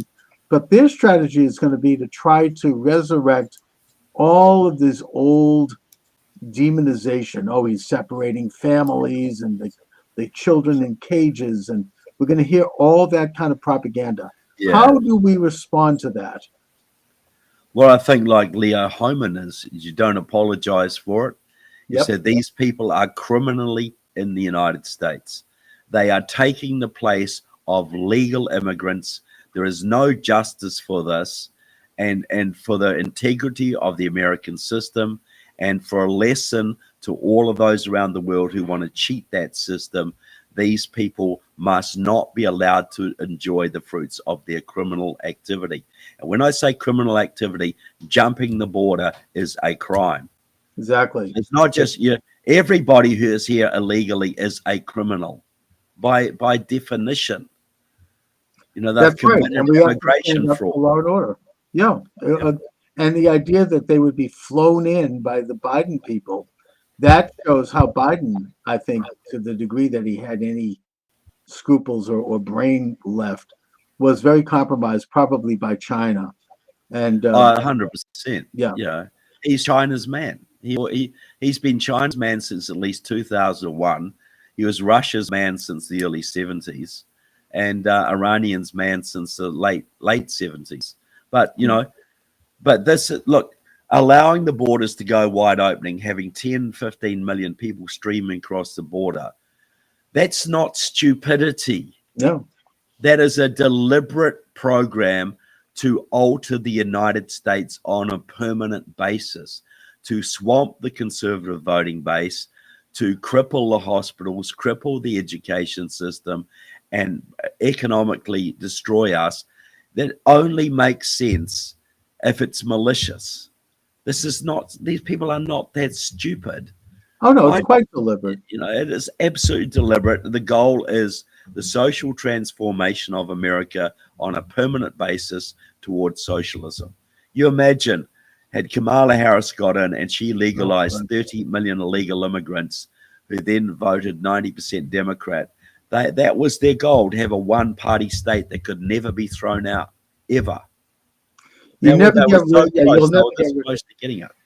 You never. Once you have a communistic government in place, it's very difficult to get rid of it. I mean, look at Venezuela.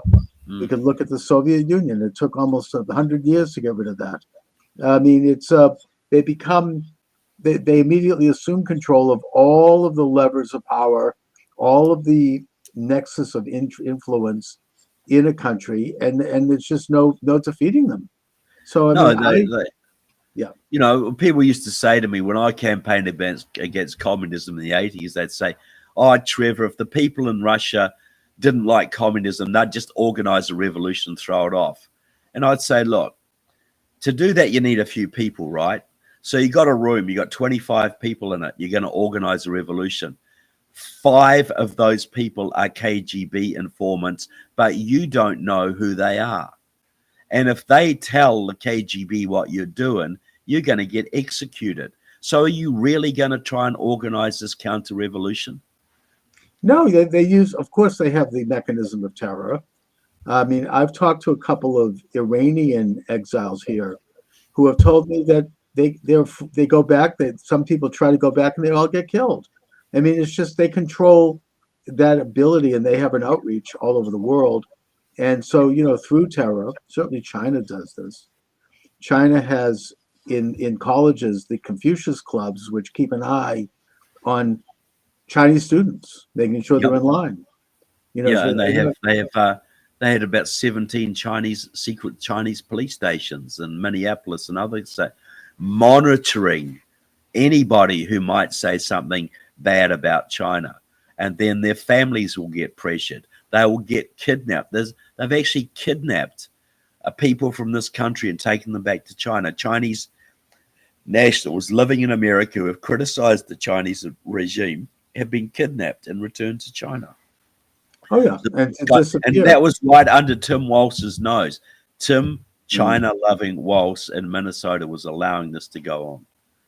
Yes, and it's something that, I mean, we can see how China even handles its own citizens. People disappear if they run afoul of the Communist Party.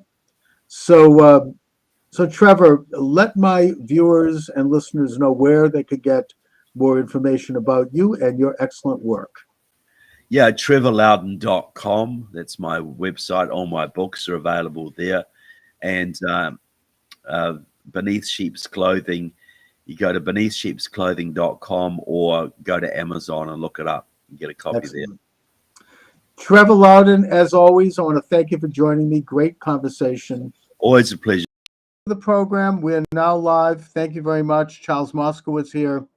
The number to reach us, 508-637-5596. If you'd like to join the conversation, 508-637-5596. And of course, you can send chat as well. I'm doing a little live streaming here to discuss an issue that's very important, both to me personally, but also, I believe, to the world. And that is my basic advocacy and suggestion that the state of Israel immediately annex what is called the West Bank and Gaza, what has been called historically and in Israeli circles, the lands of Judea and Samaria. I advocate that they do this before President Donald J. Trump takes his oath of office on January 20th, which of course is really less than, 2 months away from now. And that they get it done. They get it done now. They have a ceasefire in of course, on the northern border with Hezbollah, but that they must do this now.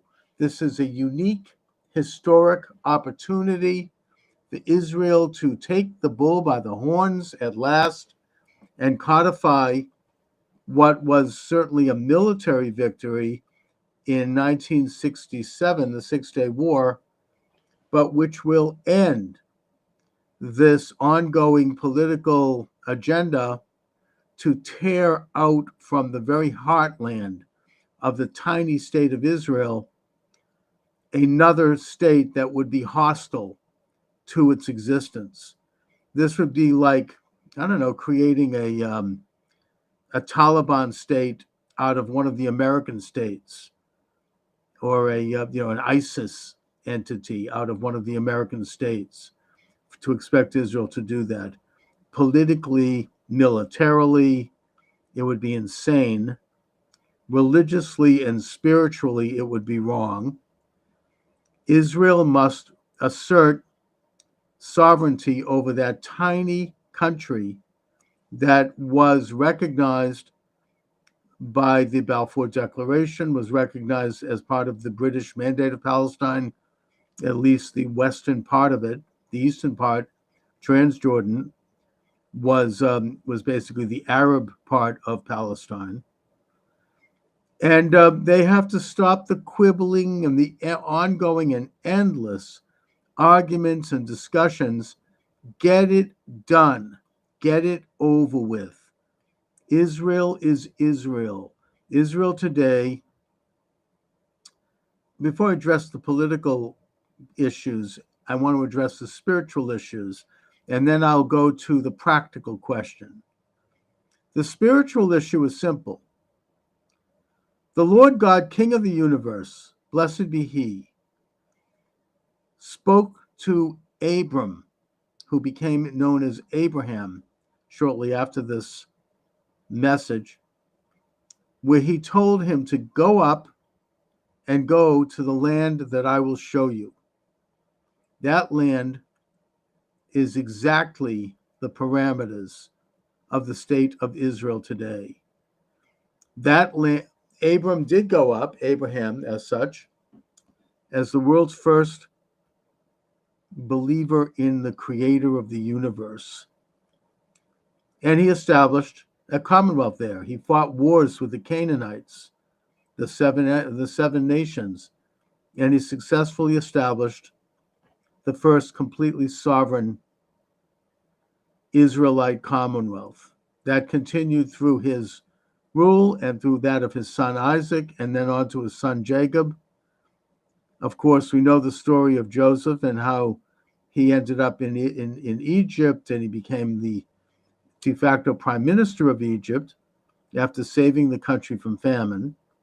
And then Jacob and his sons, dealing with terrible famine in Canaan, went down and had a reunion with Joseph, and they lived in Egypt, where eventually, after Joseph's death, they became slaves. We all know the story.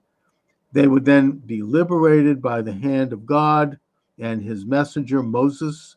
They would wander through the Sinai for 40 years, where they would receive the Torah at Sinai, at Mount Sinai. They would then conquer the land that God had shown Abraham, that being exactly the parameters of the state of Israel today. The book of Joshua talks of how Joshua crossed the Jordan and defeated the Canaanites at Jericho. Now, the book of Deuteronomy is clear about two things here. Firstly, that 2.5 tribes of the 12 tribes asked to stay behind, to stay on the other side of the Jordan, and yet remain part of the Israelite Confederation, and continue to help with their brother tribes in the conquest of Canaan, which God commanded the Israelites to do. So that tells us that the border of the Holy Land was the Jordan River. The Jordan River today is the exact border between Israel and Jordan, or the Kingdom of Jordan, or Transjordan, which, of course, according to the British Mandate, is Palestine. So you have the border established. The second piece in Deuteronomy that I would note is that when Joseph blessed his sons and his brothers, and God and Moses, I think, or God blessed them, the borders of their tribes were clearly delineated. And those tribes stretched from the Jordan River to the Great Sea, the Yam Soph, which of course is the Mediterranean, and from the north, Dan, to the south, Beersheba. Those are the exact borders of the state of Israel today. The Tel Dan is actually in Metula, which is in the very northern tip of Israel. And of course, Beersheba is a city today. It's one of the oldest and most ancient continually inhabited cities. And it's in Israel today. The only part of the state of Israel today that is outside of these lands that God commanded Joshua to conquer is a stretch of desert that goes from Beersheba south to the Gulf of Eilat. That's called Negev in Hebrew, which is a word for desert.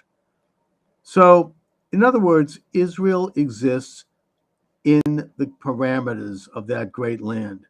That is a fulfillment of the commands of the Torah.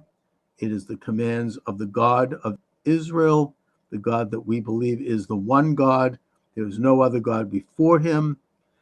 Why God chose Israel, I don't know. I mean, that only God knows. But that is the very cornerstone of our faith.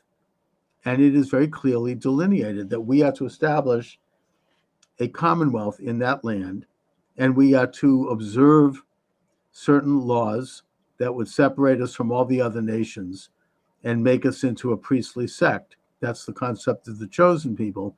Not to go too deep into that, other than to point out that this concept has been misinterpreted by both Jew and non-Jew historically to mean that the Jews are involved in a command to control other people, to control the world because we're superior. Not so. That's not what it's about. We are not superior to any other human being. All men and women, I may add, according to the book of Genesis, were created in the image of God. We are all equal. We are all children of God and images of God. And it is that element of the book of Genesis that was recognized, thank God, by the founding fathers of the United States Republic. That's what Jefferson pointed out in the Declaration of Independence, issued July 4th, 1776, where he stated, all men are created equal. That's where that came from. It came from the book of Genesis. God said that all men and women are created in the image of God. We all have the same rights under God. We all are born equal. We all die equal. We're all equal. So I just wanted to dispel that misconception, one that's been occasionally amplified by people who don't mean us well. But also at that time, the borders, as I said, were clearly delineated between the 12 tribes, and Joshua conquered Canaan. He left some of the Canaanites where they were, which means that in some ways he failed to completely conquer Canaan, and that failure continues, frankly. But on a more practical level, the land of Canaan became somewhat of a diverse region where you had both Israelites, Canaanites, Philistines, and others. So you had an Israeli or an Israelite kingdom, but it wasn't, ethnically pure. It had different ethnicities in it, for better or for worse. And that's, of course, the story of the book of Judges, the book of Kings, the book of Samuel, right up through the book of Chronicles. I'm just getting into a brief history here, okay? The kingdom is united under first Saul and then David, and then it reaches a zenith of power under Solomon, where it becomes a great, powerful empire.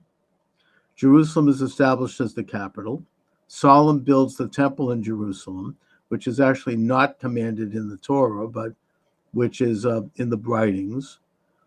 And then, of course, Saul falls into sin, and he spends so much money on his concubines that he bankrupts the country. 3 years after his death, his son Rehoboam turns out to be worse and not even as intelligent as Solomon. And then the empire divides into two, Judah and Israel, or Judah and Ephraim. The northern kingdom becomes more pagan. They set up idols, mainly because they wanted to stop people from making pilgrimages to Jerusalem, since the two countries are now enemies. And at times, friends, Judah remains Judaic. It remains children of Judah. It adheres to the covenant, with some major lapses and some bad kings like Manasseh. But nevertheless, it retains its consciousness, its identity as the inheritors of the covenant of Sinai, the extra code and all of it, and the worship of God, the rejection of idol worship with all of its evil practices. Eventually, the northern kingdom is taken away by the forces of Nineveh, of Assyria, in the person of Sennacherib, and they are dispersed to, generally according to the prophets, regions in what is today Iran and Azerbaijan. The kingdom of Judah continues, and the kingdom of Judah is more than just the tribe of Judah, of course, because Judah had conquered Benjamin, and you had the disbursement of the tribes of Levi and Simon. Since both of those tribes never received an allotment, they were dispersed among all the tribes.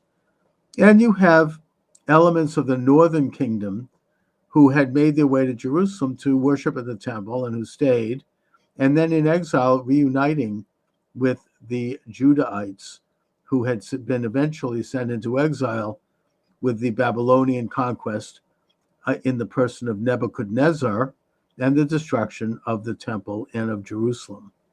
So that happened maybe a century later.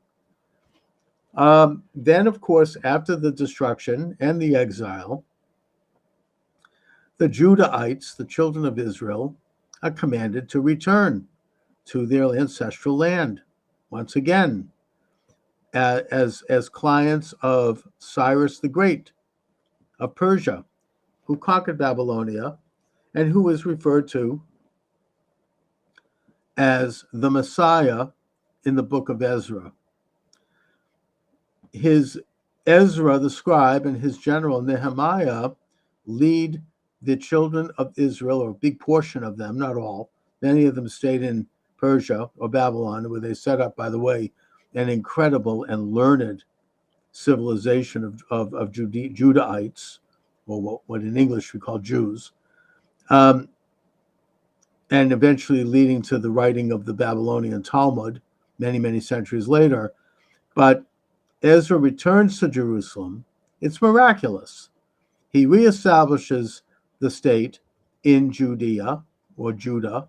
Judea is just a Roman, Latin, Greek way of saying it. He rebuilds the temple, and he reestablishes the Commonwealth under Persian sponsorship. Eventually, Alexander the Great defeats Persia, passes through Judea, recognizes the Judean client state under Greek control. The Greeks, of course, after Alexander's death, his General Ptolemy takes over and rules from Egypt, still recognizing the sovereignty of the Judeans, the semi-sovereignty. And by the way, around that time, Ptolemy, or one of his children, developed the Septuagint, which is a Greek translation of the Torah, and which basically brought Torah principles to much of the world. After Ptolemy eventually has a war with Antiochus of Syria, who victoriously presides, he conquers Judea. A lot of Judeans are beginning to become super secular. They're becoming Greek. They're becoming Hellenic. There's a civil war there between them and the religious Judeans, led by the Hasmonean clan, which is a priestly clan. Eventually, the Hasmoneans defeat not only their fellow Jews who were secularists, but also the Greek state under Antiochus. That's the story of Hanukkah. which is a story of sovereignty. It's a story of nationalism. It's a story of religious assertion, one that should and has inspired all of man ever since. And by the way, the book of Maccabees is codified by Catholics in their Bible, the Vulgate. It's not actually codified in the Tanakh. But nevertheless, we observe Hanukkah. Judah Maccabee, the son of Metzisyahu, establishes sovereignty, complete sovereignty, even though he does send a gift to Rome, because Rome at that point was the major power in the world. After several wars and the martyrdom of his brothers, each of whom had a period of control, eventually Simon, who was the last of the Hasmonean brothers, his son, John Hyrcanus, becomes a powerful ruler of Judea, expands Judea, and then, of course, his son further expands it, that being Alexander Yanai, who was evil. And then when Yanai dies, his wife, Queen Salome, becomes queen for a great period of time. I don't think it was long, maybe 10 years. And after her death, her two sons, unfortunately, fell into a civil war. The Romans used that as an opportunity to back one of the sons and install him as a dictator under Roman auspices. And the general Pompey, Gaius Pompey, entered Jerusalem and entered the temple. And while that ended the sovereignty of Judea, the infrastructure continued. They were punished by the installation of Herod, who was an Idumean and who was a forced convert as such by Hyrcanus, which is seen as a sin in the Talmud. And he was evil, very evil. And he established what you might call the so-called deep state, what President Trump would call, in Judea. And the Herodians under Herod would control all of the institutions. They'd control the high priesthood. I would argue that they were the ones who were responsible for the crucifixion of Jesus, because they're the ones who advocated it to the Roman dictator, Pontius Pilate, who, by the way, I know that he's portrayed this way somewhat in Christian sources, who I think wanted to soften any attack on Rome later on, as they basically eventually literally took over the Roman Empire. Nevertheless, according to Alexander of Philo Alexander, a Jewish scholar in Egypt, and according to Josephus, who was one of the primary sources as a historian of those times, Pontius Pilate was a very cruel and brutal dictator who probably crucified thousands of people outside the walls of Jerusalem. Eventually, he was so brutal that he was even too much for the Romans, who recalled him after he massacred Samaritans who were going to pray on their holy mountain, Mount Gerizim, which is in the heart of Samaria. By the way, the Samaritans, generally, scholars believe that they are descended from a hybrid of the 10 tribes of the northern kingdom and the invading Assyrians and other surrounding peoples, and that they continue to practice Judaism, belief in God, except with some differences. They approached Ezra to ask for a reunion. Ezra refused. Now, for reasons that we don't totally know, but that's what happened. And they're still there. They live around the city of Nablus, which of course is the Greek city of Neapolis, or the Roman city of Neapolis, and goes back to the ancient Hebrew city of Shomrim or Samaria. And they continue to practice a form of Judaism. They have had a rapprochement with the Israeli chief rabbi, and that is a relationship that ought to continue to be explored. A lot of Palestinians who trace their lineage back many centuries, and that's only a small segment of people who call themselves Palestinian, by the way. I'll get into that in a minute. They trace their ancestry back to the Samaritans, and the Samaritans, ethnically, genetically, are very similar to the ancient Judahites. So, in a sense, in the broad sense, we are brothers with the Samaritans. So, back to the history of Israel.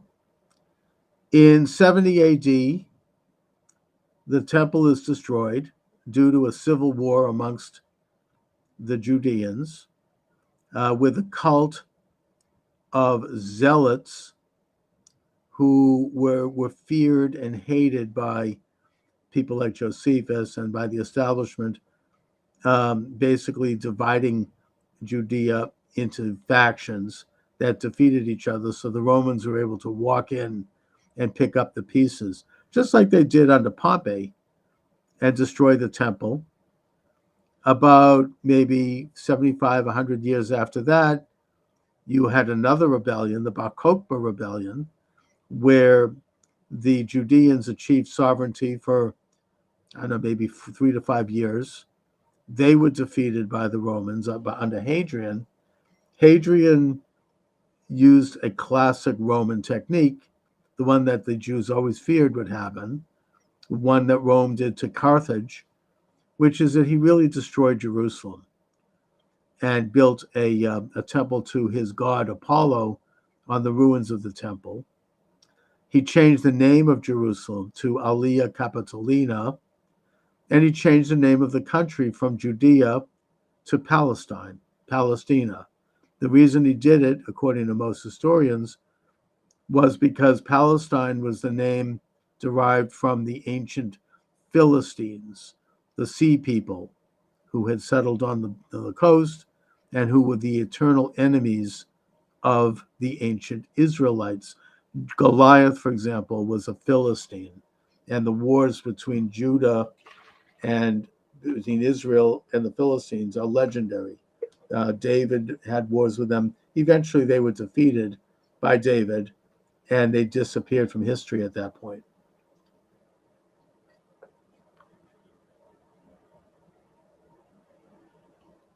So you had the complete defeat of Judea, and yet they continued on in a weakened state. There was a disbursement of Jews, one that started by the Babylonians but continued and accelerated throughout the Mediterranean. Jews, according to history and archaeology, settled in the Rhine Valley of Germany. They were as far as Ireland. They were traders. They were merchants. They got into business. They were known to be polyglots. In other words, they knew many languages. So they made themselves useful to various courts. There's a big Jewish community in Saranasia, which is today in Libya, Benghazi. They were in Spain. They were everywhere. And yet they continued in Roman Palestine and Byzantine Palestine, and they continued to write the Talmud, or the Palestinian Talmud. And they continued to have communities there. They never left. They continued right up till Herodotus, who was a Byzantine emperor and who was oppressive to the Jews of Aleppo, of Antioch, and and basically at that point the Jews formed an alliance with his enemy, the Parthians.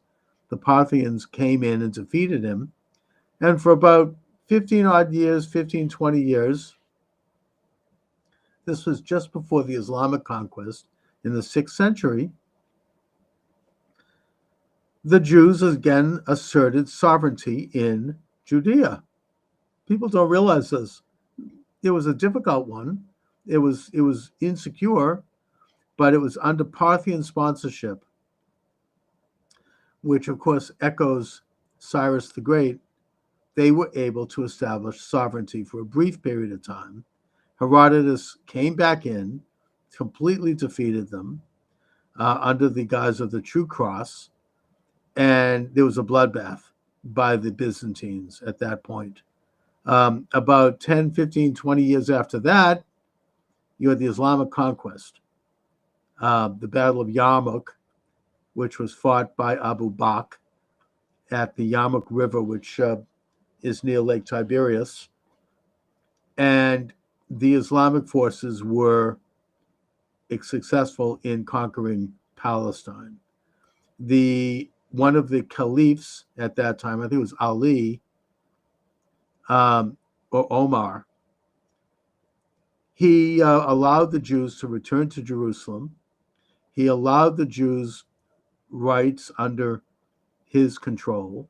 They did not reassert a sovereignty at all, but the community was able to reestablish itself somewhat. And they formed an alliance with the Muslim authorities. Some have speculated, for example, that the famous Dome of the Rock, which is on the Temple Mount, is actually a synagogue. It is unlike any other mosque in the world. It has writings on the wall which could be viewed in some translations as Jewish, as Hebrew, or as derived from the Torah. And we don't know this, but it is at the site, according to faith, that where Isaac, with Abraham, did the Akedah, and where Melchizedek ruled in Jerusalem. He never died. He went to heaven. One of the few figures in religious history who did so, along with Elijah and along with Jesus, who can make that claim. And so you had Jews in Arab-controlled Palestine at that time, which was not really a separate government. It was ruled by the Umayyad Caliphate, then eventually by the Abbasid Caliphate. This period went maybe for a couple of hundred years. Eventually, you had the Crusades come in. The Jews of Palestine helped the Saracens, which is what the Frankist Crusaders called Arabs, defend Palestine from the invasion by the Christian Crusades. They were allied with the Arabs, and they were slaughtered by the Christians. These are just facts of history. And by the way, with regard to the Crusader kingdom, Israel has learned lessons from why that kingdom eventually failed. The reason that kingdom failed, according to many historians, is that after the Frankist king, I think it was Godfrey, or I don't remember the name, established the kingdom in Jerusalem, the original Crusader kingdom of Jerusalem. They invited their wives and children to come in from France, and there was a great celebration. The wives and children decided to go down to the Jordan River to celebrate and to, where Jesus was baptized and all of it. And while they were down there, they were slaughtered by a gang of Saracens. One of them escaped and was able to go back to Jerusalem and talk about what happened. And the reaction to this by the kingdom of Jerusalem, the Christian kingdom of Jerusalem, was rather than to go out and fight, they built higher walls. They went behind the walls. They cowered in fear.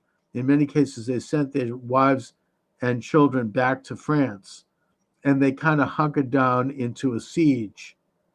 And that was the beginning of the end, because if they weren't willing to get out and fight, they were not going to survive.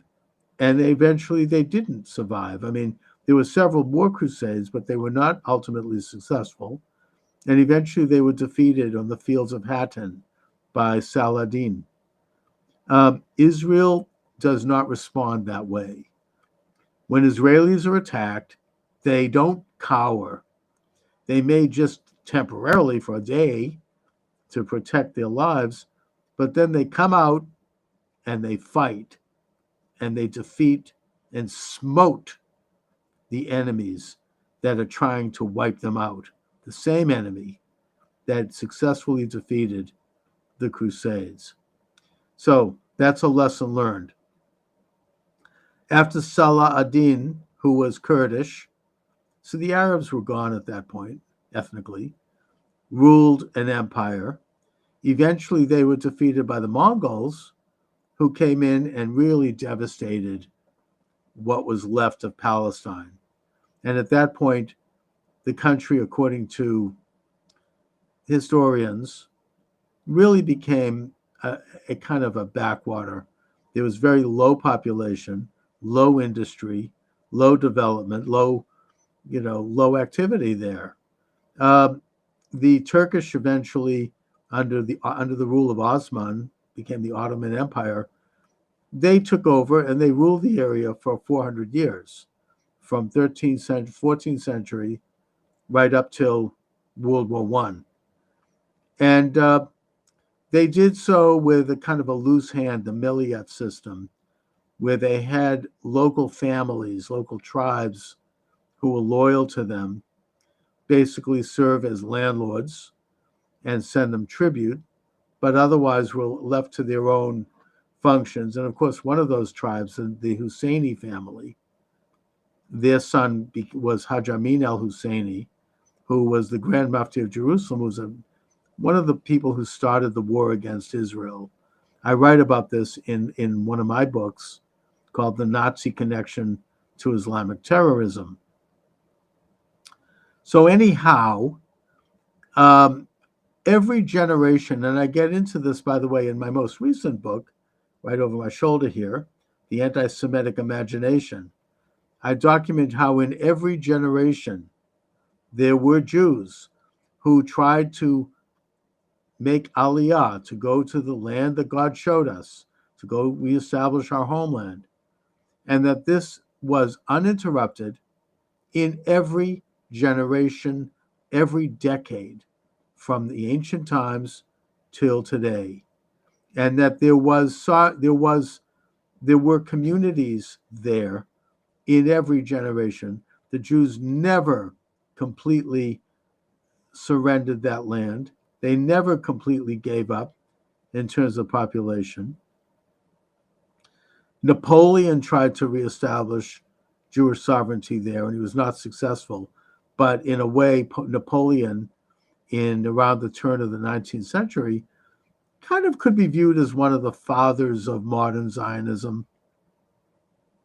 Zionism, again, being a movement that it's both nationalist and religious, that has existed within the Jewish people and their allies in every generation and in every decade and in every year from the ancient times right up till today. After Napoleon, you had wealthy Jews like Montefiore and Edmund de Rothschild later, who became interested in Zionism and who tried to help establish Jewish settlements from European Jews in what was then called South Syria, and did so very successfully. I mean, it's a great history of how they established neighborhoods. Montefiore established that neighborhood right outside Jerusalem. The Khan Yunis, I forget, no, that's an Arab name. I forget the name of it. Harnof, I think, the one with the windmill. Rothschild, who was one of the few members of the Rothschild banking dynasty that was actually friendly to Israel, he set up what eventually would become the Jewish National Fund, which purchased land from local owners at fair market value and turned it into this massive Jewish fund that to this day technically owns the title to about 85% of Israel outside the West Bank. And all done, on the marketplace. They continue to proceed. Anyway, so we're up to more modern times. I'm not going to get into that. It's just too much for today. There are many, many books written on how the Zionist movement, people began to make Aliyah. It was an organic movement. Yes, it did not start with Theodor Herzl and the Zionist conference in Basel. It actually started more in Eastern Europe in a big way, with the first Aliyah, which was 19th century, and the second Aliyah, which was in the late 19th century, and which was mostly Russian Jews, mostly religious Russian Jews, but also left secular types as well. I get into this in my book. I'm not saying you have to buy the book. You can get it from your library. The Anti-Semitic Imagination, Charles Moskowitz, where I show the different waves of settlers coming in, a lot of them from Russia, some of them from Western Europe, even some from America, and how they really started to develop what you have today, which is this incredible, organic, dynamic society that is established. So that brings me up till now. And by the way, let me give out the number you're welcome to call: 508-637-5596, 508-637-5596. So we're up to modern times. Hi, Paul. Nice to see you on TikTok. By the way, you're welcome to call in, as is anyone else. 508-637-5596. So, again, I've got the history of Israel. The modern history is accessible. We know what happened at the establishment. I've written books on the topic. There are many good books. 1967, Israel successfully conquers all of British Palestine, and that means what's called the West Bank, what actually before 67 was called West Jordan, but which historically is called Judea and Samaria, and religiously certainly is called Judea and Samaria. Oh, I got a warning on TikTok because I said Judea and Samaria. I don't know, whatever. I guess I'm still there. Thanks for the warning, TikTok. I don't know what I said, but just for you who are watching the show on TikTok, let me mention that I could be shut down any second. Looks like I might be suspended, in which case, check out charlesmoskowitz.com and all of the live stream sites that are now carrying the show, okay? Just a forewarning. I don't know what I said. I'm not going to worry about it. We've got Paul wanting an invite. You're invited, Paul. I am now advocating, especially after the events of October 7th of 2023, where you had a genocidal assault on Israelis attending a rock concert and Israeli villages along the border of Gaza. I am now advocating that Israel annex Gaza and they annex the West Bank in its entirety. And they do it before President Trump takes the oath of office, God willing, on January 20th of next year, which is only about 6 or 7 weeks away. That they do it now. They rip the Band-Aid off the arm. No, it's not going to be easy, but they must do it in order to assert sovereignty over that tiny country, that they assert the rights and the privileges of all the citizens of that country, both Jewish and non, both Israeli and Arab and otherwise. And that the only way to do it is to get it done. Declare sovereignty. Donald Trump, President Trump, I believe, will recognize that sovereignty once he takes office, but it has to be done first so that he can do that. He can recognize it. And the best time to do it is now, today. Get it done. Declare sovereignty. Okay, so what do I think will happen if Israel does this? I think nothing will happen. They'll just do it. Israel should offer citizenship to Arabs in Judea, Samaria, and Gaza. They should offer citizenship. If they get citizenship, then they'll have all the same rights as any and all other Israeli citizens. They'll be free to travel in Israel. They'll be free to live as Israeli citizens. They should have that. All of them should have it. Israel shouldn't be afraid to offer it. Now, what would citizenship entail? Well, let's look at the process of receiving American citizenship as an example. Someone doesn't just get American citizenship. Every year, you might note, and certainly here in my own community of Boston and in other major cities, there are what's called naturalization ceremonies where new citizens take an oath to support, protect, and defend the Constitution of the United States. They pledge allegiance to the flag of the United States.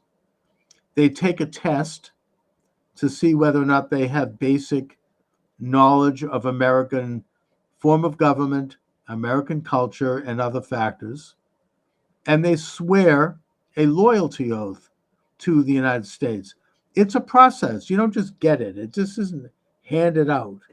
And one of the questions that I believe used to be asked, I don't know if it still is, if it isn't, it should be, is whether or not you have loyalty to an enemy of the United States, namely the Communist Party. Have you ever been a communist? And you have to disavow that if you were, or you shouldn't be, obviously. And you have to say, I no longer adhere to foreign alien principles that are anti-American and that are antithetical to American government and way of life. And I totally, wholly, and with all my heart adhere to and accept the American way of life as part of my responsibility as a citizen of the United States. So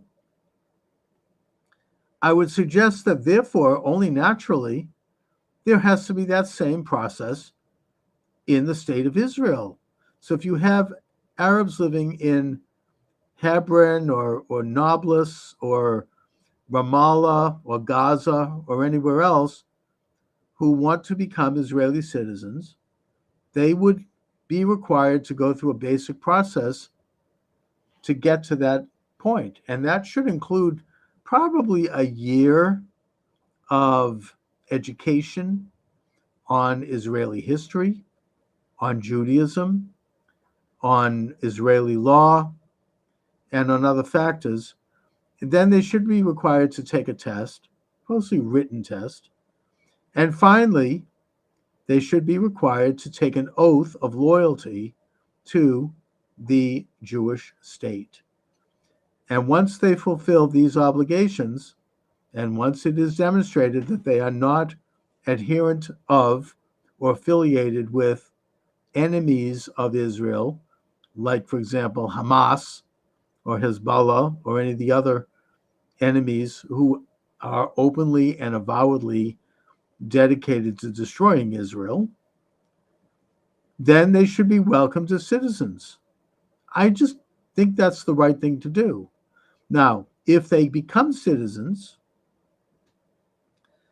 and they take the oath, and then they obviously will then be expected to be loyal to that oath and continue on as loyal Israelis.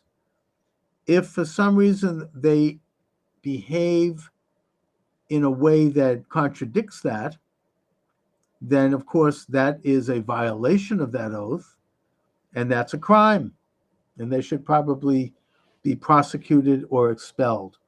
Now, as far as Arabs who don't match up to that level, or who don't want citizenship, I would say to them, that's okay, as long as they are peaceful, as long as they don't take up arms, then they shouldn't have to become citizens of any country. And for that reason, I would suggest that the Palestinian Authority should be allowed to continue operating sort of like an American state. It's like Massachusetts operates within the United States, the federal system, or Rhode Island, or Delaware, or any other state. I know that's an inexact comparison, but the Palestinian Authority should be able to continue to engage in municipal decisions, infrastructure, roads and bridges, welfare, healthcare, all of the normal things that local sovereign states do. They should not be able to make foreign policy. They should not be able to have military, of course. And they are under overall Israeli law, but they have limited local autonomy. They can elect people if they want to elect Hamas, as evil as that is. As long as they are observing the laws, then fine. I have a feeling they won't. I know that there was experiments after the Six-Day War in 1967 where municipalities elected governments, and some of them became radical and they went to war, in which case they had to be ended. I hope that doesn't happen again, but it might. Either way, as long as they want to be loyal, as long as they want to be peaceful, they should be able to operate local and regional sovereignty. Those who want to continue to fight Israel, those who want to continue to take up arms against Israel, ought to be treated no differently than what Tom Homan, the new head of security and border control in the United States, is talking about doing to radical criminal gangs like the Frente Amplio from Venezuela and syndicates, crime syndicates who are illegal aliens coming into the United States. They should be viewed as terrorists. They should be detained. They should be expelled. And if they want to fight with weaponry, they'll have to be killed. And that's something that I think we can assume is going to happen in Israel. They're not going to just put down their arms. They aren't now. And thus, Israel is going to have to continue fighting them until they are defeated. And that war could take a long time. It could take 100 years. It could take 1,000 years.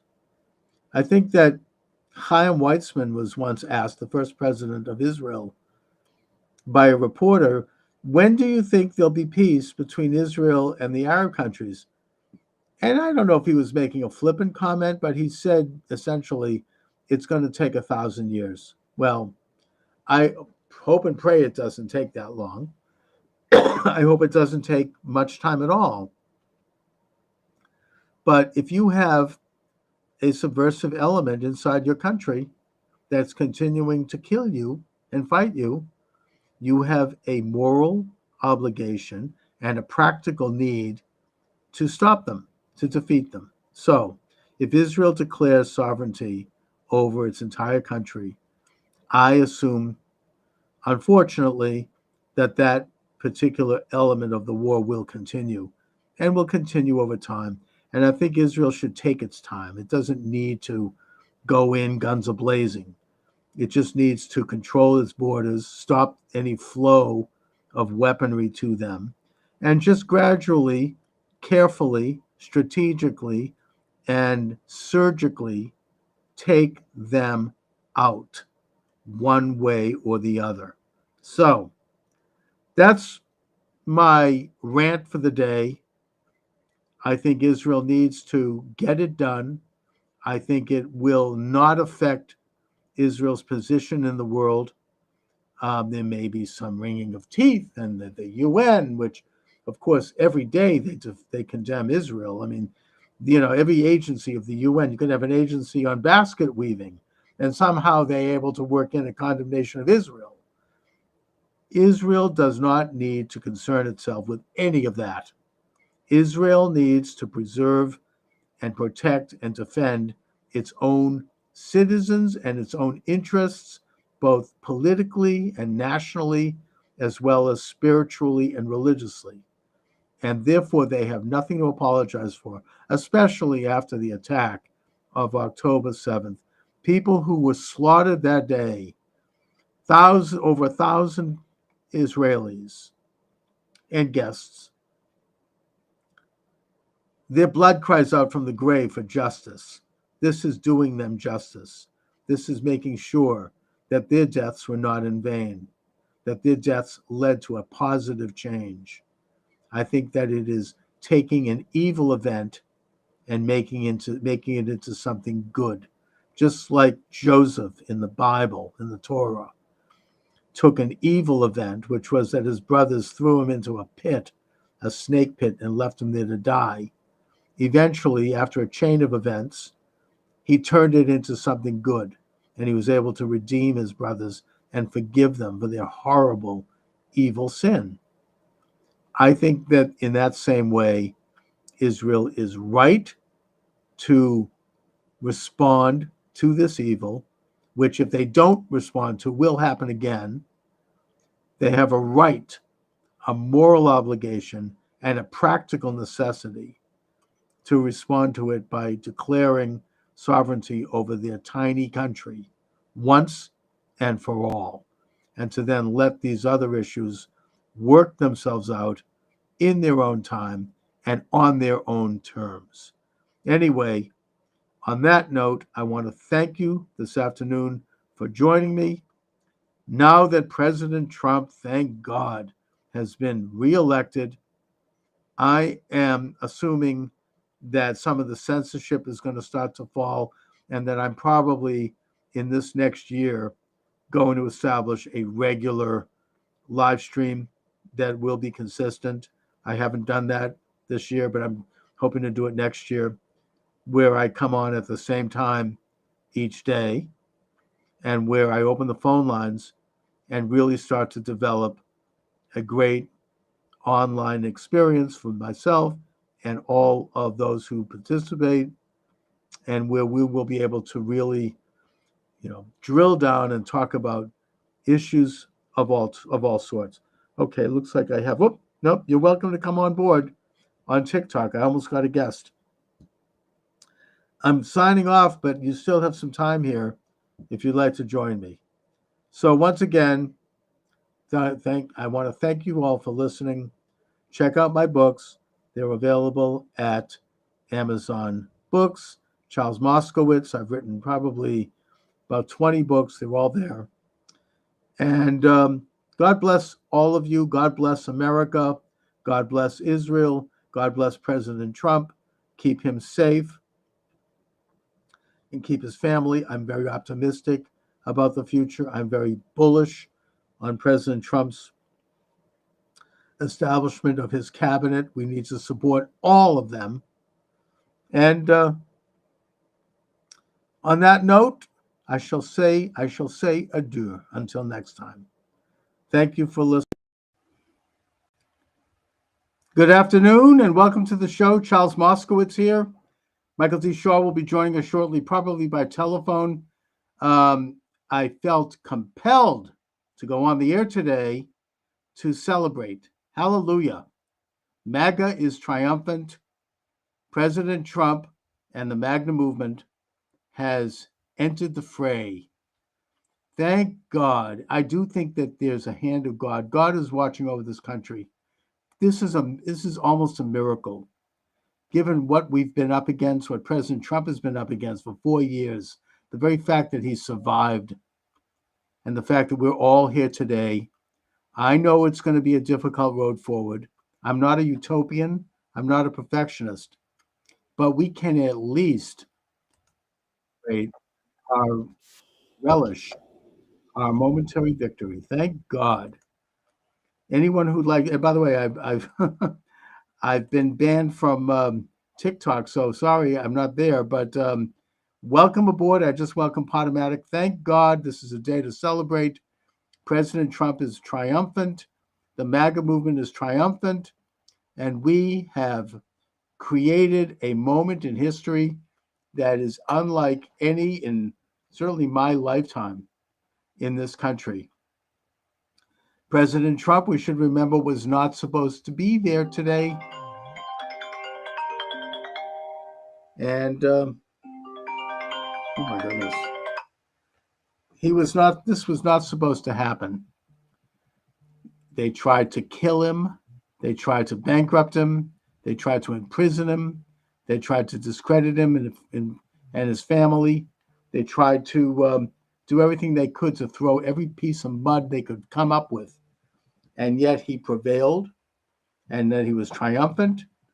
And today he is the president-elect. Hallelujah.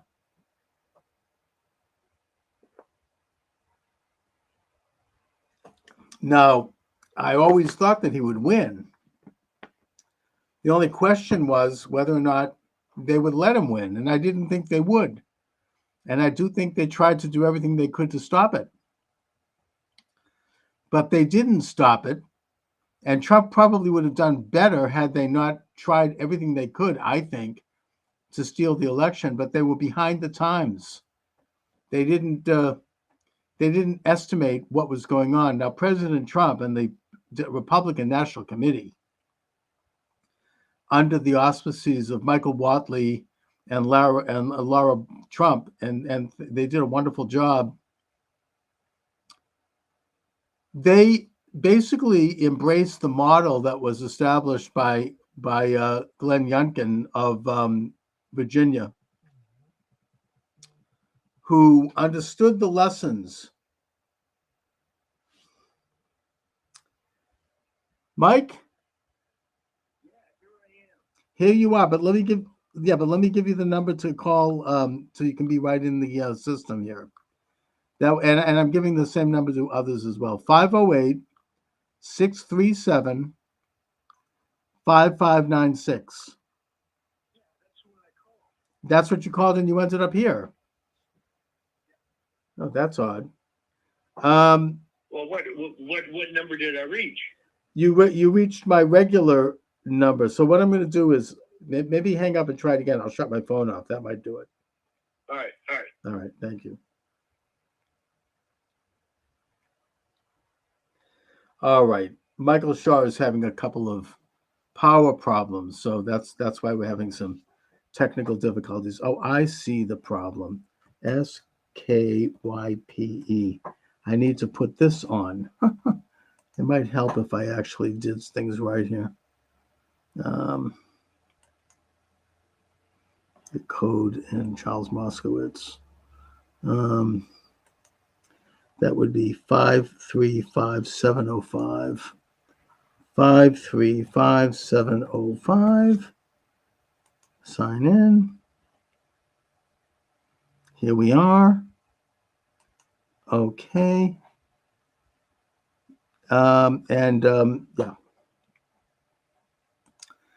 Anyway, so the basically the situation is such that Glenn Youngkin and the Republican National Committee learned the lessons of 2020, and they realized that they could not allow it to happen again. That being the level of election fraud that took place. So what they did, starting with Glenn Youngkin in Virginia, is that he fielded thousands of volunteers to man the voting booths, to man the counting rooms where they get the absentee ballots, to make sure that there was a Republican there, and he basically put up a staff of lawyers who understood the law and who were prepared to deal with any interruptions in that election, and to do so quickly. And the result was that there were very few interruptions, and those that did take place, they were in court within an hour, and they were dealt with. Like if they tried to block access to any of the polling places, or if they tried to inappropriately count ballots or discard ballots, or if they were counting illegal ballots or fake ballots or those or anything else that we could describe. Who knows what? People who saw this would drop a dime and they would basically let me just see if we can get this thing. And they would deal with it right there. Well, that's exactly what President Trump did, and that's why he won. I mean, he would have won anyway, and he also got such a big vote. But he was able to thwart efforts to steal the election in Georgia, in Pennsylvania, in Michigan, and in Wisconsin. There were instances of fraud. Everybody was watching. They tried to, and in Arizona, they tried to keep illegal aliens on the ballot. And they had hid this from the public until it finally came out. They had lawyers there making sure that those votes would be taken off the ballot because they were not legal votes. They were not connected to a citizen. And in some cases, they were not even connected to any person. There were reports that the Gateway Pundit also would be applauded for doing a great job of reporting this. There was, tens of thousands, who knows how many thousands of ballots that were mailed out to bogus addresses. And there were a lot of reports of this. The Republican National Committee caught it immediately. They were sharp as a tack, and they were able to stop it in its tracks. And the result is, look, Trump would have won anyway. And they're still trying to show up, apparently, in Philadelphia and Detroit with boxes of ballots. So it's not like they're not trying. But the Republican National Committee was fully engaged and fully prepared to deal with the problem. So you had, they couldn't pull it off. And as a result, we genuinely had one of the most honest elections in American history. Now that President Trump has won, thank God and hallelujah. I just love saying that. He needs to, I hope that he doesn't just drop the ball on this issue. And I hope that he does pursue broader questions of election reform. I understand that elections are state by state, but if there is a remedy nationally, and that's something that maybe Congress and the new administration can look into, to make these necessary reforms, then let's hope and let's pray that they do it. What is this? Let me see if I can get Mike to call in.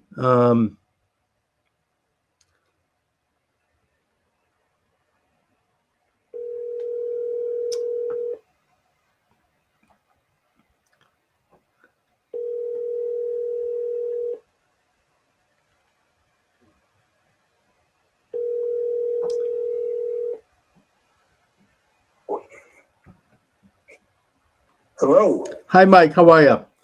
Okay, so did you get that number thing worked out? Well, I mean, for some reason, you're not coming in on the computer, but that's okay. We'll just do it this way. Oh, all right. No problem at all. So, Mike, we have a lot to celebrate in this country of ours today. I think that the election of President Trump is a miracle. And I also think it is an act of conscious, hard work on the part of the Republican National Committee, which should be applauded, and which prevented the kind of voter fraud. They learned the lessons of 2020, and they followed the example of Glenn Youngkin in Virginia. And I followed this on the Gateway Pundit. They did a really good job of reporting it. That every time voter fraud came up, and by voter fraud, I should be more accurate, election fraud, ballot fraud. Voter fraud is rare. That's not what we're talking about here. We're talking about hundreds of thousands of unaccountable ballots that were on various rolls in different states. Whenever this came up, the Republican National Committee had thousands of lawyers ready to go and to challenge it in court right down to the hour and get these ballots thrown out. And they did this in Atlanta, Philadelphia, Detroit, and Milwaukee, the key cities in the key states, and in Maricopa County. So this is why President Trump won.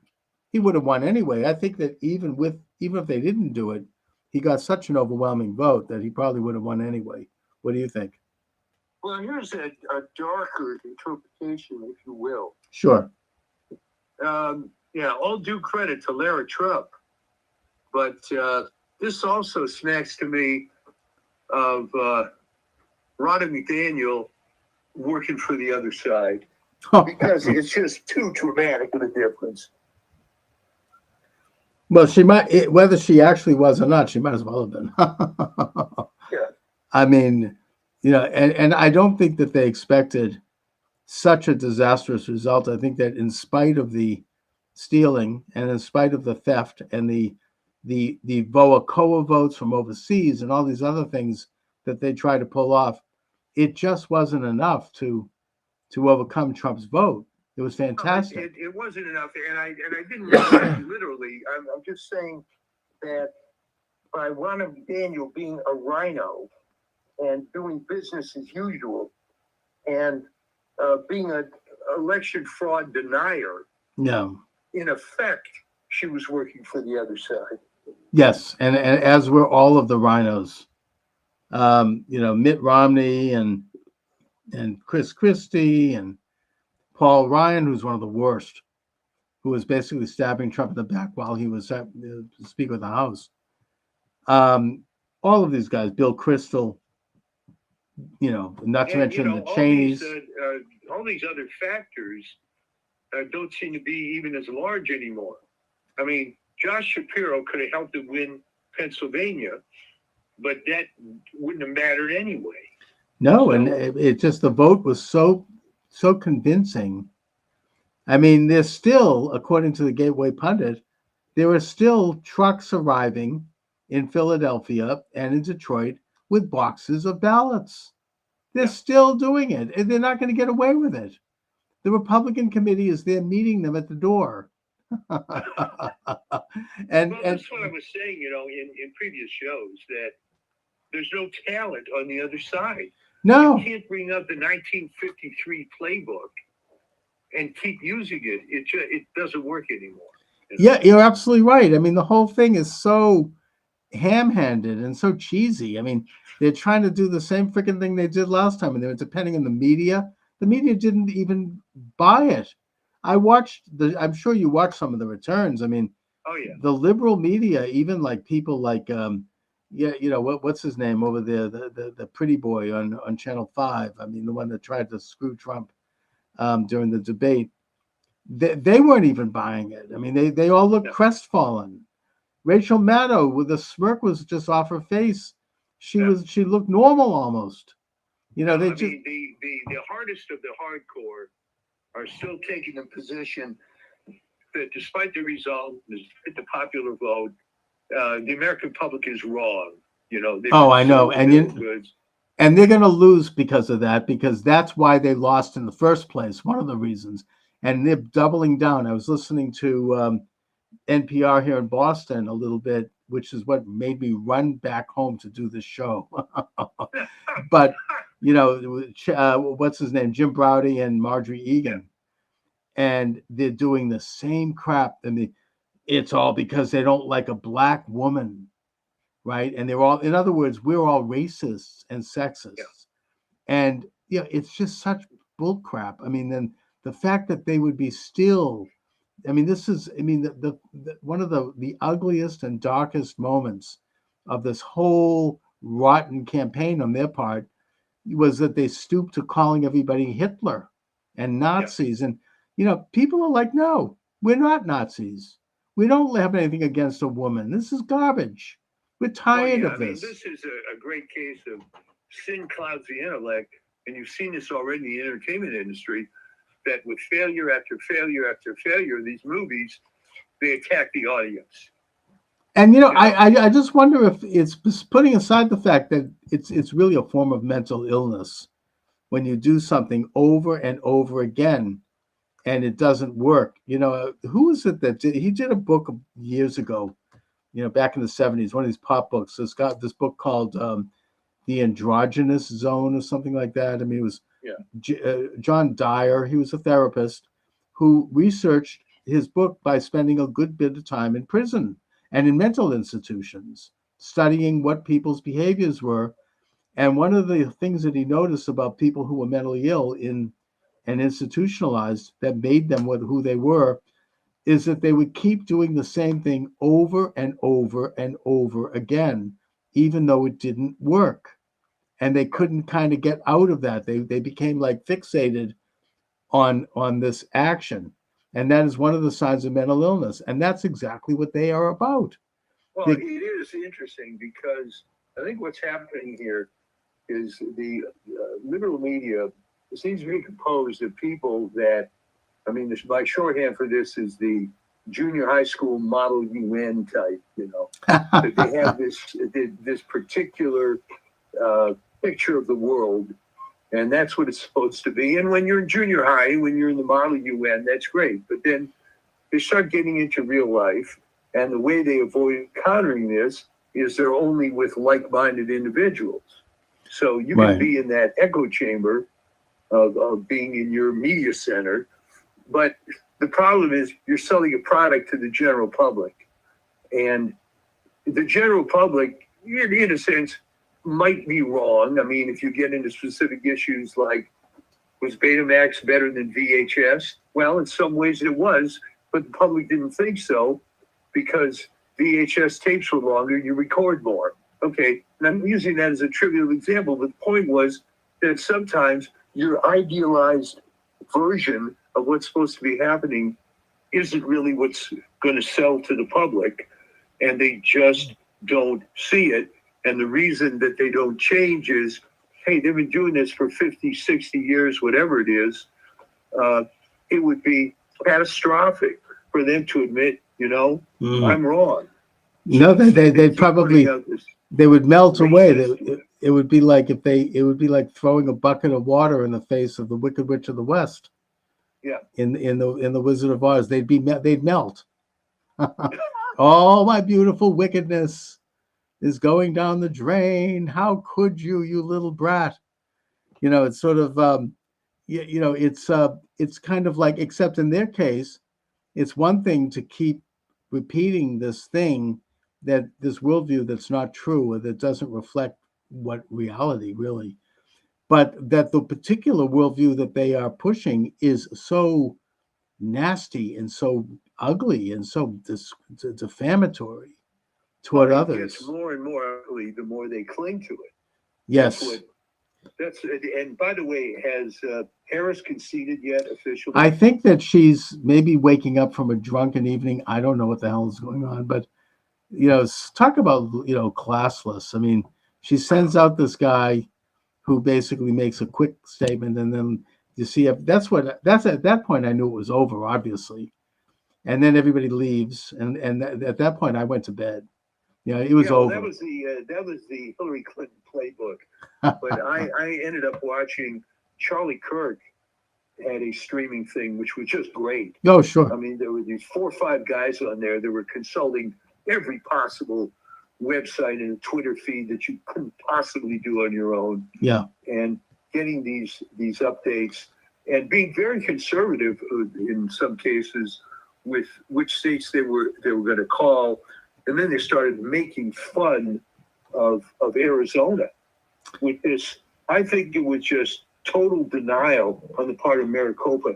They couldn't bring themselves. No, they couldn't. They even the media, they couldn't. You know, they were like choking to actually declare the reality of it. I think it was only just a few hours ago that corrupt, rotten Secretary of State in Michigan, Jocelyn Benson, who I've been talking about for years, she finally has conceded Michigan. And, you know, it's sort of just they don't want to take that bitter pill. No, because you see, they were right and everybody else was wrong, and it was going to work out like this. And this Oh, it whole was thing- hilarious to watch it. I mean, it wasn't as funny as 2016 because Um, because then they really didn't expect anything like it, and they were completely shell shocked. Oh, you're exactly right, because as much as I hate Hillary Clinton, she did at least have some credibility. Yeah, and I think that was a shock to them. It was a shock to a Yeah. lot of people. We all were shocked, Yeah. but this time around, I mean, it was kind of known, and they just looked so morose and so crestfallen. That was just Yeah, but amazing to see. It was fun to watch because there was no doubt from the beginning. It was just piling up, and the map was getting redder and redder. And Oh my there are all God! these clips that are going out there. Like I think there was one on CNN. Well, is there any county, and I don't know how many thousand counties there are in the U.S. Is there any county in the U.S. that Harris did better than Biden? Oh, I saw that, A and single one. that was with David. Was it with David Muir? Or is it? Yeah. Oh no, it was Jake Tapper, and he's looking at it. He's like, "Holy smokes! Not a single county." And they showed the map of the United States, and it was completely blank. Yeah. There was just nothing. It was. I don't think that I think she collapsed in just about every demographic, except maybe one, and that would be suburban, well-to-do, single, highly educated white women. Now, Yeah. you can attack me for saying that, but that's the core. No. That's exactly what it was, because it's the same mentality, and so this is just tremendous. And I guess RFK Jr. has already come out and saying he's going to dismantle the FDA. Oh which, my of course, God! I've been calling for years. Yes. Um, I can hardly the wait. FDA, you can do everything the FDA does with a few contractors, and there'd be no politics. Mm. So it's it's just It's a new beautiful day thing. dawning here. It is, and the other thing I've noticed is squealing about is this is an assault on bureaucracy, and not only are they saying this. I saw a video of this on YouTube. They have them. It's like a talking head thing. Bureaucracy, bureaucracy, bureaucracy, bureaucracy. With each one of them making the exact same Right. statement, like somebody sent this out to them, and they got the message. And I say hallelujah, good. Yeah. Throw out the Right. freaking They were bureaucracy. saying that as if it were a bad thing. Exactly. They're so out of it. They just don't see this. I mean, this is what Elon Musk did at Twitter. He cut about 80% of it, and it became better and stronger and more free as a result. Probably more profitable too. Yeah. Well, So- it just became big and fat, and it was very much typifies a tech company with too much money. So And you hire they must be more shaking in and their more- boots because they know that the people around Trump and Trump himself, that they understand this, because these people are business people. Elon Musk was in business. Even J.D. Vance, I think he was in business. Yeah. I mean, all of them. I mean, they understand what bureaucracy is, and they know how to kind of pare it down and turn it into a more efficient machine. And all these layabouts, all these hacks, they know their days are numbered. They better look for a job because they're going to be out on their backside. Well, and they're completely unrealistic about stuff. I mean, as we had discussed on previous shows, how can you have a job at the LA Times and quit thinking that there's going to be another media job waiting for you? That's right. Those are plum jobs, and they're disappearing anyways. Yeah. So what's the upside? Okay. And you're gonna start taking out a Substack column, and you're going to be all bitter about how you were forced out. It's sort of like a riff on Colin Kaepernick, right? Right. He was offered a couple of deals and he didn't take them. Everybody forgets that, you know. He just decided he was going to make more money being a professional race baiter. Yeah. So, Yeah. Good luck to these people that left the Washington Post, LA Times. There's no upside. No, and if that they can, industry is done, and what's going to happen to MSNBC with Joy Reid talking about it was all racist and fascist, and everybody in the country is wrong? no, they're going down the tubes. I mean, this whole, on one hand, it surprises me that they're still using that argument because it obviously failed them, and it's insulting and it's denigrating to about pretty much most of the country. Yeah. And yet they're doubling down, and they're gonna end up. But that was, I figured that would happen again Yeah. based on what was going on with the movie industry. And all these videos of Amanda Stenberg and Rachel Zegler around, it's all the fans, and the fans are negative, and we produce all this great stuff, and they should love it, and it's garbage. So Well, they don't get it, I don't know. and the Democratic Party is going to go the way of the dodo bird if they keep that up, because they're losing, traction. I mean, it's so out of touch and so elitist, and this old playbook, which comes out of Saul Alinsky's Rules for Radicals, it just doesn't play anymore. No, too many people have been red-pilled now, and they'll continue to rally their base, but that base is going to start shrinking even more. They lost this election in a bigger way than you can imagine, and they're going to continue to lose if they keep that up. If they don't reform the Democratic Party and get rid of that kind of woke, hostile fascism, and they don't get rid of lawfare, they don't get rid of censorship, they don't get rid of goose-stepping, attacks on their opposition, then they're going to be extinct. It's going to be like the Whigs. That could happen. This is almost a mirror when the Republican Party was all rhinos. Yeah. You had to have voices come up and say, we really should get more conservative, because the idea of driving off a cliff at 55 miles an hour versus 80 miles an hour is really not a good selling point. And it took all this time, and it took a complete outsider. That's right. Remember, Barry Goldwater was a senator and a big political figure for a long time. Right. And he couldn't change it.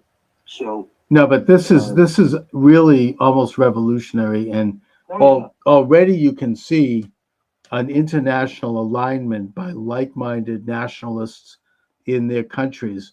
People like Milei from Argentina and Orban from Hungary, and I think Meloni in Italy, and several others.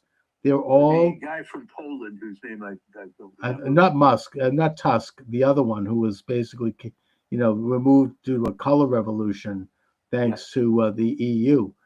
They're all coming around to congratulate Trump, and it's really the beginning of a major movement toward a kind of a nationalist, populist, sovereign development. And I think that Trump is, he's going to do some amazing things.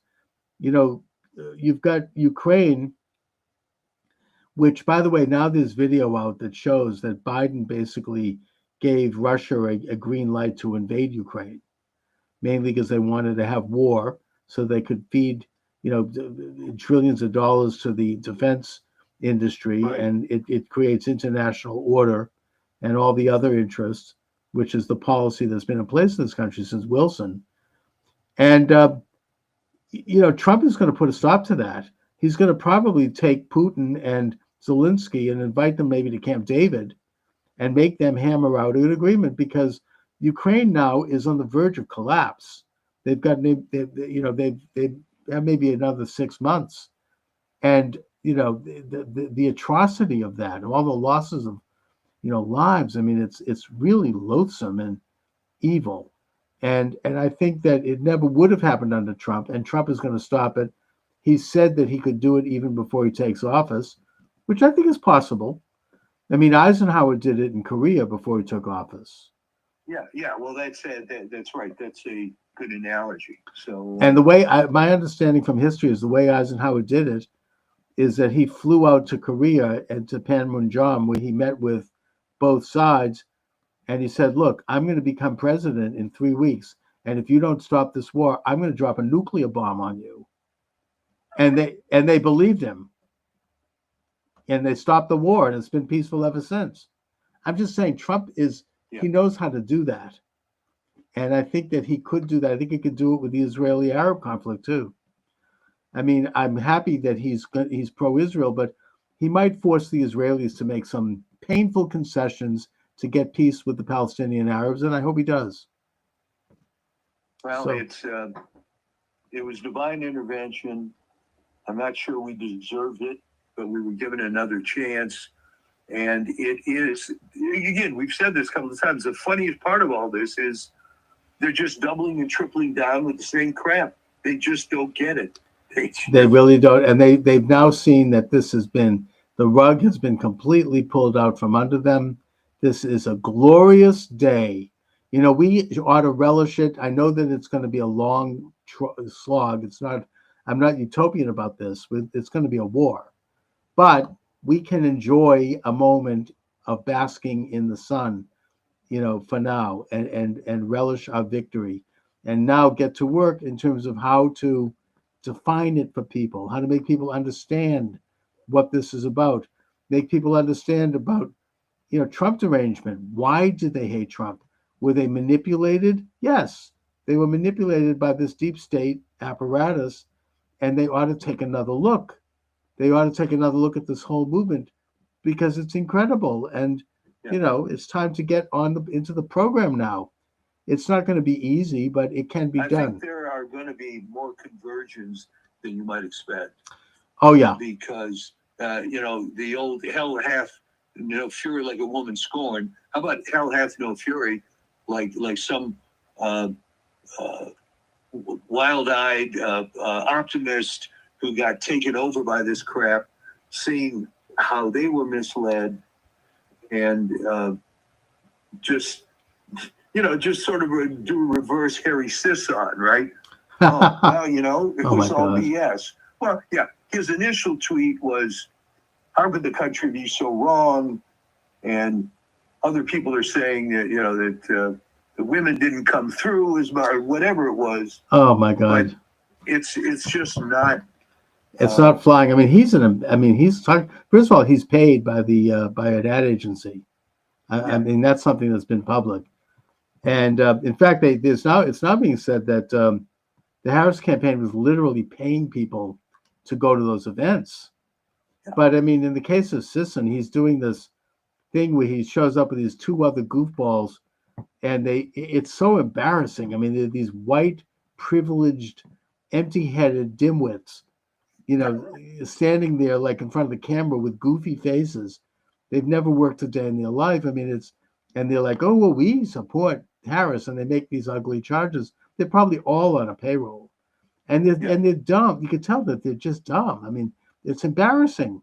This is what they say, well, we represent, you know, Men for Harris or some crap like that.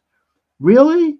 That's what it's come down to. I mean, you see this thing and you're like, that's a sad state of affairs that they would represent Men for Harris or Men for anybody. But anyway, Who knows? You may have a situation like in Germany after World War II when suddenly you couldn't find any Nazis. So well, that's fine. Look at Germany after World War II. You know, under Adenauer in particular, it became a powerhouse, and they were all former Nazis. Who cares? They all, you know, I mean, Adenauer was not a Nazi, but he was certainly a man of the right, and he was able to negotiate an end to conflict between the unions and create a united economy that turned into a powerhouse in Europe. An incredible story. So if they want to join us and put aside, their past, great. Come on down. I believe in redemption. Oh, of course. Anyway, And I believe you're going to have a bunch of converts, because I think the only ones who are going to stay on the other side are the ones who are paid to do it. But at some point, the MSNBC and CNN model cannot sustain. They're only around because of the old cable system, but that's falling apart. no, they've lost the momentum, and it'll be interesting to watch what happens to them, because they're not going to be able to sustain that, not any longer. I mean, they barely were before, but now this is a big blow to them, and we'll see. We'll see. I mean, remember the way that it worked was 80 million cable subscribers were paying so that 400,000 people could watch CNN. Well, I mean, they got certain deals, like they were piped into all the airports. Yeah, and which stuff you like don't that. see that much anymore. So, well, good. I mean, you seem to be in a much better mood. Oh, totally. I mean, who isn't? This is a great day. I mean, I'm exhausted. I was up late, and I, just stressed out. And I'm sitting there in a stupor on my couch, eating pistachio ice cream. And all of a sudden, something happened on the TV, and I said, "Wow!" And I sat up. I think that it was when I don't know, one of them said something, and I think one of the big states came in, and I was then riveted, and you could just see the whole thing unfold. So I think, like a lot of people, there was like a moment where you realized that you'd crossed the Rubicon, and that they were not going to get away with it, and that the election was going to happen fair and square. And Trump, of course, came out with his beautiful family, and he gave an eloquent speech. And, I think that I think you've said that Trump has been somewhat humbled, maybe after having been shot, and that, he's becoming molded into just a great statesman. It's just an incredible thing. Anyway. Well, good. We can all relish. All right, Mike. It's going to be exciting times now, Indeed. and not the least of which is that you seem to be in a positive mood. So don't. Totally. Don't lose that. No. I mean, I'm very optimistic. I really feel very, very. I'm just absorbing it, and I'm basking in it. And I hope that everyone is, including people who didn't like Trump. We all want to see things work out well. I think that everybody's relieved that it was not close, even whether they admit it or not, because then we would have had Mark Elias there with his team of lawyers, and they would have been dragging on week after week. And the liberals were talking about doing that, and they can't do it. It's too late. He got the popular vote, for God's sake. I mean, not just the electoral. Plus Congress. And, he won the popular vote, they said, by at least 5 million. And then, of course, it's all falling apart. Don't forget, people say, well, wait a minute. How is it possible that that Biden got 81 million votes? Well, he didn't. That's right. All of a sudden, what happened? They just evaporated. And yeah, it is falling apart. And also, the fact that Trump got such a large popular vote shows that those votes came from the so-called blue states. They came from New York. They came from California, from Massachusetts. Yeah, well, I was waiting for Massachusetts to go red. But No, that's not happen. That's not. I don't. There's not much hope for that. No, But but they didn't lose these classical blue states by all that much. I think it was New Jersey by 3. I mean, they almost Trump. They held on to Minnesota by a thread, and New Hampshire too. So they didn't. I mean, they lost steam in every single state, maybe except Vermont. And the District of Columbia. Other than that, they barely held on, and that's why the popular votes there. Both houses of Congress are going to be Republican, which means that little Jamie Raskin is going to have to put away his impeachment filings. His impeachment filings. Right? I mean, he does. Yeah, He was talking about this one with Bill Maher. Impeachment. We're going to not certify the election. That's all out the window. Ain't going to happen. Thank God. So, and I think that most Americans, including most liberals, are relieved. It's just so miserable. The lawfare agenda is dead. The censorship agenda is dying. It's not completely dead, but we'll see. All of it is going. It's disappearing. And if the Democrats don't learn that they need to move into a new way of thinking, they're going to be dead too. So anyway, Mike. All right, well, great. I mean, it's like night and day with your mood here. All right. So great talking to you. I hope you get your we'll get the power on. yeah, here, get your power back. and we will talk to you soon. All right, take care. Thanks. All right, so that was Michael D. Shaw coming in by phone. He's having some kind of a power outage. And I've said what I've had to say. I mean, I've been taken off of TikTok for some reason. I don't know what I said that offended them, but whatever. I appreciate you all joining me today. I'll give out the number one more time if you'd like to call in, 508-637-5596, 508-637-5596. And or you can text me or chat me, as it were, on Rumble, which is the flagship station. That's rumble.com, Charles Moskowitz. My books are available at Amazon Books. Just put my name in the server, Charles Moskowitz, and you'll see a bunch of books come up. That's how I sponsor the show, with my books. So all I can say is God bless America. Thank God it's a new day. It's a new day in this country, a day of sunlight and hope and goodness. Anyway, thanks for joining me, everyone. Have a great welcome to the show. Charles Moskowitz here, live streaming on all the usual live streams and downloading on all the usual podcast sites. I'm in the process of expanding my live stream numbers, only in that there are all these wonderful live streams that work independently, but I can't figure out how to get them to work yet with my system. I am clumsy when it comes to these matters.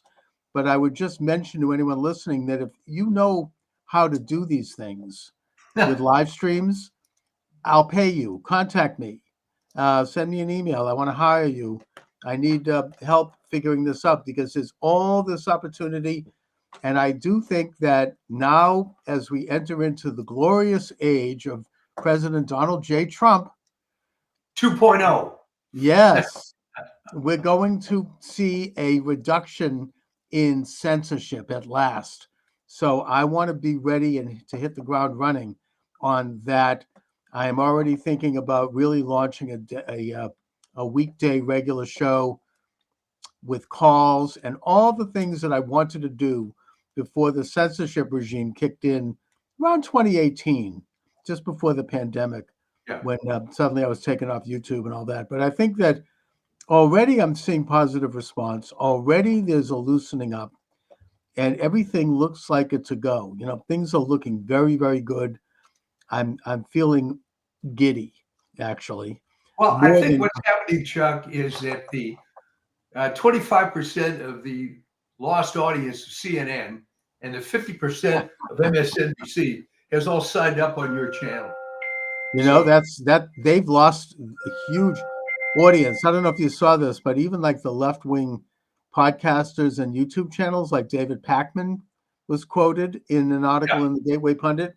He noticed that right after the election, he lost something like 25% of his subscribers. Oh, that was glorious watching that video. And he had been growing for years. And I think that they made the point that even the left is sick and tired of all the gaslighting and lies that they were pushing all those years. And, it's all kind of, people have had it with it. And it's just, I think that Joy Reid is now gone. My understanding is she just deleted her entire Twitter X account. And, they don't know what to do with themselves. I mean, it's just, it's all falling apart. They can't. Apparently, MSNBC is up for sale, and they can't get anyone to buy it. Well, I have heard that the Daily Wire wants to buy it. Obviously, Good for it's not them. going to stay liberal, but there is some value in having a TV network. Not the value there used to be, but that David Pagman thing was great because if you watch the video, he was figuring out in real time what was going on. First, he said, maybe it's just a tech glitch, or maybe a couple of people subscribe.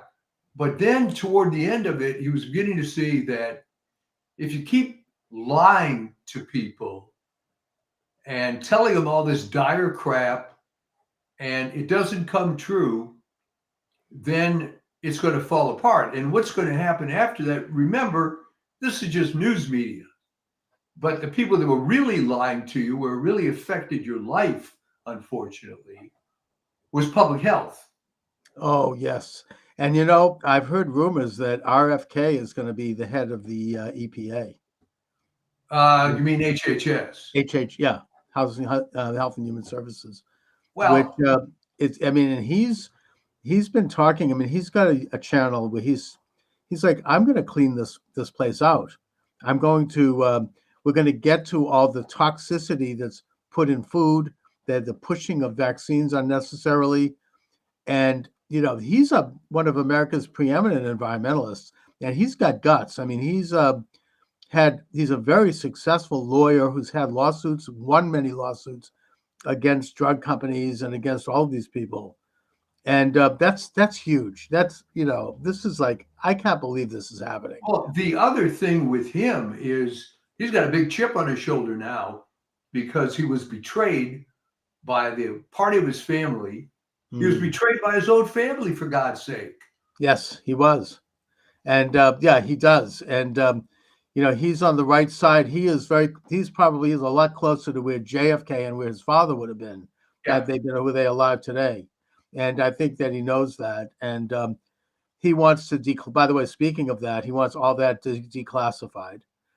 And Matt Gaetz, he's going to declassify Diddy tapes and all that crap. Epstein. Oh my God. That's why they're going into a frenzy right now against him. But Trump needs somebody like that. I mean, in his first term, he had like Jeff Sessions. The guy was like a noodle. I mean, he didn't do anything to help defend Trump. He gave, it's funny. My wife was mentioning Jeff Sessions. Yeah. And I explained to her, reminded her that he got the gig because he was, to his credit, the first senator to endorse Trump. Right. But that ends up being pretty thin gruel, unfortunately, because the guy turned out to be a lightweight. Right. Some good old boy that just kept getting reelected in Alabama. And and I think Trump, and then of course Bill Barr was worse. He was an outright traitor. I mean, he actually lied to Trump. Oh yes, we investigated the election and we found nothing. So I think Trump has learned his lessons. It looks that way. Trump he has somebody in there, because obviously I think it's fair to say that he's going to have 4 years of attempted impeachments and lawsuits and bullets and everything you can imagine they're going to keep throwing at him. And so you need a guy like Matt Gaetz. I mean, he's I've seen some of the video of him in Congress interviewing people like Christopher Wray. I don't know if you saw this. Oh yeah, well, he's a flamethrower with that. Oh yeah. He's a tough, like old-fashioned Southern lawyer. He has a great ability to smoothly move forward on an argument. I mean, JD Vance has that too. I mean, they don't take any crap. I mean, you can throw everything at them and they just keep going, and they know how to keep the thing. They keep on the topic. They don't get rattled. And you can see in his interview with Christopher Wray, and he's saying, you don't know where the Hunter Biden laptop is. You've had it in the FBI for 10 years. And Christopher Wray, what an evil individual. You can see they have a close-up of his face. He has got, Tourette syndrome. He's twitching and everywhere you can look. I mean, the guy is just, there's something really rotten. And now I understand that just before coming on the air, I'm looking at news. Kash Patel is going to be the new FBI director. Is it FBI or CIA? It was FBI. Alright. FBI. Yeah. That's freaking amazing. He's gonna clean, because he wrote a book about this gang, Washington Gangsters, I think it's called. I wish I'd interviewed him back then. I probably should have. I whatever. But the point is that he knows the score. I mean, he's going to clean that office up and get through all of these, rotten, FBI officials. Well, let me tell you about the FBI. The morale at that place has been going down the toilet since, believe it or not, about 2005, and I'll tell you why I know this. As some of your viewers may recall, I'm a California guy, moved to the DC area for some years, came back to California. Point being, when we had moved to Northern Virginia, I joined a health club and got to be friendly with a woman at the front desk, who then I found out her husband was an FBI special agent detailed at headquarters. Right. And she just wouldn't stop talking about how bad the morale was and how everybody hated the leadership. And that was back then. And it was only getting worse and worse and worse. Chris That was Wray, probably back when Mueller was the director. yeah. Or It Comey was- before him. These people are political hacks who Yeah. are just weaponizing, and I think Ray has been the absolute worst.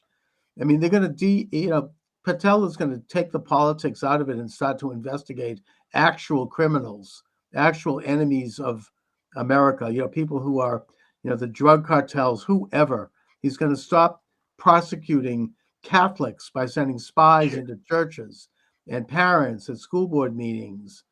I think that the other thing, Gates made mincemeat out of Garland. What a rotten individual he is. These people, I mean, they have the nerve to talk about, criticize Trump's appointments. I mean, this is excellent. These guys are great. And Hegseth, he's fine.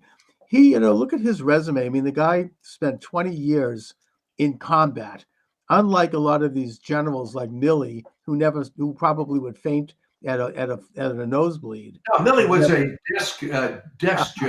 Desk generals, exactly, who worked their way up through cocktail parties and social circuits. I mean, Hegseth actually is in combat. He's awarded several Bronze Stars, front line. Same thing with Tulsi Gabbard. I mean, look at her record. It's incredible. These people are great. Well, I mean, these are the kinds of people, Chuck, that were always passed over for these inside positions. I mean, Exactly. That's the problem. And you can go back to Secretary of Defense a long, long time, and you know who I'm going to mention. Your favorite guy, Robert McNamara. Oh, yeah, right. Formerly head of Ford Motor Company. Knew nothing about the Wonder Boy who said that we were going to win easily in Vietnam because on paper we looked better than the Viet Cong. And this moron, it took him to, people can call in and tell me the exact date, but literally 6 months before he died, for him to finally admit, gee, I really screwed up. I remember that interview he gave at that time, and reporters started to ask him questions about it, and the man just absolutely flipped out. He was screaming at them.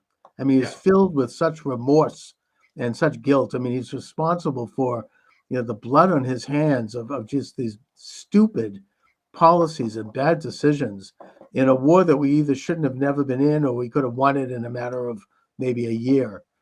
And just, it was really a pathetic, rotten.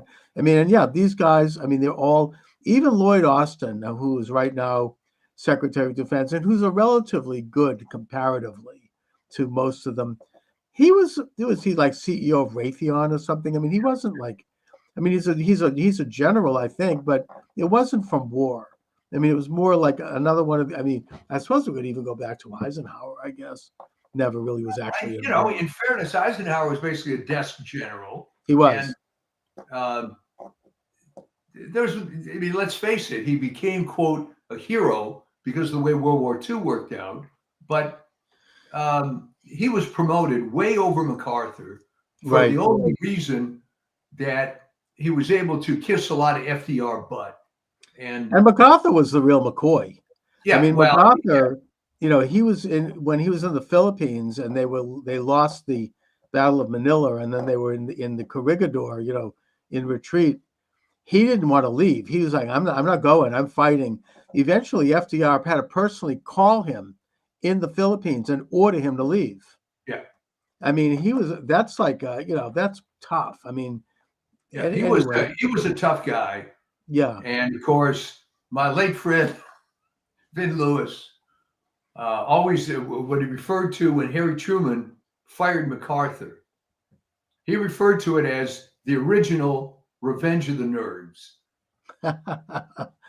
Right. Although Truman was correct in firing MacArthur. I mean, it was in retrospect, because we have a civilian government, Yeah. and you cannot have a military figure defy and contradict and you know, be insubordinate to that government. Well, yeah, well, no, I mean, but what was great, and Vin was always very intelligent about this. It literally was true to the movie Revenge of the Nerds, because the nerds had legitimate complaints about the jocks, right?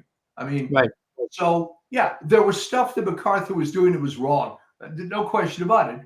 But if you looked at Truman, Yes. Well, MacArthur actually was right, but the problem is he was contradicting Washington. He wanted to invade China, Yeah. you know, and keep them out of North. He had completely taken North Korea by force, and he wanted to strengthen that border and eventually do some forays into China. And you know, Truman put a block to it, and then of course China invaded. So it was a disaster. Well, I mean, that was the really a bleak period, because this whole Marshall Plan type idea for the world and so on Right. was a terrible failure. And you're right, MacArthur was right. He was right, but unfortunately, it was insubordination because Yeah. Truman was president. So I get that. I mean, that's like what Milley did. I mean, he was insubordinate to Trump. So, and in fact, now Milley has said, and I hope he's right, that he's afraid that once Trump is in office, he's going to be called back into service so he can be court-martialed. I hope they nail him. I hope he is. What a horrible person. Yeah, it was just terrible. And here was a guy, didn't really have anything on his resume other than playing the game and being one of these desk generals. And when I lived in the DC area, there were hundreds of these kind of guys. They're all, I mean, he didn't even go to West Point. I mean, he went to Princeton. He didn't have any military. I don't know if he had any background in military. You know, it's just, I hope that Trump revokes all of the security clearances of all those people, those intelligence agents who signed the Hunter Biden laptop letter, and maybe even have them investigated. That's, you know, Trump wants revenge. Fine, good. I mean, it's not so much revenge, it's justice. You know, the left has for years, I've been hearing them gaslight, you know, no one is above the law. Really? Well, now they're gonna eat that now, hopefully. Yeah, because no one is above the law.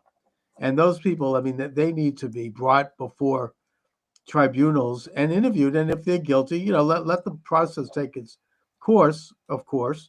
But, you know, if they're so worried about it, what are they hiding? Well, call it revenge if you want, but I would prefer to look at it as straightening out and reforming the system. If these scumbags can exist in such a bad system like this, then it's got to be looked at heavily. Okay. And an article came out some weeks ago, I think in Epic Times, asking sort of rhetorical question, exactly what was wrong with the spoils system? It seemed to work pretty well. It's unsensible. I mean, this horrible civil service thing, which now your new department of government efficiency is going to look into. And Yes. by the way, great article in the LA Times, clueless thing on the front page of the LA Times today. It's unclear how this new department is going to find out anything. I mean, Oh, I think it's going to get pretty clear pretty quickly. I mean, Elon Musk. I mean, how can you get better than that? Yeah. I mean, he's the richest man in the world, and Vivek Ramaswamy is no slouch either. I mean, to have them go in for forensically looking at every government agency, I can't believe it. I mean, I've been talking about this for decades. In Massachusetts, they should do this. I hope when they're done, they have a Doge in each of the states, and they clean up Massachusetts and the Massachusetts, the MBTA for starters. I mean, it's like 40,000 people on payrolls and their pension plans and their hacks. Meanwhile, the train is running last year with their train with no engineer running over the Neponset River. I mean, it's a disaster. And so yeah, I mean, that's huge for them to go in like that. I mean, no wonder they're nervous. well, here's a gonna little go in- speculation. You think, despite the fact that we suffered from 2020 through 2024, is it not better that he won in 2024 because now he's more pissed off? The mandate is clear, and we had to kind of wait, didn't we? But yeah, I think it's better this way. Oh, it is. I mean, it's almost providential. I mean, Trump has had a chance to learn from his mistakes. The country has had a chance to see what a disaster an illegitimate leftist regime is going to rot. And now he's come back with an ability to bring that new wisdom and this new team. I mean, there's a whole political realignment. I think it was Stephen Miller, another great guy, who said that this is the biggest political realignment in American culture and politics since the Reconstruction. Left and right no longer apply here. This is the people versus the uniparty oligarchs who are corrupt and who are out of touch. And that's why they're going berserk, especially over Matt Gaetz. I've never seen such a meltdown. Oh my God, they're like absolutely, spinning like crazy. The funniest Matt Gaetz that I saw was Lisa Murkowski tweets out, he's not really a serious candidate, blah, blah, blah. Well, that's really big talk from that broad, right? She was Frank Murkowski, who was the governor of Alaska's daughter. Yeah. And he appointed her just as some young woman that from out of nowhere to become a senator. And talk about legacy. I mean, I don't even think it's going to matter because there's 3 extra Republicans senators. I think it's 53. They're trying to take McCormick out in Pennsylvania. That's not going to work. They got Mark Elias doing like a rear guard election steal over there. He wants what a scumbag Bob Casey turns out to be. Oh my God. And he wants to recount ballots that already the state court twice or 3 times has said are not valid. We're talking about ballots of people that aren't even residents of the state. Right. So yeah, that's not going to work. But they're trying to do something. I mean, so they've got 3 senators. They probably have at least a half a dozen senators who are going to be up for re-election in 2 years, who are probably not going to be so quick to oppose the Republicans, and who are going to go along. It's not good that Thune became the Senate majority guy. I mean, that's the way it goes. But I think that he has gone on record as saying that he supports President Trump's request for recess appointments and for recess so that they can appoint people and not have to wait a year to get someone in office. My hope is that Thune is not going to be as bad as everybody thinks. Yeah. I believe that he's had a bit of a transformation. Maybe he got in there because McConnell was able to force this secret ballot nonsense. But I think if he wants to make a name for himself and not go down as another one of these crummy South Dakota senators, right, that he had a chance to do something right. Well, Thune started out when he went in as his whole calling card was that he was an evangelical devout Christian, which is good. Yeah. Then he kind of lost his bearings, I think, after 3 terms. They get corrupt. Pretty soon he's become another one of the good old boys. He's like garnering favors, and he just sort of lost his soul a little bit. And Well, I that was think unfortunately, Chuck, the 17th Amendment problem. That the worst part of direct election of senators is that you get Joe Biden and John Thune type guys, because right. it's And Ted always Kennedy. dominated by the small states, right? South Dakota has 300 people in the whole state. So it's fairly easy to cater to a sector of that. What Daschle did, by the way, Oh when he yeah, was in forever, was that he got very chummy with some Indian tribes, and that was it. All right. Biden's success was a couple of unions, the credit card guys in Wilmington, yeah. and he was in forever. Mike Right. Vance. It becomes a corrupt borough. Yeah. Basically, it's like a So, rubber stamp. I don't know that the people that thought direct election of senators was a good idea even considered this horrible small state phenomenon. But there you go.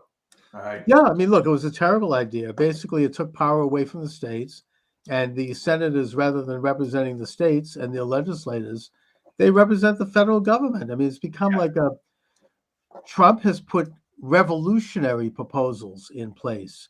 Term limits, Senate no more than 2 terms, maybe House, maybe 3 or 4 terms, fine. Right. Moving some of these enormous bureaucracies out of Washington, that'd be great. Maybe you should put, the Health and Human Services into Juneau, Alaska, or something.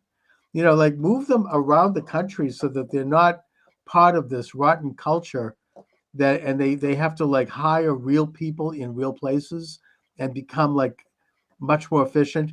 And he's also talking, and this is a miracle, getting rid of the Department of Education. Reagan said he'd do it, and he never did. Instead, he put in Bennett, who turned out to be bad. Yeah. And getting rid of the Department of Education and just putting in a couple of national standards for school boards to follow in exchange for federal dollars. Well, you're right. I mean, it's never been explained to me, just because you have a list of standards that schools have to maintain to get federal aid, why you need a department with 34,000 employees. Oh, it's a gift to the teachers unions. They've been pushing for that for over 100 years. I can just hear the late, great Dr. Samuel L. Blumenfeld, my mentor, in his grave talking, smiling. I mean, he wrote a whole shelf of books on this topic. I mean, it's just a rotten, it was put in place by Jimmy Carter because they wanted to help elect Carter, and it was a political favor. And it has corrupted the system ever since. It is all about DEI and gay rights and nothing else. Yeah. It's nothing Jimmy to do with Carter was the gift that keeps on giving. I mean, it's. Oh man, if they get rid of that, we're going to see finally a return of education to the school boards where you have parents who are elected. I mean, the reason here in Boston that Mayor Michelle Wu is not allowing for the direct election of the school committee, it was taken away during busing because there was so much contention, is because she doesn't want people like, I don't know, me running for school committee. People who've had a child graduate Boston Public Schools like I have, who actually can go in there and take a look at the curriculum, take a look at the budget. Doesn't want that. But the point is that they still are elected, and there are parents on those school committee boards, and they will make the decision about the curriculum, not some rotten, corrupt Washington agency that is, living off of the taxpayers and foundation money from the Ford and Rockefeller Foundation and pushing a leftist agenda. Now, if they want to be leftist, fine. If like Cambridge, right, or Somerville or Provincetown, they want to elect communists to their school board, good, let them, if that's what they want for their children. But the point is, you'll have choice. You can do this through there's a little concept that the left likes to talk about called democracy, right? There are democratic principles, and it's what Trump is doing is, it's just, he really is on a roll. I mean, this is downright revolutionary. It's just I can't believe it's happening, and it is happening. And not only that, but if God forbid Trump is somehow taken out, he is setting up enough of a structure that it's going to continue, between all of these people who are now going to be in the government, like J.D. Vance and like Kennedy and Musk and Tulsi Gabbard and, Kash Patel and all the rest of these people. It's going to become a juggernaut. It's not going to matter if ultimately, well, it does matter, but I'm just saying they won't be able to stop it. No, and they are so scared and so upset because it's all falling apart. But that's not the only thing that's falling apart. Look at the incredibly stupid failed campaign of Kamala Harris, where I think if you play the tapes back, you will find me saying stuff like there's no talent on that side, and they think it's still 1950. All right. Apparently, they thought it was a great idea to spend a lot of money on celebrity endorsements. Yeah, like Okay. millions of dollars. They gave $1 million to Oprah, which she lied about when she was chased down the street by a reporter. Did Well, you see she that? was confronted, and it was a stupid lie. Well, they didn't give me $1 million. Me. They Yeah, gave it right. to my company. Right. Okay. Or Thank like you. Beyonce got 10 million. I mean, these are donations from people who wanted to support, a political candidacy, not to give to Beyonce. And it was all flat. They had to do it because nobody would show up to hear her. She was so horrible. They were paying people to go to these rallies. And then they had these guys like that numbskull Sisson, that white kid on Twitter, on TikTok. He was being paid by a public relations firm, to do that. He was on a payroll. Yeah, he was completely phony. He didn't care. Yeah, Trump More didn't have money to do than he's that. ever made. So he'll say what they tell him to say. Of course, he's an employee. I mean, it's really awful, and now they end the campaign with $1 billion spent, $20 million in debt, and she's still raising money to try to cover the debt. Trump maybe was trolling, I don't know, but he said, "Well, I'll tell you what, we'll retire her debt by my campaign. I'll just pay for it because I don't need the money anymore. I'm in office." But I don't know if they took him up on that. But really, really bad. I mean, one of the worst. And now they're all like at each other's throats, trying to blame everybody. And Oh, here's another conspiracy theory, according to, if you want to believe Nancy Pelosi, right? oh my God. That she claims, and remember, she's lies 9% of the time. Oh, She yeah. claims that the Democrats wanted to have an open primary, but Joe came out and endorsed Harris as a deliberate way of torpedoing everything, because then they couldn't go against that, apparently. I think there might be some truth to that, actually. Well, I mean, there's no doubt in my mind, absolutely no doubt, that Joseph Biden voted for Donald Trump. Oh, yeah. And his wife, she His was wife. dressed in like red clothes that day. I mean, Yeah, wearing this MAGA outfit. I mean, come on. All right. I've never And- seen him look happier. He hasn't looked that good in years. He's smiling from ear to ear. I mean, he met with Trump. He looked like relaxed. He's like, yes, Yeah. finally. I mean, they despised her. And I mean, she called him a racist and a pedophile to his face during one of the debates. And then you see during Memorial Day, she's sitting there in the stands with Jill Biden. And you could just, it looked like she was about to get up and like it was just really brutal.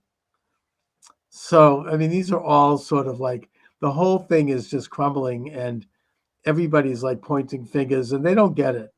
They don't understand why they lost. They think that it's not her personality, it's the issues. She did better than Biden probably would have done. I mean, they just the whole administration was obviously not legitimate, and it was corrupt. Opening the southern border, right? I mean, hamburger at McDonald's, $15. Just World War III on the verge.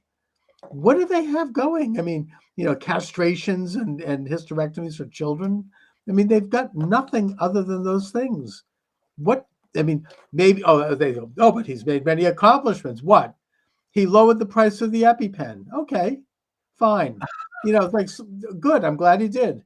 Very small potatoes. I mean, it's like this is it for 4 years.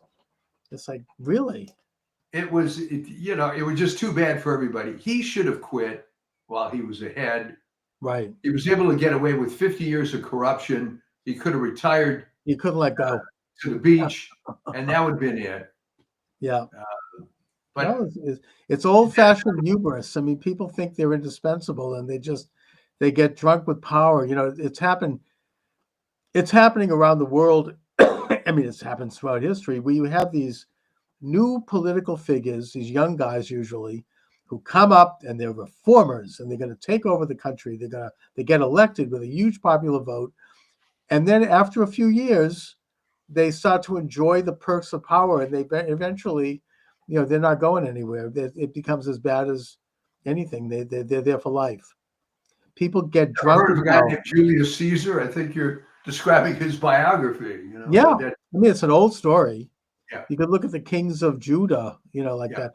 I mean, it's just an old story. I mean, this is why, you want to get biblical about it, why the prophet Samuel warned the children of Israel not to have a king. Yeah. Right? I mean, there's a fantastic speech in the book of, I think it's in the book of Samuel, where the people come to, we want to have a king like all the other countries. And he's like, fine. He's going to, your daughters will be made into prostitutes. Your sons will be sent out to war where they'll all be killed. Your property will be seized. It goes on this long litany of what's going to happen. Yeah, that's what we want, right? But the people, we don't care. We just want a king. We want to have somebody to look up to. I don't know. It's like a psychological thing, I guess. But anyways, these are very interesting times. And, I feel like we have to still keep the eye on things. I mean, nothing is ever we're never going to be there. This is just the next stage. My job over the next years is going to be to try to articulate the reasons why this administration is in place, what they're about, why they're important, to try to educate people as best as I can to make the most out of this. And also the one issue that I hope that Trump doesn't overlook, and I understand if he does, because he's received this incredible mandate. And by the way, just a little side, not to digress, but all those states that signed a compact to do an end run around the Electoral College, right? Because they said, we're going to only give our electors to the winner of the popular vote. They're all going to have to give their electors to Trump, including California. All the electors will have to go to Trump now because he won the popular vote. And apparently they're still counting and he's growing. So, but the point I wanted to bring up is that we cannot take our eye off the ball with regard to election corruption, with regard to election integrity. They did try to steal it again. There was so many Kerry Lake. Kerry Lake, exactly. That's obviously stolen. I mean, I think in Wisconsin also they stole it from Hovde. Yeah. He's shown how this happened. So yeah, they are still trying. They still have this incredible infrastructure that can steal elections on the state and national level. And they did. The reason, frankly, why Trump won is because he learned the lessons of 2020, and he saw the example of Glenn Youngkin in Virginia. Glenn Youngkin was able to and he went up against the real left establishment. I think it was, what's his name? He was a McAuliffe, right? Clinton guy. I mean, these are entrenched powers. And he came up, he had never held office before. He's a wealthy guy, I think he's a Wall Street guy. He got thousands of volunteers to work the voting booths, to stay in the counting rooms, to watch the counting of absentee ballots, to do all of the tabulation checking. And he also had a team of hundreds of lawyers on call. So if someone saw something funny going on, whether it be just observing a corrupt election official or whether the Democratic Party was trying to pull some bullshit about, we're going to keep counting, his lawyers were ready to hit the ground immediately and get it, and he won because of that. It was the cleanest election that Virginia probably has had since Jefferson. And even that wasn't so clean. But the point is that Trump did this nationally. The RNC did this. Thanks to Lara Trump and Whatley and a couple of other people, they fielded thousands, I think it was something like 275,000 volunteers across the country, not just in the battleground states either, even in some of the red states like Texas. And they worked the counting rooms, they worked the polls, and he had lawyers on staff. And whenever they came up with some bullcrap about, well, we need to, we're going to count, illegal votes, and we're going to do this, they had lawyers in court within a minute, within hours, stopping it. Pennsylvania is a good example. I mean, there was several lawsuits brought up and decided within hours, where you had corrupt Pennsylvania county officials and DAs. They stopped it, and they did it because they knew they had everything well heeled, well coordinated, and they were able to fight these things. Michigan, they stopped that crap. I mean, they were going to start in again with the white vans. Atlanta, they had it down. I mean, they just, the only place I think where they did kind of falter was Phoenix, but Nevada. I think, Phoenix, unfortunately, Kerry ended up being a martyr, but I think that was the last gasp because this guy, what's his name? Richards, I believe. Richer, yeah. Stephen Richer. He's out. That was it. I mean, yeah, but he's talking about corruption. I mean, he's allegedly an R Republican. He's like working with these radical left-wing PACs. These PACs, these political, the NGOs apparently, UN NGOs. Yeah. All left-wing are trying to, they're out there. You didn't have like Zuckerberg write a big check this time. You didn't have the big money coming in this time. But the point is that in the broader sense, the whole system still has to be overhauled. It's been brought up that the states that Trump won were states that had voter ID, and the states where he did not win are states that don't have voter ID. There's a map that can show this without exception. This is this is crazy that they don't have voter ID. I mean, there's no excuse for that. They don't have it because George Soros created this turf group back.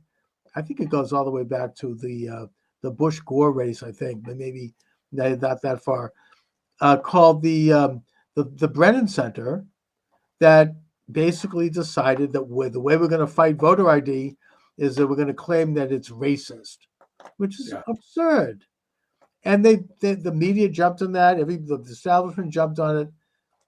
And it's interesting, here in Massachusetts, I can think of an example. I forget her name, but she was an ultra-liberal left state senator who was championing voter ID. And back then it was actually a liberal cause.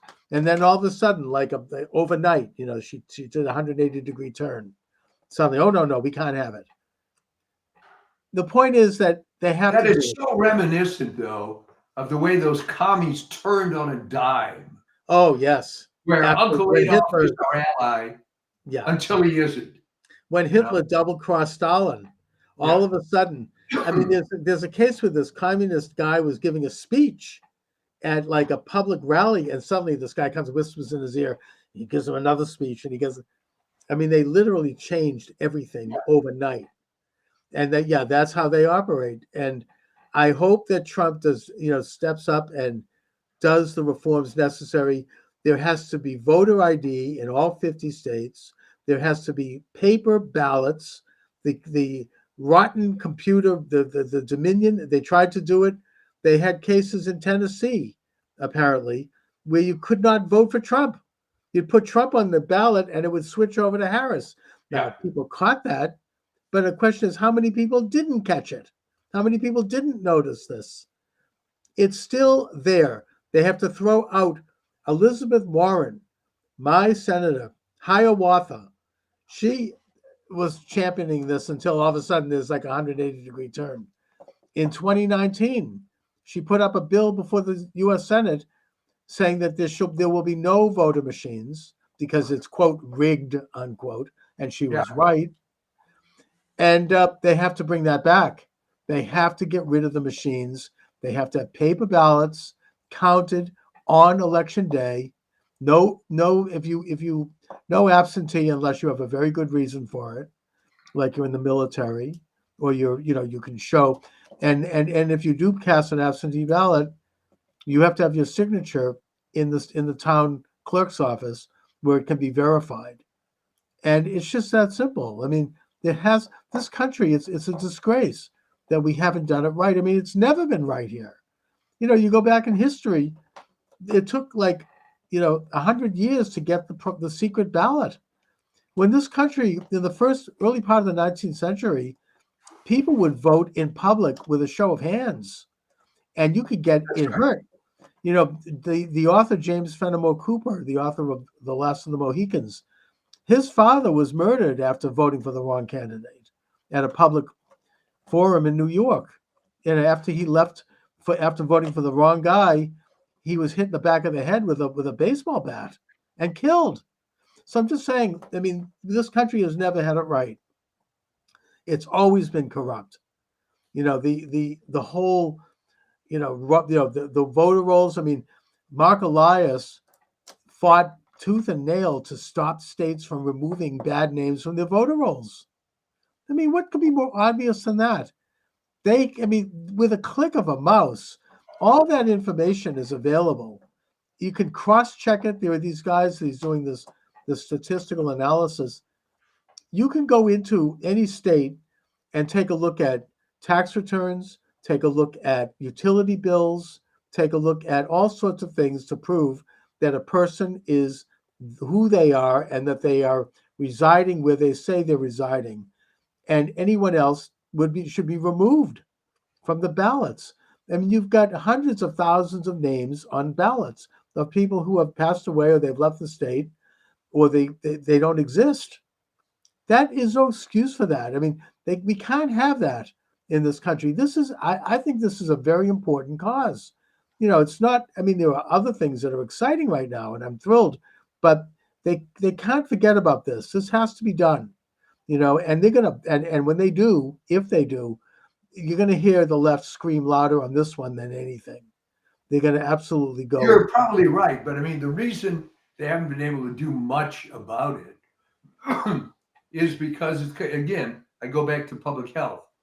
People don't want to come to the realization that it's corrupt. Because you're taught from the time you're in the first grade that it's a free country and you can vote and your vote counts, just like you're taught that, you have your Salk polio vaccine and you do what they tell you to do and everything's great. Yeah. And for people to realize that a lot of this was just crap is devastating. Yeah, but Trump doesn't give a damn, it seems. Oh, I get it. He's going to go ahead and, they can scream and squeal. And his wife doesn't give a damn either. Apparently, she didn't want to go when he went to meet Biden because she hates the Bidens. And she rightfully blames them for sending armed thugs into her home where they rummaged through her underwear drawer and her son's bedroom and turned everything upside down. She's very angry. She blames Biden. And Trump asked her to come with him, and she said, F that, I'm not going. Yeah, I'm not going. I don't want to see him. So, that's great. That's who you want. I mean, both of them, I like that. They're like, they don't seem to care. They're very, and now that they've had this mandate, the left says, oh, he's not going to have the guardrails, they say. I mean, it's on Bill Maher. The guardrails are gone. Yeah, you're damn right they're gone. The guardrails are gone. He seems to be going right in and doing what he needs to do. And, it's an incredible thing to see. And I just am very excited. I mean, for the first time, I feel, Your mood is so much better than it was a few weeks ago. oh my God, I'm still not 100% well. I had such a nervous breakdown. Oh, Those few days leading up to that election, I didn't know I was going to be that affected. That night, I was almost like in some kind of a stupor. I mean, I'm there practically passed out on the couch with my pistachio ice cream. well, You I know, and I'm figured like, something was up because, as you recall, it was on the next day when it was clear that he won. You were just euphoric. You called me. Let's do a show right let's now. do it. I know. I mean, I'm like half asleep, and all of a sudden, I have one eye open, and I took a look at Rachel Maddow's face. She had lost all it looked crestfallen, and all of a sudden, I'm like, yes, I was totally up, and something is going on. And then I'm flipping the channels, and they're all like, it's like worse than a funeral. They're like, oh, you know, and one of them, she's like, I'm nauseously optimistic. Yeah. Really? I mean, they were Well, you know, throwing I'm the hell with those people, because what I saw in the real world, and Yeah. maybe you saw it even in your little enclave there, is a lot of these people were coming out of the closet as Trump people. I remember I go to this deli to pick up a breakfast sandwich on occasion. right. And I said, well, George, how you doing? Well, after last night, I'm doing great, you know. And I never knew he was the Trump guy, right? Yeah. Well, you know, and- I think that everybody's very happy. Even people who voted, nobody liked her. Nobody was happy No. with that. And I think that even a large percentage of people, other than these crazy women who are shaving their heads, I think that most people are relieved and happy. They know that the country dodged a major bullet. They know that already things are looking up across the board, across the world. The rest of the world is celebrating. I mean, Israel is going to annex the West Bank, okay? I mean, it's amazing. Let them do it. Get it over with. You know, it's like these are major positive developments in the world. Well, here, I'm going to put you on the spot now, because it came out and the numbers were higher than 80%, and in some cases over 90. The three top demographics for Kamala Harris were Black women, Jews. Jewish women, and LGBT. Yeah, but you know So- something? Even amongst all three of those categories, I think Trump made a few gains. He did. He got 26% of the Jewish vote. Now, that doesn't seem like a lot, but More than what? comparatively speaking, that's 1 out of every 4 Jews voted for Trump. Women, she didn't get the women's vote. I mean, I think that Biden got a bigger women's vote Yes. than she did. I mean, all the talk about abortion, it didn't happen. I think Trump, I don't know if he won the women's vote, but it was pretty even. It didn't work for her. Maybe Black women, I don't know, but it didn't fly. Gays, I think Trump did better. I was driving around doing my driving, and I noticed in the town of Sharon, which is a very ultra liberal town, this gigantic rainbow flag, gays for Trump. They were flying on the front of the house. I mean, they weren't making any secret about it. I think that Trump did better among all categories. Why do you think that the brain trust of the Democrats, or at least her campaign, thought that abortion was a winning issue? I never understood. No, but I think that most people saw through it, which is, first of all, if people do believe in, and they are pro-choice, Biden and Harris didn't do a damn thing other than a lot of hot air on that issue. Yeah. I mean, they did diddly squat. I mean, it's not a federal issue any longer. It's a state issue. And if they cared about it, they might want to work with states to try to just maybe tighten up the laws a little bit to help protect the life of the mother, which, by the way, we talked about this and you made the point, and now it's been kind of more proven that isn't happening. Women aren't dying because they can't get an abortion. No, and the other dirty little secret is that after Roe v. Wade was overturned, abortions went up. Yeah, and in some states like Massachusetts, they actually liberalized it, like to the point where now you can do it after the baby's born. It's Yeah. horrible, but look, that's what it is now. It's up to the states. Well, It's that's my point, Chuck. democratic. So why did anyone think this was an important issue? It wasn't. It wasn't. And I think people saw that. It was not on the ballot. It was not a federal issue. If they don't like abortion or they want to change abortion policy, it's a state issue. And there was some people that maybe they thought they could get revenge against Trump because he appointed conservative judges. I don't think that worked.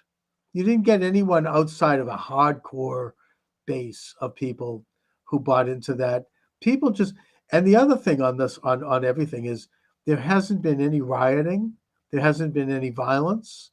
There hasn't been any, Right. pussy hat, stuff. I mean, none of it. It's people are happy. They're relieved. None of that. And I don't think it's going to happen at inaugural either. I mean, they just don't have the energy for it. And if they do, if like Antifa comes out, that's not going to help them. The other thing that Trump, and now it's sort of, there were two rumors going around. The first one, as I say, it was dropped by Mike Huckabee, the new ambassador to Israel. That is, Boy, was that a great choice. excellent, brilliant. I think he's tremendous. I think that Israel's going to annex the Judea and Samaria. The other one is that Trump is going to pardon all of the J6 prisoners. J6, yeah. 2 federal judges have now stopped all hearings. The rotten, Garland office is still trying to, arrest people and raid people. I mean, and they're not. It's not happening. The time is ticking away. They only have a few more weeks. Well, here's a little speculation thing for you. What happens to Garland next year? What does he do? He goes around the talk circuit. Well, I tried. I was an old warrior. I did all this. What happens to guys like that? I think that we'll never hear from him again because I think that the far left hates him because they don't think he did enough. Yeah. He didn't jail Trump. He didn't do, why? I mean, I'm listening to Jim Braude and Marjorie Egan on NPR here in Boston. I mean, they're like, why doesn't he, go in? I mean, he should have been put into Rikers Island because he defied that corrupt judge in New York. He defied the gag order. He should be put in chains. No, I mean, he didn't do that. So he's hated by all sides. And he's like that's just an old, rotten, that's the past. I don't think anything. He'll go to the same place Kamala goes. Nobody will want to hear from these people ever again. Well, it's interesting because unlike Mike Dukakis, that ended up having an academic career and being sort of a somewhat respected guy, those two, you're right. Everybody hates him. What I predict is going to happen with her is at some convenient point the next year or so, Dougie and her are going to divorce. Right. Because what the hell does he need her for now? Sure. And she's just going to be forgotten, kind of like Norman Thomas or something, just fading away. And she'll end up with a couple of cats like an old cat lady, sort of what J.D. Vance was talking about. Well, interesting that there was maybe non-Californians aren't familiar. Well, Jerry Brown had appointed this woman, and you know where I'm going with this, Rose Byrd, as the Chief Justice of the state of California. Right. And she was a radical leftist who it was a joke. I mean, there were some large number, dozens of death penalty cases came in front of her, and it didn't matter how egregious the circumstances were, she voted no every single time. Right. Let him loose. Yep. She ends up as the former Chief Justice of California, unable to get a job with any law firm. All right. Goes on welfare. Oh my God, really? No, well, she developed cancer, which I think took care of some of the money, and she just died in obscurity. And yeah, that's where I think that's definitely a possibility. I mean, these people have no they're not, the left will give you, they'll weigh your shelf down with awards when you're of use to them, but when Yeah. you're not, they'll pull the rug in a matter of a minute. You're just Oh yeah, gone. absolutely. I mean, these people. I mean, who the hell wants to? What's going to happen to Rachel Levine? I mean, who the hell wants to hear from any? I mean, but with Harris, I mean, she's so dreadful. I mean, you can't stand listening to her. Nobody liked it. She was the left-wing media people that put her on for softball interviews and who were paid, we now know, to do so, and who did the softest interview you can imagine. They looked like they were ready to slit their throats listening to her talk. It was depressing. You walk out of it stupider than you were when you went in. I mean, it was so bad. Well, that's having a boomerang effect. Also on, for example, CNN. The only reason people even watch it anymore is Scott Jennings is on. Yeah, As exactly. a conservative guy, but he's always on with this Abby Phillips, who's an attractive black woman, Yes. not very smart, because he'll raise these points and she looks like deer in the headlights. And then she's listening to whatever someone's saying in her earphone and then comes up with some comment. I mean, it's all done. And people are going to reflect. This is what's going to happen. They're going to reflect, wait a minute. Why was Harris even elected to anything? Oh, well, Yeah, everybody knows. She worked her way up through the casting coach. Yeah. And then she was like she played the race card, and she just was very manipulative. She knew how to get favors. I understand that Jennings might be the press secretary, which would be great. He's very good. Yeah. So, yeah, I mean, Trump it's really exciting times. Yes. It's very exciting, I'm sorry, to watch some of these people crash and burn. It's a beautiful thing. It's going to be very, as I hear, who is it? As Steve Bannon says, it's time to break out the popcorn and just watch, and well, watch you it can all see come down. CNN is getting rid of these overpriced hosts. Your friend Chris Wallace.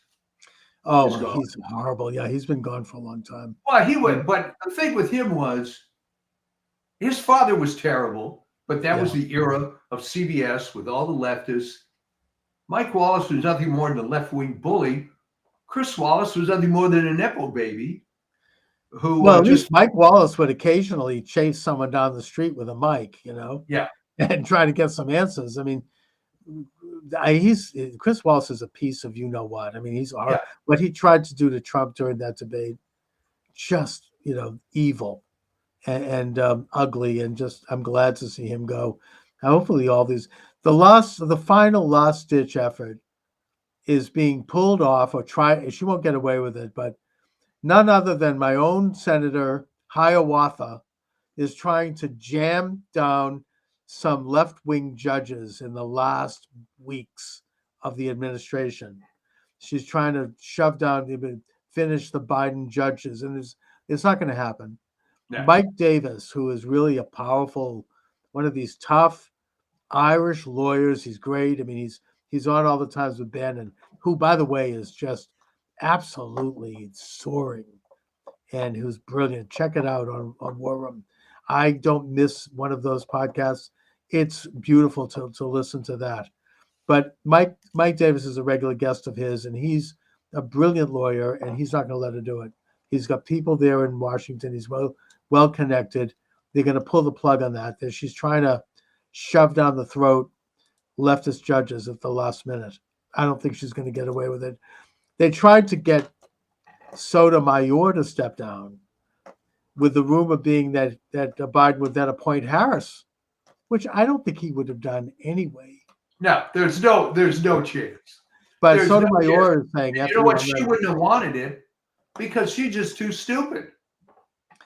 They don't know what to. They think that maybe she's young enough that she'd be a warm body in there. But Sotomayor has said she's not going anywhere, and that means that Trump is going to get more federal, judicial appointments at some point, because apparently she's not in good health. I mean, I guess she's got like an advanced diabetes or something. She has a medical assistant with her at all times, and it's going to be like Ruth Bader Ginsburg. People are begging her to leave, and she's like, I'm not going anywhere. So Trump will get probably 2 or 3 more appointments, and it's just amazing. It's going to be amazing. We're going to get tired of winning, right? I know it's the whole, I mean, this country, I that's why I was so sick, because there's such a difference in terms of the course for the future, the way things could go. And I just am so thrilled and pleased. Well, I people think were just always overwhelmed. I mean, I called a friend of mine, a retired cop, conservative guy. This is about a week after the election. I said, Neil, I haven't heard from you. He said, I'm still basking in it. I'm still enjoying the glow. I know I mean, I don't even know what to do with myself. It's a beautiful time. I mean, you almost feel like you don't want to get too giddy, because bad stuff is obvious. And by the way, all these meltdowns that you see on TikTok, this is all crap. And it is, because what human is going to say, well, wait, I'm going to have a nervous breakdown, but let me first log in to my TikTok account. And that's not how humans work. This is all crap. It's all theater. Oh, I know. There's this one woman who's doing all the screaming in the car. Yeah. This musician, I don't know if you've heard this on TikTok. He's turned it into like a rap concert thing with drum beats and music. It's hilarious. And then there's the Lysistrata group, following in the example of South Korea. Apparently, women, no sex, no men, no relationships. But it's like a parody on itself, because all the women that post these are ugly. Well, I like the comment made by Natalie Winters, who's Bannon's co-host, and who did a brilliant job of filling in for him while they had him in prison. She's like, well, they're not, as President Trump would say, they're not sending their best. Yeah. Oh man. Anyway, so there's all kinds of parodies on it. One of them comes up and said, look, what do I have to do to make myself unattractive to MAGA guys? And Paul Joseph Watson said, just keep doing what you're doing. Perfect. Oh yes, I know it's just not flying. Good for them. Anyway, so Mike, what do you have coming up on the? I was going to do but I think I've just done it on this show. I was going to do a piece called "Dead Wrong," and maybe we'll still talk about how. I mean, it's getting old even for me. How there's just no talent. They're going back to 1950s. Oh, just wait till we have the media. That'll convince them. Yeah. What I'm waiting for is the owner of the LA Times. I don't know if you heard this, because why would you? Said that he's firing the editorial board and is going to replace it with all conservatives. Wow. And I guess if I'm going to get it, I mean, the LA Times has been liberal since the mid 60s, but it's at least a real newspaper in the sense that there's some content and so on. And I'm hoping maybe they'll go a little more conservative, because the thing I get delivered to my house now, and the USA Today Network has a bunch of these things, these local papers where the national news is 3 days old. I'm not kidding. 3 days old. And yeah, you're pretty up to date on the high school football scores in the local area and stuff, but right. It's a joke. My wife says, well, and she reads the paper in the morning, well, that took me 7 minutes, so. I know there's no content to it anymore. The Globe is like that too. And I don't think the Globe is going to change. No. That's not happening. Although there's a lot of rumors about Mayor Wu having some serious opposition here in Boston, including from the son of Bob Kraft. We'll see. It's interesting. And he's more conservative. Well, I never understood, other than historically, how Boston, which to me, a large part of Boston, is hard scrabble working class, how they didn't get all red pilled as much as I would have thought that they should have. It's a good question. I don't know. I mean, they go just so far. I mean, they elected Marty Walsh over a very left-wing candidate. Yeah. And he captured all the rich, well-to-do leftist neighborhoods like the Back Bay and Beacon Hill, yeah. Whereas Walsh got all the more blue-collar areas. So, there is at least some shift there, but you never see, a real, a MAGA type in Boston. At least not yet. We shall see. All right. Well, All good right, luck. Mike. I'm Thanks a glad lot. you're doing so much better. As is everybody. All See right. you I'll next talk to you next week. Thanks a lot. Okay, I think that we're good. Let me just make sure that my sound is functioning here. Let's see, go to Podomatic for that. Doing my special election day program. Hello. Yeah, it looks like we're okay with sound. Hello. Let me just try it again. And testing, and we're good. And let's go live on Podomatic. Thanks for joining me, everyone. Charles Moskowitz here. Michael D. Shaw will be with us shortly. This is Election Day. What else can I say? 508-637-5596 is the number. Let me go live on TikTok as well.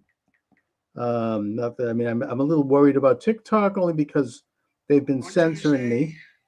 What can you say?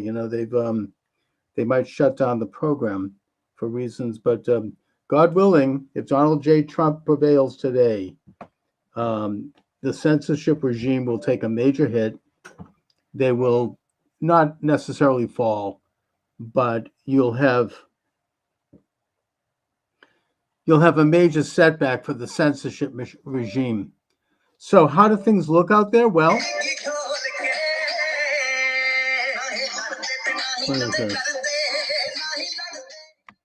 I don't know what the heck that is. I'm getting music from Live Fest. I don't want that. Let me just go. I'm gonna shut down TikTok for now. I just try it again. I don't want to have anyone automatically come in. I'm going to cancel that, and I'm going to go live again. All right. This is a live program. We're talking election. If anyone sees anything, knows anything, say something. Call in. What's going on out there? What's happening in your area? 508-637-5596. 508-637-5596. And I will put you on the air, and you can report on what you're seeing, what you're observing out there. I am nervous after maybe I've been traumatized after 4 years of living in a regime where I've had to deal with censorship. I've had to deal with hatred. I've had to deal with threats. I just feel like we're so close. We're finally here, and this is a chance to take back this country. Whether you like Trump or not, I love Trump, but putting that aside, this is your chance to take back the country and do the right thing to end this invasion of our country by 10 million foreigners crossing the border unvetted, this slide into perpetual war and World War III. In case anyone hasn't noticed, Ukraine is on the retreat, and if Biden or Harris are elected, they're going to nuclearize a war with Russia. That means missiles hitting American cities, whereas Trump doesn't want war. He's a peace candidate. He wants to bring about a treaty of peace between those two countries by getting them together and forcing them to come to the table and each making concessions. That's the role, the traditional role of the United States. Do we want to have an economy where we haven't increased the deficit by something like $5 trillion? But instead, we have a situation where we can, see inflation go down so that a McDonald's hamburger doesn't cost $15. It's really the choices are stark. Anyways, I don't really think at this point I need to make a pitch for Trump.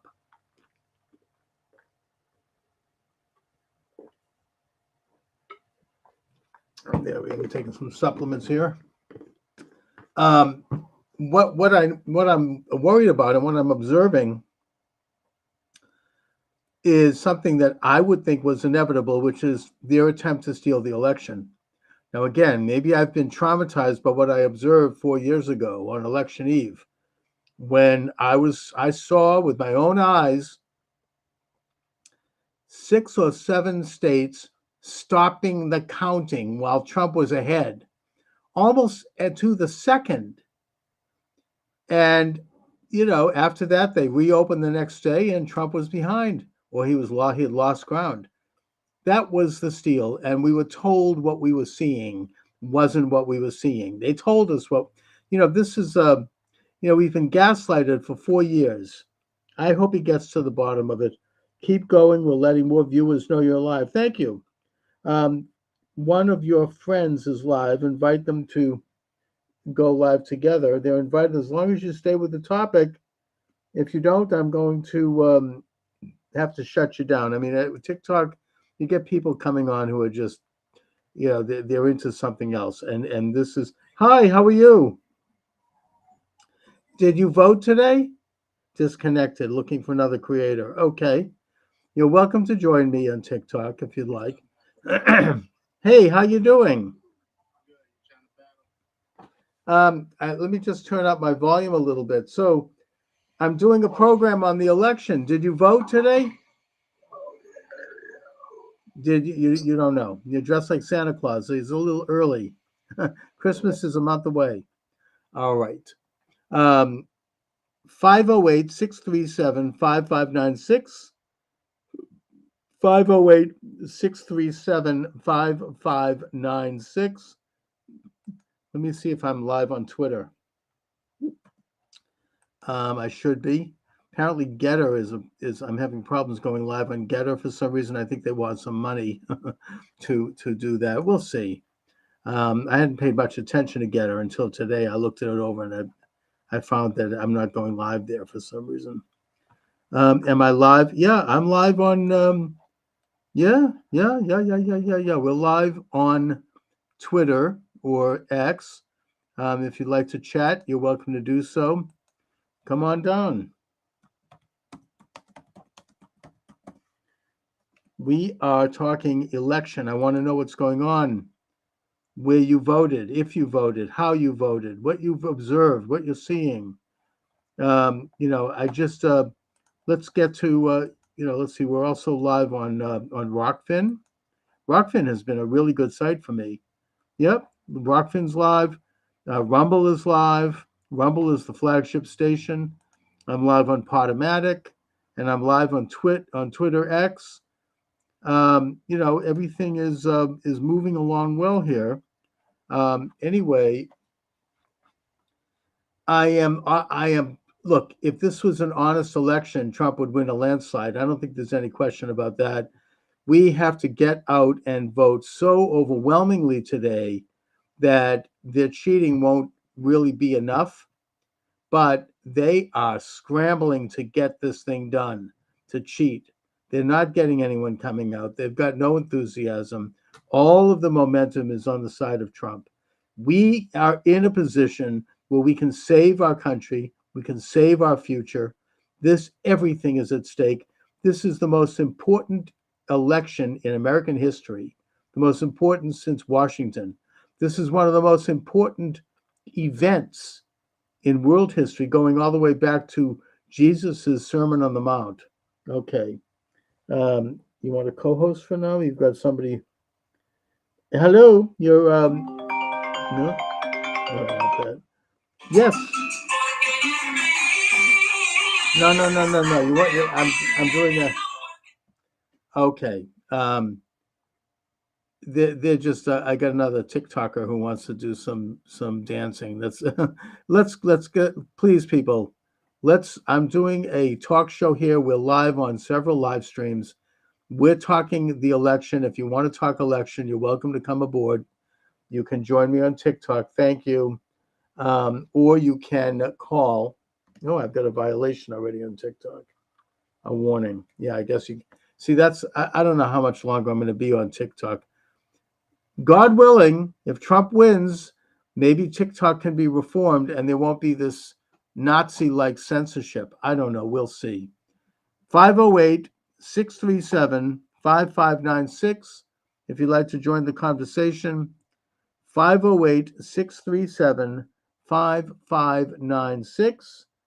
You're welcome aboard. We're talking about, you can join me through chat on multiple platforms, including Twitter, where I'm live, and Rumble, or you can come on down on well, Rumble is the good one here. That's kind of the flagship. And we're talking election. Have you voted? If so, what did you see? What did you hear? What did you observe? Let me just see what's. Yeah, we're live on. All right. Yep, you can chat with me live on Rumble, on Twitter, and on Rockfin, all of which are live. Or you can just call up old-fashioned, like they used to do back in the day when you had talk radio. You could call 508-637-5596. That number again is 508-637-5596. The Gateway Pundit shows frustration boiling as Pennsylvania voters witness, quote, non-English speaking citizens escorted past long lines to vote. Yeah, I wonder who they are. I think that you had actually John Fetterman, who was a senator from Pennsylvania, admit to Joe Rogan recently, the other day, that non-citizens, illegal aliens, are registered to vote across Pennsylvania. That's what we're looking at right now. That's who they're going to use. Those are the votes. You have people who were registered, and their names are being voted, even though they may not even know it. I don't even blame them. I think that this is underway. I think they are trying to steal this election. Now, if TikTok wants to shut me down for saying that, fine. I have said it. There it is. That's an opinion. I'm not stating it categorically. I don't have any evidence, hard evidence of it. But it appears to me, based on what I know and what I've observed over the past. Am I in PA? No, I'm in Boston, Massachusetts. Are you in PA? What's going on in Pennsylvania? What are you seeing down there? I can tell you here in Boston, where I am, there are large crowds at the voting booths, and they are fired up Trump supporters. You might actually see some surprises right here in the Bay State, the cradle of liberty. I don't think Trump's going to win Massachusetts, honestly, but if he makes some inroads and we see some more areas go red, so to speak, that could be of earthquake proportion in our politics here. We have a very leftist government here. I could get into that. That's a subject for another day. But suffice to say that the reports I'm hearing, initial reports, are that there's a lot of enthusiasm out there for Trump. And there's a lot of people showing up, and they've been waiting for this for 4 freaking years to put Trump back in and to get rid of this illegitimate regime. Anyway, in Tennessee, have you read? Good. What's happening in Tennessee? We're getting a note on TikTok. Have you observed? What are you seeing out there? I mean, are people enthusiastic? I mean, Tennessee is a bellwether state. I know it's red, but that doesn't matter. It's a key state. If without Tennessee, we can forget it. What's going on over there? You're welcome to join the conversation. My access, my live has been removed. Okay, so we're done with Twitter. We're done with.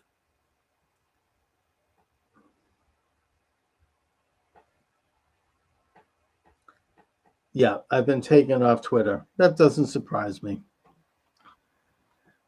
This is election day, and Twitter, I've been taken off TikTok. So be it. Anyways, 508-637-5596.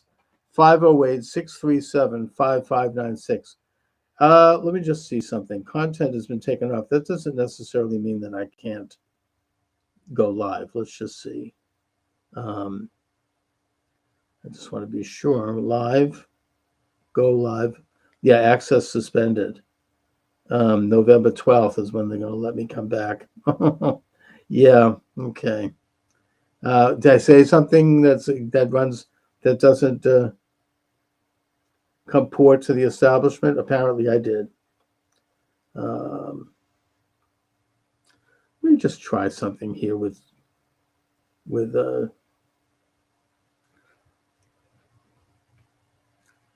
all right, let's just see. TikTok Studio. Let me see if I can switch accounts. I have 2 accounts here, so maybe the other one will let me go. No, I'm not going to do that. Forget it. I'm not on TikTok's out. So be it. Damn.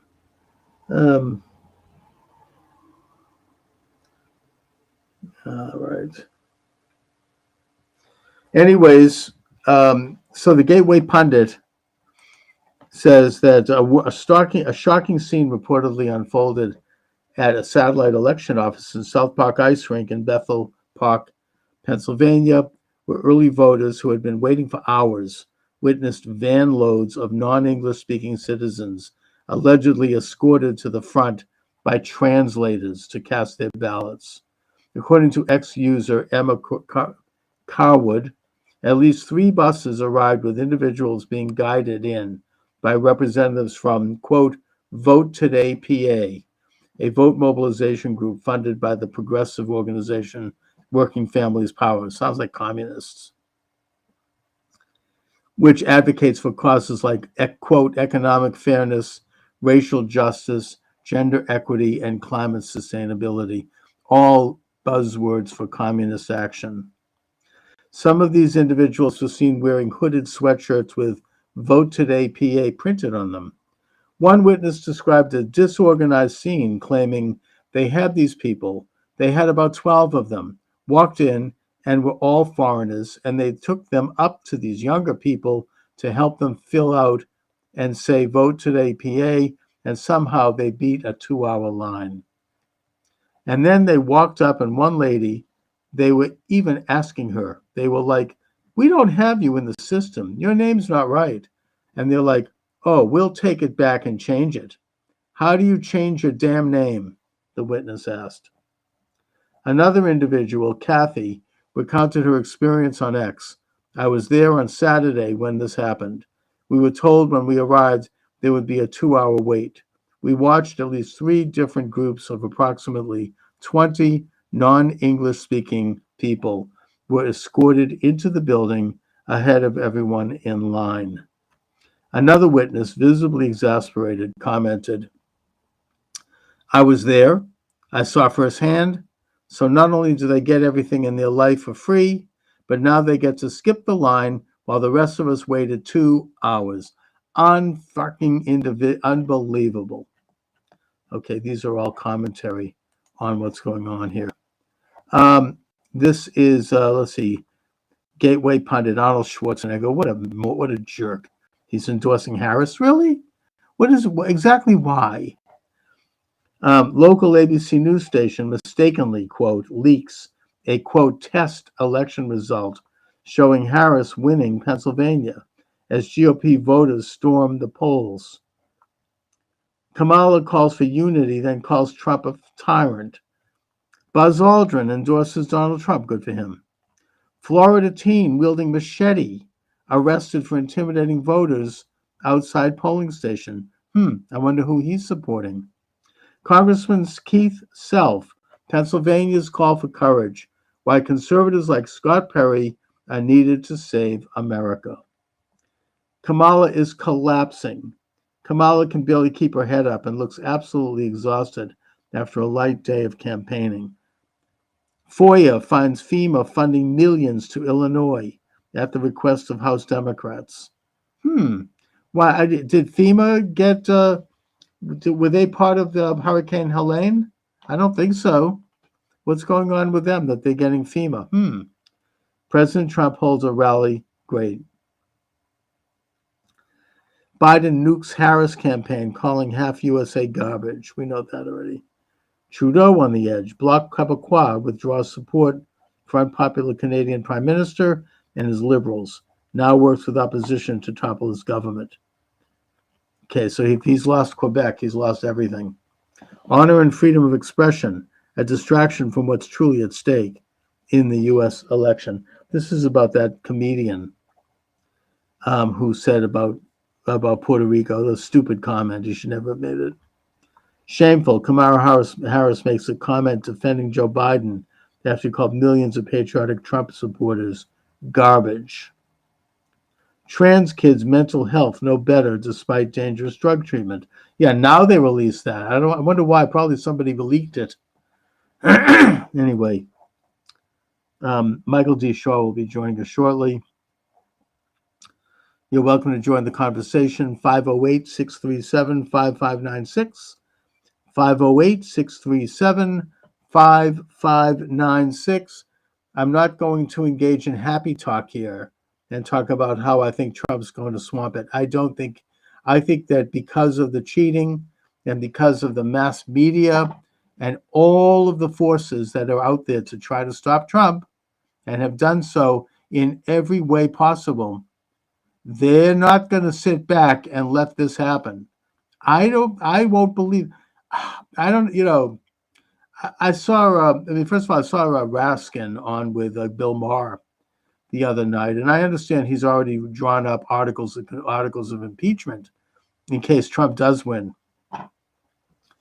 But what I would suggest is that if Trump does win, but if the Republicans, the Democrats are able to take the House, they're going to not only launch articles of impeachment, but they're not going to certify his victory. They just aren't. Raskin is fairly open about that. He also was promoting a radical agenda. He wants to get rid of the Electoral College. He wants to make Washington, D.C. a state, and Puerto Rico, which, by the way, probably would be Republican. And he wants to get rid of the Electoral College, which, of course, is really un-American. It means that the president will just have to run and be elected out of New York and L.A., maybe Chicago. The rest of the country will become irrelevant, will become unnoticed. Let's see. Do we have notes? We've got chats. Your stream so really well. As a proposal for you, I will share your stream. You just see that. To kick community for you to hit 1,000 followers. Oh, he wants me to this is some ad. They're offering to do something, and they want to pay. No, thanks, but no thanks. I don't pay for anything. I don't need to have. I don't need that. But thank you anyways. And nothing. There's nothing wrong with making a pitch. I just I don't pay for radio. I want to do it the old-fashioned way. Build up an audience as I go. I'm not going to. I just ain't going to pay. Anyways, 617.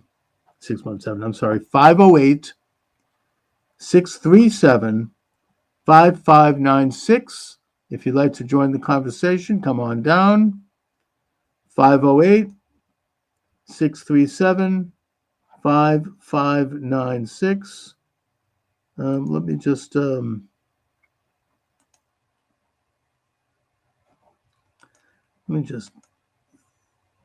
let me hide that one. And I'm going to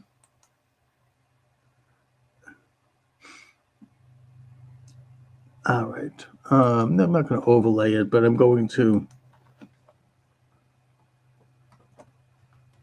You can call in. I just was canceled off of TikTok, so much for that.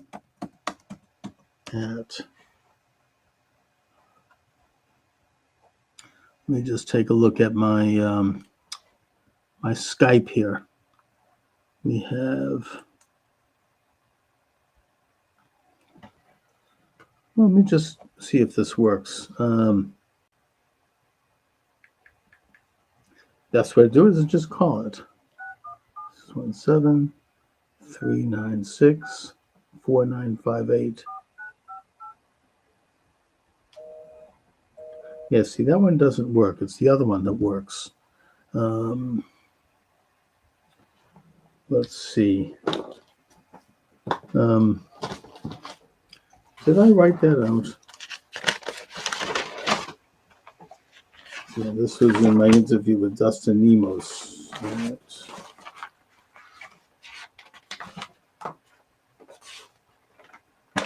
No.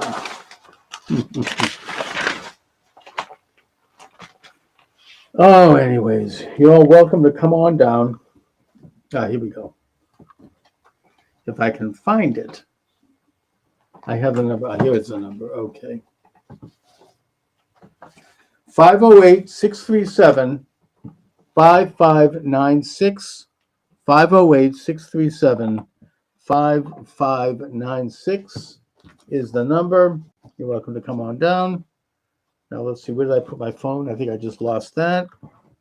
Can't get anything straight here. Oh boy. Yeah, okay, so I'll have to find, oh, there it is. Okay, so let me just try dialing that, see if that number works. 508-637-5596. 508-637-5596.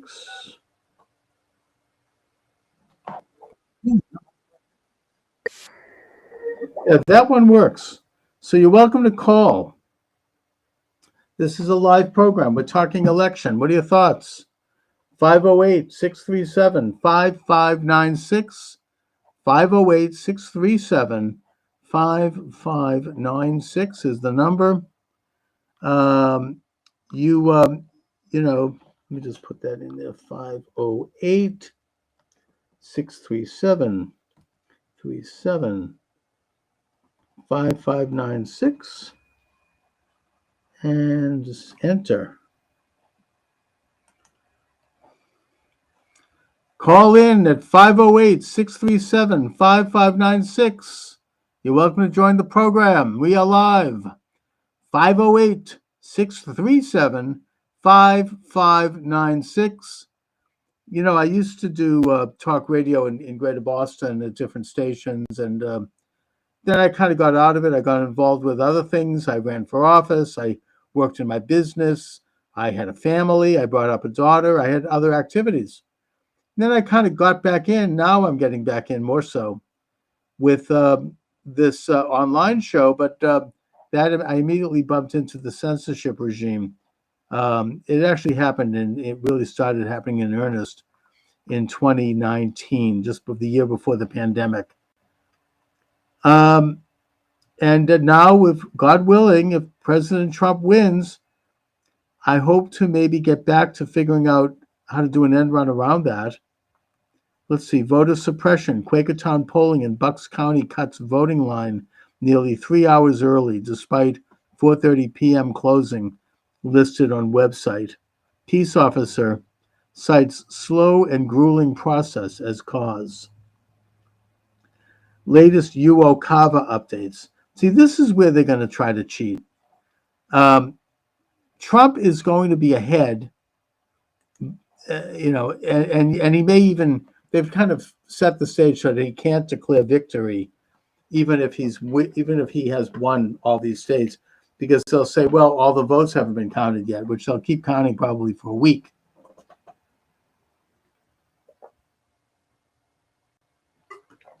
But in the meantime, they have these UOCAVA votes, which apparently they have lowered the standards overseas for who gets to vote. It originally was for the military, which, by the way, has been stiffed in that they don't have enough ballots in some cases to vote. So that's suspicious, obviously, and a disgrace. But the Democratic Party has spent a good deal of money and resources to galvanize non-military overseas citizens to vote. And apparently certain states in the battleground states, so-called, I would point particularly to Michigan. You don't have to even be a resident of that state, or you don't have to prove you're a resident of the state when you're overseas and you want to cast one of these so-called UOCAVA votes. So that's where I think they're spending money and time gathering those. Now, if they do it in Israel, by the way, where you do have a lot of American citizens who are dual citizens and who are Israelis, they're going to vote for Trump. So I don't know if they're really focusing too much on them. Let's see. TikTok notification. Yeah, TikTok has shut me down. Sorry about that, TikTok followers, but I ain't going to be on TikTok for another week. I'm in the penalty box. I don't know. Maybe they'll improve it. I don't know. By the way, if you're out there and you have some tech savvy, contact me. I might hire you. I need help to figure out how to get the stream live on several sites that I really could do this. Like, for example, Substack and Getter is a problem for me now. Used to not be. And several others. I want to be able to expand the program, obviously, as much as possible. What else would I do, right? I mean, that's why I'm here. And, I want to be able to make hay, what can I tell you? Let me do something. Let me also go Twitter and see if I can get the live button going. I know I'm live on Twitter, but there's also this facility where I think I can anyway. Maybe not.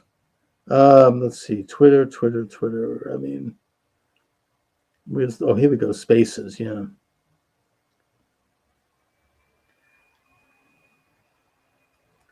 Go live on Spaces. How do I go live on Spaces? Let me try it again. I think I almost had that.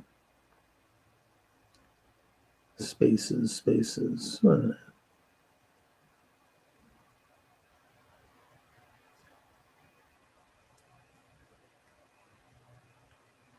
Let's see. Premium Spaces.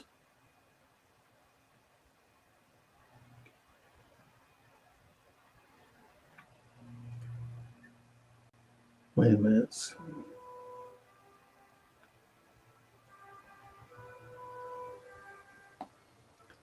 Let me just try it again here. Spaces. Okay, here we go. Spaces. And I want to go live in the video. Reconnect.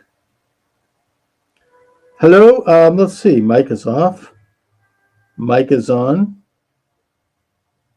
Mic is on. Welcome to the program. Charles Moskowitz here. Let me just see if I can get video. I don't see video. MySpace.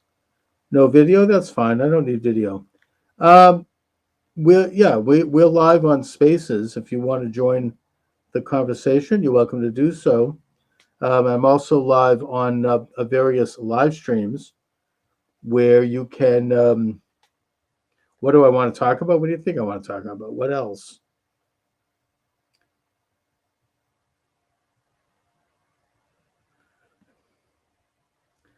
All right. The mic is on. You're welcome to join on Spaces. You're welcome to join. I've just been booted off of TikTok. I don't know. What did I say? You can't know. That's the problem. Even if I did know, I don't give a crap. I am concerned about possible theft of this election. There are some troubling things going on out there. I don't believe that the powers that removed Trump in 2020 are going to lie down and let him win. I just don't. I mean, I'll be, I will be shocked. Maybe I've been, Steve Turley, who I follow and who's a good guy, he says that people like me, we've been traumatized. He understands it, but he thinks that we've been traumatized by 2020 and what we saw. And then all the hate and abuse that's poured out and the destruction and the nastiness after that so-called victory. And he's right in one sense. Doesn't mean it's not true. Doesn't mean it's not happening. It is happening. I think they're trying to steal the friggin' election. I stand by that. I don't doubt that they are. I think they've tried everything, including 2 assassin attempts. They flooded Western North Carolina. They tried to bankrupt Trump. They tried to try him on bogus charges. They tried to bankrupt his family. They tried to harass him in every way possible, and none of it worked. And now they even stooped recently to calling him Hitler and this kind of garbage. Enough with the frickin' Hitler talk. Disgusting. These are the same people who are doing stuff that's would have made Hitler and his henchmen blush. Like, for example, castrating young children and removing young girls' breasts. I don't think Mengele would have pulled that off. He was too evil, as bad as he was, obviously. They're the ones who are doing the censorship. That's why Twitter just shut me down. They're the ones who are doing lawfare. They're persecuting and prosecuting anyone who dares be a political opponent. They're spying on Catholics at church. They're spying on parents going to school board meetings. They're spying on pro-life families who, are expressing their opposition to abortion. They're freaking killing a pet squirrel in that guy's house in New York. Really? Some busybody neighbor calls and they show up with a SWAT team. They go in, they ransack his house, seize his pet squirrel and his pet raccoon, and kill them. Commit, well, it's not homicide. You have to have a person for homicide. What is peticide, right? They killed his wonderful pets. I'm sorry, but that does have an impact. And they finished their campaign with this really low, sinking to the bottom of the barrel by calling everyone Hitler, and they're all Nazis. That's right. We're all friggin' Nazis. As I said, the irony is who they are and what they're saying. And what this tells me, again, is that they are not going to allow President Donald Trump to win. I won't believe it until I see it. I really won't. I'm sorry. But that's my position. I just, maybe, again, Steve Turley is right. Maybe I've been traumatized. I don't know. But that's what I see. And that's all I can go by. Let's see what else is going on here. Latest I talked about the UOCAVA updates. Benson is up to new tricks in Michigan. The widespread leftist ballot harvesting operations. Colorado's Jenna Griswold, who put Tina Peters in prison for 9 years for allegedly exposing the code of a machine. She's exposing a ton of codes. She should be in the can. Under fire for leaking voting machine passwords in 63 of 64 counties on the state website. What else is going on? Puerto Rican Trump supporters hold massive caravan rally in support of President Trump. That's in San Juan.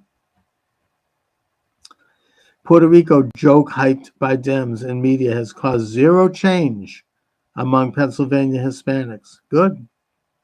New Judge Cannon won't recuse herself from would-be Trump assassin.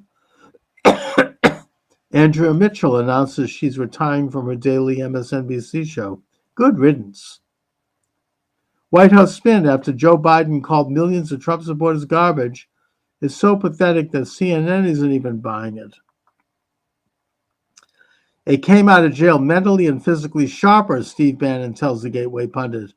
He's back and ready to fight. Steve Bannon is really a great leader of this movement. I have been listening to him since he got out of jail. Every single show.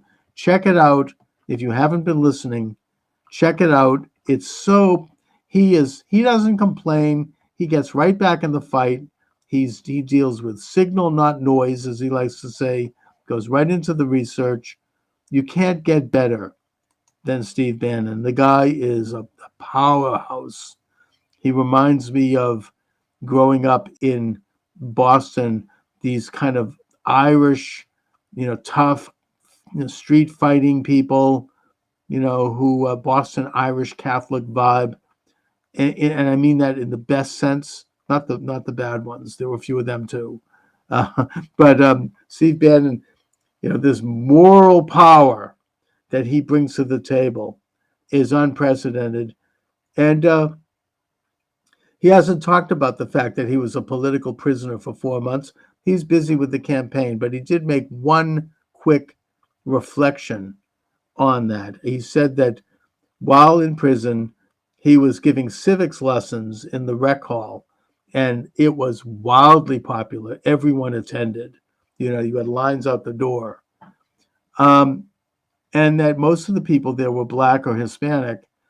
And based on comments that were made and questions over time, and while, of course, this is anecdotal, but it's obvious, he came to realize that they despise Kamala Harris because they know that she was responsible for keeping them in prison longer than their sentences required in order for the corporate interests to get free slave labor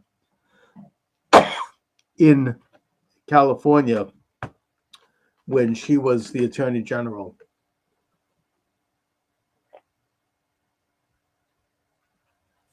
And that conversely, they love Trump because they understand that Trump was the author of the First Step Act, which released 10,000 predominantly minority men from prison for minor misdemeanors. Hello, am I on? Yeah, okay. Anyway, you're welcome to join the program. 508-637-5596. 508-637-5596. God willing, if President Trump wins, and oh my God, I'm sitting on Spielkes, you know, as they say. I mean, the thought of it is just so, it's so tantalizing.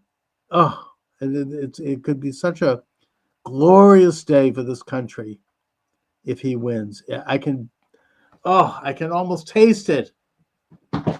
That if that happens, for me personally, I'm probably going to start to ramp up this program a little bit. I don't deny the fact that I've been discouraged. I've been behind the 8 ball in terms of marshaling and the amount of energy needed to do it because of the censorship. Look, I was just canceled from TikTok. I was only like about 5 minutes in and they canceled me. I think that if Trump wins, there's going to be ways around that. I believe that. Let me just see if I'm live on YouTube. I have a phantom YouTube. Oh, I'm live on my own website, Charles Moskowitz Live, which I'm going to spend some time promoting. If Trump wins, I'll feel energized to do that. Let me see if am I live on YouTube? YouTube's Unlimited Hangout. All right, let's see. No, I don't think I am. It's still, YouTube is still a little tricky. Whatever. Yeah, maybe I am. I don't know. It doesn't appear. Let's see, YouTube. No, it doesn't appear that I am. Let me just see if I click live, if anything happens. No, they won't let me do that. Destiny, he's a left-winger. He's live. Yeah, they let him go because he hates Trump. You know, I mean, it's, yeah, this is, they're all having live coverage. Okay, fine. Not live on YouTube. Anyway, you're welcome to join the conversation. 508-637-5596. 508-637-5596. I'm not really attracting much action on the Twitter X. But whatever, you know, it's just another venue. I don't mind. It's all good. Let me just see. Where are we on this? Spaces, yeah. Yeah, I mean, I am live on the Spaces. Anyways, Michael D. Shaw will be joining us shortly. He's a science writer. He does a blog. He has a Substack, a page, and we'll see what happens. Let me just maybe I should take some more of my supplements. I've been working out at the gym. Something I never thought I would do. I always hated it. We had membership, but I never went. But my daughter urged me to go and challenged me, and she kind of like, and I listened to her. Whatever she says, I try to do.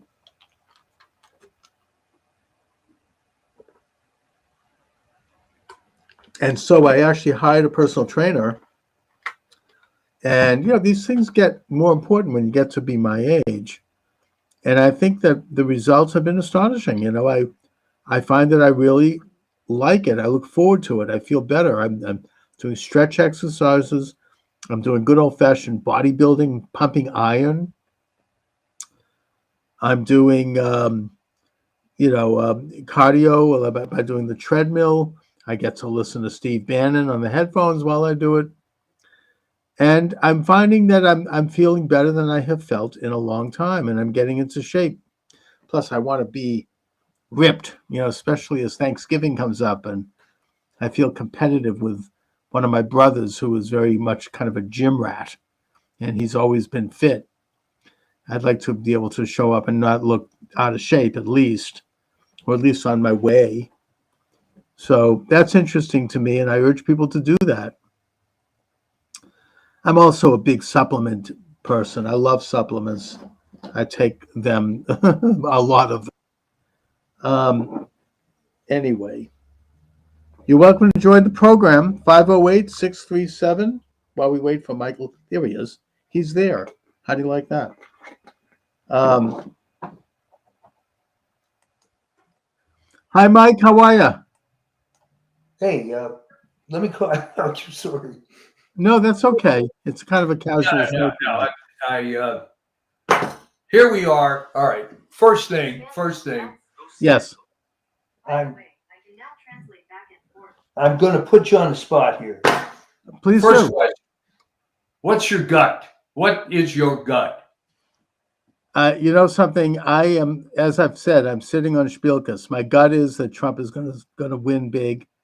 And, that even in Massachusetts, the polls are crowded and they have Trump people.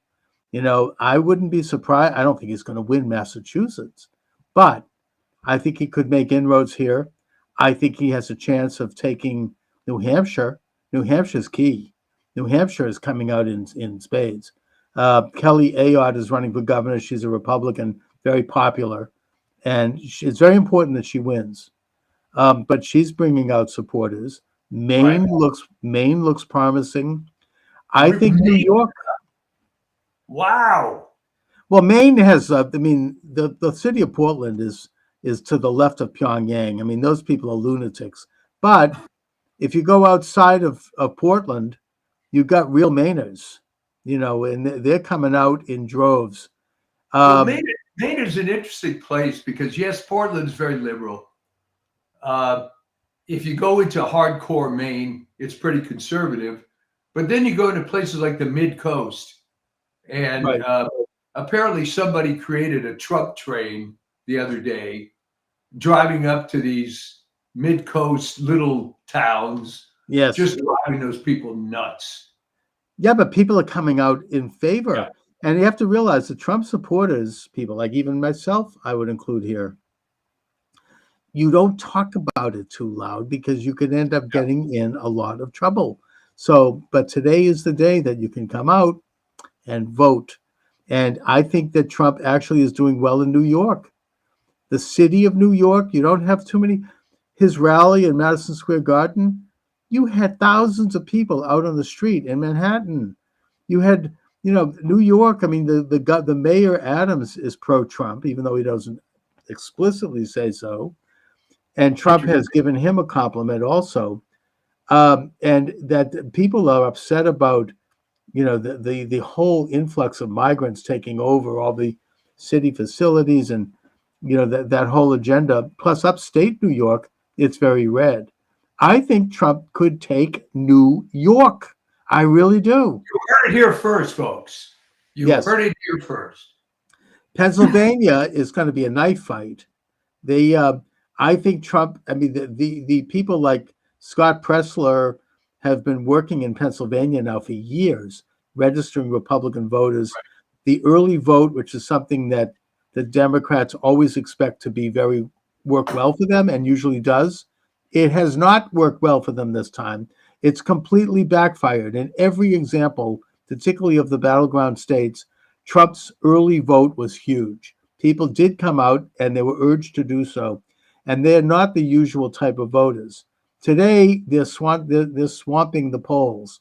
And so I think that if everything was on the up and up, Trump would win a landslide. He possibly could win, about maybe, all of the states except for the far left. California, I don't think he could win because you've got 3 million illegal aliens voting. So that's gone. I think Washington is probably far left also, but Oregon, maybe, I don't know. Hawaii, forget about it. But all of the West, I mean, even New Mexico, I think that Trump's Mexico's in play. Arizona, but of course, Arizona, you still have the corrupt, rotten, Maricopa County. But I just heard Kerry Lake on with Bannon last night, and she said that they have fixed the problems of the broken machines that were breaking only in Republican areas in 2022, and that the street game is good. I think that I'm optimistic there that the fraud will be overtaken. The fraud in Pennsylvania is a problem. They're blocking access to voting machines. It's like a street fight there. But I think that the overwhelming nature of the vote, they could overcome the fraud. There's always the threat of the UACAVA votes, and they're setting the stage now for preventing Trump from declaring victory by saying, well, all the votes aren't counted yet. He's stealing the election. And what they mean by that is the UACAVA votes. Now, the UACAVA votes are overseas voters. What it is that the standards were weakened, I think about 5 years or 6 years ago. I don't know if it happened during the pandemic, but originally it was only supposed to be for military personnel and their families, and maybe a few others overseas, American citizens. That has expanded to everybody, and that the standards of proof of residency has weakened. The Democratic Party has invested a lot of money in harvesting and gathering those votes, and doing so for the battleground states. And of course, you have the corrupt, rotten Secretary of State in Michigan, Jocelyn Benson, who has said that all of those votes will be counted whether people lived in the state or not. So that's a problem, and they could do that, and that's going to be one avenue to steal the election. I think that they may use it. There are problems being reported with the Dominion voting, and there I said it, Dominion, in some states, apparently particularly in Kentucky for some reason, where people are trying to vote for Trump and the machine won't let them. I don't know how pervasive that is, but we know that that's something that's very difficult to detect, the algorithms of those machines. So I'm worried about that. Look, I still think that they're going to try to steal it. I can't imagine them letting Trump win. They've done everything to stop Trump, obviously. I mean, they tried to shoot him twice. They tried to bankrupt him. They tried to put him in prison. They've used day after day of these hoaxes and this propaganda to push him. And, oh, he's Hitler. They've gone to the lowest of lows. I mean, the bottom of the barrel. He's Hitler. Oh, yeah, sure. And, nothing has worked, but they're still not going to stop. They're going to do something. I mean, I'm not going to be calm and relaxed until I see it happen. I mean, what about you, Mike? All right. Well, I can't disagree with any of that, but on the positive side, they have no talent. They keep doing the same things. Let me give you this particular example. That Liz Cheney statement about the firing squad. Now, That may have worked. That may have worked when there was no alternative media. But I ask you, what's the point of making a ridiculous statement like that when it can be disproven in 3 seconds? Well, All even right. Bill Maher noted that even though he was on a rant about Trump being Hitler, he Yeah. noted that that was a hoax. I mean, and you're right. I mean, there's too much alternative media now who can identify these hoaxes, and they come out with a hoax a week. I mean, I don't know, the latest one having Trump, I mean, just this garbage. I mean, you look at, he's, he's unhinged, or, I mean, the most recent one, this is actually the funniest one, and the one that I think it capsulizes the entire agenda every week. I'm looking at the Drudge Report, which is really anti-Trump. Oh, man. Oh, And they have a big headline: Trump is toast. Trump is toast. yeah. And they show, of course, they do what the Globe used to do to anybody they don't like. They did this with Reagan, where they show a very large picture of him in the most unflattering light. I mean, it tries to make him look really old, or in a, you know what I mean? They'll find something. And then you click on the article, and what it is that Michael Moore, the filmmaker, has said in some stupid interview in some weird podcast that he thinks that Trump is going to lose. This Right. is a headline? I mean, what the hell are they talking about? And they're making this is like, oh, yes. I mean, it's like pathetic. If this is all they have. Well, this is what I've been saying, that they're being very aggressive, but it's the same playbook they've always used. They haven't adjusted. Now, one piece of good news that I saw on Twitter, I believe yesterday, was that people are looking in Pennsylvania and say, wait a minute, where are all the votes? Where are all the votes? And then the answers come up. Well, if you're comparing it to 2020, when they added 700,000 fake votes, yeah, that's why you're not seeing it. And Yeah, but I don't know. They still might drive in those white vans filled with made-out pallets in Philadelphia and in Detroit. I mean, I assume that Michigan will be stolen. I mean, it's so bad there. But I hope that maybe that might be the only state she wins yeah, well, because it's stolen. the signs look good. Obviously, we'll have to wait. But this election seems a lot different from 2020. Oh, and you know something? I'm listening to the left-wing radio shows. They all seem demoralized.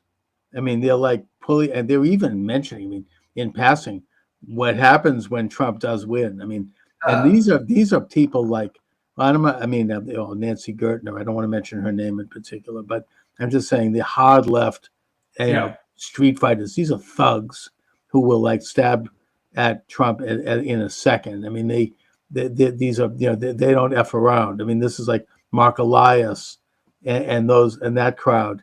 They're not gonna. They are just out there, and they are sounding demoralized, which is a good sign. I mean, if you look at their, I follow his Twitter page. And by the way, the censorship regime is in full force. When I went on a little early and I went on live on TikTok, they shut me down immediately within 5 minutes. Really? What did you say? I don't know. You can never tell. Did I make a reference to getting to the bottom of 2020? I mean, I was trying to actually be somewhat careful, but somebody reported me and they shut it down. I've been suspended for 2 weeks. So I only say this to note that the censorship regime is in full-fledged right now. And, the last time around, anyone who brought up what they saw with their own eyes, which is that the election had been stolen and that they watched 7 states shut down simultaneously at 11 p.m., anyone who brings that up is demonized as being almost like a subhuman, like you're the Untermensch. Was what the Nazis called you. And that the media, rather than investigate, because they've never really answered what happened with there or some of these other things, they just launched into vicious ad hominem attacks on anyone who questioned that election. That whole infrastructure is still in place. They are setting the stage for demonizing anybody who questions the election now. I do think that. I mean, they're going to try to I keep it. don't think they have the power that they even had 4 years ago. It's pathetic. In fact, there were numerous articles talking about Jeff Bezos' comment in the Washington Post why they didn't do an endorsement. And I think it was Megyn Kelly and others said, it doesn't matter. The paper's dead. You're not going to save it. You have a hardcore of like a couple 100,000 subscribers and people online, but it's like you're preaching to the choir. And for a good Catholic, this is not a particularly nice thing to say, but they're just going to abort themselves to death. And that's going to be a smaller and smaller faction. I hope so. I mean, but Bezos, I think, knows this, which is why he's not endorsing Trump. And maybe there's a couple of other big names out there who are around now. I mean, look at Elon Musk was anti-Trump until recently, right? He supported Biden. Maybe there's a couple of those types that are out there now and that are going to stand up. Well, even Joe Rogan, as otherwise a liberal, unless he's completely changed. Oh yeah, he formally endorsed Trump yesterday. So, there are some pretty hard-hitting people, I think, who are around now who weren't before. There's a huge momentum. People are excited about Trump's government. He has amazing people around him. RFK Jr. That's a big point. It's not just Trump. It's the people around him. He brought the RFK. Yeah.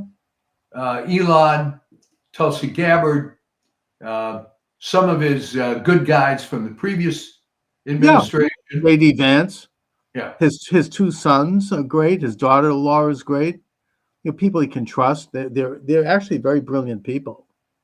He's surrounded by good people who will not only protect him, but who are going to have expertise in various areas of government. I mean, Elon Musk wants to handle, reducing the deficit. Can you imagine? I mean, Biden, they've rung up something like $9 trillion in debt, which is why people are wondering why hamburger costs $15 at McDonald's. Yeah. I mean, to bring Elon Musk in there for that, he's the richest man in the world. He did it at Twitter. He cut back 80%, and it's much better now. I mean, that's like, it's a gift. I mean, this is like something. Consider that for a moment. Again, I've seen things to this effect. By the way, let me just interject also. Cut back 80% at Twitter, and it's running fine. Imagine what he could do to the federal government. Of course. And by the way, they're UAKava votes. They're not trying to gather votes in Israel because Israelis are overwhelmingly pro-Trump. Right. They're going to, they do have American citizenship, a pretty good number of them. I mean, probably in the maybe upwards of, 50, 60,000 Israelis probably have American citizenship. And they're going to vote for Trump. And that can make a difference. So I don't necessarily assume that the UAKavas are going to all be for Biden. I mean, for whatever the hell they are. Harris. Well, that's a good point. I think a lot of the military has become liberal, which is a story unto itself. But but did you see that they're shafting the military? They don't have enough ballots. I don't know if you saw that. No, that's really a disgrace. They always seem to complain about that. This isn't the first time, to be honest. Yeah, I mean, that's ugly. That's a disgrace. Can you imagine? Meanwhile, I mean, Jeff Kuna this morning pointed out that the Democrats in Congress scuttled a bill that would have provided for financial assistance to families of veterans who had died in war for colleges. They scuttled that bill, and instead they supported a bill that gives free tuition to illegal aliens. Now, to me, F them. That's enough of a reason to vote for Republicans in Congress. And Trump has to take both houses of Congress. I think that his chances for the Senate are good. The House, I'm not so sure. They're trying to But- in the Senate numbers like 54, possibly Okay. more. Fantastic. Yeah, I mean, I think so because I think that the guy running for Manchin's seat is going to win. The guy in running against Tester in Montana is strong. He probably is going to win. And there might be a few other surprises in the Senate races. I mean, maybe, I don't know, John Deaton can beat Hiawatha Warren here in Massachusetts. I don't know about that, but you never know. But haven't you noticed that there really aren't too many Democrat office holders that have come out full throat for Kamala Harris? No, I mean they don't go like Tammy Baldwin, who by the way is losing, I think, or challenged in Wisconsin. She didn't even appear with her No. when that's a shock in a way. That's a big story because when your president of your party is making an appearance in your state, you join them on stage and you support them. She was nowhere to be found. So that might be a sign for what's going on in Wisconsin. I don't know. But I mean, that could be, and Wisconsin is huge. I mean, if Trump takes Wisconsin, that's a game changer. That's huge. So Yeah. The other thing that seems to be a good sign is if you look at all the newspapers, the most they'll say is it's a dead heat. which means Trump is crushing it. That's what I. That's what I. And they're never going. I mean, Trump always, historically, performs better than the polls, and this is a good sign. The reports I'm hearing are that people are out on the street, they're voting, and they're waiting in line. If you're listening to this program, get out and vote. Bring your friends, bring your family, bring your colleagues, and be prepared to wait in line. Maybe get a couple of snacks and some water because you're going to have to be there a while. But it's your civic duty. I mean, this is a chance to really, make a difference in this country and get out and friggin' vote for Trump. Now saying This that, country. today you do, of course, but there are opportunities, of course, to early vote, which 50%? Is that still happening? I mean, Well, no, there's I not think, early voting I think, today. that the early voting is over now. Right, no, but what I'm saying is that you didn't have to wait till November 5th. If you did, Right. you damn well better vote today. But on the other hand, you have plenty of opportunities or had plenty of opportunities to do it. And you should consider, because it's less of a hassle on these so-called election days. So food for thought. Yeah, but the important thing is that so far, the early voting has been in Trump's favor across the board. Every single battleground state. I don't know so much about. I haven't heard any data come in from the blue states, but I don't know.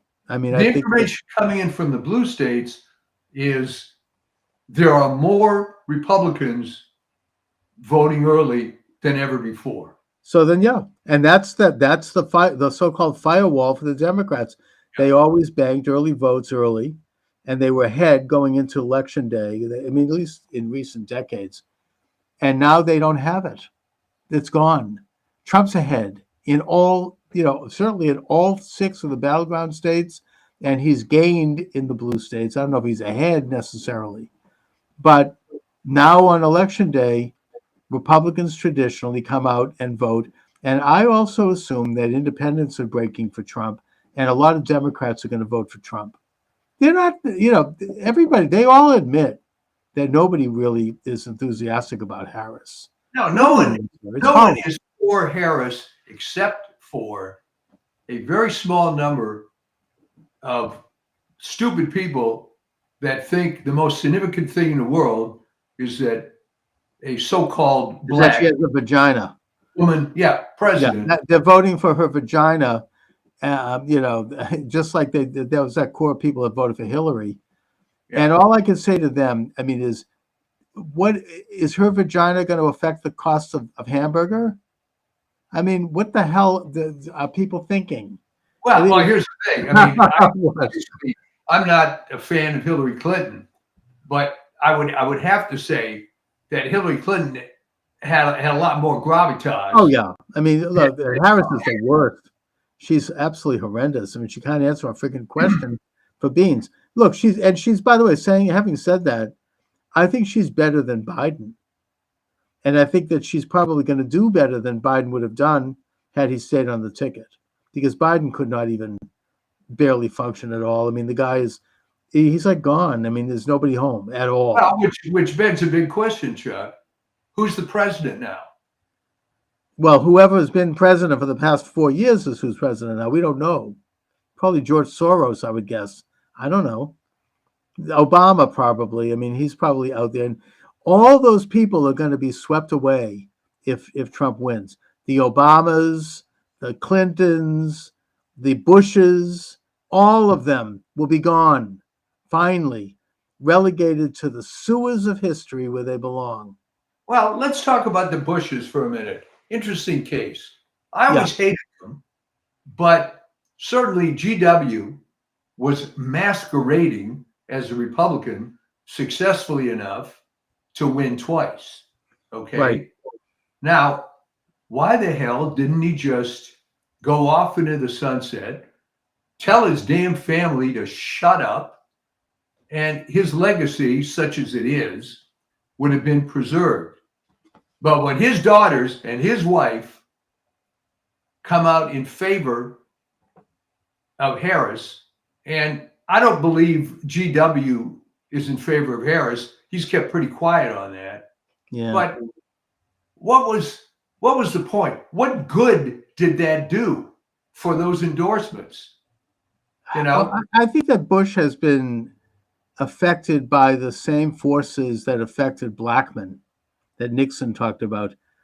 They are blackballed, they're hated, they're denounced, they can't hold their head up at social events, they've been uninvited, they can't go to church probably without holding their head up. And I think that got to them. I think Bush has had, I mean, there was things got pretty ugly for Bush particularly in that final year. I mean, I remember that they revved up that hate machine. yeah. That was pretty tough, and I don't think that the Bushes are set up for that. I mean, they're like, they're country club, people were like denouncing them. So I think that has a lot to do with Bush. I think that his daughters, one of whom is in the media, I think she's on NBC. I think, they want to be part of the beautiful people. They want to be invited to the fancy parties and the dinners. And they want to see. It's funny, Chuck. What I often ask people is real life more like high school or college? And of course, the answer is high school. And I mentioned this in my latest piece. Why are all these celebrities lining up for Harris? All right, the younger ones, the people on the way up, I understand they have to be part of the cabal. Exactly. But Harrison Ford. Oh my God! What a Harrison Ford, 84 years old. He's never going to make another movie. I know he's a washed up. Than God. So, what's the point? What's the deal with him? He's a washed up actor, and he's now coming out. It's just, and Schwarzenegger is one of the worst. Oh my God! I mean, He really? was. Now that was. I think something happened to him. Because this was a scuttlebutt going around California when he was governor, that he was ruined by Maria, who was a true believing Democrat. In fact, the funny, and again, plus he's stuck with the babysitter, putting that aside. Yeah, I mean, there were the story that went around that I thought was hilarious, and I'm sure is true, is when Maria Shriver was in college. I don't think I ever mentioned this on the show before. She was staying in some dorm or whatever, and she happens to encounter some fellow student. Right. Well, yeah, I just got a new car, and the payments are a little high. I hope we're going to be able to do it. Maria turns to her and says, payments? People buy cars on payments? And Oh yeah, we'll talk about silver spoon in her mouth growing yeah, up. well, the silver spoon and, brain dead.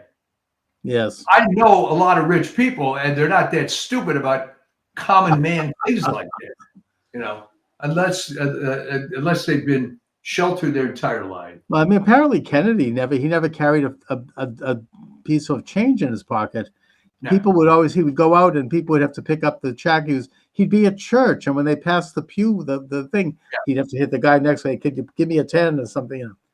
Oh, by the way, we are live. You can join the conversation. 508-637-5596, 508-637-5596. I see that Alex from the Donut Factory has just joined us on YouTube. Alex recently hosted me debating Dustin Nemos on his program. Really good debate. Alex, you're welcome to come on if you'd like. 508-637-5596. I'd like to hear from people about what they're seeing and hearing out in the field. Did you vote today? What was it like? What are the lines like? What are people saying? What's going on, especially in Pennsylvania? Oh, yeah. Pennsylvania is almost turning into, it's almost a civil war. Well, I mean, there was some thing with Cambria County, Pennsylvania, where they're now going to have to keep it open till 10 p.m., I understand. Yeah, but now they're not. I mean, they've already tried to. They only put like 2 or 3 people in there. There is a war going on in that state. They just had somebody's reporting. I mean, the Gateway Pundit, that people are in line for hours, and these buses are showing up with people who don't speak English, and being done by this radical leftist group who hired them. And they're being ushered into the front of the line to vote, and they don't even know their name. They can't even have a name listed there. So, they are trying to pull it off in Pennsylvania. I know that we have a very good street team there. I mean, I don't know if they're going to overcome it. I mean, you've got Scott Pressler is out there. Jack Posobiec is out there. He's from Pennsylvania. You got teams of people. Charlie Clerk is out there from Turning Point America. I mean, there are people, we're not taking Pennsylvania for granted. There's a huge team of people crisscrossing that state and watching everything. And I think that the Republican National Committee, they've had their problems, but it's a hell of a lot better than it was under Ronna McDaniel. Now they have hired hundreds, if not thousands, of lawyers who are ready, just like Youngkin did in Virginia. Yeah, that was brilliant. Oh yeah, I mean, they're ready. If you see anything, drop a dime, call the Republican National Committee, and they'll have a lawyer on that thing immediately. They've got teams of thousands of poll workers, people watching the counting rooms. Already, the corrupt, Soros-backed, Southern Poverty Law Center-backed Secretary of State Benson over in Michigan, that beautiful blonde woman, she has already tried to block people from going into the counting rooms and has failed. So, it's tough. I mean, those people. Isn't this so? I mean, they're going to stick a stick in their back. Isn't this good news in the sense that they realize they've got a street fight? Yeah. And the problem is they got a street fight against people that have already been bullied. That's right. And they're not going to take any crap this time around. Yeah. People are like, they're just, we've been waiting for 4 years for this. And I just don't think that they're going to pull that. I mean, I feel encouraged by that. I just think that even with that, though, they're not going to roll over. They're not going to let this happen. I can't imagine it. Do you think that they've got something up their sleeve? I'm sorry, but I feel uneasy about it. They don't care. I mean, they didn't care last time. They don't care this time. They want to hold on to power. If they lose, they all could end up investigated and in jail. like they did to Steve Bannon and Peter Navarro. I can't wait to see them being called to testify before Congress. Let's see if they do it under oath. It's like they know they're in trouble. They're going to be investigated. There's going to be an investigation. Here's a model for this. On the ridiculous deal with Trump and the loan with Deutsche Bank, when it came up to New York Supreme Court, Mm-hmm. the case started falling apart like a house of cards. Yeah. To the point that, and there's video on this, I found it very amusing that toward the end, the lawyers for the plaintiff were begging the judge, don't sanction us. I saw that. He looked like he was about to cry. Yeah. He's like, I have a family. I have supporting. Oh, yeah. So I think that you're going to see some rats leave the sinking ship. I think you're going to get some tell-alls. There's already a whistleblower, by the way, in Detroit, a young black man who is saying that they're stealing it in Detroit, just like they did last time. They're putting names out. They're creating fictional people and voting those people. I don't know if there's any way to overcome that completely, because once a vote is cast, it's done, which is why I think that probably they'll hold on to Michigan. I mean, it's just too corrupt. I'll tell you the way to overcome it in the future is you put these people in prison that are doing this. Well, that's right. And we should tell people, and I think the Republicans have done a good job, even with commercials. If you cheat and you're caught, that's a felony. You're going to go to jail. If you're an illegal alien and you get caught, you're going to be deported. Compare this to the early years of the internet, where people were hacking. Remember this? And isn't that cute? He hacked into the public school web server, changed the grades. How clever. And it was, isn't this a little thing? And then you get your slap. Yeah. But now, no. It's a big deal. Go to jail. They come down on these people. And I think that I have always said that the only reason that California became deep blue was massive voter fraud after 2011. Oh, yeah. I mean, they put people on I think they've done it by putting illegal aliens' names on the ballot. And and voting those names, even if they don't know they're being voted. I don't even blame them. I mean, it's just you're exactly right. And it was the Republicans did it to themselves because they had a chance to stop this and nip this in the bud, so to speak, with Bob Dornan's campaign against Loretta Sanchez, and they didn't. By the way, we have somebody texting me from Flanders in Belgium, Victoria Perfidum. You're welcome to join the conversation. Send a message and I'll read it over the air, or you can call 508-637-5596, 508-637-5596. We are live here. We're talking about the election. We're talking about what's happening on the street. If you voted, I want to hear about it. Have you seen anything, heard anything? What are you seeing out there, wherever you happen to be in this country, if you're listening? One thing I will say that is, if Trump wins, God willing, I intend to really start getting into doing this show. I've been demoralized by, TikTok already has taken me off just 5 minutes in. I think that since the censorship regime started to crack down, but I think that that's going to lift. That's one of the positive things about a victory by Trump. This Nazi-like censorship regime is going to take a major hit. They're not going away, but they're not going to get away with what they've done.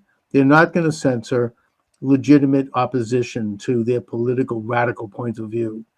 And I think that, the rest of the world, people are praying that Trump wins.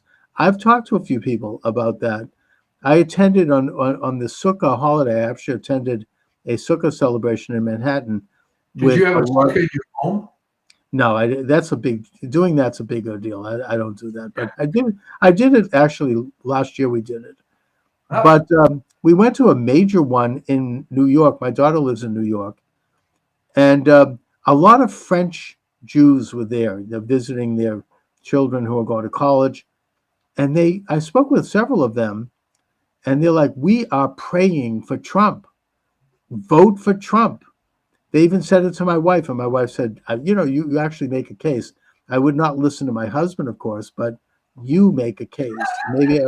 Maybe I very well might. She doesn't. But I'm just saying that they were very passionate about it. Well, they should be. The country has been overridden. Yeah.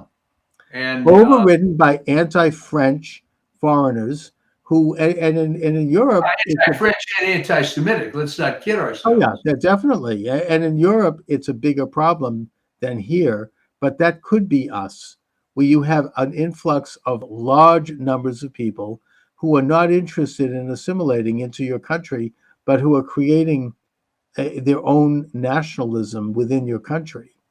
Now, I don't think that's happened here. By the way, the Muslim community in Dearborn, pro-Trump. Oh, yeah. The Somali community in Minneapolis, pro-Trump. They've come out. Thank God for them. Thank God for the Muslims.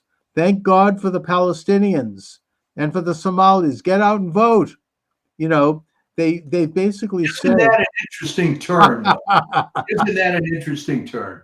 Well, they want to have peace. In fact, Rashida Tlaib, right, who came to office in her first public statement said, I'm going to screw Trump, that mother effer, and using that word. Remember that? I know. She's not coming out and endorsing Harris because she knows that her constituents are endorsing Trump. So that could tip Michigan. That really could, If the Muslims of Dearborn come out and vote for Trump, Dearborn, Michigan has the biggest Muslim population in the Western Hemisphere. Well, the interesting thing about Dearborn, because I was born in Detroit. Yeah. And you have to be my age to remember this. Dearborn then, first of all, no Jews. Right. No blacks. But then they started, they didn't have on their membership sheet anything against Arabs, and they came in and within a very short time became the dominant demographic in Dearborn. But it completely changed. I mean, the old mayor. My understanding is that Henry Ford wanted to hire Muslims to work in the factory back in the 1920s because they had a reputation for not drinking. And he thought they'd make very good employees. So he actually sent agents to Beirut and to Damascus to recruit Muslims to come to Detroit to work. So that was the beginning. There weren't that many living there then. Sure. But they're all voting for Trump because they believe in traditional values. I think that they're probably also, quite frankly, misogynists. They don't like women in positions of power, which is, I'm not endorsing that, but that's just. Well, that'll work this time. Okay. Yeah, I mean that's just a reality. That happens to be a street thing. Steve Bannon has not talked about his prison experience. He says he's going to get into it after the election. He's completely focused on the election. He's doing an incredible job. Check out the War Room Pandemic. It's really, he goes into each state. He gets into it, brings in the right people. The one thing he did mention about his prison experience was that he said that while he was there, he was giving these seminars in the rec room, these civics lessons, and that they were hugely popular. People were lining up to go. These are prisoners, most of whom are Black or Hispanic, and that this may seem anecdotal, but he said they despise Harris because they all know that when she was Attorney General in California, she kept prisoners, majority of whom were Black men, in prison longer than their sentence required. They could have gotten an early release because she wanted to have cheap labor for her leftist support, the leftist supporters of the Democratic Party out there who, this is, they're going to have slavery practically. And they know this, and they despise her for it. And they love Trump because of the First Step Act. the First Step Act, Trump worked personally on that and getting that across. The result was that upwards of 10,000 prisoners, predominantly black men, were released from prison for misdemeanors, for like having a nickel bag of marijuana, really small crimes. And that he promised to do more. So, that's I think black men are not supporting Harris. They hate Harris. And I think Hispanics. That's exactly right. She made her bones, such as it is, by going with tremendous and stupid zeal on relatively minor drug cases, putting tons of primarily black men in prison. Yeah. To put more notches in her belt. And she was very emblematic of the cartel of the criminal justice system, which is horribly corrupt. It just exists to prosecute drug offenses, to enrich defense lawyers, and keep incompetent judges on the bench. It's a whole mess, and she was a big part of it, being involved in the largest state in pursuing that. So I don't really know what her bona fides are, to be honest. Mm-hmm. I mean, she has not once talked about anything other than being, quote, black and female. Right. She's talked about a single accomplishment, of which she doesn't have any, in her entire career. And exactly. So the only reason to vote for her is if you really hate Trump beyond all reason. Mm. But do you really hate Trump enough to put her? I think people are tired of the Trump hatred. I mean, they're going to still have their hardcore cult, Trump derangement cult. That's going to be there. But I think that you're never going to change those people. And who cares? I mean, I think the numbers for them have eroded. It's becoming. Most people are just getting sick and tired of it week after week, year after year. And they're like, this is enough for me. I mean, how long can you sustain that kind of irrational hatred? I don't think people are buying it. They didn't buy the whole convicted felon thing. Everybody saw that they were persecuting a citizen. And then when Trump, of course, is like, he's a brilliant media person. Let's face it. I mean, he's like P.T. Barnum. And I mean that in the best sense. He knows how to work the crowd. I mean, coming out with the mug shot, right?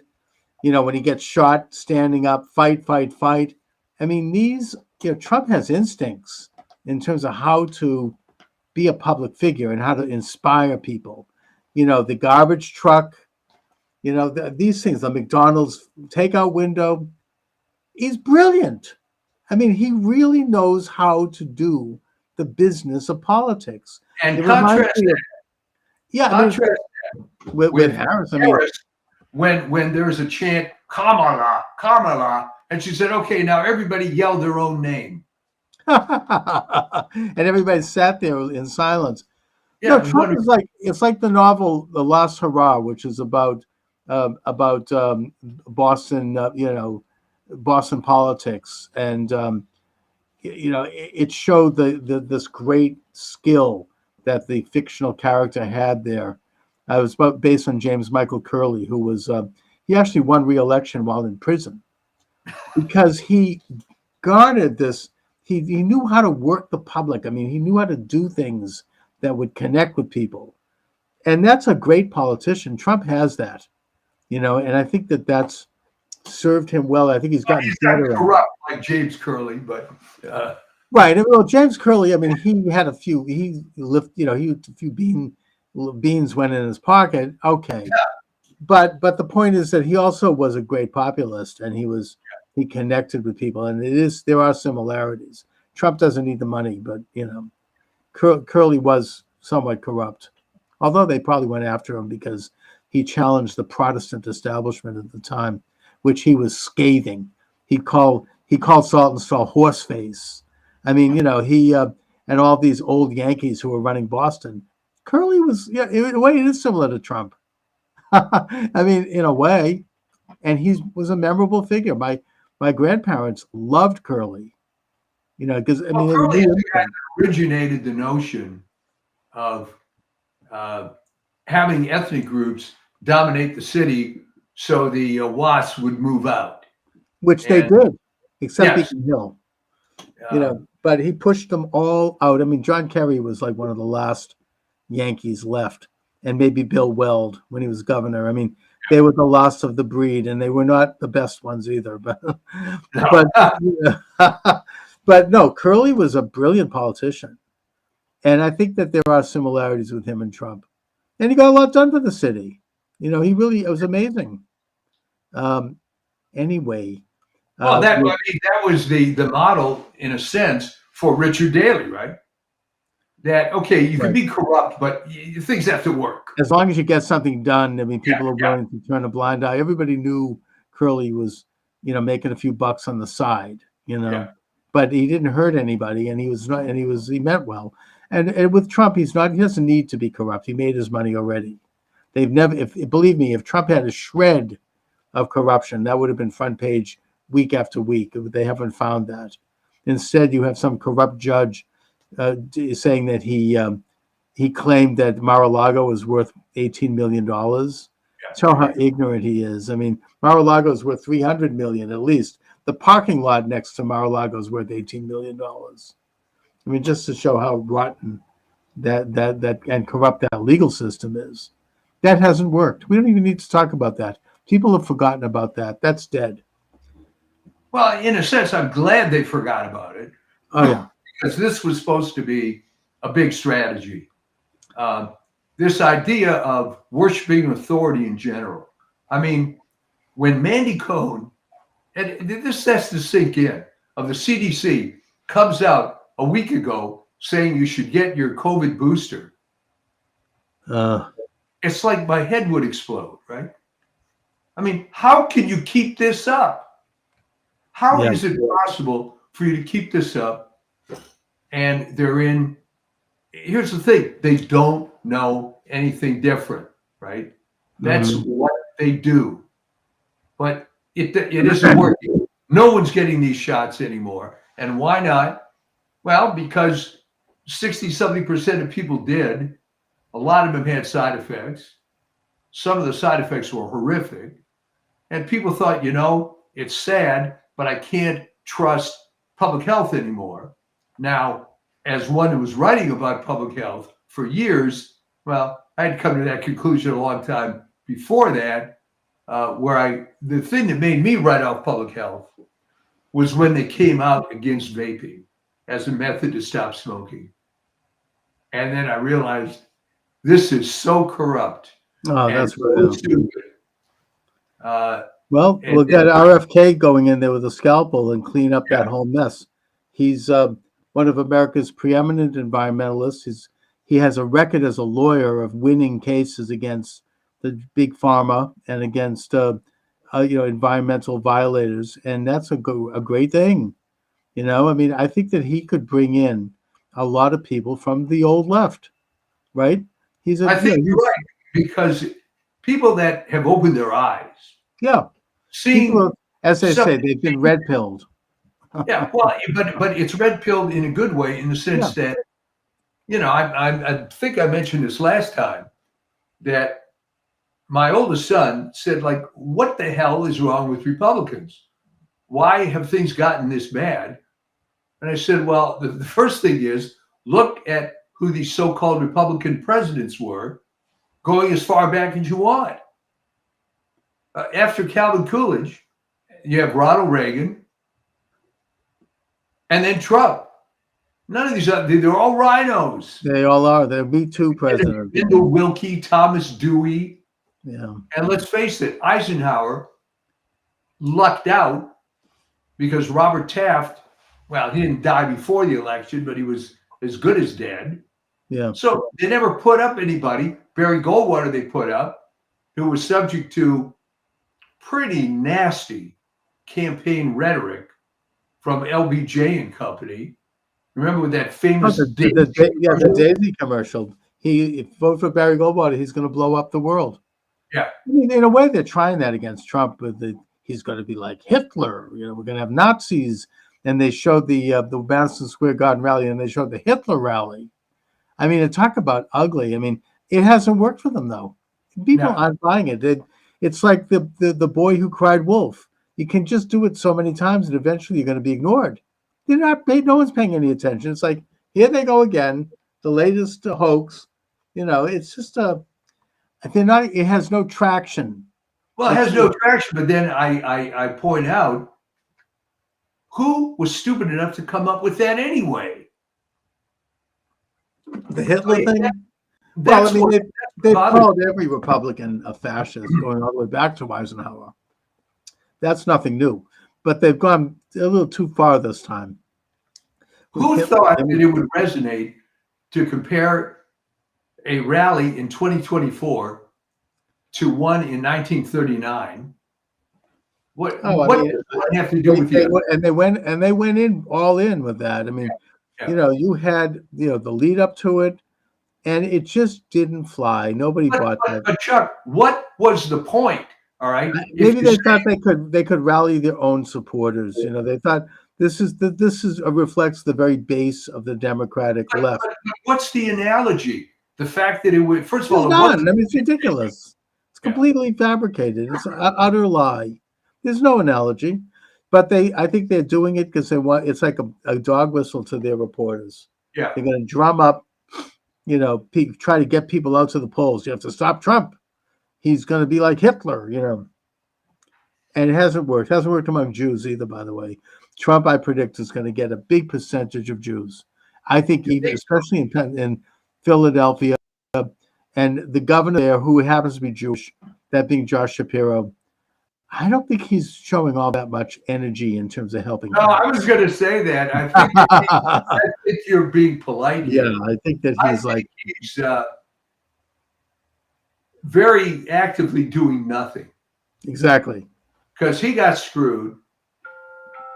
And yeah, he doesn't have any interest in it. Plus, he actually is popular there, and he can see that Harris, he's like any other Democratic politician. He's moving away from her like a Chesapeake Bay crab. Yeah. They're like going sideways. Yeah. They don't want to be associated with her. She's like, it's like what happened. I talked about this last time. What ultimately happened to Michael Dukakis. They're going to move away. They don't want to be seen with them. This person doesn't exist. I have nothing to do with this. I think Shapiro is thanking God that he didn't get picked by her. He bit the bullet on that one. Yeah. And he'll be around for another round, and he's fine. But so anyway, if anybody would like to report on anything that they're seeing out there, we're still live here. We're going to wrap it up soon, but you can call in 508-637-5596, 508-637-5596. This is the most important election in American history.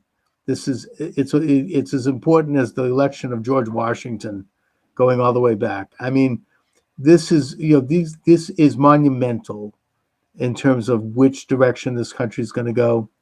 You have, domestically, you have somebody who wants to come in and stop this crazy, inflation, which is leading America into like Banana Republic territory. Internationally, we're on the verge of World War III. I think that it's now being reported that Ukraine is collapsing. They have maybe about a few more months left. They've run out of men. They've run out of ammunition, and they're losing. And if Trump's elected, he's going to find a formula for peace there. He's going to bring Putin and Zelensky. This is a live show, folks, and I think I have to answer the door. Okay. But take it away, Chuck, for a minute. Okay. He's going to bring Putin and Zelensky into a room somewhere, probably Camp David, and he's going to force them to come up with a peace and stop the war, stop the killing, stop the fighting. If Harris gets in, God forbid, there's going to be a nuclear war, because that's what they've always wanted. I mean, there's now video out which shows that Biden actually gave Putin a green light to invade Ukraine. because they wanted this war. They wanted to create this perpetual war because it benefits the arms dealers. It benefits the internationalists who rely on this constant warfare to weaken resolve to develop sovereignty in the world. And that's what they're up to. So we're going to have war. It's probably going to be nuclear. There'll be nuclear missiles hitting Boston and New York, and it's going to be a complete world war if she wins. Whereas Trump is going to bring peace. Same thing with Israel. Trump will end that friggin' war. You know, he will force both sides to the table. The Israelis are going to have to make painful concessions to the Palestinians, but there will be peace.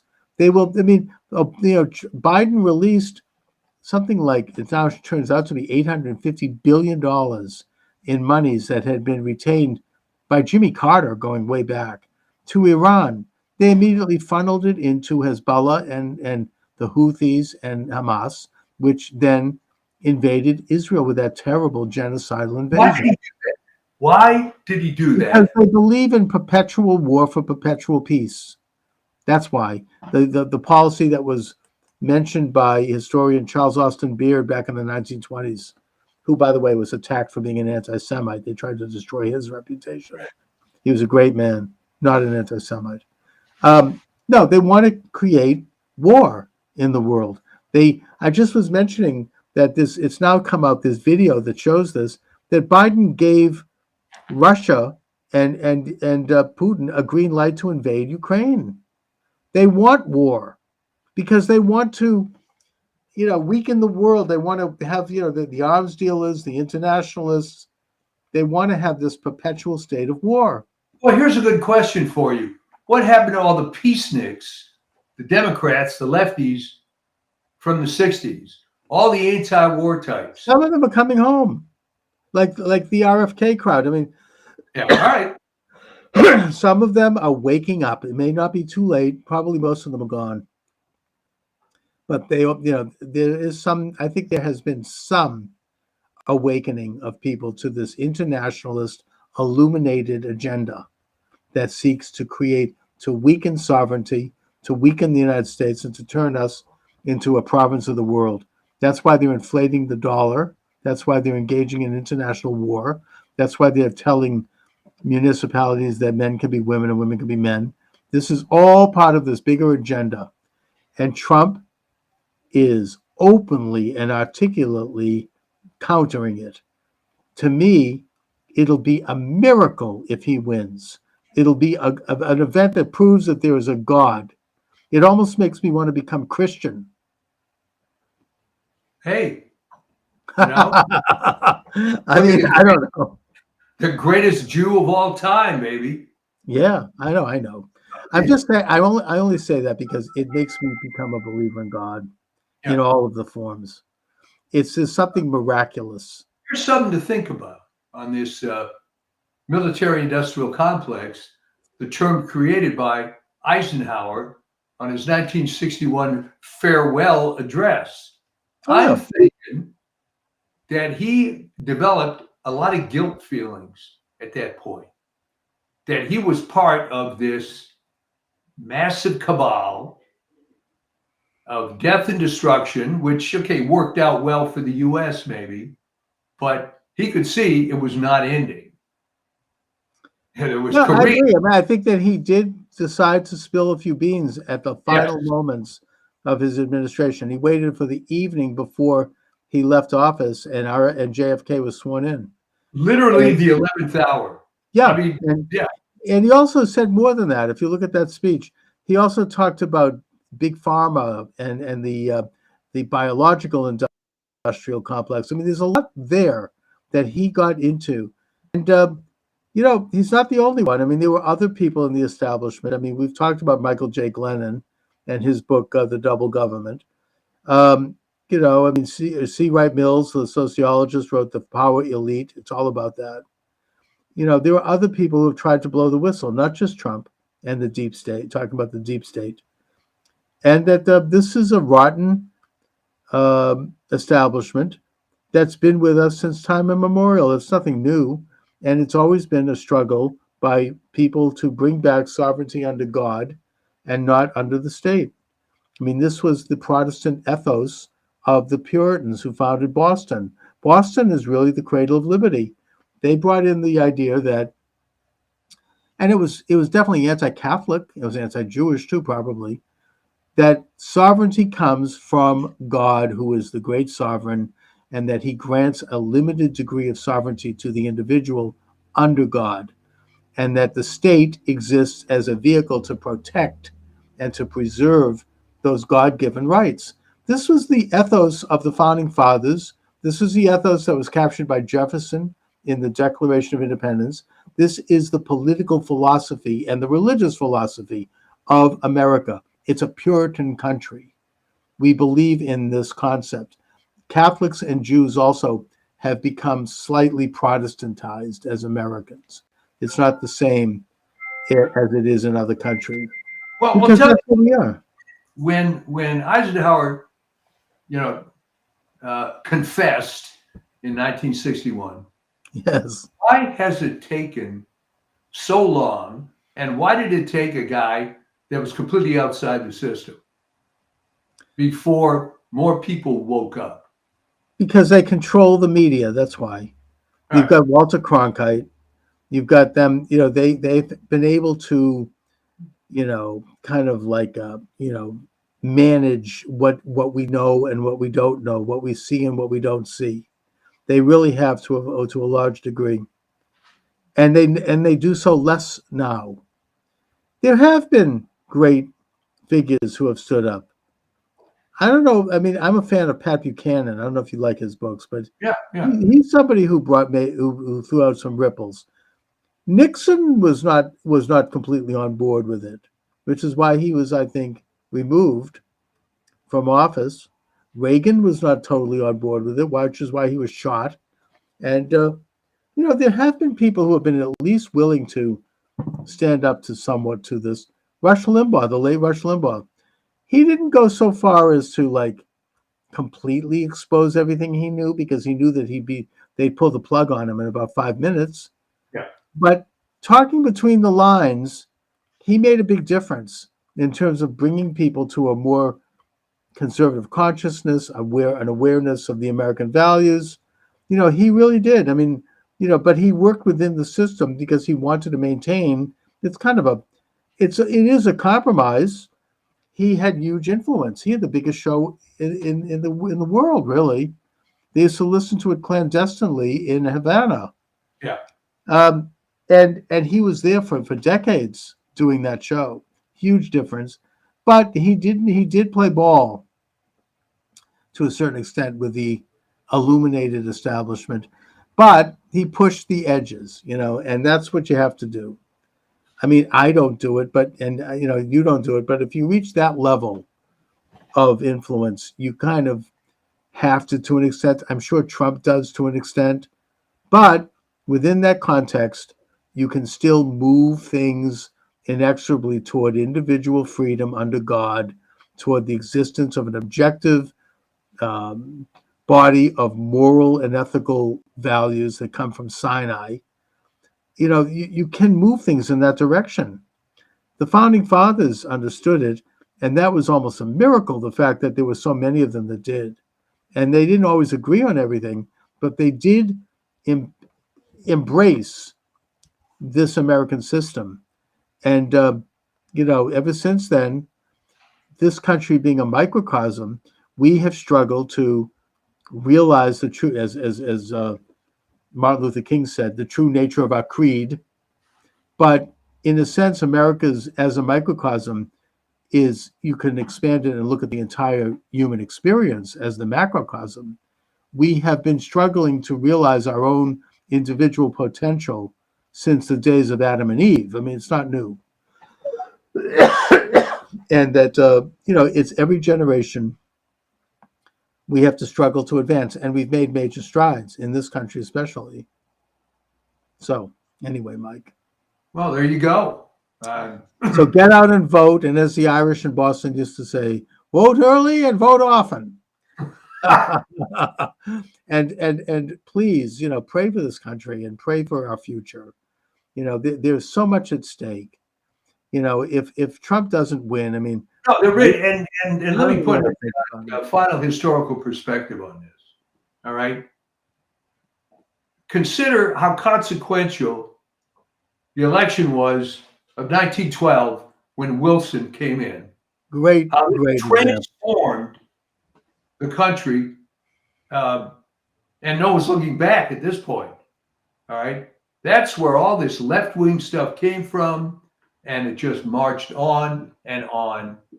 That's a great example, because that year the entire country changed. Yeah. Wilson was an open and self-avowed socialist, and that we've never been the same since. He was open and self-avowed racist too. Oh yeah, and he was an internationalist. He got us involved in World War I, which is unnecessary. He basically embedded the United States into this international agenda. He was very open about it, and there were people around him who were even more open about it, like Edward Mandell House, who actually who coined the phrase New World Order. Yeah. And he did it. He got in there through trickery. I mean, they convinced Teddy Roosevelt, who I think was a great man, but he had some weaknesses. He had an ego, to come in and run, as a bull moose, and that split the vote so that Wilson could be snuck in. They implemented the income tax. They implemented a reform so that the Senate would no longer be appointed by the states, which removed state power. They reduced the size of the U.S. House. They implemented the first social experiment, which was prohibition, right? The federal government should have no role in whether or not people drink. They implemented World War. All this is he was an unmitigated disaster, and the election of that guy changed the course of the United States, and not for the better. Oh, absolutely. I mean, he implemented, as part of the Income Tax Act, you had exemptions for foundations and nonprofits. That's the only way they could get it through. Yeah, the multi-billionaires could park their money and use it to influence our politics, buy politicians, hire their layabout children for fat jobs, create this aristocracy in this country, this informal aristocracy. David Horowitz from the Horowitz Center has done a good job of writing about that. And just generally speaking, it's been a shift in sovereignty from the individual to the state. It's a big subject, maybe too big to get into, but you bring it up very well, Mike. But right now, if you haven't voted, you got to vote. You bring it up well, because that is what can happen. There can be a major change in the way we see ourselves, the way we govern ourselves, by who is elected. It does matter. It's significant. That's a good example in 1912. That's right. That happen again. Anyways, Mike, I'll talk to you next week, and God bless America. Get out and vote.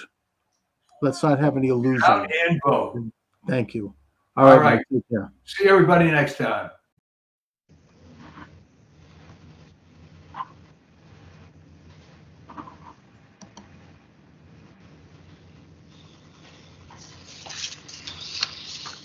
And good afternoon. Charles Moskowitz here. Steve Turley is my guest of this segment. Steve is internationally recognized scholar, speaker, and classical guitarist. He is a professor in theology, Greek, and rhetoric. Steve, thanks for joining me. Well, it's my pleasure, Charles. Thank you for having me. And Steve, you certainly have a gangbuster of a YouTube channel going. I've been watching it. Very, very good. Oh, cool. Thank you. Now, you bring up a very interesting premise in that you seem to believe that we are entering into a, you might say, renaissance of Western Judeo-Christian culture in the United States and maybe around the world. And I think you peg that to not to the pandemic itself, but that the pandemic is an opportunity to advance such culture. So talk a little bit, if you will, about your premise there. Yeah, thanks for that, Charles. Yeah, so what I saw prior to the pandemic were a number of dynamics that scholars tend to call post-security politics. It's a very interesting term. The nation state that's got structured, not to get too nerdy, but the nation state that got structured around the 17th century that really, in many respects, like Yoram Hazony, the Israeli scholar, argues, was more or less modeled after sort of a biblical cartography, so the Israelites, the Hittites, the Canaanites, the Egyptians. Well, prior to the 17th century, in many respects, the world was kind of run by empires and imperial structures. And after sort of the fall of the Holy Roman Empire, we started breaking up into what we now know as the nation state. And there were three advantages to the nation state. We had a sense of border security, so we could stay safe from marauders, We had a sense of economic security, so we can find jobs and provide for our families. And we had a sense of cultural security, so that our religions, our customs, our traditions could be celebrated and revered and give our lives a sense of meaning so we can flourish as human beings. What globalism has done over, say, the last 4 decades or so, what scholars have noticed is it's smashed those three securities. It's opened up our borders into basically a borderless world. It's instituted what's known as an economic global division of labor, where manufacturing and industry has been shipped away from first world nations to so-called third world nations, China being the primary beneficiary of it. So we've lost all our manufacturing, and it tends to replace our customs, cultures, traditions with lifestyle values. Increasingly, proponents of globalism see our cultures, customs, traditions as hateful, as bigoted, as discriminatory, and the like. So, in the face of all that, there's been a massive backlash, and that backlash is going on all over the world, where populations are increasingly re-embracing their borders, their economic manufacturing base, and their cultures, customs, and traditions as mechanisms of resistance against globalization. And in many respects, this pandemic is only, well, in frankness, it's hastening both dynamics. It's hastening the craziness that we see with globalists and their autocratic tendencies, but it's also hastening and intensifying the blowback against that. Everybody now is closing their borders. Everybody wants to bring manufacturing back home and the like. It seems to me that the portrayal of the idea of the nation state and national sovereignty involves a major case of psychological projection on the part of those who advocate globalism, because the nation state is a very progressive institution. It's one that evolved over thousands of years, and it's one that, as you say, it protects a culture, it protects property, it's natural to a nation to protect the life and the safety of its citizens and their futures. I mean, it goes back to the Bible, really, and when they began to develop national borders after mankind tried to overthrow God in heaven at the Tower of Babel. You developed different languages, different cultures, different nations, and then the Bible, the Torah, goes on to give very specific borders for the nations and for all of the individual tribes of Israel. So the whole concept emerged. It's not new, and it's something that has advanced, and I think the greatest advancement in the great progression of the nation state was the development of the United States. Yeah. In that we have, we are the first nation to really embrace the biblical idea that rights come from God and not from the state, that we're created in the image of God, we're not God, and that as such we have a limited sovereignty that we derive from God, and then we give a state certain powers that protect and defend those rights. It's not, the state isn't the supreme, which is of course a biblical idea, but it's a radical idea, and it's an idea that was patented by the founding fathers of this republic. So, I think that the pandemic brings to fore the necessity for things like property, and now we're protecting our own private properties more from this dread disease that is banging at the door. Nation, exactly, and that the nation is protecting itself by limiting people coming into the country because they might have the disease. And I think that even the European Union, which is very globalist, as you say, they've begun to protect their borders because that's what you do naturally. I mean, the animal kingdom understands this. A bird understands this. Try to interfere with the bird's nest and see what happens. Dogs understand it. Go too close to a dog and see what happens. the idea of the nation state or the idea of the individual property is a natural thing. It's kind of hardwired into us, and this movement to erase it and to try to claim that it's anachronistic or something is actually an unnatural development. In many respects, what we're seeing now is simply a deference to the very nationalist, populist, America First policies that Trump had been implementing for the past 3 years. If I told you, say 6 months ago, that a North American leader of a North American nation, whose last name starts with TRU, has closed all his borders, has instituted a travel ban from Europe, China, you name it, in an effort to seal those borders, you would be shocked that I told you that one would be a fellow by the name of Trudeau. But it's exactly what's happened. Even globalists are behaving like Pat Buchanan right now. Even globalists are adopting this nationalist populism. And the whole idea of the supply chain, of farming out our manufacturing for pharmaceuticals to China, that's dead. That ain't coming back anytime soon, that's for sure. Right. You have Macron in France talking about bringing back industry to France. Japan has done the same thing as well, as starting to bring back their industry away from China. They start to see it as all economic nationalists do. They see the economy as a national security issue. We are a nation with an economy. We're not an economy that happens to be a nation that bows to it all the time. That's the very globalistic structure. And it's stunning. They did a study even before the pandemic. Breitbart talked about it, and they found that over 70% of the American public, when you polled them and asked them pointed questions that were reflective of an America First nationalist populist agenda, 70% of Americans agreed with it. The biggest, the single most conservative demographic, racial demographic on border security are African Americans. They have one of the highest. Yeah, do you mind? Sorry, my phone is. No, that's all right. They have one of the highest rejections of immigration of any population, and of course because they're adversely affected by, especially illegal immigration with entry-level jobs.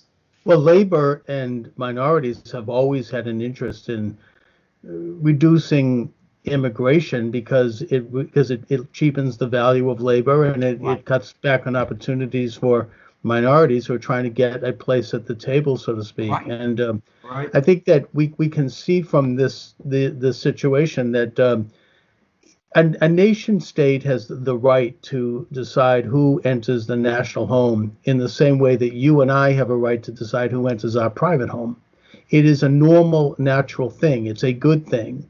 You don't have to explain it. It's just one of the basic building blocks of any nation. I mean, you try to enter into a communist country. I mean, if you're not wanted. I mean, it's sort of, the left is now criticizing Trump because they say he didn't do enough in terms of stopping flights from China in the early stages of the pandemic. They're saying, oh, you still let people in. Well, hello, they were citizens. And that at the time, I remember they were screaming about the fact that, he doesn't like Chinese men and women. Right. That's it's called xenophobia. Yeah. Exactly. So it's all very situational for them. Yeah. But the fact is that, it's just a normal, natural thing for any sovereign nation to do. These are the functions of sovereign nations. And I think it does certainly put globalism on its heels.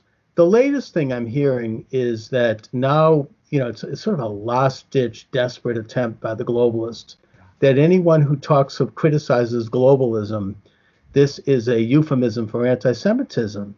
Yeah. Hello, I happen to be Jewish, putting that aside, but as a Jew, I mean, Israel is a sovereign nation. I mean, the United States. I mean, this isn't an anti-Jewish thing. It's are Jews supposed to be globalists? Some of them are, some of them aren't. But this isn't something that is inherent in Jewish understanding at all. If anything, it's the nation state is the primary idea. Exactly. And again, Yoram Hazony has been one of the major voices in that. A wonderful, wonderful scholar.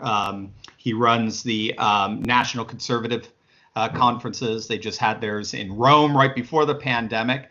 And of course, they had all those horrible anti-Semites like Viktor Orban and the like speaking there, as they're all, of course, laughing at such an assessment. Yeah, one of the funny things, there's some scholarship on this now, where they're finding that, in point of fact, people like Geert Wilders and a number of nationalist populists in Europe are extremely pro-Israel because they see the danger of Islam, and because Islam, in many respects, the Brazilian philosopher Olavo de Carvalho actually argues we have three globalisms going on right now. So the first globalism is the one we're all familiar with, the Western liberal globalism. That tends to be very economically driven. Then you have the Chinese globalism, which of course is Marxist driven, and that's getting hit hard as we speak. Thank God for that. But then you also have a religious globalism, which is the Islamic globalism, particularly via Iran. And their expansionist tendencies. They want to take over the world. They haven't been able to figure out how to do it. But nevertheless, nationalist populists in Europe tend to recognize that. And they tend to see Israel as a beacon. And of course, Israel's probably, when all said and done, the most nationalist nation on the planet right now. In many respects, the commentators are saying the left doesn't even exist in Israel. The best they have is a center. The best is the white and blue party that just got formed. Likud is your consensus party, and then of course you have all the orthodox third parties, as it were. There's not even a left anymore, really, in Israel. So the nationalist populist right, particularly Trump, of course, have looked at Israel as actually inspiration in the midst of all this, especially as they're trying to fight their particular globalist enemy, which is militant Islam. Right, and I think that Israel has always reached out an olive branch of peace to Arab and Islamic countries, saying, we're an example of a nation that has created our own sovereignty. We got rid of the British occupiers, and we want to urge you to do the same for your own respective nations. So, now you have Trump coming into office, and he's using some of the same rhetoric, of course, that was used by the Bushes and by Obama and Clinton, except he means it. And everyone knows that they didn't. They were full of it. They were just saying it for the bubbas, He talked about, protecting the borders, and he's doing it. He talked about better trade relations with foreign countries, and he's doing that. And economic relations that favor the United States and our labor and our industry, and he's doing that. So that, to me, is the thing that is leading the globalists to really take a very strong-fisted attempt to have him removed from office. And that includes several attempts at impeachment. I think there might be more coming down the pike. I pray for Trump. Yeah. This is the enemies of Trump are the enemies of our sovereign nation right now. And I think we need to understand that. And I say the same thing to liberals who may not be aware of this, and even leftists who are not cognizant of it, because we all have a life in this country. We all have a family, and we want to have a future. And do we want to have that future under our own? It's sovereign nation. That's democratic. That means that you as an individual, as in a community, have more say and more control over your own life and destiny, not some foreign, unelected, faceless bureaucracy that's either in the form of an international form of governance or an international corporate form of governance. It doesn't matter. The point is that they have to be held accountable by a constitution and by elected officials who we elect to represent our interests. It's so interesting because even Bill Maher, an ultra leftist like Bill Maher, recognizes that if you actually want to have a conversation, a deep, meaningful political conversation, cultural conversation, you have to go to the right. The left is almost, it seems, incapable of doing that today, particularly the media, the mainstream, I like to call Marxist media. If you want to have a reasonable conversation, John Stossel found this out, Stossel being very libertarian. So being a libertarian, he's very liberal in many things, also conservative in others. he found liberals shocked and absolutely offended by the things he was saying, whereas conservatives were like, oh, that's interesting, let's chat about that. That's why we have the talk radio everywhere. I mean, talk radio is by definition 99% conservative, because we love reading and thinking and reflecting, and then conversio, having a conversation, because we're not afraid. We have a sense that there's truth out there. We're all trying to get to it, and we're confident that we feel a certain sense that we're really pretty close to it here. And when you have an entire political movement that says no, and anything to the right of us is by definition taboo. It's by definition now going to be defined as hateful, bigoted, homophobic, anti-Semitic, xenophobic, and on. And therefore, it's to be dismissed, rejected, and excommunicated. The cancel culture. How is that even remotely democratic? How is that not the very authoritarianism they try to denounce us for? We're the ones who want democracy. We're the ones that want referendums. We are the ones who want more say over what happens in our nation. And we want to do it through conversation and a normal democratic discourse. So it's crazy, but that's why we get to have these great conversations. That's right. I mean, it's a major case, again, of projection, because the left is very solitary and conformist in its views. Their arguments have more to do with degrees of how fast they want to go or personality disputes, but not on ideology. I mean, the ideology, whether they're conscious of it or not, tends to be the same. Their hatred for Trump is that he's actually challenging that view. And the hatred in the media, and you talk about this on your YouTube channel, Steve, and you do so quite eloquently, it is really unprecedented. It's really open to the point where they really are no longer professional. I mean, they'll do a story based upon one anonymous source, which is unthinkable before Trump. And then, of course, the next day when it's disproved, they then take it down and go on to the next one. And it's just this constant barrage. I mean, and the hatred is so palpable. I mean, I was listening to Michael Smerconish, who's a big-time left-of-center radio talk show host in Philadelphia. He's been there for about 30 years. And early in the administration, when the atmosphere was almost like Frankensteinian, I mean, people were showing up with torches, and the rage was just on the street. He made one mild comment that praised President Trump about something he had done, and it wasn't even a big deal. It was some technical thing, and he says, we have to give a little credit. And then he got such hate mail, and people were going to boycott his sponsors. I mean, people that had been sponsoring him for 20 years. And it was so bad that he had to back down, and he had almost like retracted. The atmosphere is like it's like a carnival. It is. And I think that it might have lessened a little bit because a lot of people, I mean, the average person who dislikes Trump is not like that. They have legitimate complaints. I get that. Or they don't like his personality. That's fine. But this derangement is something that I think what they're weighing and balancing now is how far do they want to go with that, because if they expose it any further, it's going to sink them. So what do you see happening with the upcoming election? I mean, I'm actually very concerned, not just because of the pandemic, but because of the forces that are arrayed against Trump. I mean, these people aren't going to take no for an answer. Absolutely. Yeah. It's, I think the way to situate the election, at least the way I'm doing it, is to have a healthy balance between recognizing we are in uncharted territory right now, especially with this pandemic, and we're going to have to see the economic fallout from it over the next few months.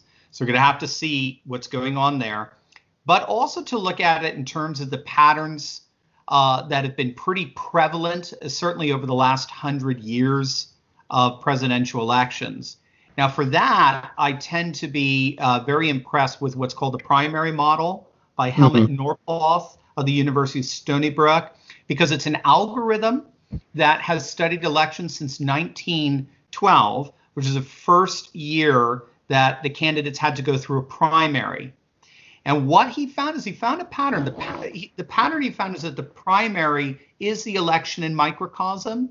So you look at the candidate who wins the most votes, particularly in the early primaries, you plug that data in to this algorithm, and then out comes the algorithm's determined winner. And he found it lined up with every single winner all the way up to 2016. Wow. I think there was one exception. I forget where that was, but that was the pattern. There was that's your ultimate poll, right? Your poll numbers. Who tends to win those elections? Who tends to win those elections are usually the incumbent. It's a twofold pattern. It's usually the incumbent. So if you've had the same party in power for 2 administrations, 9 times out of 10 we go to another party. It's we swing back and forth. Certainly since FDR and Truman, we've been doing that pendulum swing pretty consistently. Jimmy Carter was the one interruption with that. He had one term, and also Bush Senior. Well, Bush so what he says is Bush Senior technically is the 3rd term of Reagan. Oh, okay. So Bush Senior getting voted in was the disruption of it. That's the interesting thing. So you had 12 years of a Republican administration there. So you almost had a little bit of a going back to the FDR Truman era to a certain extent. So Trump had that going for him. And then when he ran the numbers for the primary, Trump is setting records in terms of voting turnout in Iowa, in the caucus, in New Hampshire. He got 3 times the amount that Obama got the last time an incumbent was running for re-election in 2012. So he ran the numbers for Biden versus Trump in terms of the primaries. And he gives, based on that, plus with the pendulum swing, he gives Trump a 91% chance of winning re-election. Now, he is saying this is unprecedented territory, but if it plays out the way it's been playing out for the last 100 years, we should see Trump in a blowout. We'll have to see. So I know what you mean. I'm with you 1,000%. I'm scared too. There's just so much going against him and everything like that. But Norpoth is standing by his prediction, and he was right in 2016. Yeah. Did he do this before the pandemic? So he did it before the pandemic, and then if you go to the website, primarymodel.com, he has a caution on there. He says, now that we had this outbreak, I'm going to be watching to see if there's a massive disruption in Trump's poll numbers. If he goes down to 15%, he'll probably say, all right, forget it. My primary model isn't going to be applicable to this anymore. So he's been watching the poll numbers. And of course, I mean, his polls go up and down, but of course, the Gallup polls have been pretty impressive. Trump has positioned himself as a wartime president, and his support among Republicans has remained absolutely solid. So his support among independents is around that 50%, 60% mark. So he seems to be doing, so Helmut Norpoth has since said, the one thing he said is the last thing we got to watch out for is just the economic data that comes out this summer. If we're going into this election with 20% unemployment, all bets are off. But if he can bring that back down, we can open up the country again, which you've noticed blue states don't want to do, interestingly enough. Right. So I think they know it's going to really hinge on that. Well, it's all very unknown because the situation is so unprecedented. And I guess the question is, are they going to be able to hang blame for this on Trump? Are they going to parrot the communist Chinese line and do that? I think that in my opinion, we should be grateful. And I pray to God that Trump's president during this thing, because if we had the liberals and the left in office, we'd probably have concentration camps right now for people who step off the lawn. I can't even imagine. Take a look at some of these states. I mean, like Oregon is now, moving the opening date up to August 1st. I mean, it's and they only have like a couple of hundred cases. So it's not. It does show the authoritarian nature here, and we could go through other states. My own state of Massachusetts actually has been somewhat moderate so far. Okay. I guess maybe we have a Republican governor. I don't know, but it's not as bad as Michigan or as some of these other states where they're arresting people for going to church.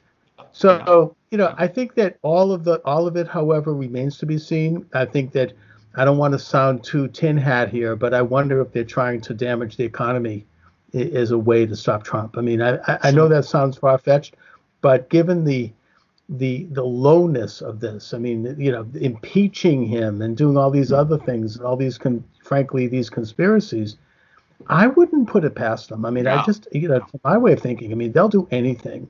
So, because Absolutely. we're not talking just about Donald Trump. We're talking about, as we started, Steve, a global movement Mhm. that is, at which people are beginning to wake up. They're getting really woke, to use the term. in And a they're good way, realizing, right? yeah, in the real sense, and they're realizing that they don't want to. They want a government that protects their rights, not takes them away and decides to grant them on whim, and that they don't want to have this global entity that doesn't care about the individuals and the communities in their own nations. I mean, these things are basic common sense. And I think that the international community, what we talk about, the globalists, they don't want people to wake up to this, and they want to stop it. So I wouldn't put anything past them. Right. No, I agree with you. I do. Unfortunately, I have to. I mean, just look what they tried to do to Brett Kavanaugh. I mean, that was insane. Yeah. That And was look what's happening now. yeah. I know. I I know. mean, we That's have the joke. Elizabeth Warren, always a hypocrite. She's coming out and says there you go, she Elizabeth. thinks And I'm Biden from, is I'm from credible. Connecticut, by the way. I'm a fellow New Englander as well. Yeah. So, yeah, I know. Be careful what you weaponize. It's always going to end up being used back against you. And yeah, that's you just look at what they were willing to do to destroy in order to stop. And well, I mean, it comes down to exactly what you said, Charles. You had a great distinction. We can disagree. We're all for disagreement. That's fine. It's derangement that we have an issue with. Exactly. All right, Steve Turley, let my viewers and listeners know where they can read your excellent work, where they can see your excellent YouTube program. They can go, so if they want to see just the whole panoply of stuff, go to turleytalks.com. It's my last name, T as in Tom, URLEY Talks, like TED Talks, turleytalks.com. And then just all you have to do on YouTube to check out the YouTube channel is just punch in Dr. Steve Turley. It'll take you right to the page. All right, Steve, listen, I want to thank you for joining me this afternoon. Thank you, Charles. And we start recording on this one. And if you need to take some time, take time. No, we're ready to go. Cool. All right, Charles Moskowitz here, and my guest is Charlie Robinson, and Charlie is the author of this really interesting book, The Octopus of Global Control. Charlie, thanks for joining me. Thanks for having me. Let's get into it, shall we? Shall we? Why not? First of all, what led you to write this book? Oh man. So it's funny because there should be some deep, complicated story about it all. But really what led me to write it was a very simple question. A conversation I had with my mom. I had discovered some new great conspiracy topic that I had gotten into, and I was filling her in on it. And she just, and she's always such a good sport, and she listened to me about these crazy things. And afterwards, she just said, "This is all great. You've got all this information about all these different topics. What are you going to do with it?" And I didn't have an answer. It never even crossed my mind that I had to do something with it. I just kind of, I just was compiling it in my head, and I was interested in the topics, but I never had any sort of plan. And after that question, I sort of, I just started thinking about it, and I thought, well, I could do a documentary. Well, I don't really have the background in film and all that. I could do a podcast. Well, I wasn't really at the point. I now have one, but at the time I wasn't really ready for that. And I just decided, well, I think I can write about it. I think I have a way of injecting my dark sense of humor into these dark topics. And I think I can find a way to make them, while still being respectful of how serious the topics are, I feel like I can do it in a way that also kind of makes it a little bit funny, because I've been inspired by guys like George Carlin and Bill Hicks and Joe Rogan and comedians, and Jon Stewart, that comedians that had understood the political slant, and they could tell you a story about it and you would get the gist of the story, but you'd still find yourself laughing at it too. So I figured if I could find a way to kind of do that, that would be a good part. But then I also remembered that back, I don't know, I think this might have been 2006 or so. I made the mistake that a lot of us in the, I don't know if you want, I guess, truth community, if you want to use that term. I made the mistake that a lot of us in the truth community make, which is I brought up 9/11 at a Thanksgiving dinner, and I watched watched the table turn on me, and I watched everybody not appreciate my contribution to the dinner table conversation. And I also realized that through that botched conversation, I realized that they saw me as somebody that didn't have any sort of authority to talk about these topics, in part because I didn't have any authority to talk about the topics. I was just a guy that was interested in it. Right. But I felt like, you obviously you don't take your notes with you to a Thanksgiving dinner, but I felt like if I had that conversation again, what I would have done was I would have brought in the words of, not me, because they didn't value my opinion on it. This was my in-laws family at the time. They didn't value my opinion on it, but they did value other people's opinions. So so for instance, I felt like if I would say, if you heard Henry Kissinger say this, would you believe it? If you heard David Rockefeller talk about the New World Order, would it be more real? What about Bill Clinton? You like Hillary Clinton. What if you heard Hillary Clinton talk about it? So I started thinking about that conversation. And when I wrote the book, so the structure of the book was that, yes, I've got my opinions on these topics, and yes, I brought in a dark sense of humor, but then I also brought in quotes from over 500 different people that had like a front row seat to some of these events. Either they were involved in it, or they were witnesses to it, or they had some interesting take on it. So that's where I was able to pull in some George Carlin quotes and some Bill Hicks, but also Rockefellers, Rothschilds, and things like that. The format of the book is I'm talking about these 8 tentacles of this octopus, but then I'm also peppering it not with footnotes, but with quote footnotes. So I would talk about how they had this plan for a one world government, but then I would inject the quotes that was them talking about it, behind the scenes and everything. So that's how the book came about. And I wrote it in total secrecy because I didn't think I would finish it, or I wasn't sure if I'd finish it. And when it finally came out, and when the boxes when the first batch of books got delivered to my house, I hadn't told my wife I was writing a book, which is maybe not the best strategy. I left for the day, or I was out doing something, and the boxes came, and my wife didn't know what they were, and she opened them and found all these books, a 540-page book, flipped it over on the back, and there's my picture on the back of it. Oh, and my. when I got home, she threw me out of the house for 2 days because she said I was cheating on her by writing Now, the book. did you send a copy to your in-laws? I did not, but they should get credit for spurring me to write this book. So that's kind of how it started out. Oh, that's amazing. I had a similar experience. I don't know where you fall politically, but after the last election, I was informed by my in-laws that the Thanksgiving dinner would be a Trump-free zone. And also, look, on a more serious note, writing a book and I've written more than 10 nonfiction books on similar topics. It is a great way to really go deep into a topic you're interested in and fascinated by. And almost anyone can now write a book with the access to the internet and Microsoft Word and several things. You can write the book. You can self-publish it if you want on Amazon. It could get picked up by a publishing house, which happened with me in 1 or 2 cases. And it's an amazing thing that what we have access to. Yeah. Now, I want to talk a little about the book itself and your premise. Sure.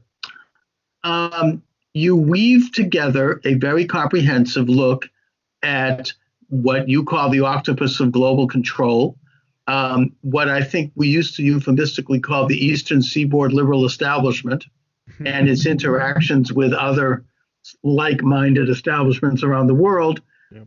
What do you see as the main nexus of, and the, in a sense, the brain of this octopus? Well, it's so the octopus concept was not mine. Obviously, it went on early. It's been around for a while. And one of the quotes that I used talks about. It's a quote from a guy named John Francis Hyland, and he talks about this octopus with its sprawling tentacles that have captured the state, the courthouses and the media and the banking and the government. And he's going on this long thing, and he says, let me be specific. I am talking about the Rockefeller Standard Oil interests. And when you get to the very end of this guy's 3-paragraph quote, he was the mayor of New York City. It was 1922, and if you would remove that and put 2020, his statement would have been as relevant today as it was 100 years ago. So what occurred to me was that this has been around for a very long time, and in the brains behind it is this group of banking. God, I hate to use the word elite because there's nothing elite about them in the sense of being good people. They're reprehensible people, but elite in the sense that they consider themselves to be above everybody else. So it's these banking oligarchy families that have been around, that have like the Rockefellers and Rothschilds, and they're less concerned about nationalities, and they talk about it in their own works as being internationalists. Now we call them globalists, but David Rockefeller talks about himself as being an internationalist. So it's these internationalist type families that have a controlling hold through their interlocking boards of governors and through the corporations that they run, through the central banking components that they are involved in. But it's a fluid situation, though, because I think that it's not just that. I think that there's new people being added to this octopus. I think that the new tech oligarchs are going to carry this moving forward. It's a philosophy more so than anything. It's a philosophy that they believe they are. They look at themselves as being the people that are making the tough decisions for humanity. They are doing the work that needs to be done, and that we should actually be thanking them for stepping up to the plate and taking care of this. And we see this, we're starting to see this now in a more modern context with what Bill Gates is involved in. And he would definitely be part of this group, part of this octopus. And you see him stepping up and saying things like, in order to get the economy back and get people out, everybody's going to have to take this vaccination. We're going to need to see where everybody is. And, and he says it in such a matter of fact way, as if like, oh, okay, well, we'll just follow you. But this is the mentality that they have. They've been either in control of their large corporate interests. They have tons of money. They're psychopathic in nature. They have a messiah complex, I would say. For sure. I mean, they believe that and a lot of them are well-meaning, but they believe they live in this kind of ethereal bubble that's resulted from either inherited success or actual success, to the point where they've gotten used to power, and they believe that they want to reach out and exercise their visions on the rest of us, that somehow they're smarter than the rest of us. Yeah. And while some of them are well-meaning, I think some of them are not well-meaning, they're sinister, they nevertheless believe in this kind of informal international governments that by which they leave in place the governments of the world, they leave in place the religions of the world, they leave in place the cultural institutions and the economic institutions of the world, but they would quietly exercise their power to control these things. And I think it was Whittaker Chambers in his book Witness, which is one of my favorite books. He referred to it as a conspiracy of gentlemen. It's not like a literal conspiracy where you have a bunch of people sitting around smoking cigars and, drinking scotch, in some wood-paneled room somewhere. It's a people who are like-minded, who think similarly, and who hear each other and make sure that particular type of voice and that particular means of communication is the predominant one that is heard. A perfect example of that is Barack Obama. Mm-hmm. And he's a classic example of somebody who was fixing parking tickets, and all of a sudden he's catapulted into the presidency, and he spoke that kind of language, that sort of double talk, that sophistic style where it's all coded and it's a lot of dog whistles and indirection. And you hear that. When you hear that, it was French scholar Alain Benescon who referred to it as the language of totalitarianism. It's not real. And one of the reasons that they so much hate and despise Trump is because he doesn't engage in that kind of language. He speaks plainly. He can be crude, and certainly he can be cruel, but is what it is. It's not, and when he says things, he means it. It's not like, Obama, Clinton, they all gave a lot of speak about strengthening America's borders and stopping illegal immigration and that kind of thing. But no, everybody knew they didn't mean it. And if you listen to the way they said it, you knew they didn't mean it because it was couched in this kind of doublespeak. Yep. Whereas with President Trump, he says it and he means it and he's doing it. Yep. So this is a major stick in the eye of this establishmentese, this internationalist set that scorns things like sovereign nations and belief in a creator of the universe and individual rights, and has contempt for those things as being backward and anachronistic. Yeah. Yeah. And people have always said, well, what are these guys just sitting around, like you said, sitting around a smoky table and, plotting out how to rule the world. It's like, well, they don't need to. They know what's good for them. They understand what works for them. They understand what benefits their industries, and they have relationships with other people, high-ranking people that understand the plan as well. And do they have meetings? Yes, of course they have meetings. They have Bilderberg meetings and Council on Foreign Relations and Trilateral Commission. They have all of these things, but above those organizations is a group of people that understand what works best for them, and they all understand what does best for them. So they push the policies that will benefit them in terms of either making them more money, which is not as high on the list as maybe everybody thinks, because when you have access to the central banks, you have access to the money, but it's more about controlling the minds of people and shrinking the power into as few hands as possible, and playing this game where they make it look like the nation states are calling the shots on all of these things and that the presidents are calling the shots. I totally agree with you. When you're Bill Clinton or you're Barack Obama or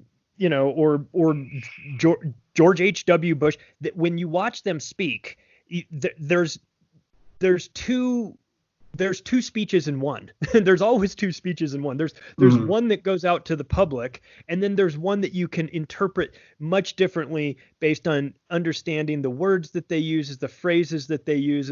There's even coded language, like like the way they use their hands when they put their thumb on top of they make a fist and put their thumb on top, and they do this. It's a very unnatural. If you watch politicians give speeches, when they do that, it's like a trigger mechanism. It's like waving a big banner that says, "I'm lying to you right now." I'm lying to you. Well, they affect certain mannerisms that are very studied, like the way Bill Clinton would bite his lower lip. I mean, this meant that he actually cared about anyone but himself, which we all know he didn't. Right. And I think they practice in front of a mirror how to deliver and how to gesture their arms. I would suggest, and I don't mean that, I'm not trying to say here that they are the equivalent by any means, but I think that one of the public figures that they study as a matter of rote was Adolf Hitler. Oh, yeah. Right? Oh, I mean, sure. a master communicator. He knew how to, he would start, if you listen to his speeches, he starts very soft and then he gradually builds and builds. And by the end, he's screaming and gesturing. And it's an emotional, the tactics were very studied. This wasn't an accident. It was how to hypnotize people, it's like a form of wizardry. How to create a mass experience. It's something that Edward Bernays, speaking of Rockefeller, I think he was his brother-in-law. He's considered the father of marketing. He wrote a book called Propaganda, in the early 20th century, where he basically taught Americans to have bacon and eggs for breakfast. Yeah. He taught women to smoke. You know, I mean, there were these Torches kind of of like, liberty. yeah, I mean, to manipulate, you know, it was to manipulate emotions and to manipulate people's behaviors. Yeah. That was, you know, what it was all about. I mean, it's, you know, this is a very carefully studied thing. This is the whole art and science of psychology, in a way, is, I'm not saying we shouldn't have it, but it's a study of control. It's a study of how to manipulate and control emotions, both control of individuals, but of masses, of entire countries. Yeah. Yeah. And you're right when you talk about Hitler. If you watch his videos, some of his speeches, he'll step up to the podium and he'll stand there for like 2 minutes and not say anything. He'll just put his hand, you know, fold his hands together and stand there and wait. And and the crowd is roaring. And after a minute, it starts to get a little calm. And after 2 minutes, it's silent. And then he starts very softly. And they even went so far. It's an interesting study because they would manipulate all the senses. Like they would manipulate what you see with bonfires at night. What they would have smells, they would have sounds, it was kind of like a multimedia experience. And people would get caught up in it emotionally to the point where women were fainting. I mean, Obama reminded me of that a little bit. I'm not saying he was like Hitler at all, but there was that same phenomenon, which was not something you generally saw in the United States, where women were fainting at his rallies. Yeah. Now, Trump is the opposite. I mean, it's very freewheeling and he's talking bluntly, and, you know, he doesn't look at the teleprompter. Sometimes he goes way off the edge and he needs to be reeled in a bit. But nevertheless, I mean, I've been to a Trump rally and it's a very real thing. No one's hypnotized. It's not like nobody worships Trump. It's quite the opposite. But they're into like worship of the state and of people and things that represent the state. And they exalt those things and they venerate them almost like they're demigods. And that's, I think, part of this whole program of international manipulation and control. Yeah. Yeah. And you see that come out of the Tavistock Institute in the UK, where I just kind of describe that as the culture factory. When people see the Beatles, and they come to America and they're getting off the plane and all those women are screaming and everything. Those women were all paid to be there. I mean, that was a Tavistock project that they put forth, and they use this. And so there's a psychology behind crowd manipulation, and what works for politicians can also work for rock bands. And Tavistock was very heavily involved in this. Guys like Dr. Alexander King, who was one of the creators of one of the founders of NATO, and was highly involved in this. And so you get these really sketchy characters involved in these institutes and connected to guys like Bernays as well, who create a culture. And they're, I mean, look, we have got to give them credit. They're very good at what they do. They know how to get us riled up. And that took, they took that to new levels. And then once television came about and became really mainstream, they went to work on television through the Tavistock Institute and the CIA to really use that to shape reality. And I think it's fair to say, especially given what we're going through currently with this coronavirus pandemic situation, that the media, in my opinion, is one of the most dangerous components of this whole octopus, because and they do their nightly like fear mongering atrocity kind of reporting and anything. But okay, my guest is Charlie Robinson, and the book is The Octopus of Global Control. It's available at Amazon and other locations. Charlie, you brought up the Beatles. That's a really interesting subject to me. I mean, look, I love the Beatles. Me too. I love their music. I think they were geniuses. But John Lennon was always the truth teller in that band, and he's the one who said politically, he goes, "Look, we've been made to be more popular than Jesus Christ." Yeah. And he got in trouble for that. He kind of went off the reservation a bit, but he was saying something there. I mean, he was like, this is insane. I mean, and he would do, when they would appear, he would make Hitler salutes on the balcony when he'd wave to people. And he was I mean, he totally was like, like letting the cat out of the bag Yeah. with all of that. And then it also is worthy to note that the Beatles, as great as they were and as brilliant as they were, they introduced alternative Eastern religion, and they also introduced drugs. I know I'm going to get in trouble for saying this, but they glamorized drug use in the 1960s with their lyrics and their actions. And it was followed by other cultural icons as well. I mean, the Stones, of course, the Doors, various groups. And it was one of the contributing factors to the development of what Aldous Huxley talked about in his Brave New World, that he said in an interview just before he committed suicide in 1963, that the world was going to be turned into a drug-induced concentration camp, that we would all be on some kind of controlled substance, and we would become, servile to this kind of mass instinct. And so, you can't dismiss the possibility that the Beatles, certainly, maybe even others, might have been conscious and witting participants in this agenda. Yeah, and the work of guys like Mike Williams, the Sage of Quay, who's done a lot of research into the Beatles. Mark Devlin has written 2 books, Musical Truth, Volume 1 and 2. He and I both spoke at an Acapulco a year ago, and I watched his presentation called No More Heroes, and it was interesting to dig into the background of not just these really famous musicians, but their families. You start to realize start to see that, like, Jim Morrison, lead singer of the Doors. Yes, his father was in the CIA. His father was the admiral of the ship that was allegedly attacked in the Gulf of Tonkin incident in Vietnam, which is one of, it didn't happen. It was an event that didn't happen. And so you start to dig into who are these people, and we see this now. We see this in pop culture with regards to, like, the Super Bowl halftime shows and the Olympics opening ceremonies. And we see a lot of the one eye symbology of the people, the famous pop stars that are covering one eye and all this stuff.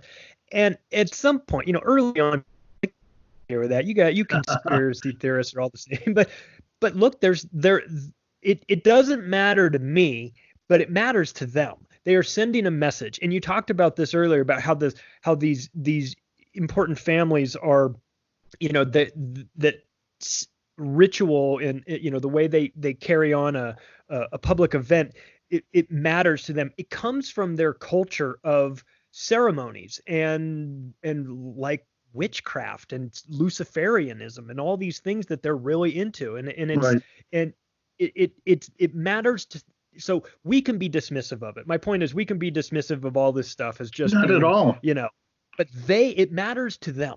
And so maybe we should pay attention when you keep seeing the pyramid showing up in all of these music videos or opening ceremonies of the Olympics or the opening ceremonies of CERN, or, you're like, why are you having all of these? Why are you doing these crazy? Oh, we could do a lot of talk on this topic. I feel nervous going too far because I don't want to lose my YouTube channel here. Well, listen, let's get off it then, because it's a real thing. I think that probably people who follow me and follow you, Charlie, kind of know what we're talking about here. Yeah. There's plenty of other places you can go and get deep into that information. That's right. I could do it on my audio show. Yeah. But I don't know if I want to do it live on YouTube. Yeah, YouTube's funny because maybe stuff. YouTube might be part of this. I don't know. I'm not saying they are, but you never know. Talk about, and I appreciate unicorns and rainbows instead. So anyway, your book is really weaves together all of these various elements to show, as you say, an octopus of control. Yeah. And I think that the 3 pillars in this is the culture, politics, and money. Yeah. And I suppose the 4th estate is religion. Mm-hmm. And they tend to try to gradually, over time, control the high ground in all of these areas informally by getting into the system, working up the route line. A good example is the complete co-opting of American academe. Oh, yeah. Starting in the 1960s and right up till today, liberals gradually worked their way into these institutions and promoted other liberals to come in and got rid of conservatives through attrition, to the degree that now even I think Boston Magazine, and I'm in Boston, they did an article showing that Boston and Massachusetts universities are like 97, 96% liberal professors. Yeah. You know, it's like there's not a lot of diversity there. There's not a lot of dissent. There's a great deal of conformity. And at this point, it's become, you know, really oppressive. And I think that students who go to these institutions, they kind of internalize these things, or they've already internalized them. And if they haven't, then they do so pretty quickly because they want to get through it and keep their head low and get their degree. You know, you don't want to buck this kind of system. And I don't know. I'll just give an anecdotal situation. Back in 1998, I went to Tufts University and got a radio show as a citizen broadcaster. And I was conservative. And people there were mostly liberals. And they came in there with the blue hair and everything else. But we had a great time. And I would invite people in my show. And we would have debate and dialogue. And I had on prominent liberals like Noam Chomsky and Howard Zinn and others. And then I left that station, and I think it was 15 years later, in 2015, I came back and decided to do a show. And it was like Rumpelstiltskin waking up after having been asleep for 30 years. It was a whole different atmosphere. Nobody would talk to me. Eventually, I was reported to the anti-bias police.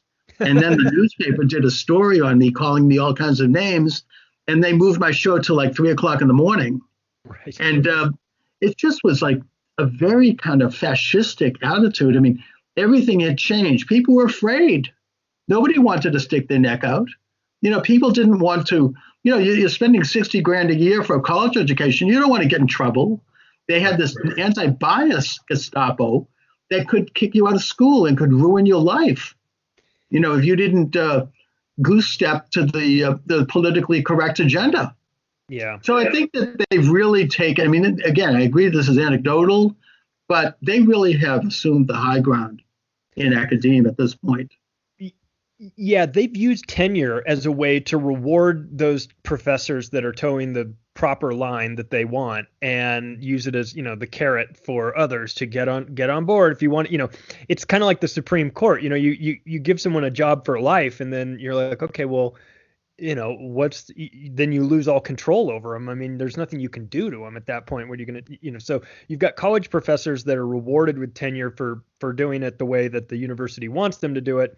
Then you've got this insanity that has sprung up lately that you're talking about, which is safe spaces and all of this, 57 different genders and all this stuff. And if you point out the obvious, that this is all ridiculous, then you're somehow you're always anti-Semitic for whatever reason, just because. Well, anybody that disagrees with the left is called an anti-Semite by the ADL. Right. And it's nothing to do with Judaism. I'm a Jew, by the way, and I think that they're one of the worst groups. I mean, it's ridiculous. Yeah, you know, if you don't goose step to the left, you're an anti-Semite, and they can put you under a microscope. I mean, black groups are doing the same thing. If you don't goose step to the left, you're racist. Gay groups, if you don't goose step to their agenda, you're anti-gay. I mean, it's ridiculous. It's how about I'm anti-insanity. You know, I don't. Yeah. I went to USC, which is, you know, in LA, and I got out of there in '95, and there was none of this stuff, you know. But I don't know why.